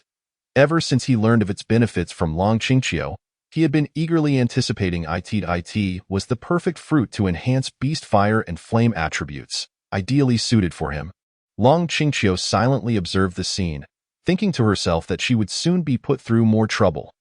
Han Yi inhaled deeply, a terrifying suction that even drew stones from the rock wall into his mouth. Yet, he paid no mind, swallowing the entire red sun fruit whole. His powerful gastric acid could digest not just stones, but even copper and iron. With a resounding boom, flames erupted from his body, soaring high. The energy released by the red sun fruit intensified the heat of the flames surrounding Han Yi. Ultimately, even Long Qingqiu was compelled to summon her innate ice spirit to mitigate the heat, allowing her to remain by his side. His innate beast fire had originally evolved from fire orbs, possessing exceptional quality. After refining the red lotus fire, its quality improved further. Now, with the arrival of the red sun fruit, it had propelled his innate beast fire to the level of innate spiritual fire, a feat only an S-level royal beast could achieve. Long Qingqiu nodded in silent approval. Chapter 57. Aerial Forces. Sometime later, Han Yi stood gallantly, ready for departure. Meanwhile, Long Qingqiu appeared somewhat fatigued. At that moment, footsteps approached, belonging to a colorful deer. Your Majesty, a formidable bird has arrived from outside. She wishes to meet you, the colorful deer announced. She had actually arrived earlier but was hesitant to approach. Initially, she could not comprehend the situation, but upon reflection, she understood and silently lamented the two tigers' audacity. Oh? Han Yi replied, somewhat surprised. The powerful birds in the vicinity had either fled to other locales or had been consumed by them. Where had this bird come from? He followed the colorful deer toward the valley's entrance, while Long Qingqiu walked to the spiritual spring, taking a few sips before resting on the spot, not following them. At the valley's entrance, Han Yi beheld the bird, which was no ordinary creature. Species: Thunderbird level. Sea level 2 stars abilities: Bombardment, capable of launching thunderbolts to induce localized thunderstorms. Rapid flight, boasting a flight speed ranking within the top 10 among birds of the same level. Accelerated flight, capable of increasing speed by 300 for a brief period, gradually decreasing over time. Minor invisibility, able to enter a temporary state of invisibility, during which it cannot attack. Overall combat power: 14,289. This Thunderbird measured around 5 meters in body length, with long legs and robust wings, boasting an estimated wingspan of over 12 meters. Esteemed Tiger King, I am the leader of the Thunderbird clan. The Thunderbird addressed Han Yi, completely awed by his imposing presence. She was relieved that her instincts had not betrayed her. Had she chosen to become his enemy, the Thunderbird clan would surely face annihilation. The Wild Boar King was no comparison. The sense of pressure was vastly different. What business do you have with me? Han Yi inquired. Esteemed Tiger King, the situation is as follows. Our Thunderbird clan resides on the western side of Wild Boar Ridge. Recently, the Wild Boar King dispatched his subordinates to threaten my clan, demanding that we serve as the vanguard against you. They instructed me to lead my kin to bombard your domain, the Thunderbird explained. However, upon hearing that you have vanquished the Western Insect Valley. I deemed it unwise to oppose you. Thus, I intend to seek refuge with you, to jointly confront the Wild Boar Ridge. Oh, how intriguing, Han Yi chuckled. Prior to this, we had never met. How do you dare to approach me without the Wild Boar King's knowledge? Are you not afraid of disappointment upon our meeting? If the Wild Boar King were to learn of your clan's intentions, you would undoubtedly face dire consequences. The Thunderbird replied, the Wild Boar King is ruthless, and my clan has suffered greatly under their oppression. Many of our kin have been hunted as food. Therefore, I am willing to take the gamble, hoping that the Tiger King can eliminate this tyrannical Wild Boar King.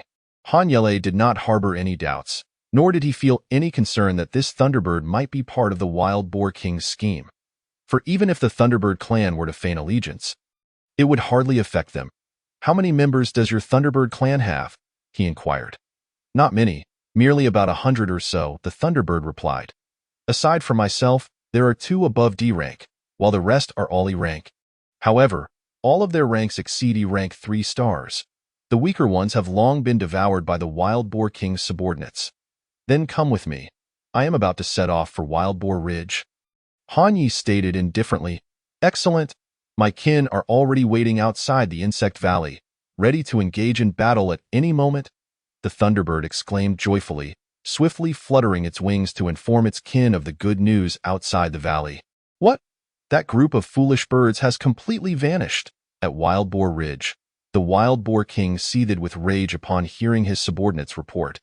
These imbeciles actually disregarded my orders and fled in the face of battle. Very well. Once I deal with that black tiger, I shall settle the score with them. At that time, I will relish the taste of these foolish birds. The surrounding D-rank leaders trembled in fear, too frightened to speak. However, a 3-tailed white fox behind them chuckled and approached, playfully brushing her fluffy tail against the Wild Boar King. Why, King, do not be angry. It is not worth sulking over a group of foolish birds. The Thunderbird clan is inconsequential. Even without them leading the charge, we can still vanquish that black tiger. The Wild Boar King shot a cold glance at the flirtatious fox beside him and snorted. What do you know? The black tiger possesses the capability to annihilate the Insect Valley. It is indeed formidable. In a fierce battle, even if we emerge victorious, I fear that half of my subordinates shall perish. If the Thunderbird clan could strike first, my subordinates would have a better chance of survival. Otherwise, I might end up a solitary figure, vulnerable to the nearby overlords taking advantage of the situation. The 3-tailed white fox, feeling somewhat aggrieved, replied, I merely wish to console my king with a few kind words. Seeing her on the verge of tears, the Wild Boar King softened his tone. I did not mean to criticize you. I am simply in a foul mood. Stay at home and wait for me. When I return victorious, then we shall see. The 3-tailed white fox nodded shyly. Subsequently, the Wild Boar King summoned his subordinates to embark. Eager to seize the initiative, the 3-tailed white fox watched their retreating figures, her bashfulness transforming into a sinister grin. Finally, it would soon come to an end. No longer would she have to serve this foolish pig. You've been quite pleased these days, haven't you? Soon, there will be even more gratifying experiences. But just then, the sound of thunder roared in her ears.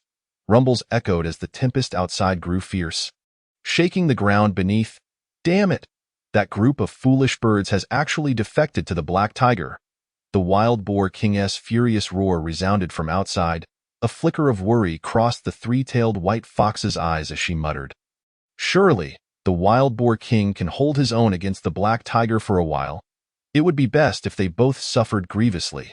The unexpected emergence of the black tiger had thrown a wrench into her plans, and she felt an ominous premonition stirring within her.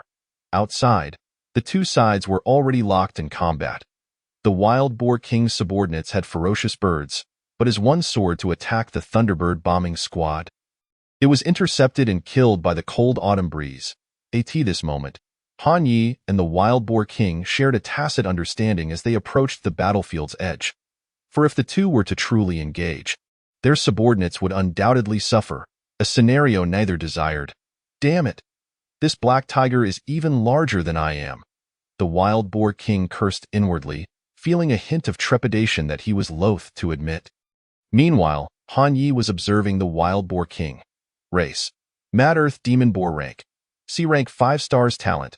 Meat shield, possessing formidable defensive capabilities in flesh, skin, and bones, with top-tier defense among creatures of the same rank. Rampaging charge: the further the charge, the greater the attack power. Ice immunity: immune to ice attribute attacks. Erosion light: capable of releasing corrosive energy. Last stand: upon nearing death, instantly restores health to 100 and increases attack power by 13. Usable only once every 3 days. Comprehensive combat power, 23999 Chapter 58. The shadowy fox faced with the overwhelming presence of Han Yi. The Wild Boar King dared not make the first move. After Han Yi unleashed his King's domain and marked the Wild Boar King with a hunting tag, he lunged forward. The clash of two titanic forms shook the very earth. The Wild Boar King, who had always prided himself on his physical prowess, found himself utterly suppressed before Han Yi. Were it not for the Wild Boar King's formidable defenses, the very essence of Han Yi's reflective armor talent would have sufficed to bring him to his knees. After a brief skirmish, the Wild Boar King was already battered and bruised. Tiger King, I was wrong. Spare me. I promise I won't provoke you again. Please forgive me. Though the Wild Boar King still had many trump cards up his sleeve, he understood that his chances of survival were slim. Forgiveness is a matter for the King of Hell. My task is to send you to meet him, Han Yi retorted coldly. When the Wild Boar Ridge and the Western Insect Valley were on the brink of war, their mutual lack of assistance had rendered him a thorn in their sides. Both sides had dispatched troops to engage in battle, resulting in considerable losses among his brethren. There was no room for reconciliation. The Insect Valley had already paid its dues, and now it was the Wild Boar Ridge's turn. The Wild Boar King, known for his fiery temper, found his submission futile, erupting in fury. Then let us fight to the death. Do not regret it. The next moment, dark purple light surged from the Wild Boar King's body, his talent, erosion light. The surrounding flora and terrain disintegrated under its corrosive influence. Han Yi was also affected, his flesh and fur being eroded.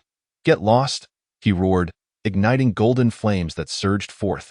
The terrifying spiritual fire countered the Wild Boar King's corrosive rays, warping the air around them as though it were a summer heat wave over the rails. The Wild Boar King hastily retreated, yet still found the flames clinging to him, and no matter how he rolled, he could not extinguish them. What kind of flame is this? It's utterly terrifying, the Wild Boar King screamed in agony. Utterly incapable of retaliating. Tiger King, I was wrong. I truly understand my mistake. Please forgive me. I am willing to be your subordinate, obeying your every command from now on. The once defiant Wild Boar King now wilted under pressure. Hastily pleading, Han Yi said nothing. Like a hungry tiger pouncing on its prey, he subdued him, then opened his jaws wide to bite down.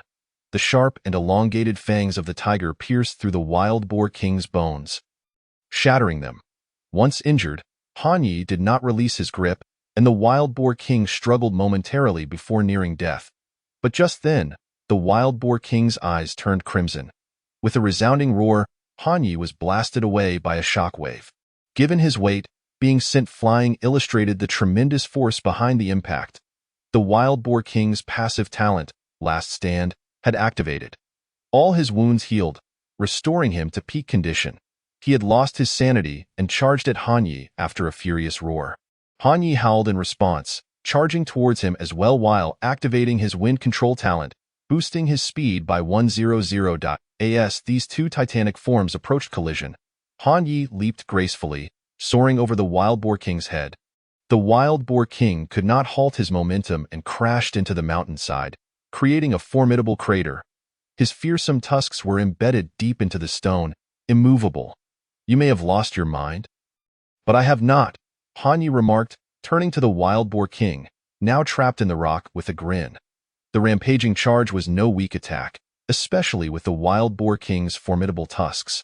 While he may not have been killed, Han Yi was not keen to endure such punishment, so he resorted to cunning, allowing the Wild Boar King to believe he sought a head-on confrontation. Farewell? Han Yi inhaled deeply, unleashing a torrent of nether fire. The fusion of spiritual fire and nether waves formed a powerful energy capable of breaching the Wild Boar King's defenses. With a thunderous crash, the rocks tumbled, and the Wild Boar King was obliterated, collapsing into the stone mill. After dispatching the Wild Boar King, Han Yi rejoined the battlefield to deal with the Wild Boar King's subordinates. Following the earlier bombardment by the Thunderbird clan, the Wild Boar King's forces had suffered heavy casualties, with Han Ye's subordinates gaining the upper hand. As the high-level combatants determined the outcome, the situation on the battlefield became increasingly clear. Yet, for reasons unknown, Han Yi felt an unsettling sensation, as if something was lurking in the shadows, watching him enter the Wild Boar King's lair. The three-tailed white fox sensed danger and attempted to flee but was intercepted by the old white ape, who knocked her to the ground with a single blow. "Do not kill me. I am not one of the Wild Boar King's subordinates. I am merely a pitiful fox, oppressed and bullied by the Wild Boar King." "Where is the Tiger King? I wish to see him." Thuds echoed as heavy footsteps approached. Han Yi was coming. The three-tailed white fox gazed upon the mountain-sized black tiger before her, her heart gripped by terror. "Tiger King, spare me. I am innocent. I am merely a little fox from the north, captured and ravaged by that brutal Wild Boar King. Please let me go. I am capable of anything, and I can please you. Just as I would please the king of wild boars," she declared, though a twinge of unease gripped her heart, as she feared that with the size of the Tiger King, she might not be able to withstand him. Before Han Yi could respond, Long Qingqiu unexpectedly leaped into the scene and swiftly dispatched the three-tailed white fox with a single swipe. She turned, her demeanor fierce as she glared at Han Yi. "What purpose does this troublesome fox serve? You wouldn't truly have any intentions, would you?" Han Yi, exasperated, replied, "I haven't said anything. Don't let your imagination run wild.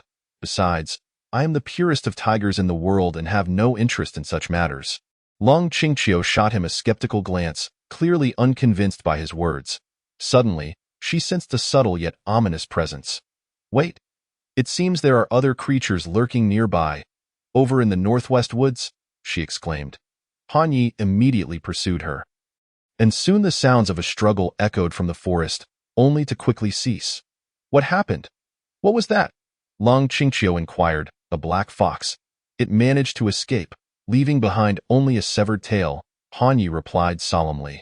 "That black fox was quite strange, cloaked in a shroud of black mist. If it weren't for the strong scent of fox and this severed tail, I wouldn't have known what I was up against. To slip away from me, this fox is no weakling," he continued, glancing down at the three-tailed white fox that had just been slain by Long Qingqiu. He pondered, realizing that the white fox's appearance here was not coincidental and was likely connected to the black fox. Could it be that the white fox was sent by the black fox to seduce the king of wild boars, inciting a conflict with those two from Insect Valley? The more he thought about it, the more plausible it seemed, especially since he had encountered more than one black fox in the woods earlier. There had been a whole pack of them, varying in strength but all possessing stealthy abilities, likely the handiwork of that black fox. Their presence near the battlefield suggested many underlying issues. Han Ye's thoughts were spot on. The white fox had indeed been sent by the black fox to enchant the king of wild boars. The clash between Wild Boar Ridge and Western Insect Valley had also been subtly instigated by him. His aim was to let them battle it out, only to emerge later to reap the rewards. However, he hadn't anticipated the emergence of Han Yi, who swept through both Insect Valley and Wild Boar Ridge, thwarting his plans. Chapter 59. I name a number in this instance. Han Yi only gained a little over 20,000 evolution points, significantly less than what he had acquired in Insect Valley. The bombardment from the Thunderbirds had decimated a large portion of the beast tribe, thus affecting the final outcome. Coming back to his senses, he realized he had no time to concern himself with the black fox. With Wild Boar Ridge now conquered, the security of these three territories posed a significant challenge, and the available manpower was somewhat strained. Ultimately, he tasked the Golden Wind Wolves to guard Cloud Ridge while the Thunderbird clan and the Monkey tribe took control of Wild Boar Ridge. The remaining brothers accompanied him back to Western Insect Valley. The three territories formed a triangular defense. Should one side be attacked, the other two could swiftly provide support. Following this, peace finally returned to the region. and Hanyi chose not to head north to delve deeper into the mountains, but instead opted for a more cautious approach to further develop his abilities. One day, in the forests of Cloud Ridge, Lin Jilan approached the stream, sitting on a large rock to remove her sports shoes. Her black stockings had torn, and her adorable little toes poked through.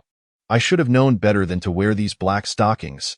Even mosquito bites wouldn't be as uncomfortable, she sighed, elegantly discarding the damaged stockings aside. She had been in Cloud Ridge for quite some time now, yet she still hadn't located the great black tiger. Moreover, it seemed that the Wolf King was in command of this area. Could it be that the black tiger had already departed? Doubts plagued her mind. Things were never as anticipated. At the outset, she had been filled with ambition, yet now she felt utterly lost. However, the strength of the Wolf King was impressive, and the size of the wolf pack was considerable. There had been no mention of such a wolf pack in the previous files regarding the large mountain range. Upon her return, she would ensure this information was included, even if she failed to find the black tiger. Her trip wouldn't be in vain. After donning a pair of black rose ankle socks, she set off again. But the exposed skin on her legs soon became a target for mosquitoes, leaving her in quite a predicament. After 2 more days, she was certain the black tiger was no longer in Cloud Ridge. After much contemplation, she resolved to continue her search, refusing to abandon her quest midway. Departing from Cloud Ridge, she headed north toward the vicinity of Wild Boar Ridge. Oddly enough, this was clearly the territory of a sea-level 5-star wild boar. How had it become the domain of monkeys? As the combat strategist of the Northern Province's Base 1, she was well versed in the conditions of every wild area and would not misremember. At this moment, she noticed a peculiar scene. A massive thunderbird soared towards the mountains inhabited by the monkeys. Subsequently, an old white ape leaped onto the thunderbird's back, and together they flew southwest. This sight astonished Lin Jilan. The relationship between the thunderbird and the white ape was extraordinary, as it was willing to carry the ape. Where were they headed? She felt as though she had stumbled upon a hidden secret, a mix of excitement and apprehension coursing through her. The thunderbird flew above while she pursued on the ground. As a B-level evolver, her talents lay not in offense, but in various other aspects. Speed was one of her specialties. Even the thunderbird, which ranked among the top 10 in flight speed among its kind, would find it difficult to evade her. This is peculiar. This is Western Insect Valley, situated further south than Wild Boar Ridge, where the spiritual energy should be thinner. Why does the spiritual energy here seem denser than that of Wild Boar Ridge? A glimmer of suspicion flickered in her eyes. Suddenly, she halted in her tracks, sensing several ferocious beasts approaching nearby. In the next moment, she transformed into an invisible form, cloaking herself. She continued to chase after the thunderbird. But the deeper she ventured into Western Insect Valley, the more astonished she became. The security here was formidable, with lookout posts positioned every few mountain peaks. Without any special abilities, it was nearly impossible to infiltrate silently. I recall that the dominant beasts here were a scorpion and a spider. Wait, what is going on?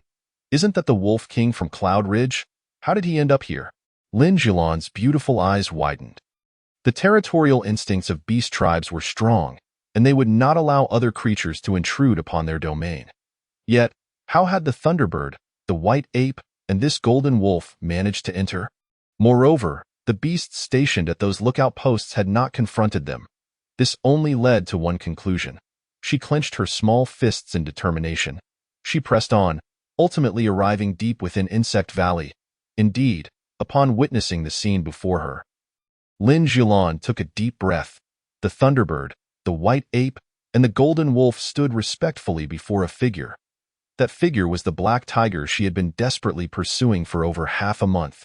Western Insect Valley and Wild Boar Ridge had all been claimed by him, and these were his subordinates. Black Tiger, oh Black Tiger, you are truly astonishing. She gazed up, scrutinizing Hanyi from head to toe. This towering mass of flesh, previously scarcely believed in the military command center, was indeed the shadow that had appeared in the earlier images. Hanyi had summoned them to transport the spiritual spring water back. He had already instructed his subordinates to fill thousands of bamboo tubes with the spiritual spring, which contained potent spiritual energy that could accelerate evolution when consumed. Lung Qingqiu lounged by the spiritual spring, sleeping soundly. The closer she was to the spring, the more abundant the spiritual energy became. Each day, she needed only to sleep here, and her strength continued to grow. Suddenly, she seemed to sense something, abruptly opening her eyes and sitting up. She took a few deep sniffs, perplexed. Human scent. She scanned her surroundings, but the area was too open to conceal anyone. Perhaps there was an individual with stealth abilities. Narrowing her tiger eyes, she employed a peculiar technique to enhance her vision. Once her eyes were sharpened, she could see beings in invisible, ethereal, or mimetic states. Not good. Over there? Lin Jilan instinctively sensed danger and sought to flee.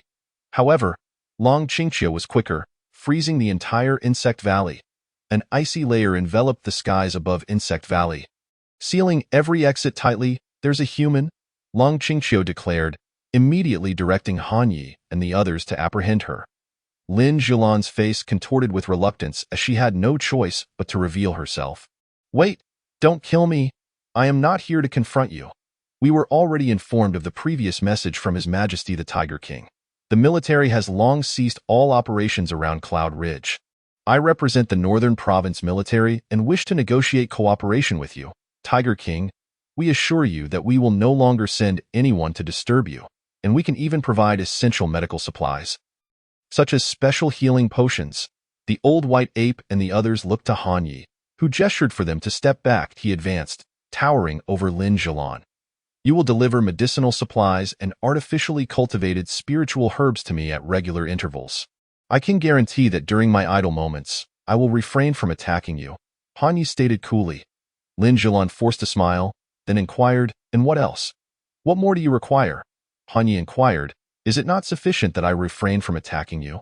Lin Jilan felt a sense of unease, pondering how this resembled a shakedown for protection money. Let me propose a figure, Han Yi continued, 100. You shall deliver 100 healing potions to me each month. Lin Jilan instinctively took a step back, murmuring, I have only heard of lions making unreasonable demands, but never of tigers doing so. 50. No more than 50, deal. Han Yi chuckled. Suddenly, Lin Jilan realized something was amiss.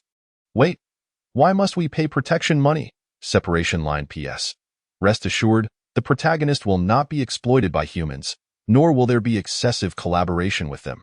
After writing for so long, I am quite aware of the pitfalls and will strive to avoid discomforting points. Now, I humbly request a wave of free updates and gifts. Haha. Chapter 60. Ling Qingqiu's strategic decision. Tiger King, we shall provide you with resources, yet you must offer something in return. That is the essence of a fair transaction. Lin Jilan stated, feeling that the tiger before her was far from imposing and nearly fell for his trickery. What? Is it not permissible for me to gain something for nothing? Han Yi suddenly elevated his tone. You have repeatedly offended me. Is it not enough that I choose not to strike you now?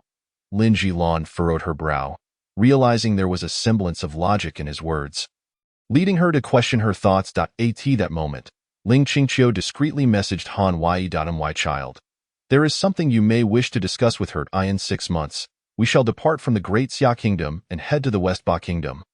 During this interval, we will not disturb human cities and expect them not to interfere with us. Additionally, when we prepare for our migration, inform her to ensure a clear path for us. This journey is lengthy, and certain areas are not wilderness, risking direct conflict with the locals. Also, you may extort a bit more for the healing potions, as we will undoubtedly face numerous tough battles upon arriving in the West Ba Kingdom. Ling Qingqiu instructed. Han Yi, bewildered, responded, What? Why must we migrate to the West Ba Kingdom in 6 months? This place is quite satisfactory, with its spiritual springs. Ling Qingqiu replied, The reason is simple. A grand opportunity will arise in the West Ba Kingdom. There, we can develop at a much faster pace. After pondering her words, Han Yi nodded in agreement, recognizing that the tiger matriarch would not deceive him. Since obtaining that precious spiritual herb last time, he had felt an uncanny sense that she possessed prophetic abilities, perhaps even having traversed from the future. Very well, he nodded, to which Ling Qingqiu responded with a subtle acknowledgement. Ling Qingqiu's decision was not made lightly. In 6 months, the West Ba Kingdom would indeed experience a significant opportunity. The global resurgence of spiritual energy had transpired for 10 years, Yet each region faced a unique situation a decade ago. The initial large-scale explosion of spiritual herbs and dense spiritual energy occurred in the oceans and the Great Xia Kingdom, as well as in the countries of Shete and Wula. These regions birthed a plethora of powerful beings, many of whom remained concealed. 10 years later, a second wave of spiritual energy eruption predominantly manifested in the Superfresh Peninsula, South Phi, the western regions of Ojo, and Latin America. In other words, it was a compensation for the previous underdevelopment, as the initial growth had been modest, hence the current surge. Other regions were too distant, with the only reachable area being the Superfresh Peninsula, particularly the West Ba Kingdom, which would experience a more pronounced resurgence than another nation on the peninsula. Thus, the decision to relocate to the West Ba Kingdom was made. Han Yi turned to Lin Jilan and stated, "Humans, I understand that you harbor reservations about me, perceiving me as a threat. Therefore, I propose a transaction. In 6 months, I shall lead all my brethren away from the Daxing mountain range, departing the borders of the Great Xia Kingdom to migrate to the West Ba Kingdom, which stands in opposition to you. In return, you must guarantee that you will not disturb me during this time and facilitate my journey. Additionally, I require a sum for travel expenses, relocation fees, and compensation for emotional distress. How does this proposition strike you?" Upon hearing this, Lin Jilan was taken aback. The West Ba Kingdom and the Ba Jie Kingdom were the primary forces of Shete in restraining their nation along the eastern coast. If this black tiger were to take his subordinates to the West Ba Kingdom, it would indeed be a fortuitous turn of events. Not only would it alleviate pressure on their side, but it would also pose a certain level of inconvenience to the West Ba Kingdom. This is truly a fortuitous development, she mused. Looking up at Han Yi, she replied, "I believe this is feasible. However, it requires confirmation from our military command, as I lack the authority to make promises. Nonetheless, I personally believe that your proposal is excellent and will likely be accepted by the military command." Han Yi responded with a slight acknowledgement and continued, "Now, let us discuss the terms. I shall propose a figure." Lin Jilan, blushing with indignation, interjected, "I will state the amount," fearing that Han Yi would again manipulate her. She boldly declared, 200 healing potions." Han Yi burst into hearty laughter. "Deal. For travel expenses, relocation fees, and emotional distress, each shall be 200, totaling 600 healing potions. Bring them to me swiftly. I am a man of my word and shall not go back on it. Moreover, I am aware that there are top-tier experts among you humans who would not violate a contract." Lin Jilan exclaimed, "What? I meant a total of 200. Old Bai, see her out." Han Yi turned away, feigning ignorance. At that moment, Ling Qingqiu dispersed the surrounding frost, and Old Bai Yuan stepped forward to guide Lin Jilan away. Biting her lip in frustration, Lin Jilan thought, "This Tiger King is truly cunning." Relishing in his ability to bully others, with a huff, she turned to leave, knowing that the Tiger King did not wish to hear her pleadings further. Ling Qingqiu observed this exchange, secretly amused, thinking that her tiger was rather clever and not as foolish as she had initially believed. With Old Bai Yuan escorting her, Lin Jilan swiftly departed from the Daxing mountain range. A few days later, at the Northern Province Military Base No. 1, Commander Du Bai and several advisors were somewhat surprised to see Lin Jilan return unscathed. After all, that area had claimed the lives of experts from both the North Moon and Shete kingdoms, making it quite remarkable for someone like Lin Jilan, who was not adept at combat, to return safely. After quenching her thirst, Lin Jilan excitedly addressed her colleagues, ultimately turning her gaze to Du Bai.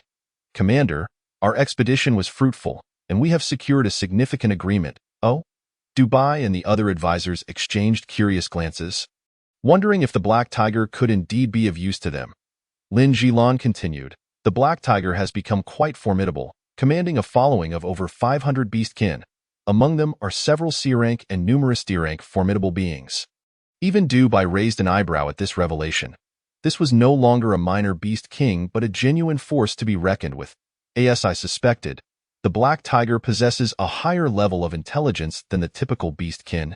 Strangely enough, he proposed to migrate with all his beastkin to the West Ba Kingdom in 6 months. What? Du Bai and the advisors were astounded. This plan was indeed feasible. It would alleviate their own pressures while also creating a disturbance for the West Ba Kingdom.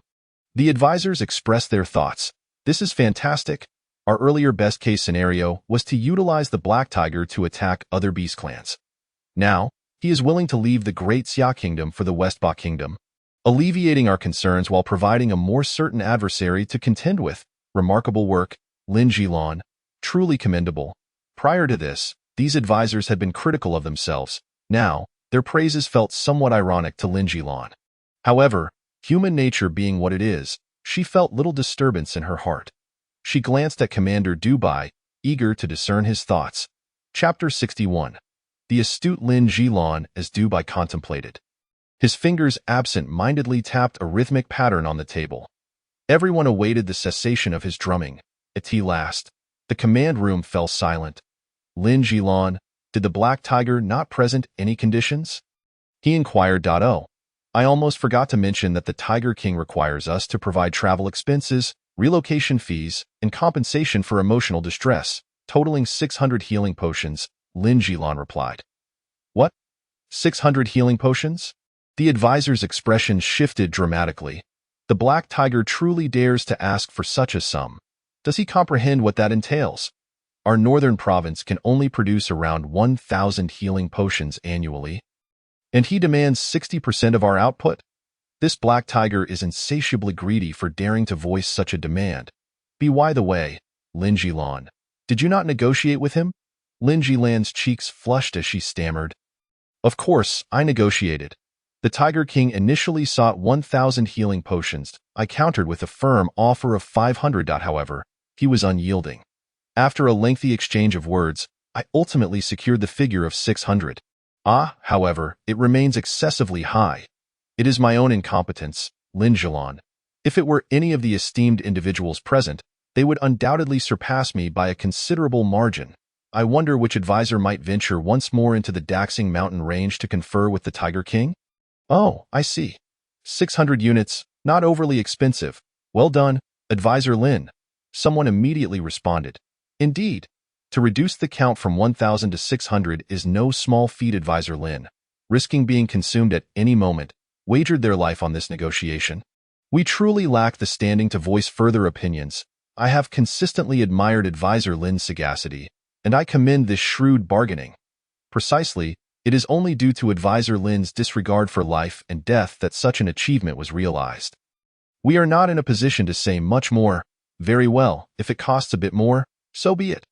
The gathered assembly humbly admitted they could not match Advisor Lin, and any further discussions would surely be in vain. The advisors exchanged opinions, and Lin Zhilan's originally flushed face turned an even deeper shade of crimson.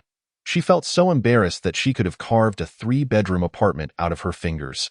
Yet, she also sensed a twinge of pride, as if she had indeed accomplished something significant. Dubai cleared his throat, halting the chatter of the crowd. Esteemed colleagues, this matter is indeed commendable. The Black Tiger has become formidable.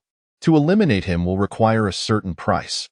Furthermore, given the current dire circumstances in other wild territories, we cannot afford to divert our attention there. His departure from the Great Xia Kingdom is quite fortuitous. Moreover, the Western Ba Kingdom has persistently acted as a vanguard for the Sheta Kingdom in recent years, provoking our nation. Allowing this Black Tiger to wreak havoc there could be considered a stroke of genius.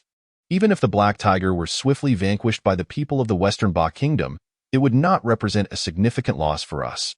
However, this price seems somewhat steep. Advisor Lin, do you believe the Black Tiger would accept 500 units of the special healing potion? Dubai inquired, casting a glance at Lin Zhilan. Lin Zhilan muttered softly. It should be acceptable, I suppose. On top of the 500 healing potions, we could also offer some inexpensive jerky or the like. Some beast meats are quite unpalatable to us, so we have processed them into jerky for storage. However, they should still be consumable for them. Using this jerky to make up the numbers would also conveniently help us reduce our stock. Yet, the Tiger King is quite cunning and may not readily agree. Commander, since we are already offering 500, we should not be stingy with this additional 100.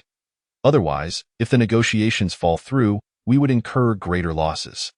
Upon hearing this, Dubai took a deep breath. Your reasoning is sound. Let it be 600 then. The lives of our people are more valuable than the healing potions. Deploying fewer troops against the Black Tiger will save many lives. Consider it an investment.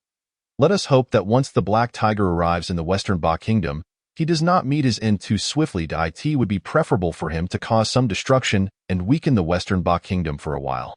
Lin Jilin nodded with a smile. Indeed, by the way, I propose that in addition to the 600 healing potions, we also add 100 tons of jerky.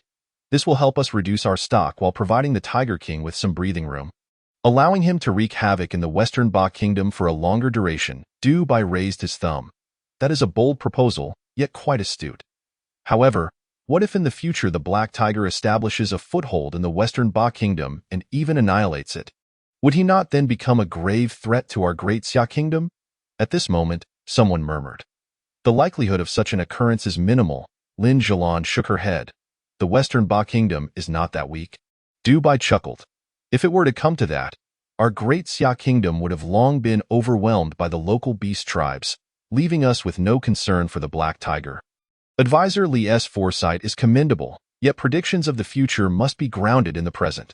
The probability of the Black Tiger devouring the Western Ba Kingdom is 0. If such a thing were to occur, humanity would already be in dire straits. Dire straits. One does not fret over debts. The Black Tiger's threat would be inconsequential. Thus, such assumptions are unfounded and meaningless. The assembled advisors contemplated this and found it reasonable. Du Bai turned to Lin Jilin and said, Advisor Lin, you shall take full charge of this matter. It is imperative that you execute this task flawlessly. Additionally, Advisor Zhang, please inform all departments to cease any actions concerning the Daxing Mountain Range until the Black Tiger and his beast horde have departed. Ensure the task is completed. The advisors collectively rose. In the evening, Lin Jilin returned home. After a comfortable bath, she joyfully lay back in bed. Hee, I am truly clever. If I were to say I was duped from 200 to 600, who knows how I would be judged? Humph. This Black Tiger is too devious. After this encounter, I never wish to see him again. Meanwhile, in the Insect Valley on the western side of the Daxing Mountain Range, Han Yi rested with a paw draped over Long Qingqiu, deep in slumber. Suddenly, Long Qingqiu jolted awake, taking several deep breaths. The fragrance of mature spiritual herbs. The thunderstrike fruit is ripe. It has matured even faster than anticipated. Likely due to the influence of the spiritual spring, she mused. The thunderstrike wood was transplanted from Yunling to the spiritual spring by the Insect Valley, receiving its nurturing day and night. It is only natural for it to mature a bit earlier, and its potency may even be more formidable. Han Yi was also roused by the scent of the herbs. I hope it is a fruit imbued with vitality, he murmured, glancing down at the thunderstrike wood. Long Qingqiu was observing the fruit as well, and after a moment, she joyfully exclaimed, It is not of the lightning attribute. Excellent, it can help replenish your strength. Han Yi felt a flicker of excitement, immediately consuming the fruit in one gulp. Previously, he had been unaware and had gone to great lengths to prepare soup. However, Long Qingqiu had informed him of a simpler method, to consume it directly. She could draw out a portion of the refined energy from him through her hidden talents. This refined energy is already quite gentle, and its potency would not be lost, making it far superior to soup. She rested her paw on Han Ye's paw, ready to absorb the energy, which quickly flowed from Han Ye's paw to her. Chapter 62. Mother Tiger, I am enamored. The thunderstrike wood is a miraculous entity that thrives in adversity, seizing the essence of heaven and earth. After only a brief moment of absorption, Long Qingqiu swiftly withdrew her paw. The energy was overwhelmingly abundant, creating a sense of saturation within her body. Further absorption could potentially harm the cubs within her, rendering it counterproductive. She wandered to the side, lying down and closing her eyes to refine the energy. When she finally opened her eyes, the sight before her left her utterly astonished.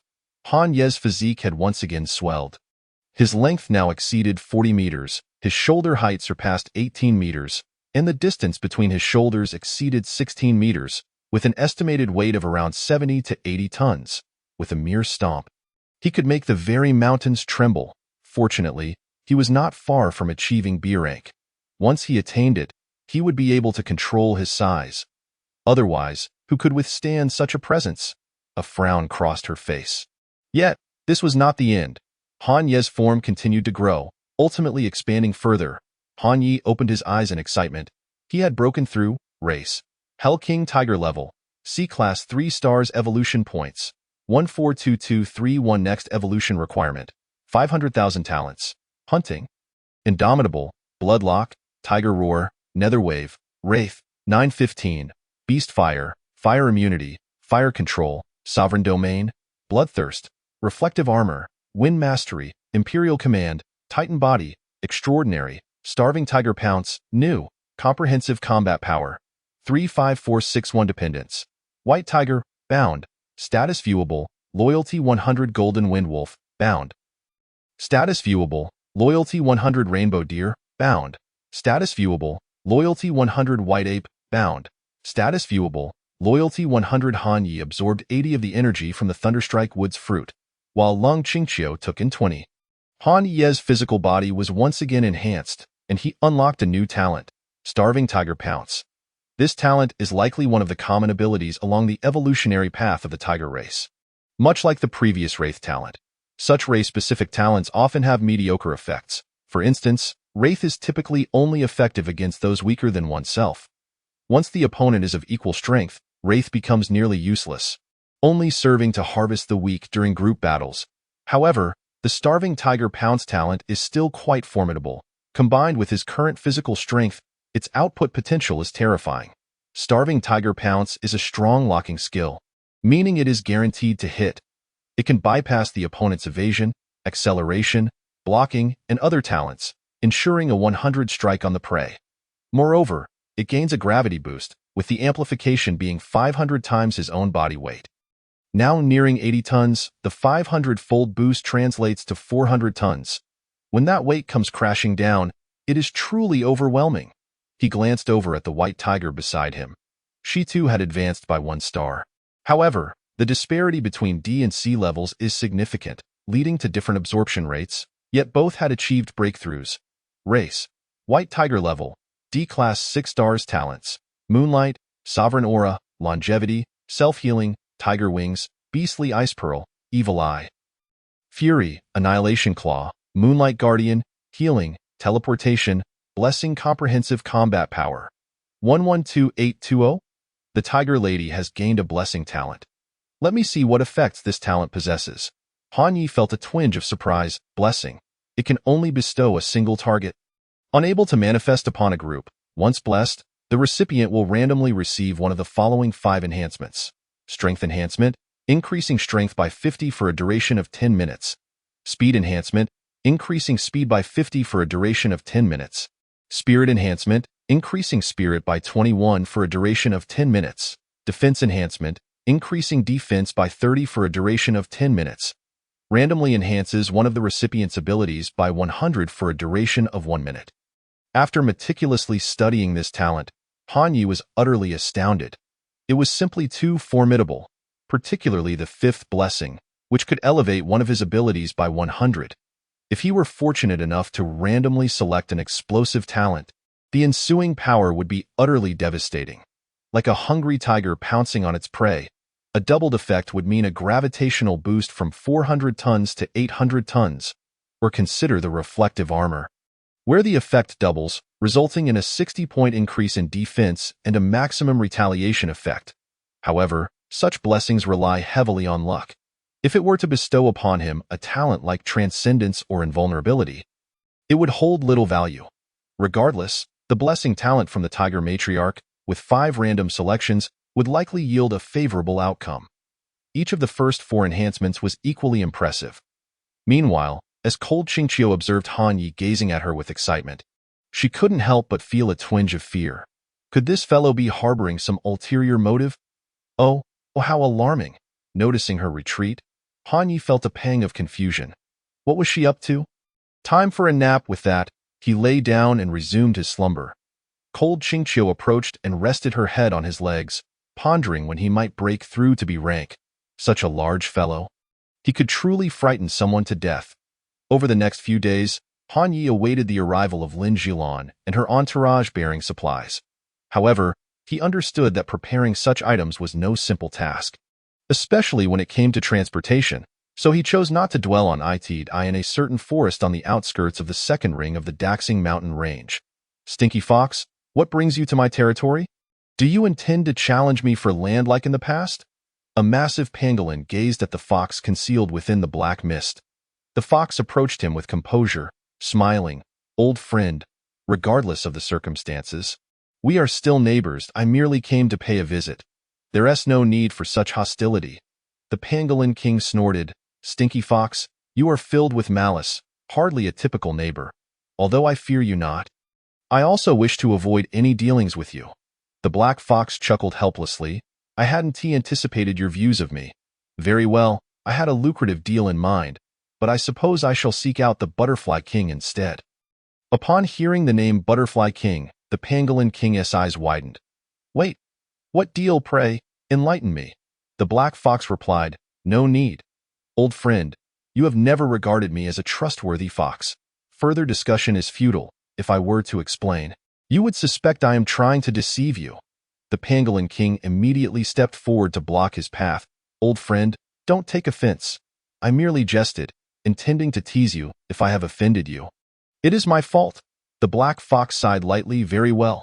I bear no grudge against you, as my younger brother has indeed engaged in some less than honorable deeds. Your caution is understandable. This matter is not trivial. There have been anomalies in the eastern part of the Third Ring. Currently, a black tiger reigns over that area. What concern is that of ours? Does this black tiger dare to wreak havoc in our second ring? The pangolin king inquired. He was aware that the deeper one ventured into the mountains, the more formidable the creatures grew. This black tiger may not dare now, but the future is uncertain, as there lies a spiritual spring in his territory. To be honest, I covet that spring, but you know well that our fox clan is not particularly adept at combat. This black tiger's unification of the eastern region of the Third Ring indicates he possesses some skill. I do not wish for my kin to perish in large numbers. Moreover, I harbor no ambitions. Thus, I prefer to do you a favor and inform you of this matter, should you be inclined. You might share some water from the spring, allowing my kin to savor it. The pangolin king was taken aback. There exists a spiritual spring there? Chapter 63. The pragmatic pangolin king after the black fox departed. The pangolin king gently tapped the ground with his tail. Subsequently, a colossal black scorpion emerged from the earth. This scorpion was the former ruler of the Western Bug Valley, the venomous king scorpion that had escaped Han Ye's grasp. The pangolin king regarded the king scorpion coldly. Scorpion, you have been less than forthright. You have concealed the existence of the spiritual spring from me, intending one day to reclaim lost territory and establish your dominion once more? The king scorpion quickly replied, My king, you misunderstand. My intent in concealing the matter of the spiritual spring was entirely for your benefit. Oh? How considerate of you. The pangolin king observed the king scorpion with suspicion, doubting his trustworthiness. What you may not know is that the black tiger's strength is formidable, and he is accompanied by a white tiger. The white tiger possesses numerous extraordinary talents, and the synergy between them is seamless, resulting in exceptional combat prowess. Had it not been for my ability to burrow underground, I would have perished at their claws. I wish to shield you from danger, which is why I refrained from mentioning the spiritual spring. In truth, it has only recently emerged. Preposterous. With my strength, do you think I cannot contend with them? The pangolin king scoffed. What level are they? The black tiger is likely at C rank 2 stars, but his combat capability is remarkable. Not to be judged solely by rank. As for the white tiger, she is merely D rank and not particularly threatening. I am C rank 7 stars, a rarity in this vicinity. Why should I fear them? The pangolin king declared with pride. Where are the warriors of the four corners? At your service, my king. 4 pangolins emerged from the side point. 2 of them were C rank, while the other 2 were D rank 7 stars. A formidable force indeed. You 4 shall guard the home front with the scorpion. I shall venture to the Western Bug Valley and subdue those 2 tigers to claim the spiritual spring. The pangolin king commanded. As you wish. His 4 warriors responded in unison, and the pangolin king departed his territory. Near the spiritual spring in the Western Bug Valley, Han Yi was diligently cultivating within the valley. Practicing the sunlit breathing technique imparted by cold Qingqiu, he discovered that this technique not only enhanced his spirit power, but also nourished his innate spiritual fire, offering numerous benefits. Just as he was deeply engrossed in his training, He abruptly opened his eyes, in the next moment. A resounding crash echoed. A massive pangolin burst forth from the ground, appearing in the valley. This pangolin measured over 15 meters in length, its body covered in gray-black scales. With claws sharp as blades glinting ominously, species. Giant troll pangolin level. C rank 7 stars abilities. Scales, providing tenfold defense compared to creatures of the same rank. Mountain-cleaving claws, remarkably sharp claws with devastating lethality. Deathly Soundwave, a unique sonic attack akin to a Grim Reaper. Super Earth Escape, with no cooldown for burrowing. Petrifying Gaze, capable of emitting lasers that petrify targets. Overall combat power, 29,999 after reviewing the system's appraisal. Han Yi felt a slight surprise, contemplating how this creature, undoubtedly from the depths of the mountains, had suddenly appeared here. The Pangolin King looked up at the towering Han Yi, his heart racing in trepidation. At the moment of emergence, he almost fled. Han Ye's overwhelming presence made it clear that this was no foe to be trifled with. However, to retreat in such a cowardly manner would surely earn him disdain from the Scorpion and the Black Fox. Not to mention his own subordinates might see him as incompetent. Thus, he steeled himself and emerged, confronting Han Yi directly. "What brings you here?" Han Yi inquired, casting his imposing presence fully upon the Pangolin King. The Pangolin King trembled internally and stammered. "I have heard that the Western Bug Valley is home to a formidable Tiger King. Hence, I wish to challenge and spar with him." Having evolved to his current state, the Pangolin King was far from foolish, refraining from disclosing his true intentions for coming. Han Yi replied coolly, "I do not engage in sparring. Should a conflict arise, it shall be a matter of life and death." "Do you truly wish to challenge me?" The Pangolin King hesitated. "I am not at my best today. Let us postpone this for another day." With that, he attempted to burrow back into the earth, choosing safety over pride. The black tiger before him was utterly inscrutable, and the presence of the white tiger beside him, as the Scorpion had mentioned, added to his unease. Just as he was about to escape underground, the ground and walls alike were suddenly encased in a thick layer of ice.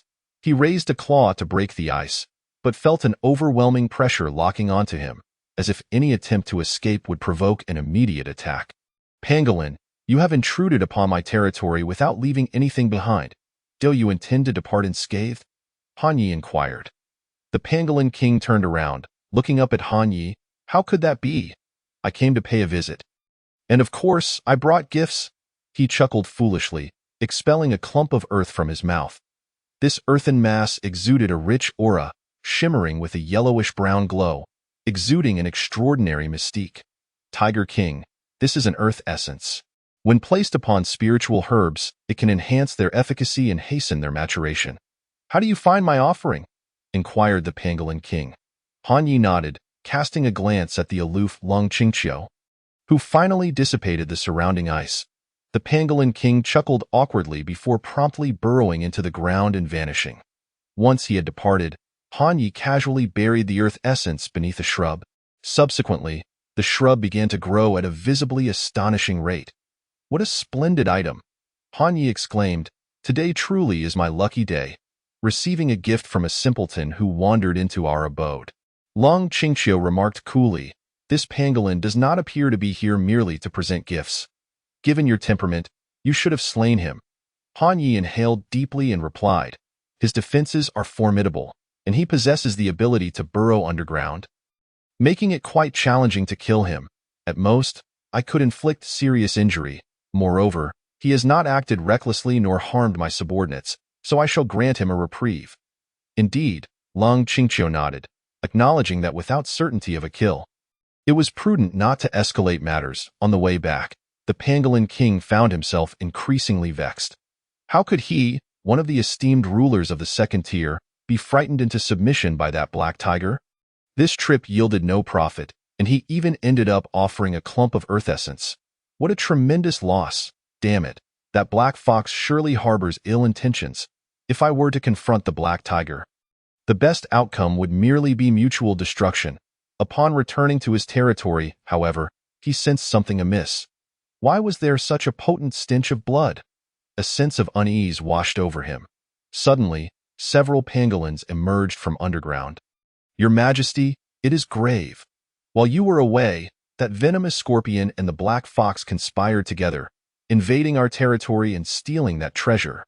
Many of our brethren are dead or wounded, including the second and fourth. The speaker was Black Armor, the foremost of the 4 great generals under the Pangolin King, holding a C rank with 2 stars. Upon realizing that only Black Armor and Blue Armor remained of his 4 generals, the Pangolin King erupted in fury. What an audacious black fox! I shall see you dead.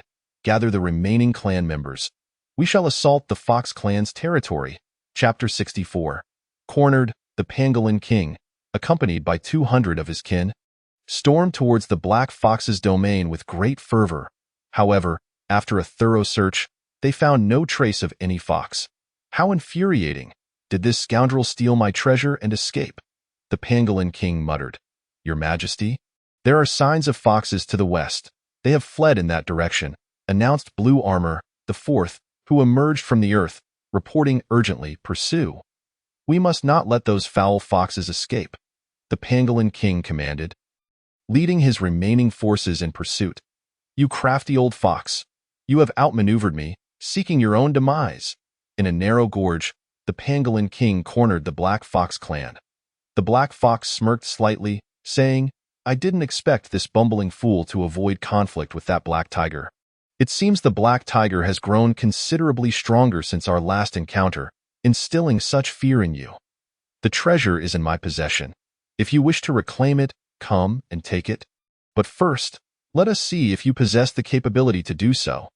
The Pangolin King snorted disdainfully, rising to his full height, and lunged at the black fox with a clawed at that moment. The foxes behind the black fox formed a unified front, seemingly conducting an energy transfer, the culmination of which was directed towards their leader.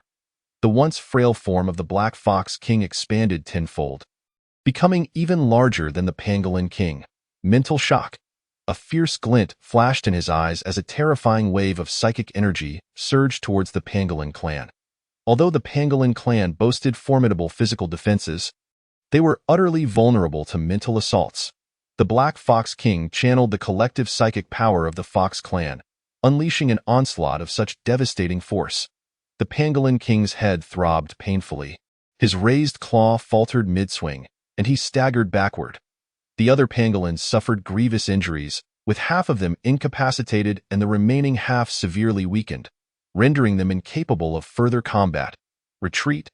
Everyone, retreat! The Pangolin King cried urgently, hastily burrowing into the ground. Those pangolins still clinging to consciousness quickly followed suit, while the others, caught off guard, met a grim fate. After the Pangolin clan's disarrayed retreat, the Venom King Scorpion emerged from the earth. Appearing beside the Black Fox King, the Black Fox cast a sidelong glance at the Venom King Scorpion and said coolly, well done. Henceforth, remain loyal to me, and you shall not be treated poorly. The Venom King Scorpion felt a pang of bitterness within, recalling his former status as a ruler, living a life of leisure. Alas, he had been swayed by the Black Fox's instigation, clashing with the Wild Boar King, which had led to his current predicament. It was unfortunate that the Pangolin King had not engaged the Black Tiger. Otherwise, he would surely have met his demise today. Severely injured, he would have been unable to withstand the Black Fox King's psychic assault. The Black Fox continued, the Pangolin King may seek to kill you, and his desire for revenge is likely akin to mine. The Black Fox's cunning is truly impressive. You have outmaneuvered me, the Venom King Scorpion responded. However, allowing the Pangolin King to escape today may lead to retribution in the future, given that spies are often the most despised. The Black Fox King chuckled, what future is there for him? This fool can only run so far. Those neighboring factions are not benevolent. They won't extend a helping hand, and the best they could do is to refrain from adding to his troubles. But what if he seeks sanctuary with the Black Tiger? The Black Tiger possesses considerable strength, the Venom King Scorpion inquired. The Black Fox King furrowed his brow at this. The Black Tiger is fierce. You and the Wild Boar King once allied against him and were utterly annihilated. The Pangolin King may have returned unscathed, but he may have had a conflict with the Black Tiger. If not, that could prove troublesome. Purple Fox, lead your kin in pursuit immediately. If the pangolin clan heads towards the outskirts, do not concern yourself with them. I shall refine that treasure.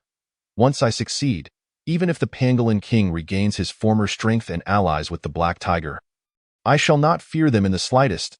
Yes, your majesty, replied the purple fox, a C-rank 3-star fox, as she promptly rallied her kin to pursue.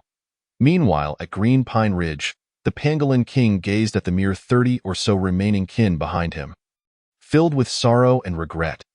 Your majesty, it is dire. The fox clan is upon us. Just then, black armor emerged from the ground, reporting urgently. Your majesty, what shall we do? Our spirits have been gravely injured, and we lack the strength to fight. We cannot withstand the fox clan's advance. Should we seek aid from the Snake King and Bamboo King to the north? That serpent once received your kindness, and the bamboo, had it not been for your majesty, it would have long been devoured by insects. The pangolin king shook his head. Those two are ungrateful. They have stealthily encroached upon my territory over the years, thinking I remain unaware if we head north. They will surely take advantage of the situation.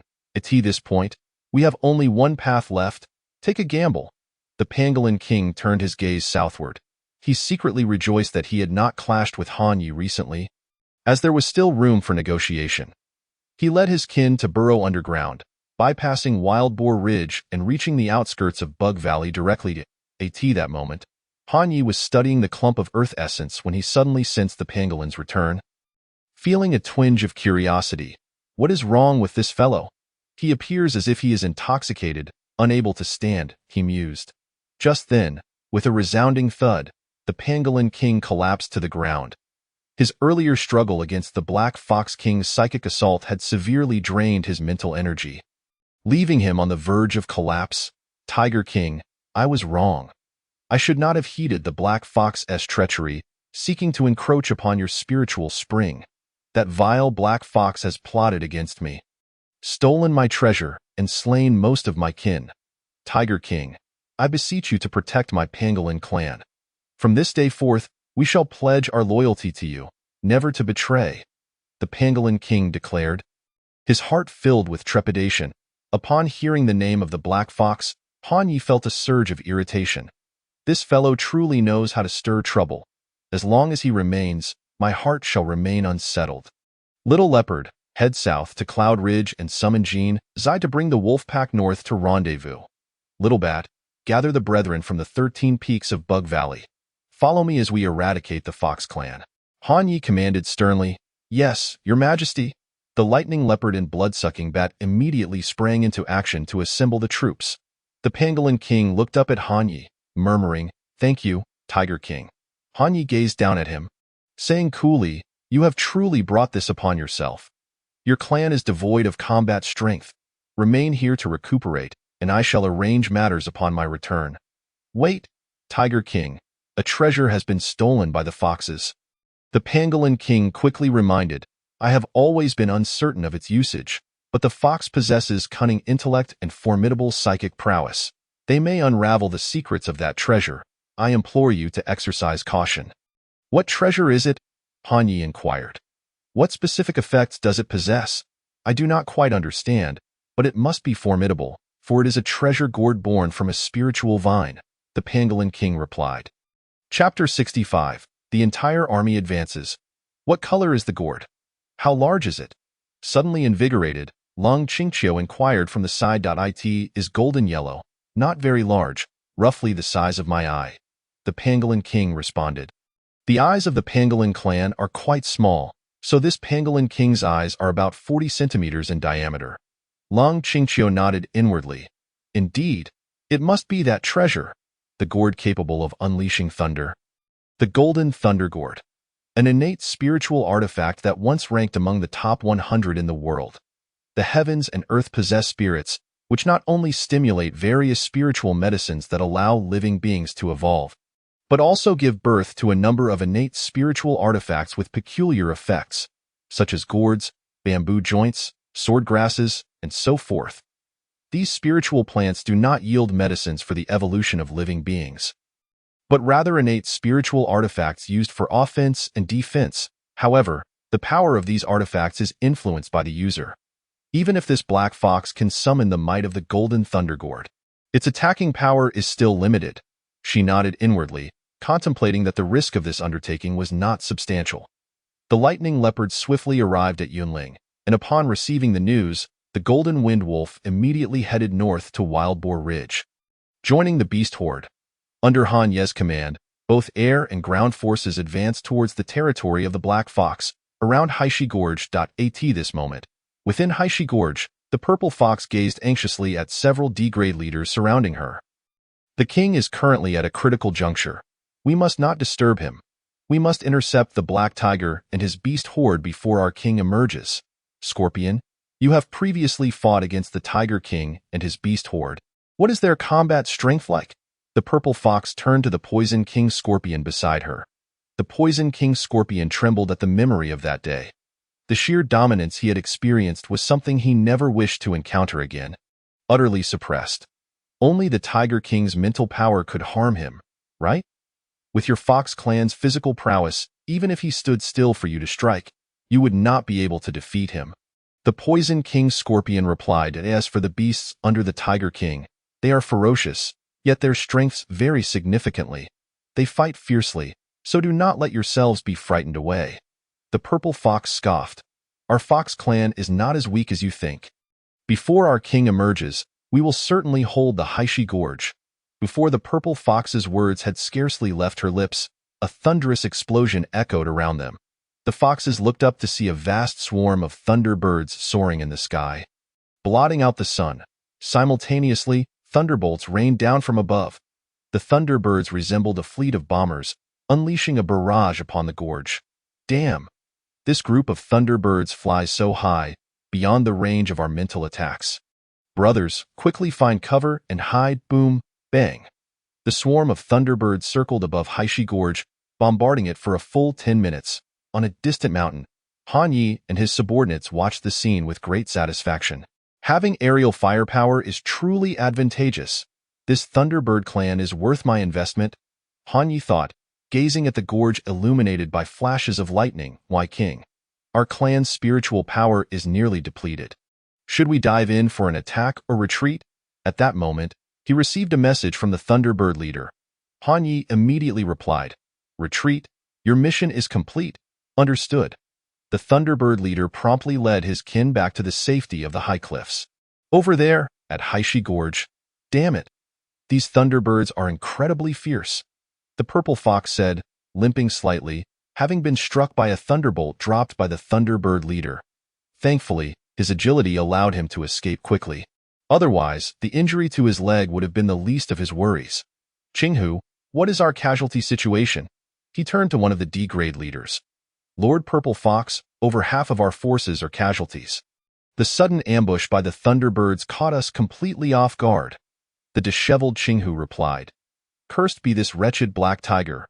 Once our king emerges, you shall pay dearly." The Purple Fox seethed with rage. Meanwhile, the Poison King Scorpion silently lamented. The enemy's main force had yet to make an appearance, and their side had already suffered over half of their casualties. How could they possibly win? Just then, a chilling roar of a tiger echoed through the air. Birds within a radius of several dozen miles were startled into flight, while small animals trembled on the ground. The ground began to quake. The tremors intensifying, wolf packs, monkey troops, and ferocious beasts surged forth, rushing into the gorge. Under Han Ye's imperial command, all warriors entered a state of heightened excitement, their combat prowess significantly enhanced.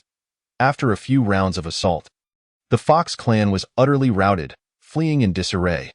These foxes are far inferior to the beast clan of my Bug Valley. Just moments ago, they were boasting here. What audacity!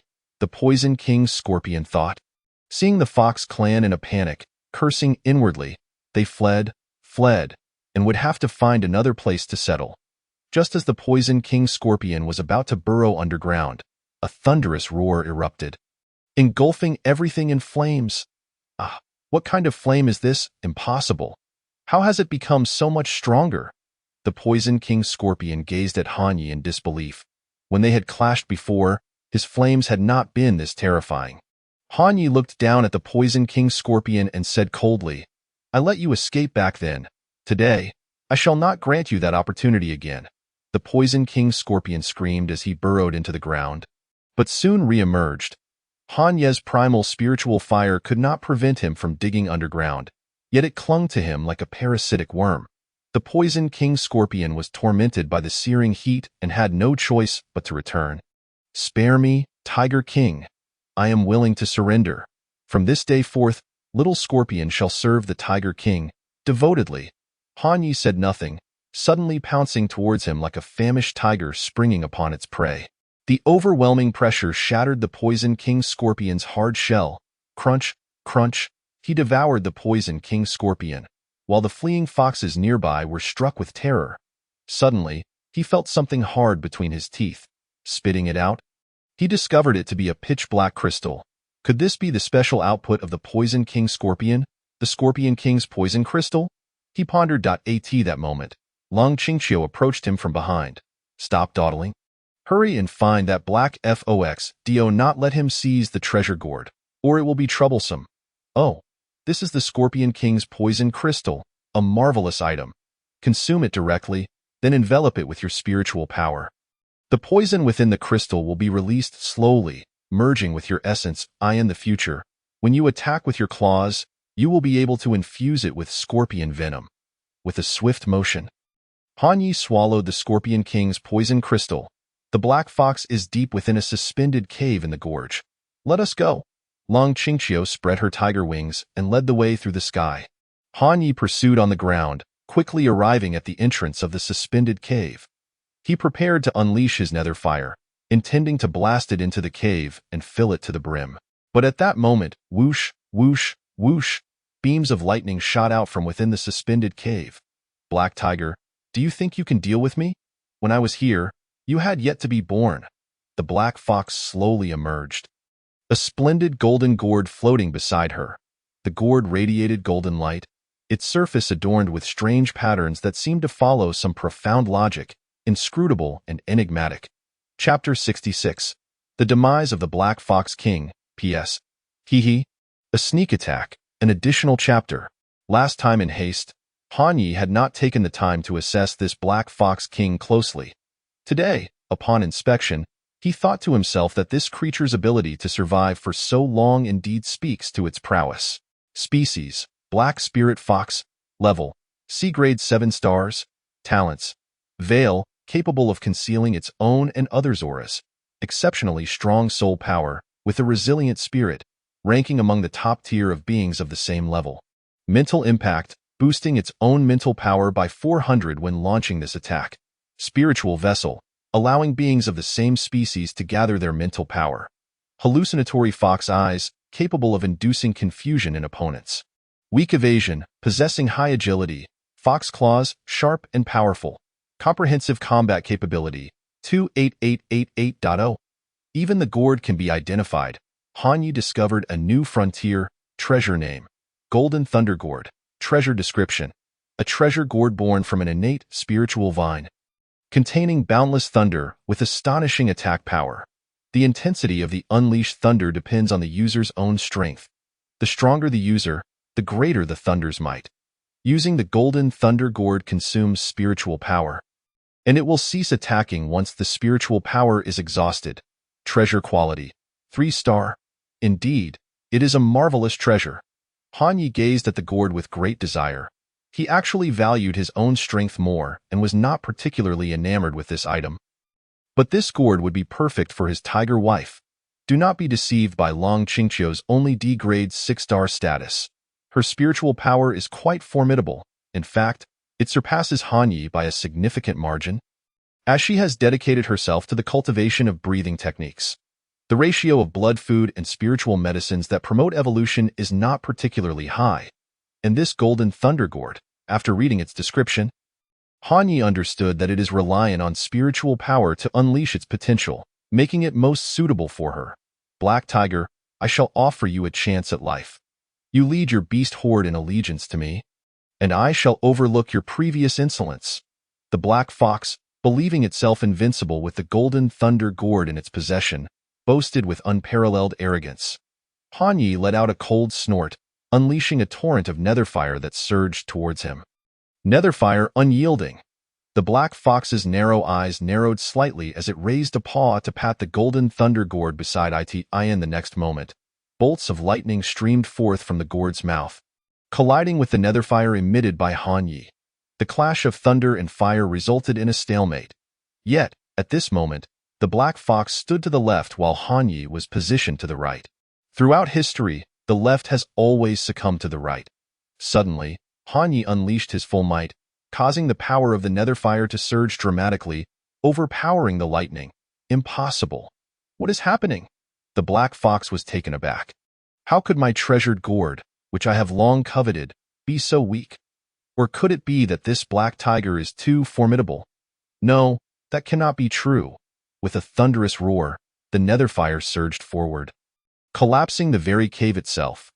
Yet, the black fox remained untouched by the flames, possessing a rare talent for evasion that worked exceptionally well due to its high level, allowing it to avoid the onslaught perfectly. Damn it! Has this creature taken the wrong medicine? No, it's that white tiger. It suddenly glanced at the ethereal figure of Long Qingqiu hovering in the AT this moment. Long Qingqiu radiated a kaleidoscope of colors, perfectly coinciding with a beam of light emanating from Han Yi. What a splendid pair of tigers, complementing each other exquisitely. Very well, I shall not rely on external artifacts. I will engage you in battle. It has been many years since I have unleashed my full power, and I do not even know how strong I truly am. No sooner had the black fox's words left its mouth than the sky darkened abruptly. Looking up, it saw a mountain-like black tiger descending upon it. Illusory fox eyes. A flicker of purple light flashed in its eyes, attempting to daze Han Yi. However, Han Yi possessed the talent of a domineering body, rendering him immune to control and unaffected. This talent may seem trivial in everyday scenarios, but when utilized, it becomes formidable, catching opponents off guard. At this moment, the black fox could not have anticipated that Han Yi would be immune to its illusory fox eyes, causing it to falter slightly. With a resounding crash, the entire canyon trembled. Han Yi, like a famished tiger pouncing on its prey, bore down with the weight of a mountain. With a sickening crack, the black fox's insides were crushed. You vile tiger, I shall not let you have it easy, even in death. Mind shock. The black fox summoned the last vestiges of its strength to launch an attack on Han Yi. What is happening? No response. This creature's mental strength is equally formidable. Where lies its weakness? With only a final breath remaining, the black fox watched as Han Yi hastily consumed a warm morsel. Meanwhile, the golden thunder gourd, suspended in midair, plummeted to the ground. Han Yi, while eating, looked up at the hovering figure of the tiger matriarch. Qiu, this precious gourd shall serve as your protection. In your hands, it can achieve its utmost potential. Long Qingqiu, then I shall reluctantly accept it. Han Yi. Following this, Long Qingqiu began to refine the golden thunder gourd on the spot, while Han Yi pursued the fleeing fox clan. After making initial gains, one must inevitably strive for greater victories. Extermination is necessary. After some time, when Han Yi returned to the depths of the canyon, the golden thunder gourd was nowhere to be seen. Upon inquiry, he learned that such treasures could be summoned at will. This blitz against the Fox clan was concluded in less than half an hour, resulting in over 30,000 evolution points. With the bulk coming from the Black Fox King and the Poison King Scorpion. In the Western Insect Valley, the surviving 30 or so members of the Pangolin clan, along with their king, were elated to see Han Yi return safely with his troops. The signs indicated a resounding victory. Tiger King, we thank you for avenging our great grievance. Henceforth, the Pangolin clan shall serve you loyally. The Pangolin King, along with his kin, bowed to Han Yi in a manner reminiscent of human etiquette. Han Yi acknowledged with a slight nod. The strength of this clan was quite commendable, particularly the Pangolin King, who was undoubtedly a fierce warrior. This clan possessed formidable defensive capabilities, was robust, and could burrow underground. Thus, he gained yet another troop. The Pangolin clan could be employed for surprise attacks behind enemy lines, while also serving as sturdy frontline shields. Pangolin King, you have about 10 of your kin in the Blackstone Canyon. Their condition is poor, so I did not bring them back, but I have stationed my subordinates to guard them. You need not worry, Han Yi stated. Upon hearing this, The Pangolin King was nearly in tears. Thank you, Tiger King. From now on, you may simply call me Old Jia. Old Jia is willing to be the strongest shield for the Tiger King. The Pangolin King directly embraced Han Ye's thigh, weeping profusely. Though their time together was brief, Han Ye recognized the Pangolin King's sincerity. He was indeed a bit naive, easily deceived by the Black Fox's words. After some time, as the pangolins recovered, Han Ye dispatched them northward to guard their original territory, the Ching Song Ridge, as well as the Fox clan's Blackstone Canyon. Days passed in this manner. One day, in the northern province, Lin Jilan pouted, hands on her hips, standing before her wardrobe. What should I wear to meet the Tiger King? Black silk, white silk, flesh-colored silk, fishnet, or perhaps oil silk? Chapter 67. Approaching the following day. At the number 1 military base in the northern province. Jilan, are you truly not taking any elite personnel from the military with you? Transporting such a large quantity of supplies must not allow for any mishaps. Du furrowed his brow, glancing at Lin Jilan with concern. Lin Jilan replied, Rest assured, Commander, I have recently made a breakthrough and awakened a new talent. With this talent, even if I encounter a B-grade beast, I can retreat unharmed. Very well, Du nodded reluctantly. There were indeed not many personnel available for reassignment. Moreover, Lin Jilan's new talent was undeniably impressive, and her claims were not exaggerated. However, you must bring Luo Nei along. With her special talent, she can assess the situation concerning mutated beasts. We need to re-evaluate the strength of the Black Tiger and the other beast clans in the Daxing Mountain range. Du added, Nei? I haven't seen her in a long time. Lin Jilan smiled. Just then, the sound of clicking heels echoed from the entrance, the crisp sound unmistakably belonging to high-heeled shoes. Senior, long time no see. Luo Nei entered with a smile, looking at Lin Jilan. Luo Nei was dressed as before, in black stockings and red-bottomed high heels, paired with a brown-based top and a stylish trench coat. Although this body was artificial, she felt no different from her previous one. Even her appearance remained unchanged. Unfortunately, those like her, possessing unique mental talents, now had only one avatar. If this body were to be destroyed, she would truly perish, with no miracles to befall her again. This journey does not require an explicit search for other beast clans aside from the Black Tiger. Simply document whatever you encounter along the way. Safety must come first, Du instructed Luo Nei. Yes, Commander. Luo Nei promptly responded. Subsequently, Lin Jilan and Luo Nei departed together. Luo Nei glanced at Lin Jilan's pert posterior, thinking it must feel delightful to touch. Junior, what are you doing? Noticing her gaze lingering on her, Lin Jilan couldn't help but murmur. Luo Nei chuckled and said, It's nothing. I just think you look great in those jeans. Lin Jilan's cheeks flushed.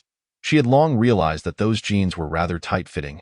Over this period, she had indulged a bit too much, leading to some added softness. You're much better at dressing up, while I appear rather plain, Lin Jilan remarked. By the way, when you meet the Black Tiger, Lin Jilan knew that Luo Nei's team had been annihilated by Han Ye. She worried that Luo Nei might lose control of her emotions upon seeing Han Ye. If a conflict were to erupt, it would undoubtedly jeopardize this significant matter. Even the efforts made previously could be in vain. Luo Nei understood Lin Jilan's concerns and immediately replied, Senior, there's no need to worry. I know what is important. That's good to hear, Lin Jilan nodded. She trusted that the commander must have confidence in allowing her to take Luo Nei along. A few days later, the two entered the outskirts of the Daxing Mountain range. Near Yunling, upon seeing the wolf pack before them, Luo Nei's delicate face tightened. She turned her gaze to Lin Jilan beside her, noticing her calm demeanor, thinking to herself that her senior was truly impressive. Lin Jilan took a couple of steps forward and addressed the Golden Wind Wolves. I have come to seek your king. Your king should have informed you of my arrival. The Golden Wind Wolf immediately turned and dashed towards the direction of the Insect Valley. Follow me. Although the Golden Wind Wolf had slowed its pace, Luo Nei still struggled to keep up. Observing this, Lin Jilan quickly activated her talent to enhance Luo Nei's speed. Thank you, Senior. Otherwise, I would have embarrassed myself. Luo Nei said with a wry smile. Her strength was still too weak, not even reaching D grade, merely a 7-star E grade. Lin Jilan replied, No worries. Just remember what the commander instructed earlier. Senior, rest assured, I am already assessing the situation. Luo Nei nodded lightly. Race. Golden Thunder Wolf King level. D-Class 5 stars talent. Golden Claws, enhanced by the benefits of Wolf Claws. Wind Chaser, possessing extraordinary speed. Innate Golden Thunder, a fearsome lightning with destructive power.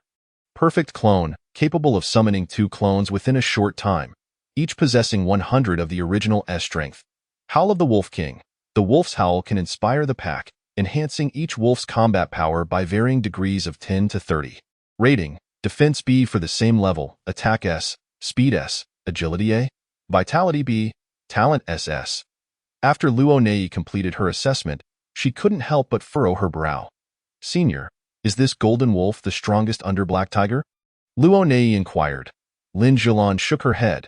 It should not be, as the Tiger King has C-class raptors and other D-class creatures under his command. What's the matter? Is this Wolf King particularly formidable? Luo Nei stated solemnly. In 6 dimensions, this Wolf King has 2 ratings of S. Its weakest aspect is rated B, showing no apparent weaknesses. Such talent typically signifies a dominant presence in other wilderness areas. When our team faced the Black Tiger, he only had a white tiger by his side. I did not expect even his subordinates to be so exceptional now. Lin Zhilan was aware of the heights that beings with 2 S-class rated dimensions could achieve. She pondered that the Tiger King leading these subordinates into the West Ba Kingdom would indeed pose a significant challenge for them. The distance between Yunling and the Bug Valley was not too far. And by afternoon, Lin Zhilan and Luo Nei arrived at their destination alongside the Golden Wind Wolf. At this moment, Luo Nei looked up at the massive figure of Han Yi, finding it hard to move her feet. The terrifying aura made every hair on her body stand on end, instilling a sense of dread.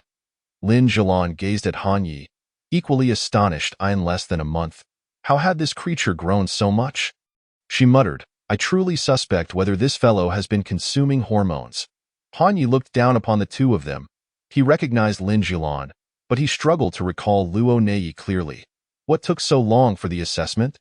Luo Nei thought to herself, feeling quite indignant. She had begun the assessment upon arrival, yet the results were still pending. However, she understood that the complexity of the subject being assessed directly correlated with the time required. Race: Hellish Demonic Tiger level, C-Class 3 stars talent, Hunting, Unyielding, Bloodlock, Tiger's Roar, Netherwave, Wraith, Innate Beast Fire, Fire Immunity, Fire Control, King S Domain, Bloodthirsty, Reflective Armor, Wind Manipulation, Imperial Command, Dominant Body, Extraordinary, Hungry Tiger Pouncing, Weak Neurotoxin. Rating: Defense God Class, Attack God Class, Speed God Class. Agility SSS, Vitality God Class, Talent God Class. Luo Nei? A rating of God Class? I thought SSS was the highest level. This is truly like a little cow sitting on a missile. Incredibly impressive. Luo Nei felt a profound shock within. Chapter 68. Human Armory Humans, where are the promised goods? Why have you both come empty-handed? Are you here to amuse this king? Han Yi questioned, stamping his foot, causing the entire valley to tremble ominously. Lin Zhilan smiled slightly and replied, Tiger King, do remain calm.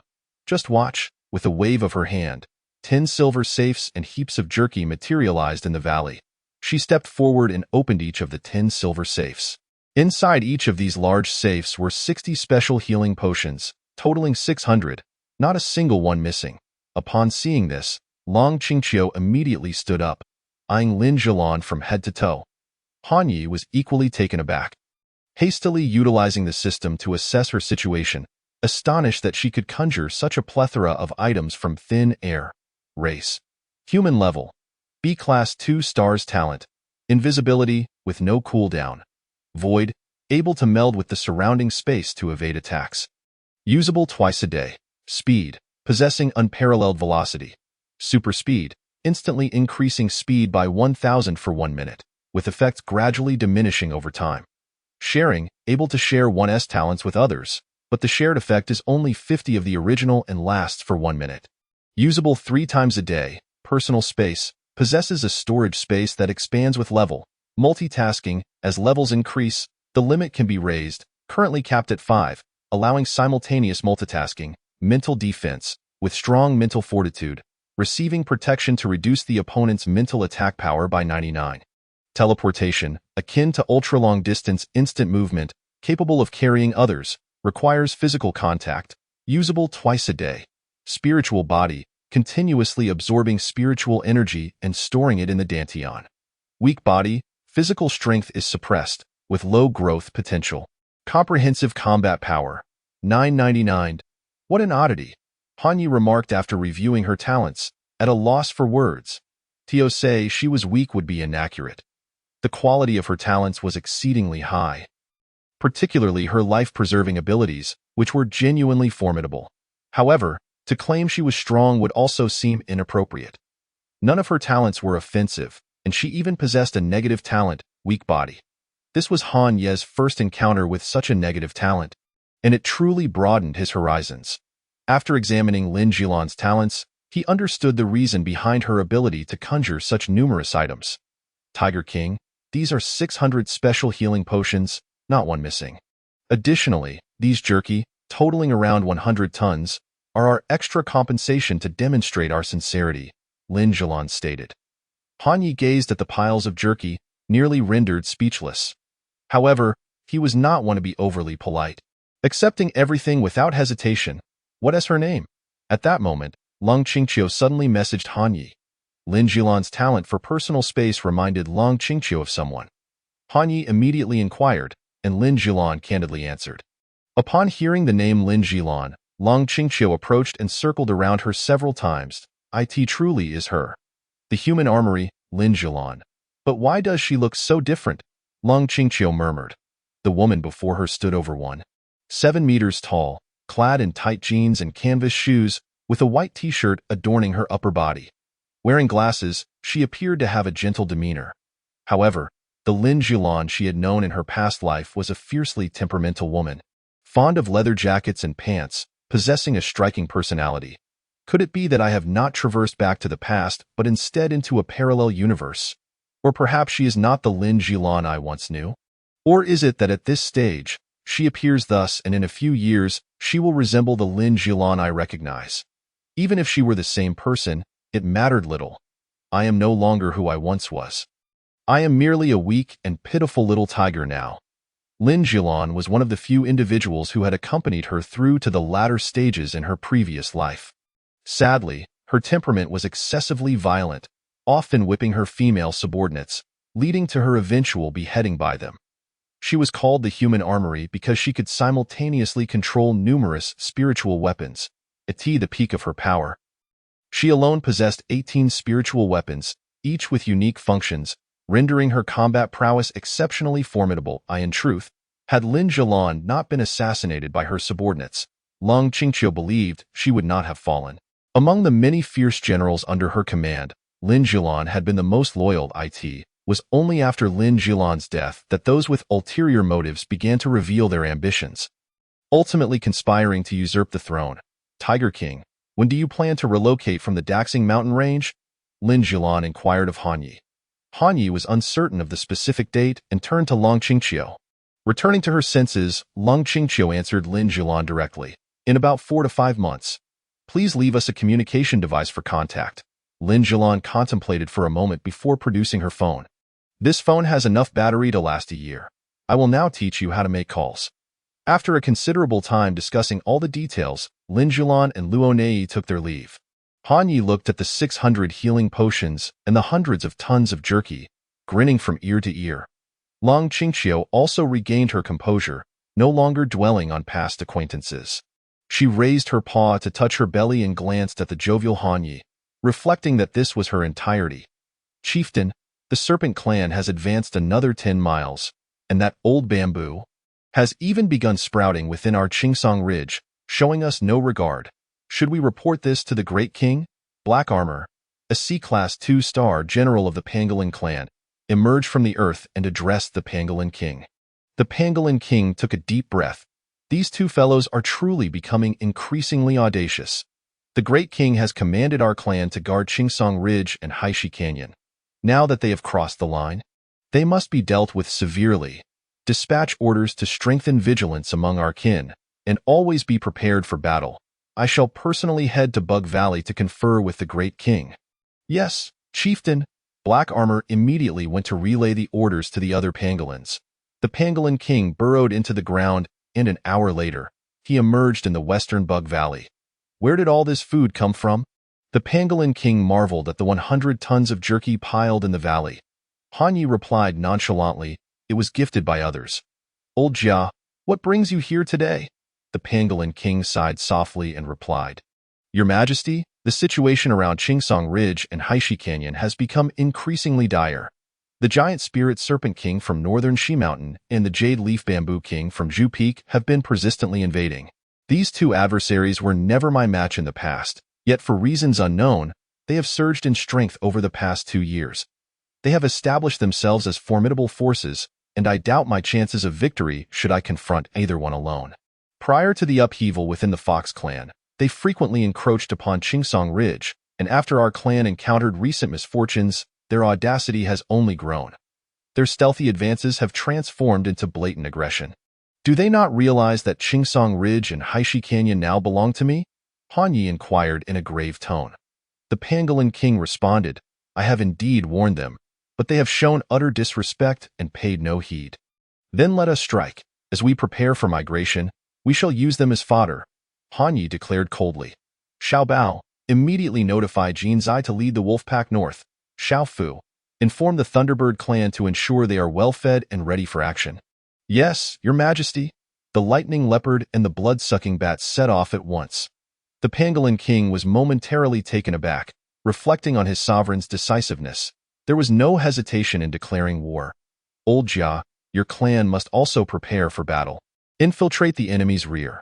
Once the Thunderbirds have bombarded them, we will execute a pincer attack with the front line, ensuring total annihilation. But, Your Majesty, which enemy shall we target first? The pangolin king questioned. There is no priority. We shall strike them all at once, a dual assault from both sides. Hanyi stated nonchalantly. Excellent, splendid. The pangolin king exclaimed, his excitement palpable. Just then, a creature suddenly emerged at Hanye's feet. Upon seeing her, the pangolin king instantly understood much. Chapter 69. Her Majesty the Queen. Before him stood a pea plant towering over 4 meters, its leaves sparse, yet its mouthparts impressively large. It bore an uncanny resemblance to the pea shooter from the game Plants vs. Zombies that Hanyi had played in a previous life. In certain aspects, it could be said to be identical. This mutated pea could shoot pea seeds from its mouthparts, and the high-velocity projectiles possessed extraordinary penetrating and lethal power. In nature, cruciferous and leguminous plants naturally propagate their seeds through self-propulsion. Upon ripening, their pods would suddenly burst, propelling the seeds outward. Thus, Hanyi found the evolution of the pea into this form quite reasonable. Pangolin King, it has been a long time. The pea plant, which had emerged from the ground, greeted him. The Pangolin King replied, I thought your kind had met its demise, yet here you are. Wait, I meant no offense. Please do not misunderstand, Pea clan leader. No offense taken, the Pea clan leader sighed. This is a long tale. Ever since the rise of the Jade Leaf Bamboo King, our living space has been continuously encroached upon. When we could no longer remain on Zhu Peak, I led my people deeper into the mountains, only to suffer relentless bullying. Within a month, more than half of my clan was consumed. Our strength greatly diminished. I had no choice but to retreat from the second ring to the third. We have only recently sought refuge with the Tiger King, who graciously allowed us to approach the Spirit Spring. Now, the surviving members of my clan have nearly regained their vitality. I see. The Pangolin King nodded. The Pea clan's experience mirrored his own. Both had faced near extinction, and he felt a deep empathy. Hanyi looked down at the Pea clan leader and said, Your clan must also prepare for war. After the Thunderbirds bombard, you shall provide the second wave of fire support. Yes, the Pea clan leader had been eagerly anticipating this day. The Jade Leaf Bamboo King had driven their clan from their homeland, resulting in numerous casualties, a debt they and their kin would never forget. As Hanyi organized his forces for the northern advance, a mysterious visitor approached from outside Insect Valley. This individual could draw near without a sound, and their strength was undeniable. Species: Phantom Mountain Cat level. C-Class 7 stars ability. Phantom Strike. instantaneously appearing beside the target for a claw strike. Evasion, possessing high agility and speed to evade numerous attacks. Death Gaze, lasting 30 seconds, draining 1 life point per second from the target. 9 lives of the lynx, capable of instant revival upon nearing death. Usable 9 times in a lifetime. Overall combat power, 31, 200. Such formidable abilities. Han Yi was slightly taken aback. The Phantom Mountain Cat seemed to harbor no strong hostility, keeping its aura restrained. It looked at Han Yi, appearing quite satisfied, nodding in approval and widening its eyes at times. "You are the sovereign of this realm, the Black Tiger King?" the Phantom Mountain Cat inquired. "Indeed, I am." "What brings you here?" Han Yi countered. The mountain cat was not from this region and appeared to have traveled a great distance to seek him out. "I am Ling Miao, the foremost general under the Dark Night Queen." The Phantom Mountain Cat declared proudly, "I have come specifically to invite your majesty, the Black Tiger King, to an audience with our queen." "Queen?" Han Yi murmured, bewildered by the sudden mention of this queen. He was utterly perplexed, yet the Pangolin King and the P clan leader exchanged shocked glances.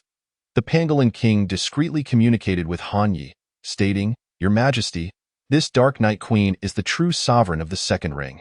To the east, beyond that great river, no creature dares to cross into her territory. The other side is the realm of the Dark Night Forest, ruled by the Dark Night Queen." Intrigued, Han Yi asked, "What is her level?" "Undoubtedly B class." The Pangolin King replied, "B class, indeed, a formidable opponent." Han Yi's tiger eyes widened. He glanced down at the Phantom Mountain Cat and asked, "What does your queen desire with me?" The Phantom Mountain Cat, somewhat bashful, replied, "The queen seeks a mate. Her true form is that of a dark night black leopard, a feline. For some time, no powerful feline has emerged in this region. However, recently, Black Tiger King, your reputation has soared, and thus our queen has taken an interest in you. If you accompany me back to meet Her Majesty, and if she finds you to her liking, you may be fortunate enough to win her favor." As it spoke, the Phantom Mountain Cat glanced at the imposing tiger tail, thinking it was indeed remarkable.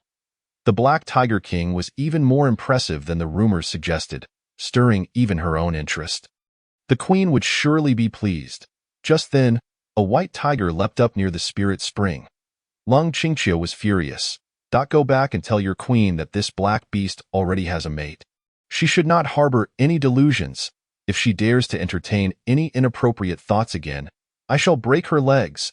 She had been resting peacefully when this unexpected interruption infuriated her. The Phantom Mountain Cat glared at Long Qingqiu, retorting, "How dare you? With your strength, do you think you can challenge me? I could easily deal with you without the queen's intervention." Lung Qingqiu, hot-tempered, was ready to draw her golden thunder gourd to confront the Phantom Mountain Cat. Fortunately, Han Yi stomped his foot first, intimidating the Phantom Mountain Cat into silence and preventing the conflict from escalating further. "You may inform your queen that I appreciate her kind offer. However, I already have a family and fear it may not be appropriate. Let her seek another suitable tiger," Han Yi stated. The Phantom Mountain Cat glanced at the distant white tiger, then back at the black tiger, sighing inwardly. She said little more and slowly retreated from Insect Valley. "Thank her for her kind offer?" "Humph, you certainly are quite polite. Was that truly a kind offer?" "It was clearly malicious intent. I saw how interested you were just now in this so-called Dark Night Forest Queen."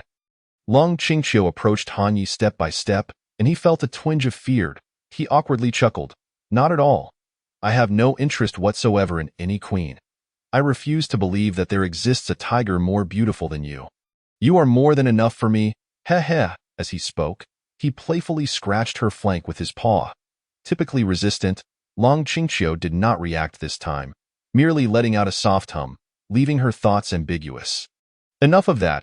Let's focus on defeating the Giant Spirit Serpent King and the Jade Leaf Bamboo King." Han Yi continued. "Both of these foes are C-Class 7 stars at their peak, nearing a breakthrough to B-Class. They are not to be trifled with, and we must eliminate them before they pose a greater threat. Before long, Han Ye's forces gathered at Qingsong Ridge and Haishi Canyon. Meanwhile, the Giant Spirit Serpent King and the Jade Leaf Bamboo King appeared to have anticipated their arrival. Standing ready for battle, a fierce confrontation was imminent. Chapter 70. overwhelming power simultaneously in the dark night forest. Your Majesty, the Black Tiger King is indeed extraordinary, and he possesses a formidable presence, worthy of serving you. Unfortunately, he lacks discernment and flatly declined your invitation. Moreover, he has a white tiger by his side, who is exceedingly arrogant, showing complete disregard for your Majesty.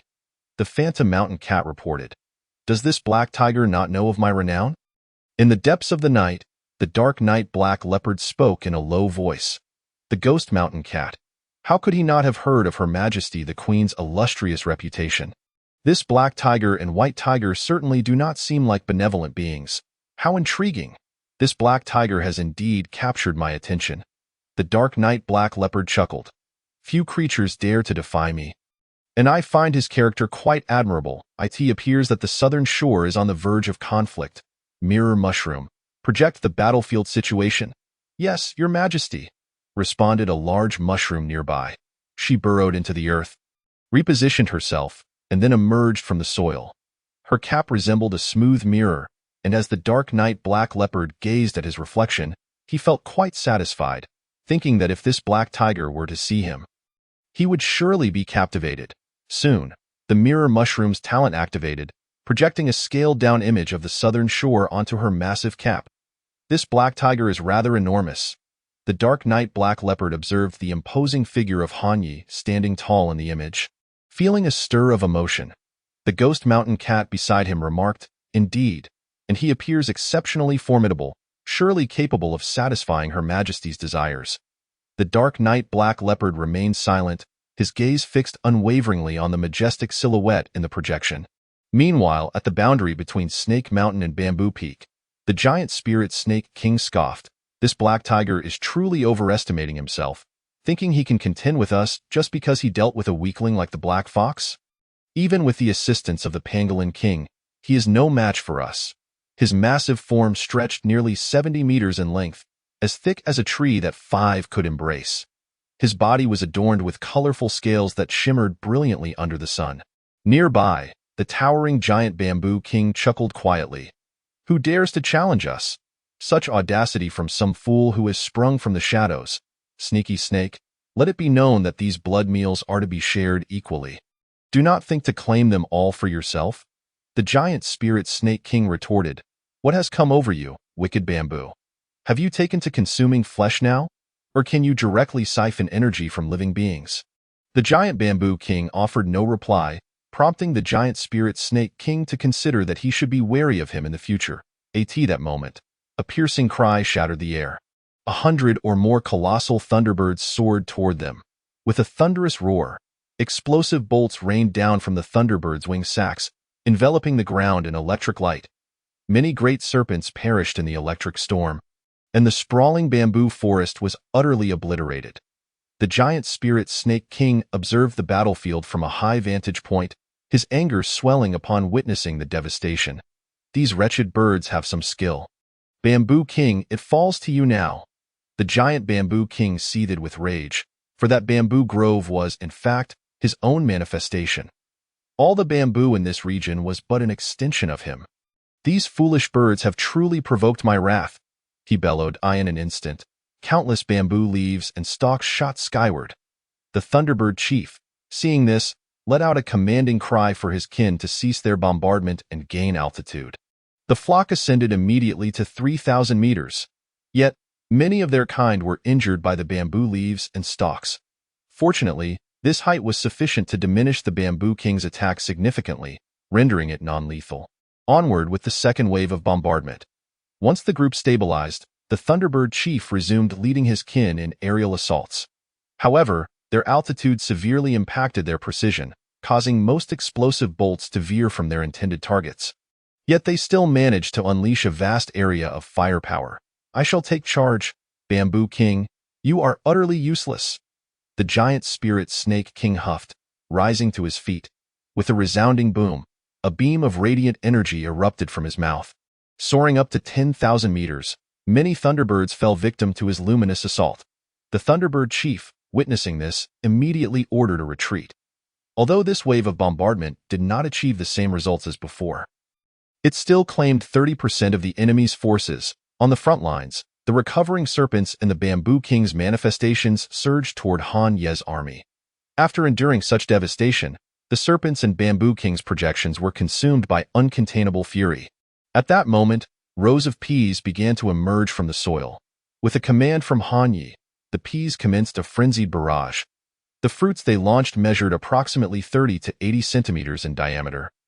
Lacking explosive effects but possessing immense impact force, the speed of the projectiles surpassed that of firearms by a factor of 2. Such formidable power, combined with the resilience of the pea projectiles, could obliterate a serpent 5 meters long and as thick as a barrel with a single shot. The manifestations of the Bamboo King were similarly devastated, the sounds of explosions echoing continuously. Notably, the pea leader, a C-Class 3-star being, far surpassed her peers in both attack speed and potency. With a rapid-fire rhythm akin to a heavy machine gun, she became an indisputable battlefield harbinger of destruction. Following this onslaught, the enemy suffered significant casualties.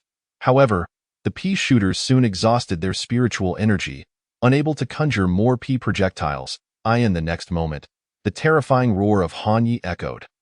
The swiftest wolf pack surged forth, followed by a stampede of beasts, advancing like a torrent upon their foes. Having been depleted by these two waves of firepower, the enemy stood no chance against the overwhelming onslaught in the rear.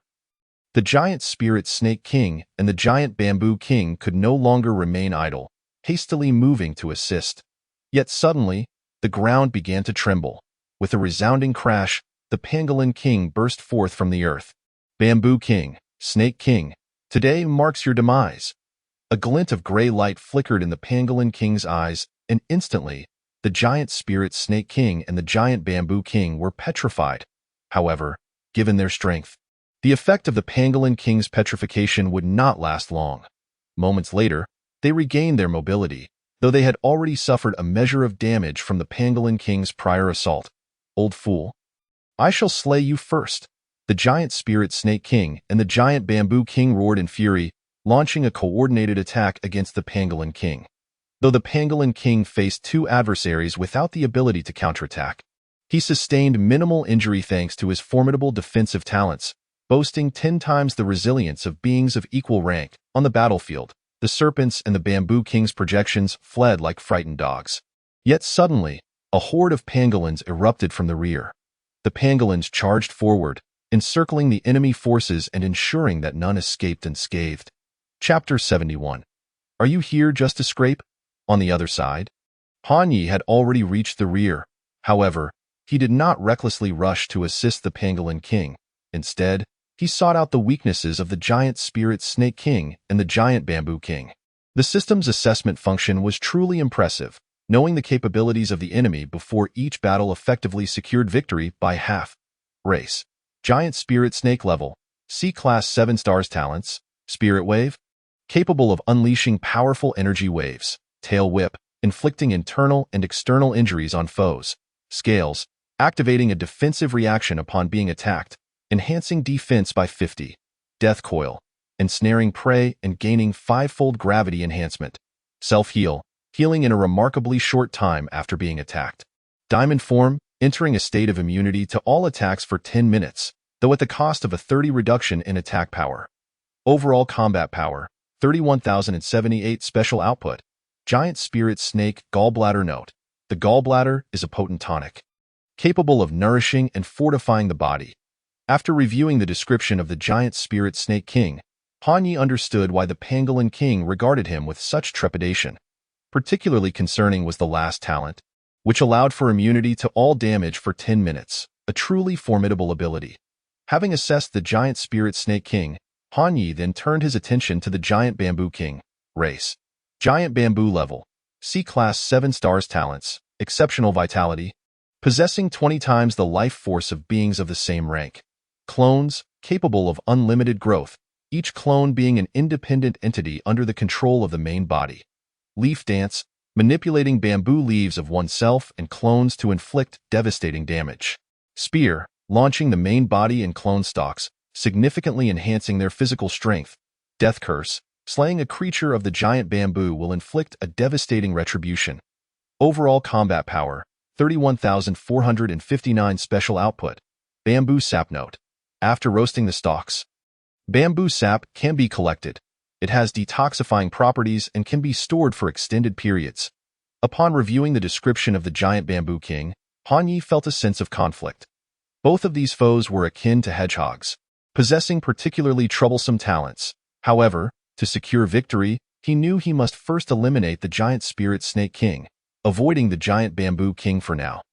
Old Jia, you first hold off the giant bamboo king. I shall take down the giant spirit snake king before coming to assist you, Han Yi transmitted. Understood. The pangolin king, Wang Lima, lunged fiercely towards the bamboo king, Yu Ye, abandoning all defensive measures. Just as the gigantic serpent king was about to deliver a powerful tail swipe, Han Yi charged at him.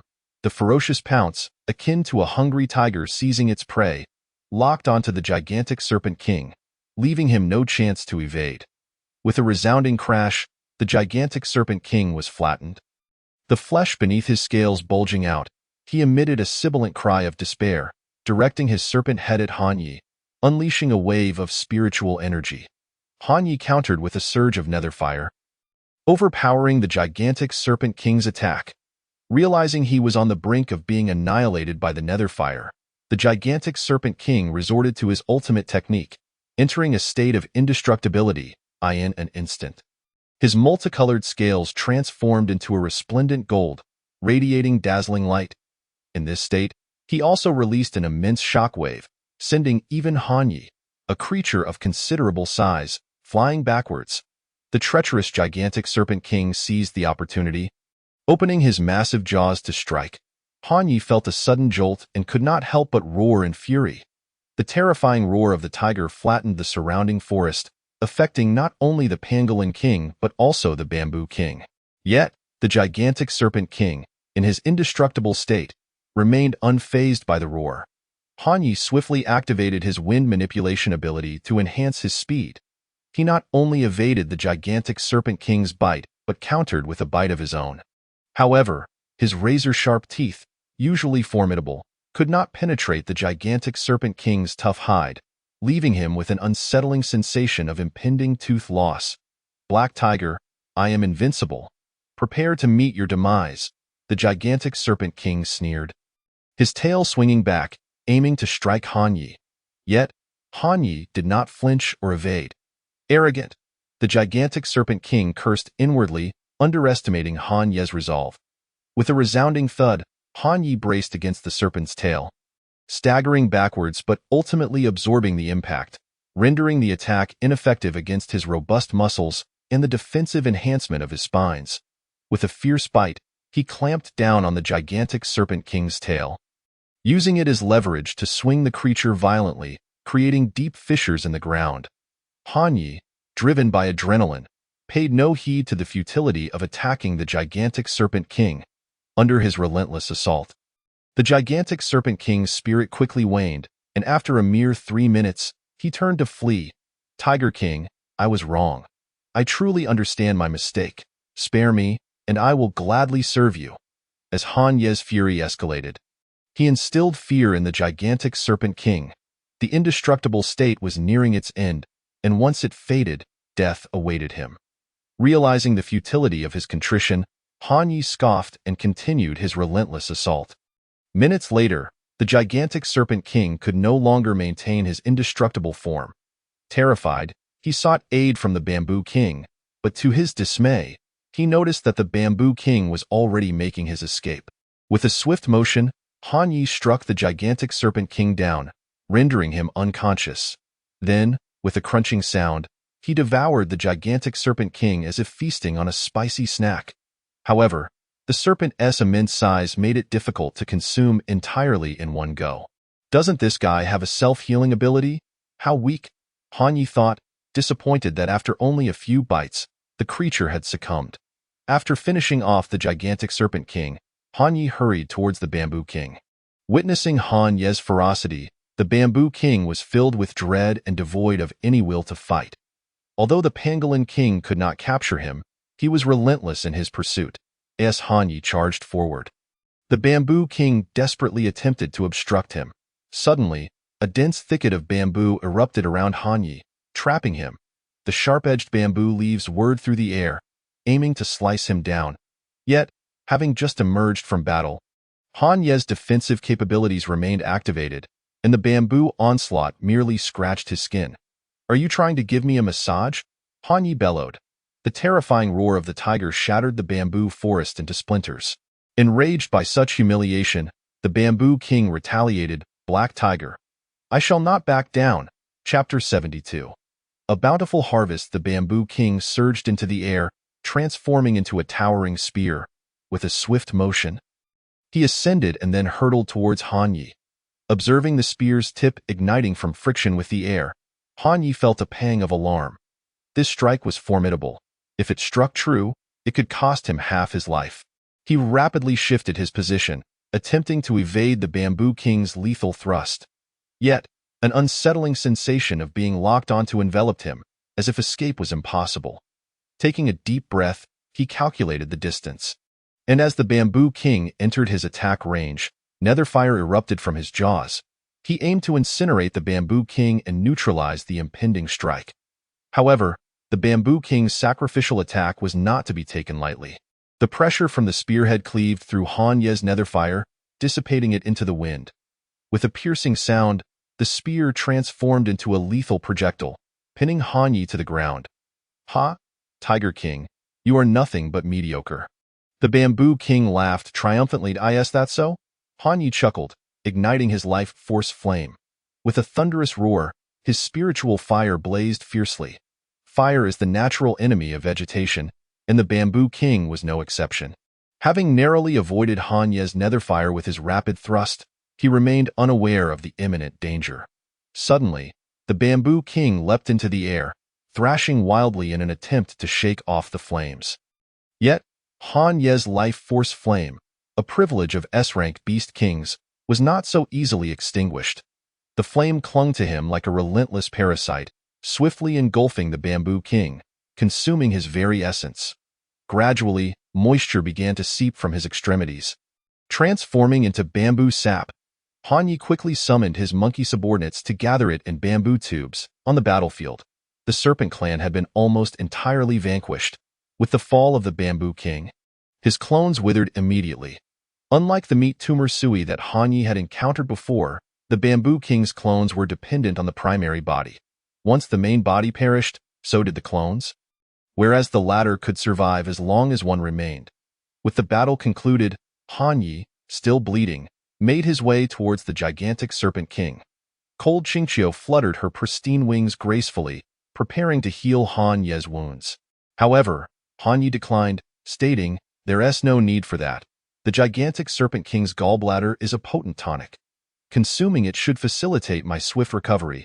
Conserve your strength." Cold Qingqiu nodded silently, trailing behind him. Upon arrival, Han Yi extracted the gallbladder and swallowed it whole.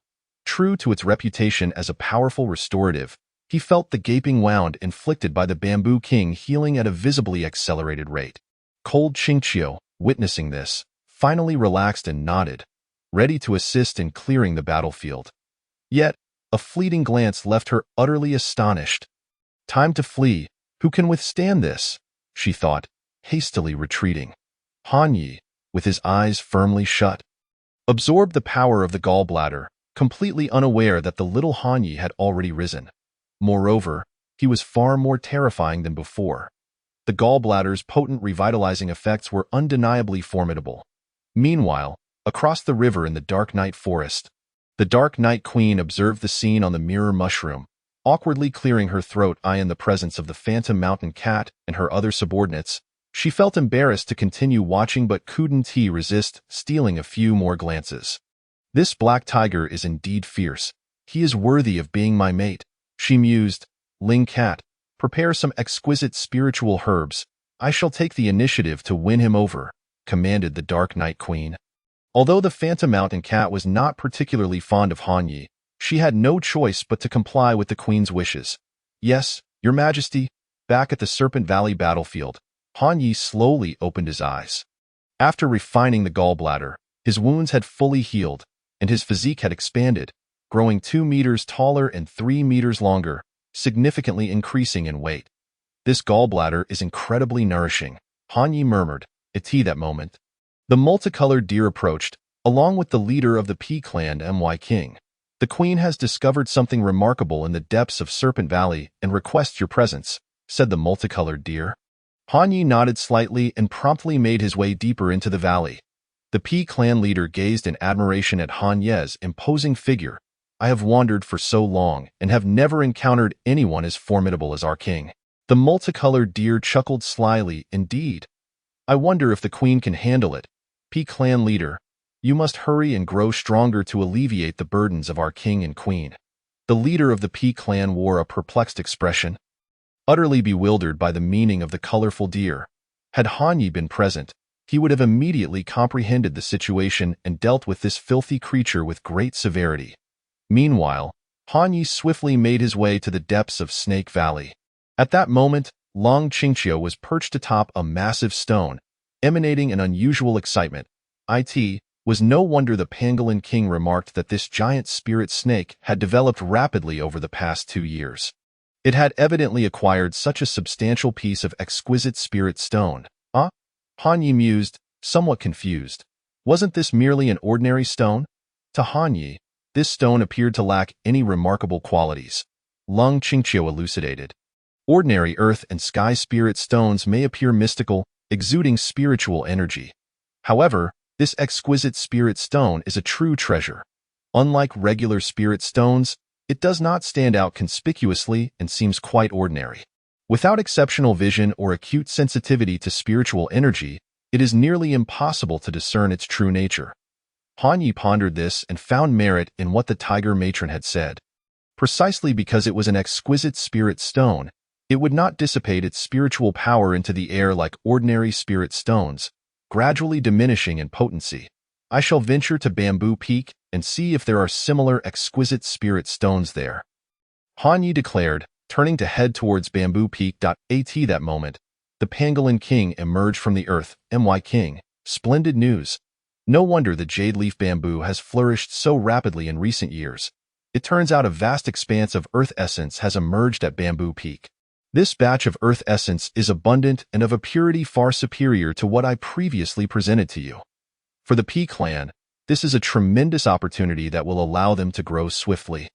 Naturally, this earth essence is also suitable for cultivating spiritual herbs, stated the pangolin king.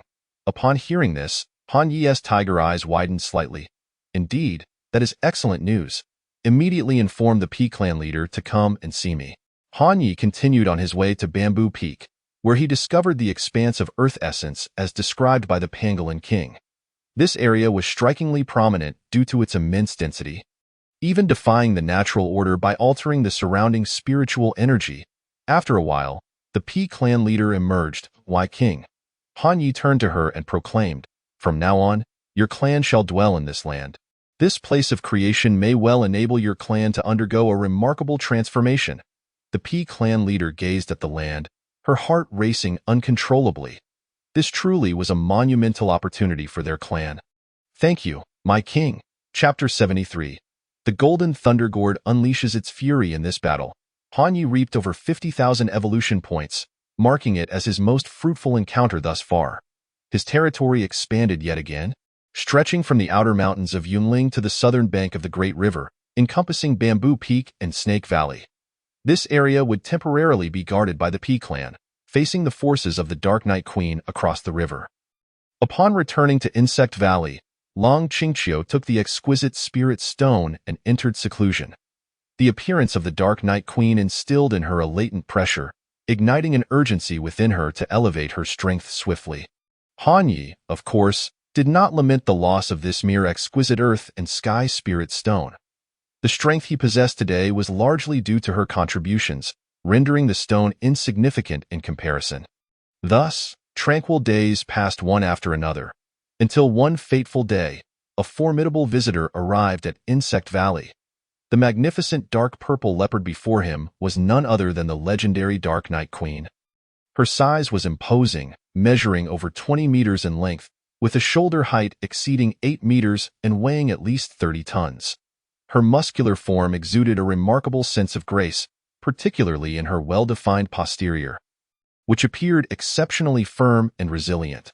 Her eyes radiated an aura of invincible solitude, imbued with an undeniable authority that commanded respect. Upon setting her gaze upon Han Yi, the Dark Night Queen's eyes sparkled with intrigue. The real Han Yi was far more formidable and charismatic than the projection she had observed in the mirror mushroom. Han Yi discreetly glanced at her and, to be fair, by his current standards of beauty, the Dark Night Queen undoubtedly embodied a goddess-like presence. However, he harbored no ulterior motives, particularly given that the tiger matron was well into her pregnancy, eliminating any possibility of such thoughts. Race: Dark Night Phantom Leopard level, B-Class 3 stars abilities. Charge: during the charge state, speed receives a 100-1000 boost, lasting 3 minutes with increasing amplification over time. Night: gains an additional 30 boost to all attributes at night. Shadow: during the day, can summon a shadow that completely replicates the body's attributes. Possessing 100 of the original strength and fully controlled by the original. Delayed poison: claws are imbued with toxins that continuously inflict damage on the target until death. Leopard Claw: each claw strike inflicts true damage. Ignoring the target's defensive capabilities, Last Stand: when health falls below 10, all ability effects receive a 100 boost. Hidden Kill: can briefly enter a state of invisibility while still capable of attacking. Comprehensive Combat Power: 56723. After assessing the Dark Night Queen, Han Ye's heart sank. The power of this female leopard was indeed terrifying, her combat prowess undeniably formidable and not to be trifled with. At that moment, the Dark Night Phantom Leopard raised a paw. The ghostly mountain cat behind her immediately stepped forward, presenting a collection of spiritual herbs. Black Tiger: I am known for my straightforwardness. You are quite valiant, and I find you very appealing. Become my mate. I desire you, the Dark Night Phantom Leopard declared openly, fixing her gaze upon Han Yi. Han Yi chuckled awkwardly and replied softly, I am honored by the Queen's affection, but I fear you have set your sights too high for a mere rough black one such as myself. However, I already have a mate, and my wife is expecting, so I must respectfully decline. You dare refuse me? The Dark Night Phantom Leopard narrowed her eyes, incredulity etched across her face. Do you understand the bounty of the Dark Night Forest under my command? Do you know how many experts serve me? Han Yi responded, I am well aware of the Dark Night Queen's might, but one must keep matters distinct. The Dark Night Phantom Leopard snorted disdainfully. What I desire, I shall obtain. Where is that white tiger? I will chase her away this very instant. If you refuse, I shall devour her. Upon hearing this, Han Ye's expression changed instantly, his gaze turning icy as he stared at the Dark Night Phantom Leopard. Get lost, immediately, or I shall end you. Because of his wariness of the Dark Night Queen's strength, Han Yi had spoken with restraint. However, upon hearing her intent to target his wife, he could not tolerate it. Even if he might not win, he had to fight. This was not merely about defending his wife, but also about upholding his dignity as a man. The Dark Night Queen appeared perplexed, glancing back at the ghostly mountain cat and murmuring, Did I mishear? Does this fellow wish to kill me? Has he lost his mind? The ghostly mountain cat replied, My queen, I warned you that these two tigers are not to be underestimated. He clearly shows no regard for you. To coexist with such villains, we must strike first. Unyielding, the Dark Night Queen turned her attention back to Han Yi. Black Tiger, I shall grant you one final opportunity. Should you choose to serve me, I will overlook your earlier disrespect. Otherwise, you shall suffer a dreadful consequence for your attitude. Before she could finish her sentence, Han Yi roared in anger and lunged at her. His temper could not withstand such threats, and he charged headlong into battle. If it is a fight you seek, then let us fight. I fear you not. The Dark Night Queen was nearly overwhelmed. Gasping for breath, her mind a blank slate. Since becoming the sovereign of the Dark Night Forest, it had been ages since she had engaged in battle. How dared this black tiger, so far beneath her in rank, act so brazenly?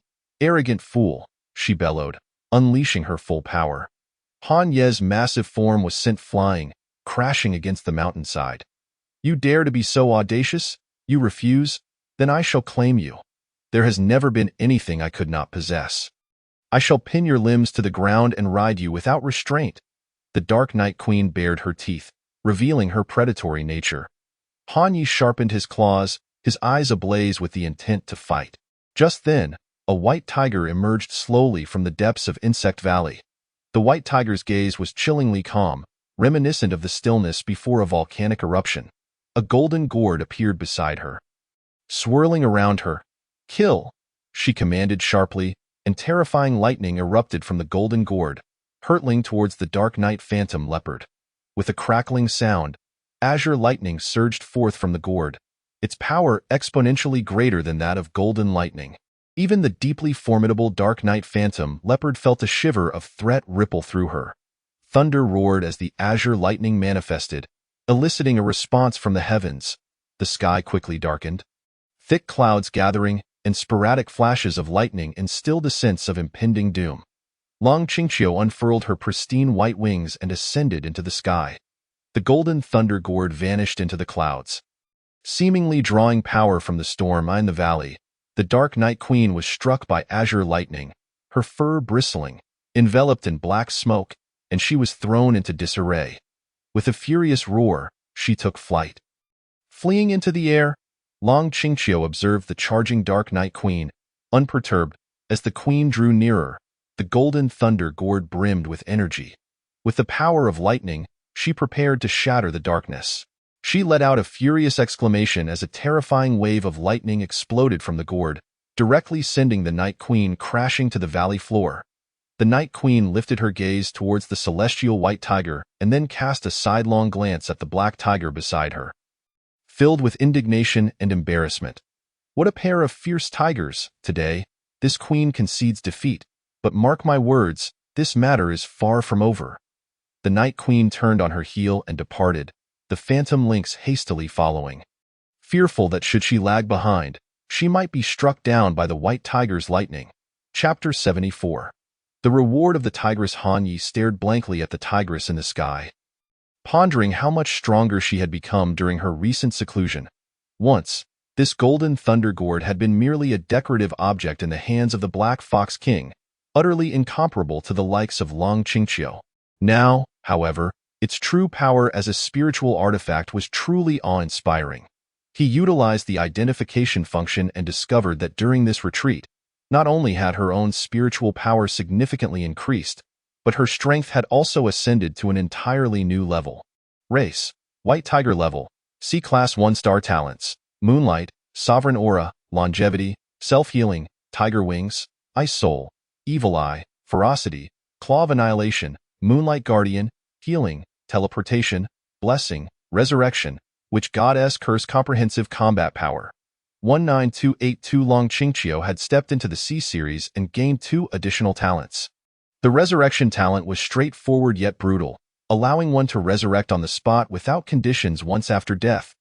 The Witch Goddess Curse was a talent aimed at enemies, capable of reducing their speed by 50 and their attack power by 30, with the cursed individual losing 3 of their status every minute for a duration of 15 minutes. Due to the overwhelming potency of this curse, its cooldown period was lengthy, requiring 3 days before it could be used again. Moreover, it could only target a single individual at a time, unable to be cast upon multiple foes. Even so, this talent was excessively formidable. Han Yi silently rejoiced that it was his partner who possessed such a talent, rather than it being in the hands of his adversaries, for that would be utterly unbearable at that moment. Long Qingqiu gracefully descended from the sky, having stored the golden thunder gourd away. I have completely refined that top-grade spirit stone, she informed Han Yi. Han Yi replied, no wonder you have grown so powerful. It took the giant spirit snake king 2 years to refine just a small part of that spirit stone. Yet you managed to refine it entirely in less than half a month. This Night Queen is quite formidable. Even when I unleashed the full might of the golden thunder gourd, I could only force her back. Long Qingqiu stated solemnly. Ultimately, our strength still falls short. They had missed the opportunities of the past. If they had started on equal footing, no being would have been able to rival them. Yet reality offered no hypothetical scenarios. And they could only press onward. In a few days, a highly potent spiritual herb will emerge in the northern mountains. We should go collect it to enhance your strength, Long Qingqiu continued. Han Yi nodded. Sounds good. The Night Queen was severely injured by your golden thunder gourd. She will likely need time to recuperate, which is perfect. Humph. You have surprised me, Long Qingqiu huffed, turning away with a hint of pride. You performed admirably. I shall begrudgingly grant you a reward. She had witnessed the entire confrontation between Han Yi and the Night Queen and felt a sense of satisfaction. Reward? What reward? Han Yi inquired. Is it not obvious? Long Qingqiu replied, secretly vexed that he dared to jest at her expense. During her recent seclusion, she had grown significantly in size. As the two tigers rested, Han Yi gently stroked Long Qingqiu's soft fur, feeling quite content. How has our little cub been lately? Has it grown at all? Han Yi asked. Long Qingqiu responded with a slight hum. Though her belly hasn't swollen much, she is becoming increasingly lively. When she is born, she will surely be a little troublemaker. Just as Han Yi was about to reply, the mobile phone resting in a crevice of the distant mountains suddenly rang. Using his formidable mental power, he enveloped the phone and guided it to hover before the two tigers. Hello? Is this the Tiger King? I am Lin Jilan, a voice transmitted from the other end of the line. This multifunctional device even allowed for direct communication via mental energy, thus enabling seamless dialogue. What is the matter? Han Yi inquired. Actually, I wish to remind the Tiger King of something, Lin Jilan continued. We have apprehended a spy who disclosed noteworthy intelligence. A group of experts from the Baga Kingdom has infiltrated the Daxing mountain range, quite possibly targeting you. According to the information divulged by this spy, it appears you have previously offended a noble of the Baga Kingdom. This team may very well consist of General Yu Tiao's personal guard, including even C-Class 7-star evolvers. Please exercise caution, Tiger King, and do not misunderstand. This is not an operation initiated by our Daxia Kingdom. We have no intention of violating the agreement made previously, I understand. Thank you for the warning, Han Yi replied. All right then, I shall hang up now and contact you again next time. Oh, I almost forgot to mention, according to the spy's information, this squad may be carrying the latest lethal weapons from the Baga Kingdom. Tiger King, please be vigilant. Understood, Han Yi acknowledged. Subsequently, Lin Jilan ended the call and returned to the balcony to wash her small garments. In the vicinity of Daxing Mountain, near Yunling da Shamban Kuan. What is your perspective on the current situation? How does the national strength of Daxia compare to that of our Baga Kingdom? A short and slender youth, gripping the hilt of his sword, asked. The individual referred to as Shanban Kuan chuckled, surveying the group before responding. Kato Kuan, I believe this question piques everyone's curiosity. I have consulted with the general and various luminaries on this matter. After my observations and synthesizing the insights shared by esteemed individuals, it is not difficult to draw a conclusion. In terms of the number of evolvers, our Baga Kingdom cannot possibly compete with Daxia. The population of Daxia is simply too vast. However, in terms of elite combat power, our Baga Kingdom undoubtedly excels. Especially among the esteemed individuals who have honed their skills over many years, their strength is unfathomable. Moreover, our Baga Kingdom is entirely coastal, and the sea monsters are far more terrifying than those on land. Yet our Baga Kingdom has remained resilient for many years. This demonstrates the high quality of our evolvers, whose combat prowess far surpasses that of Daxia. Absolutely. Kato and several other Baga individuals nodded in agreement, pride swelling within them. Autumn, wait. At that moment, a beautiful woman dressed in a kimono suddenly halted, urging everyone to pause. What is it, Obasan? Shanbin inquired, gazing at the elegant woman. Taking a deep breath, the graceful Obasan pointed towards a distant thicket. There is a unique fragrance wafting from there. It may be a spiritual herb adept at concealing one's presence. Upon hearing this, Shanbin and his companions immediately perked up. A kawaii girl with twin ponytails eagerly volunteered to investigate. Haruno-san, please be cautious, Kato urged. Fear not, Kato-kun, I possess the talent of minor teleportation, Haruno Keiko replied with a gentle smile, stepping forward with determination. Chapter 75. A war sparked by failed courtship. However, at the moment Haruno Keiko parted the underbrush, a golden wind wolf that had been lying in wait suddenly pounced, devouring Haruno Sakurako in one swift bite. Haruno-san. Kato and the others cried out, each drawing their weapons in an attempt to slay the enormous golden wolf. Yet, in that instant, they felt their bodies seize up, completely petrified. As all attention was drawn towards the golden wolf, the pangolin king emerged from behind, activating his petrification ability. With a swift motion, the pangolin king unleashed his formidable claws. While the golden winged wolf lunged forward, its claws striking out boom, boom, boom.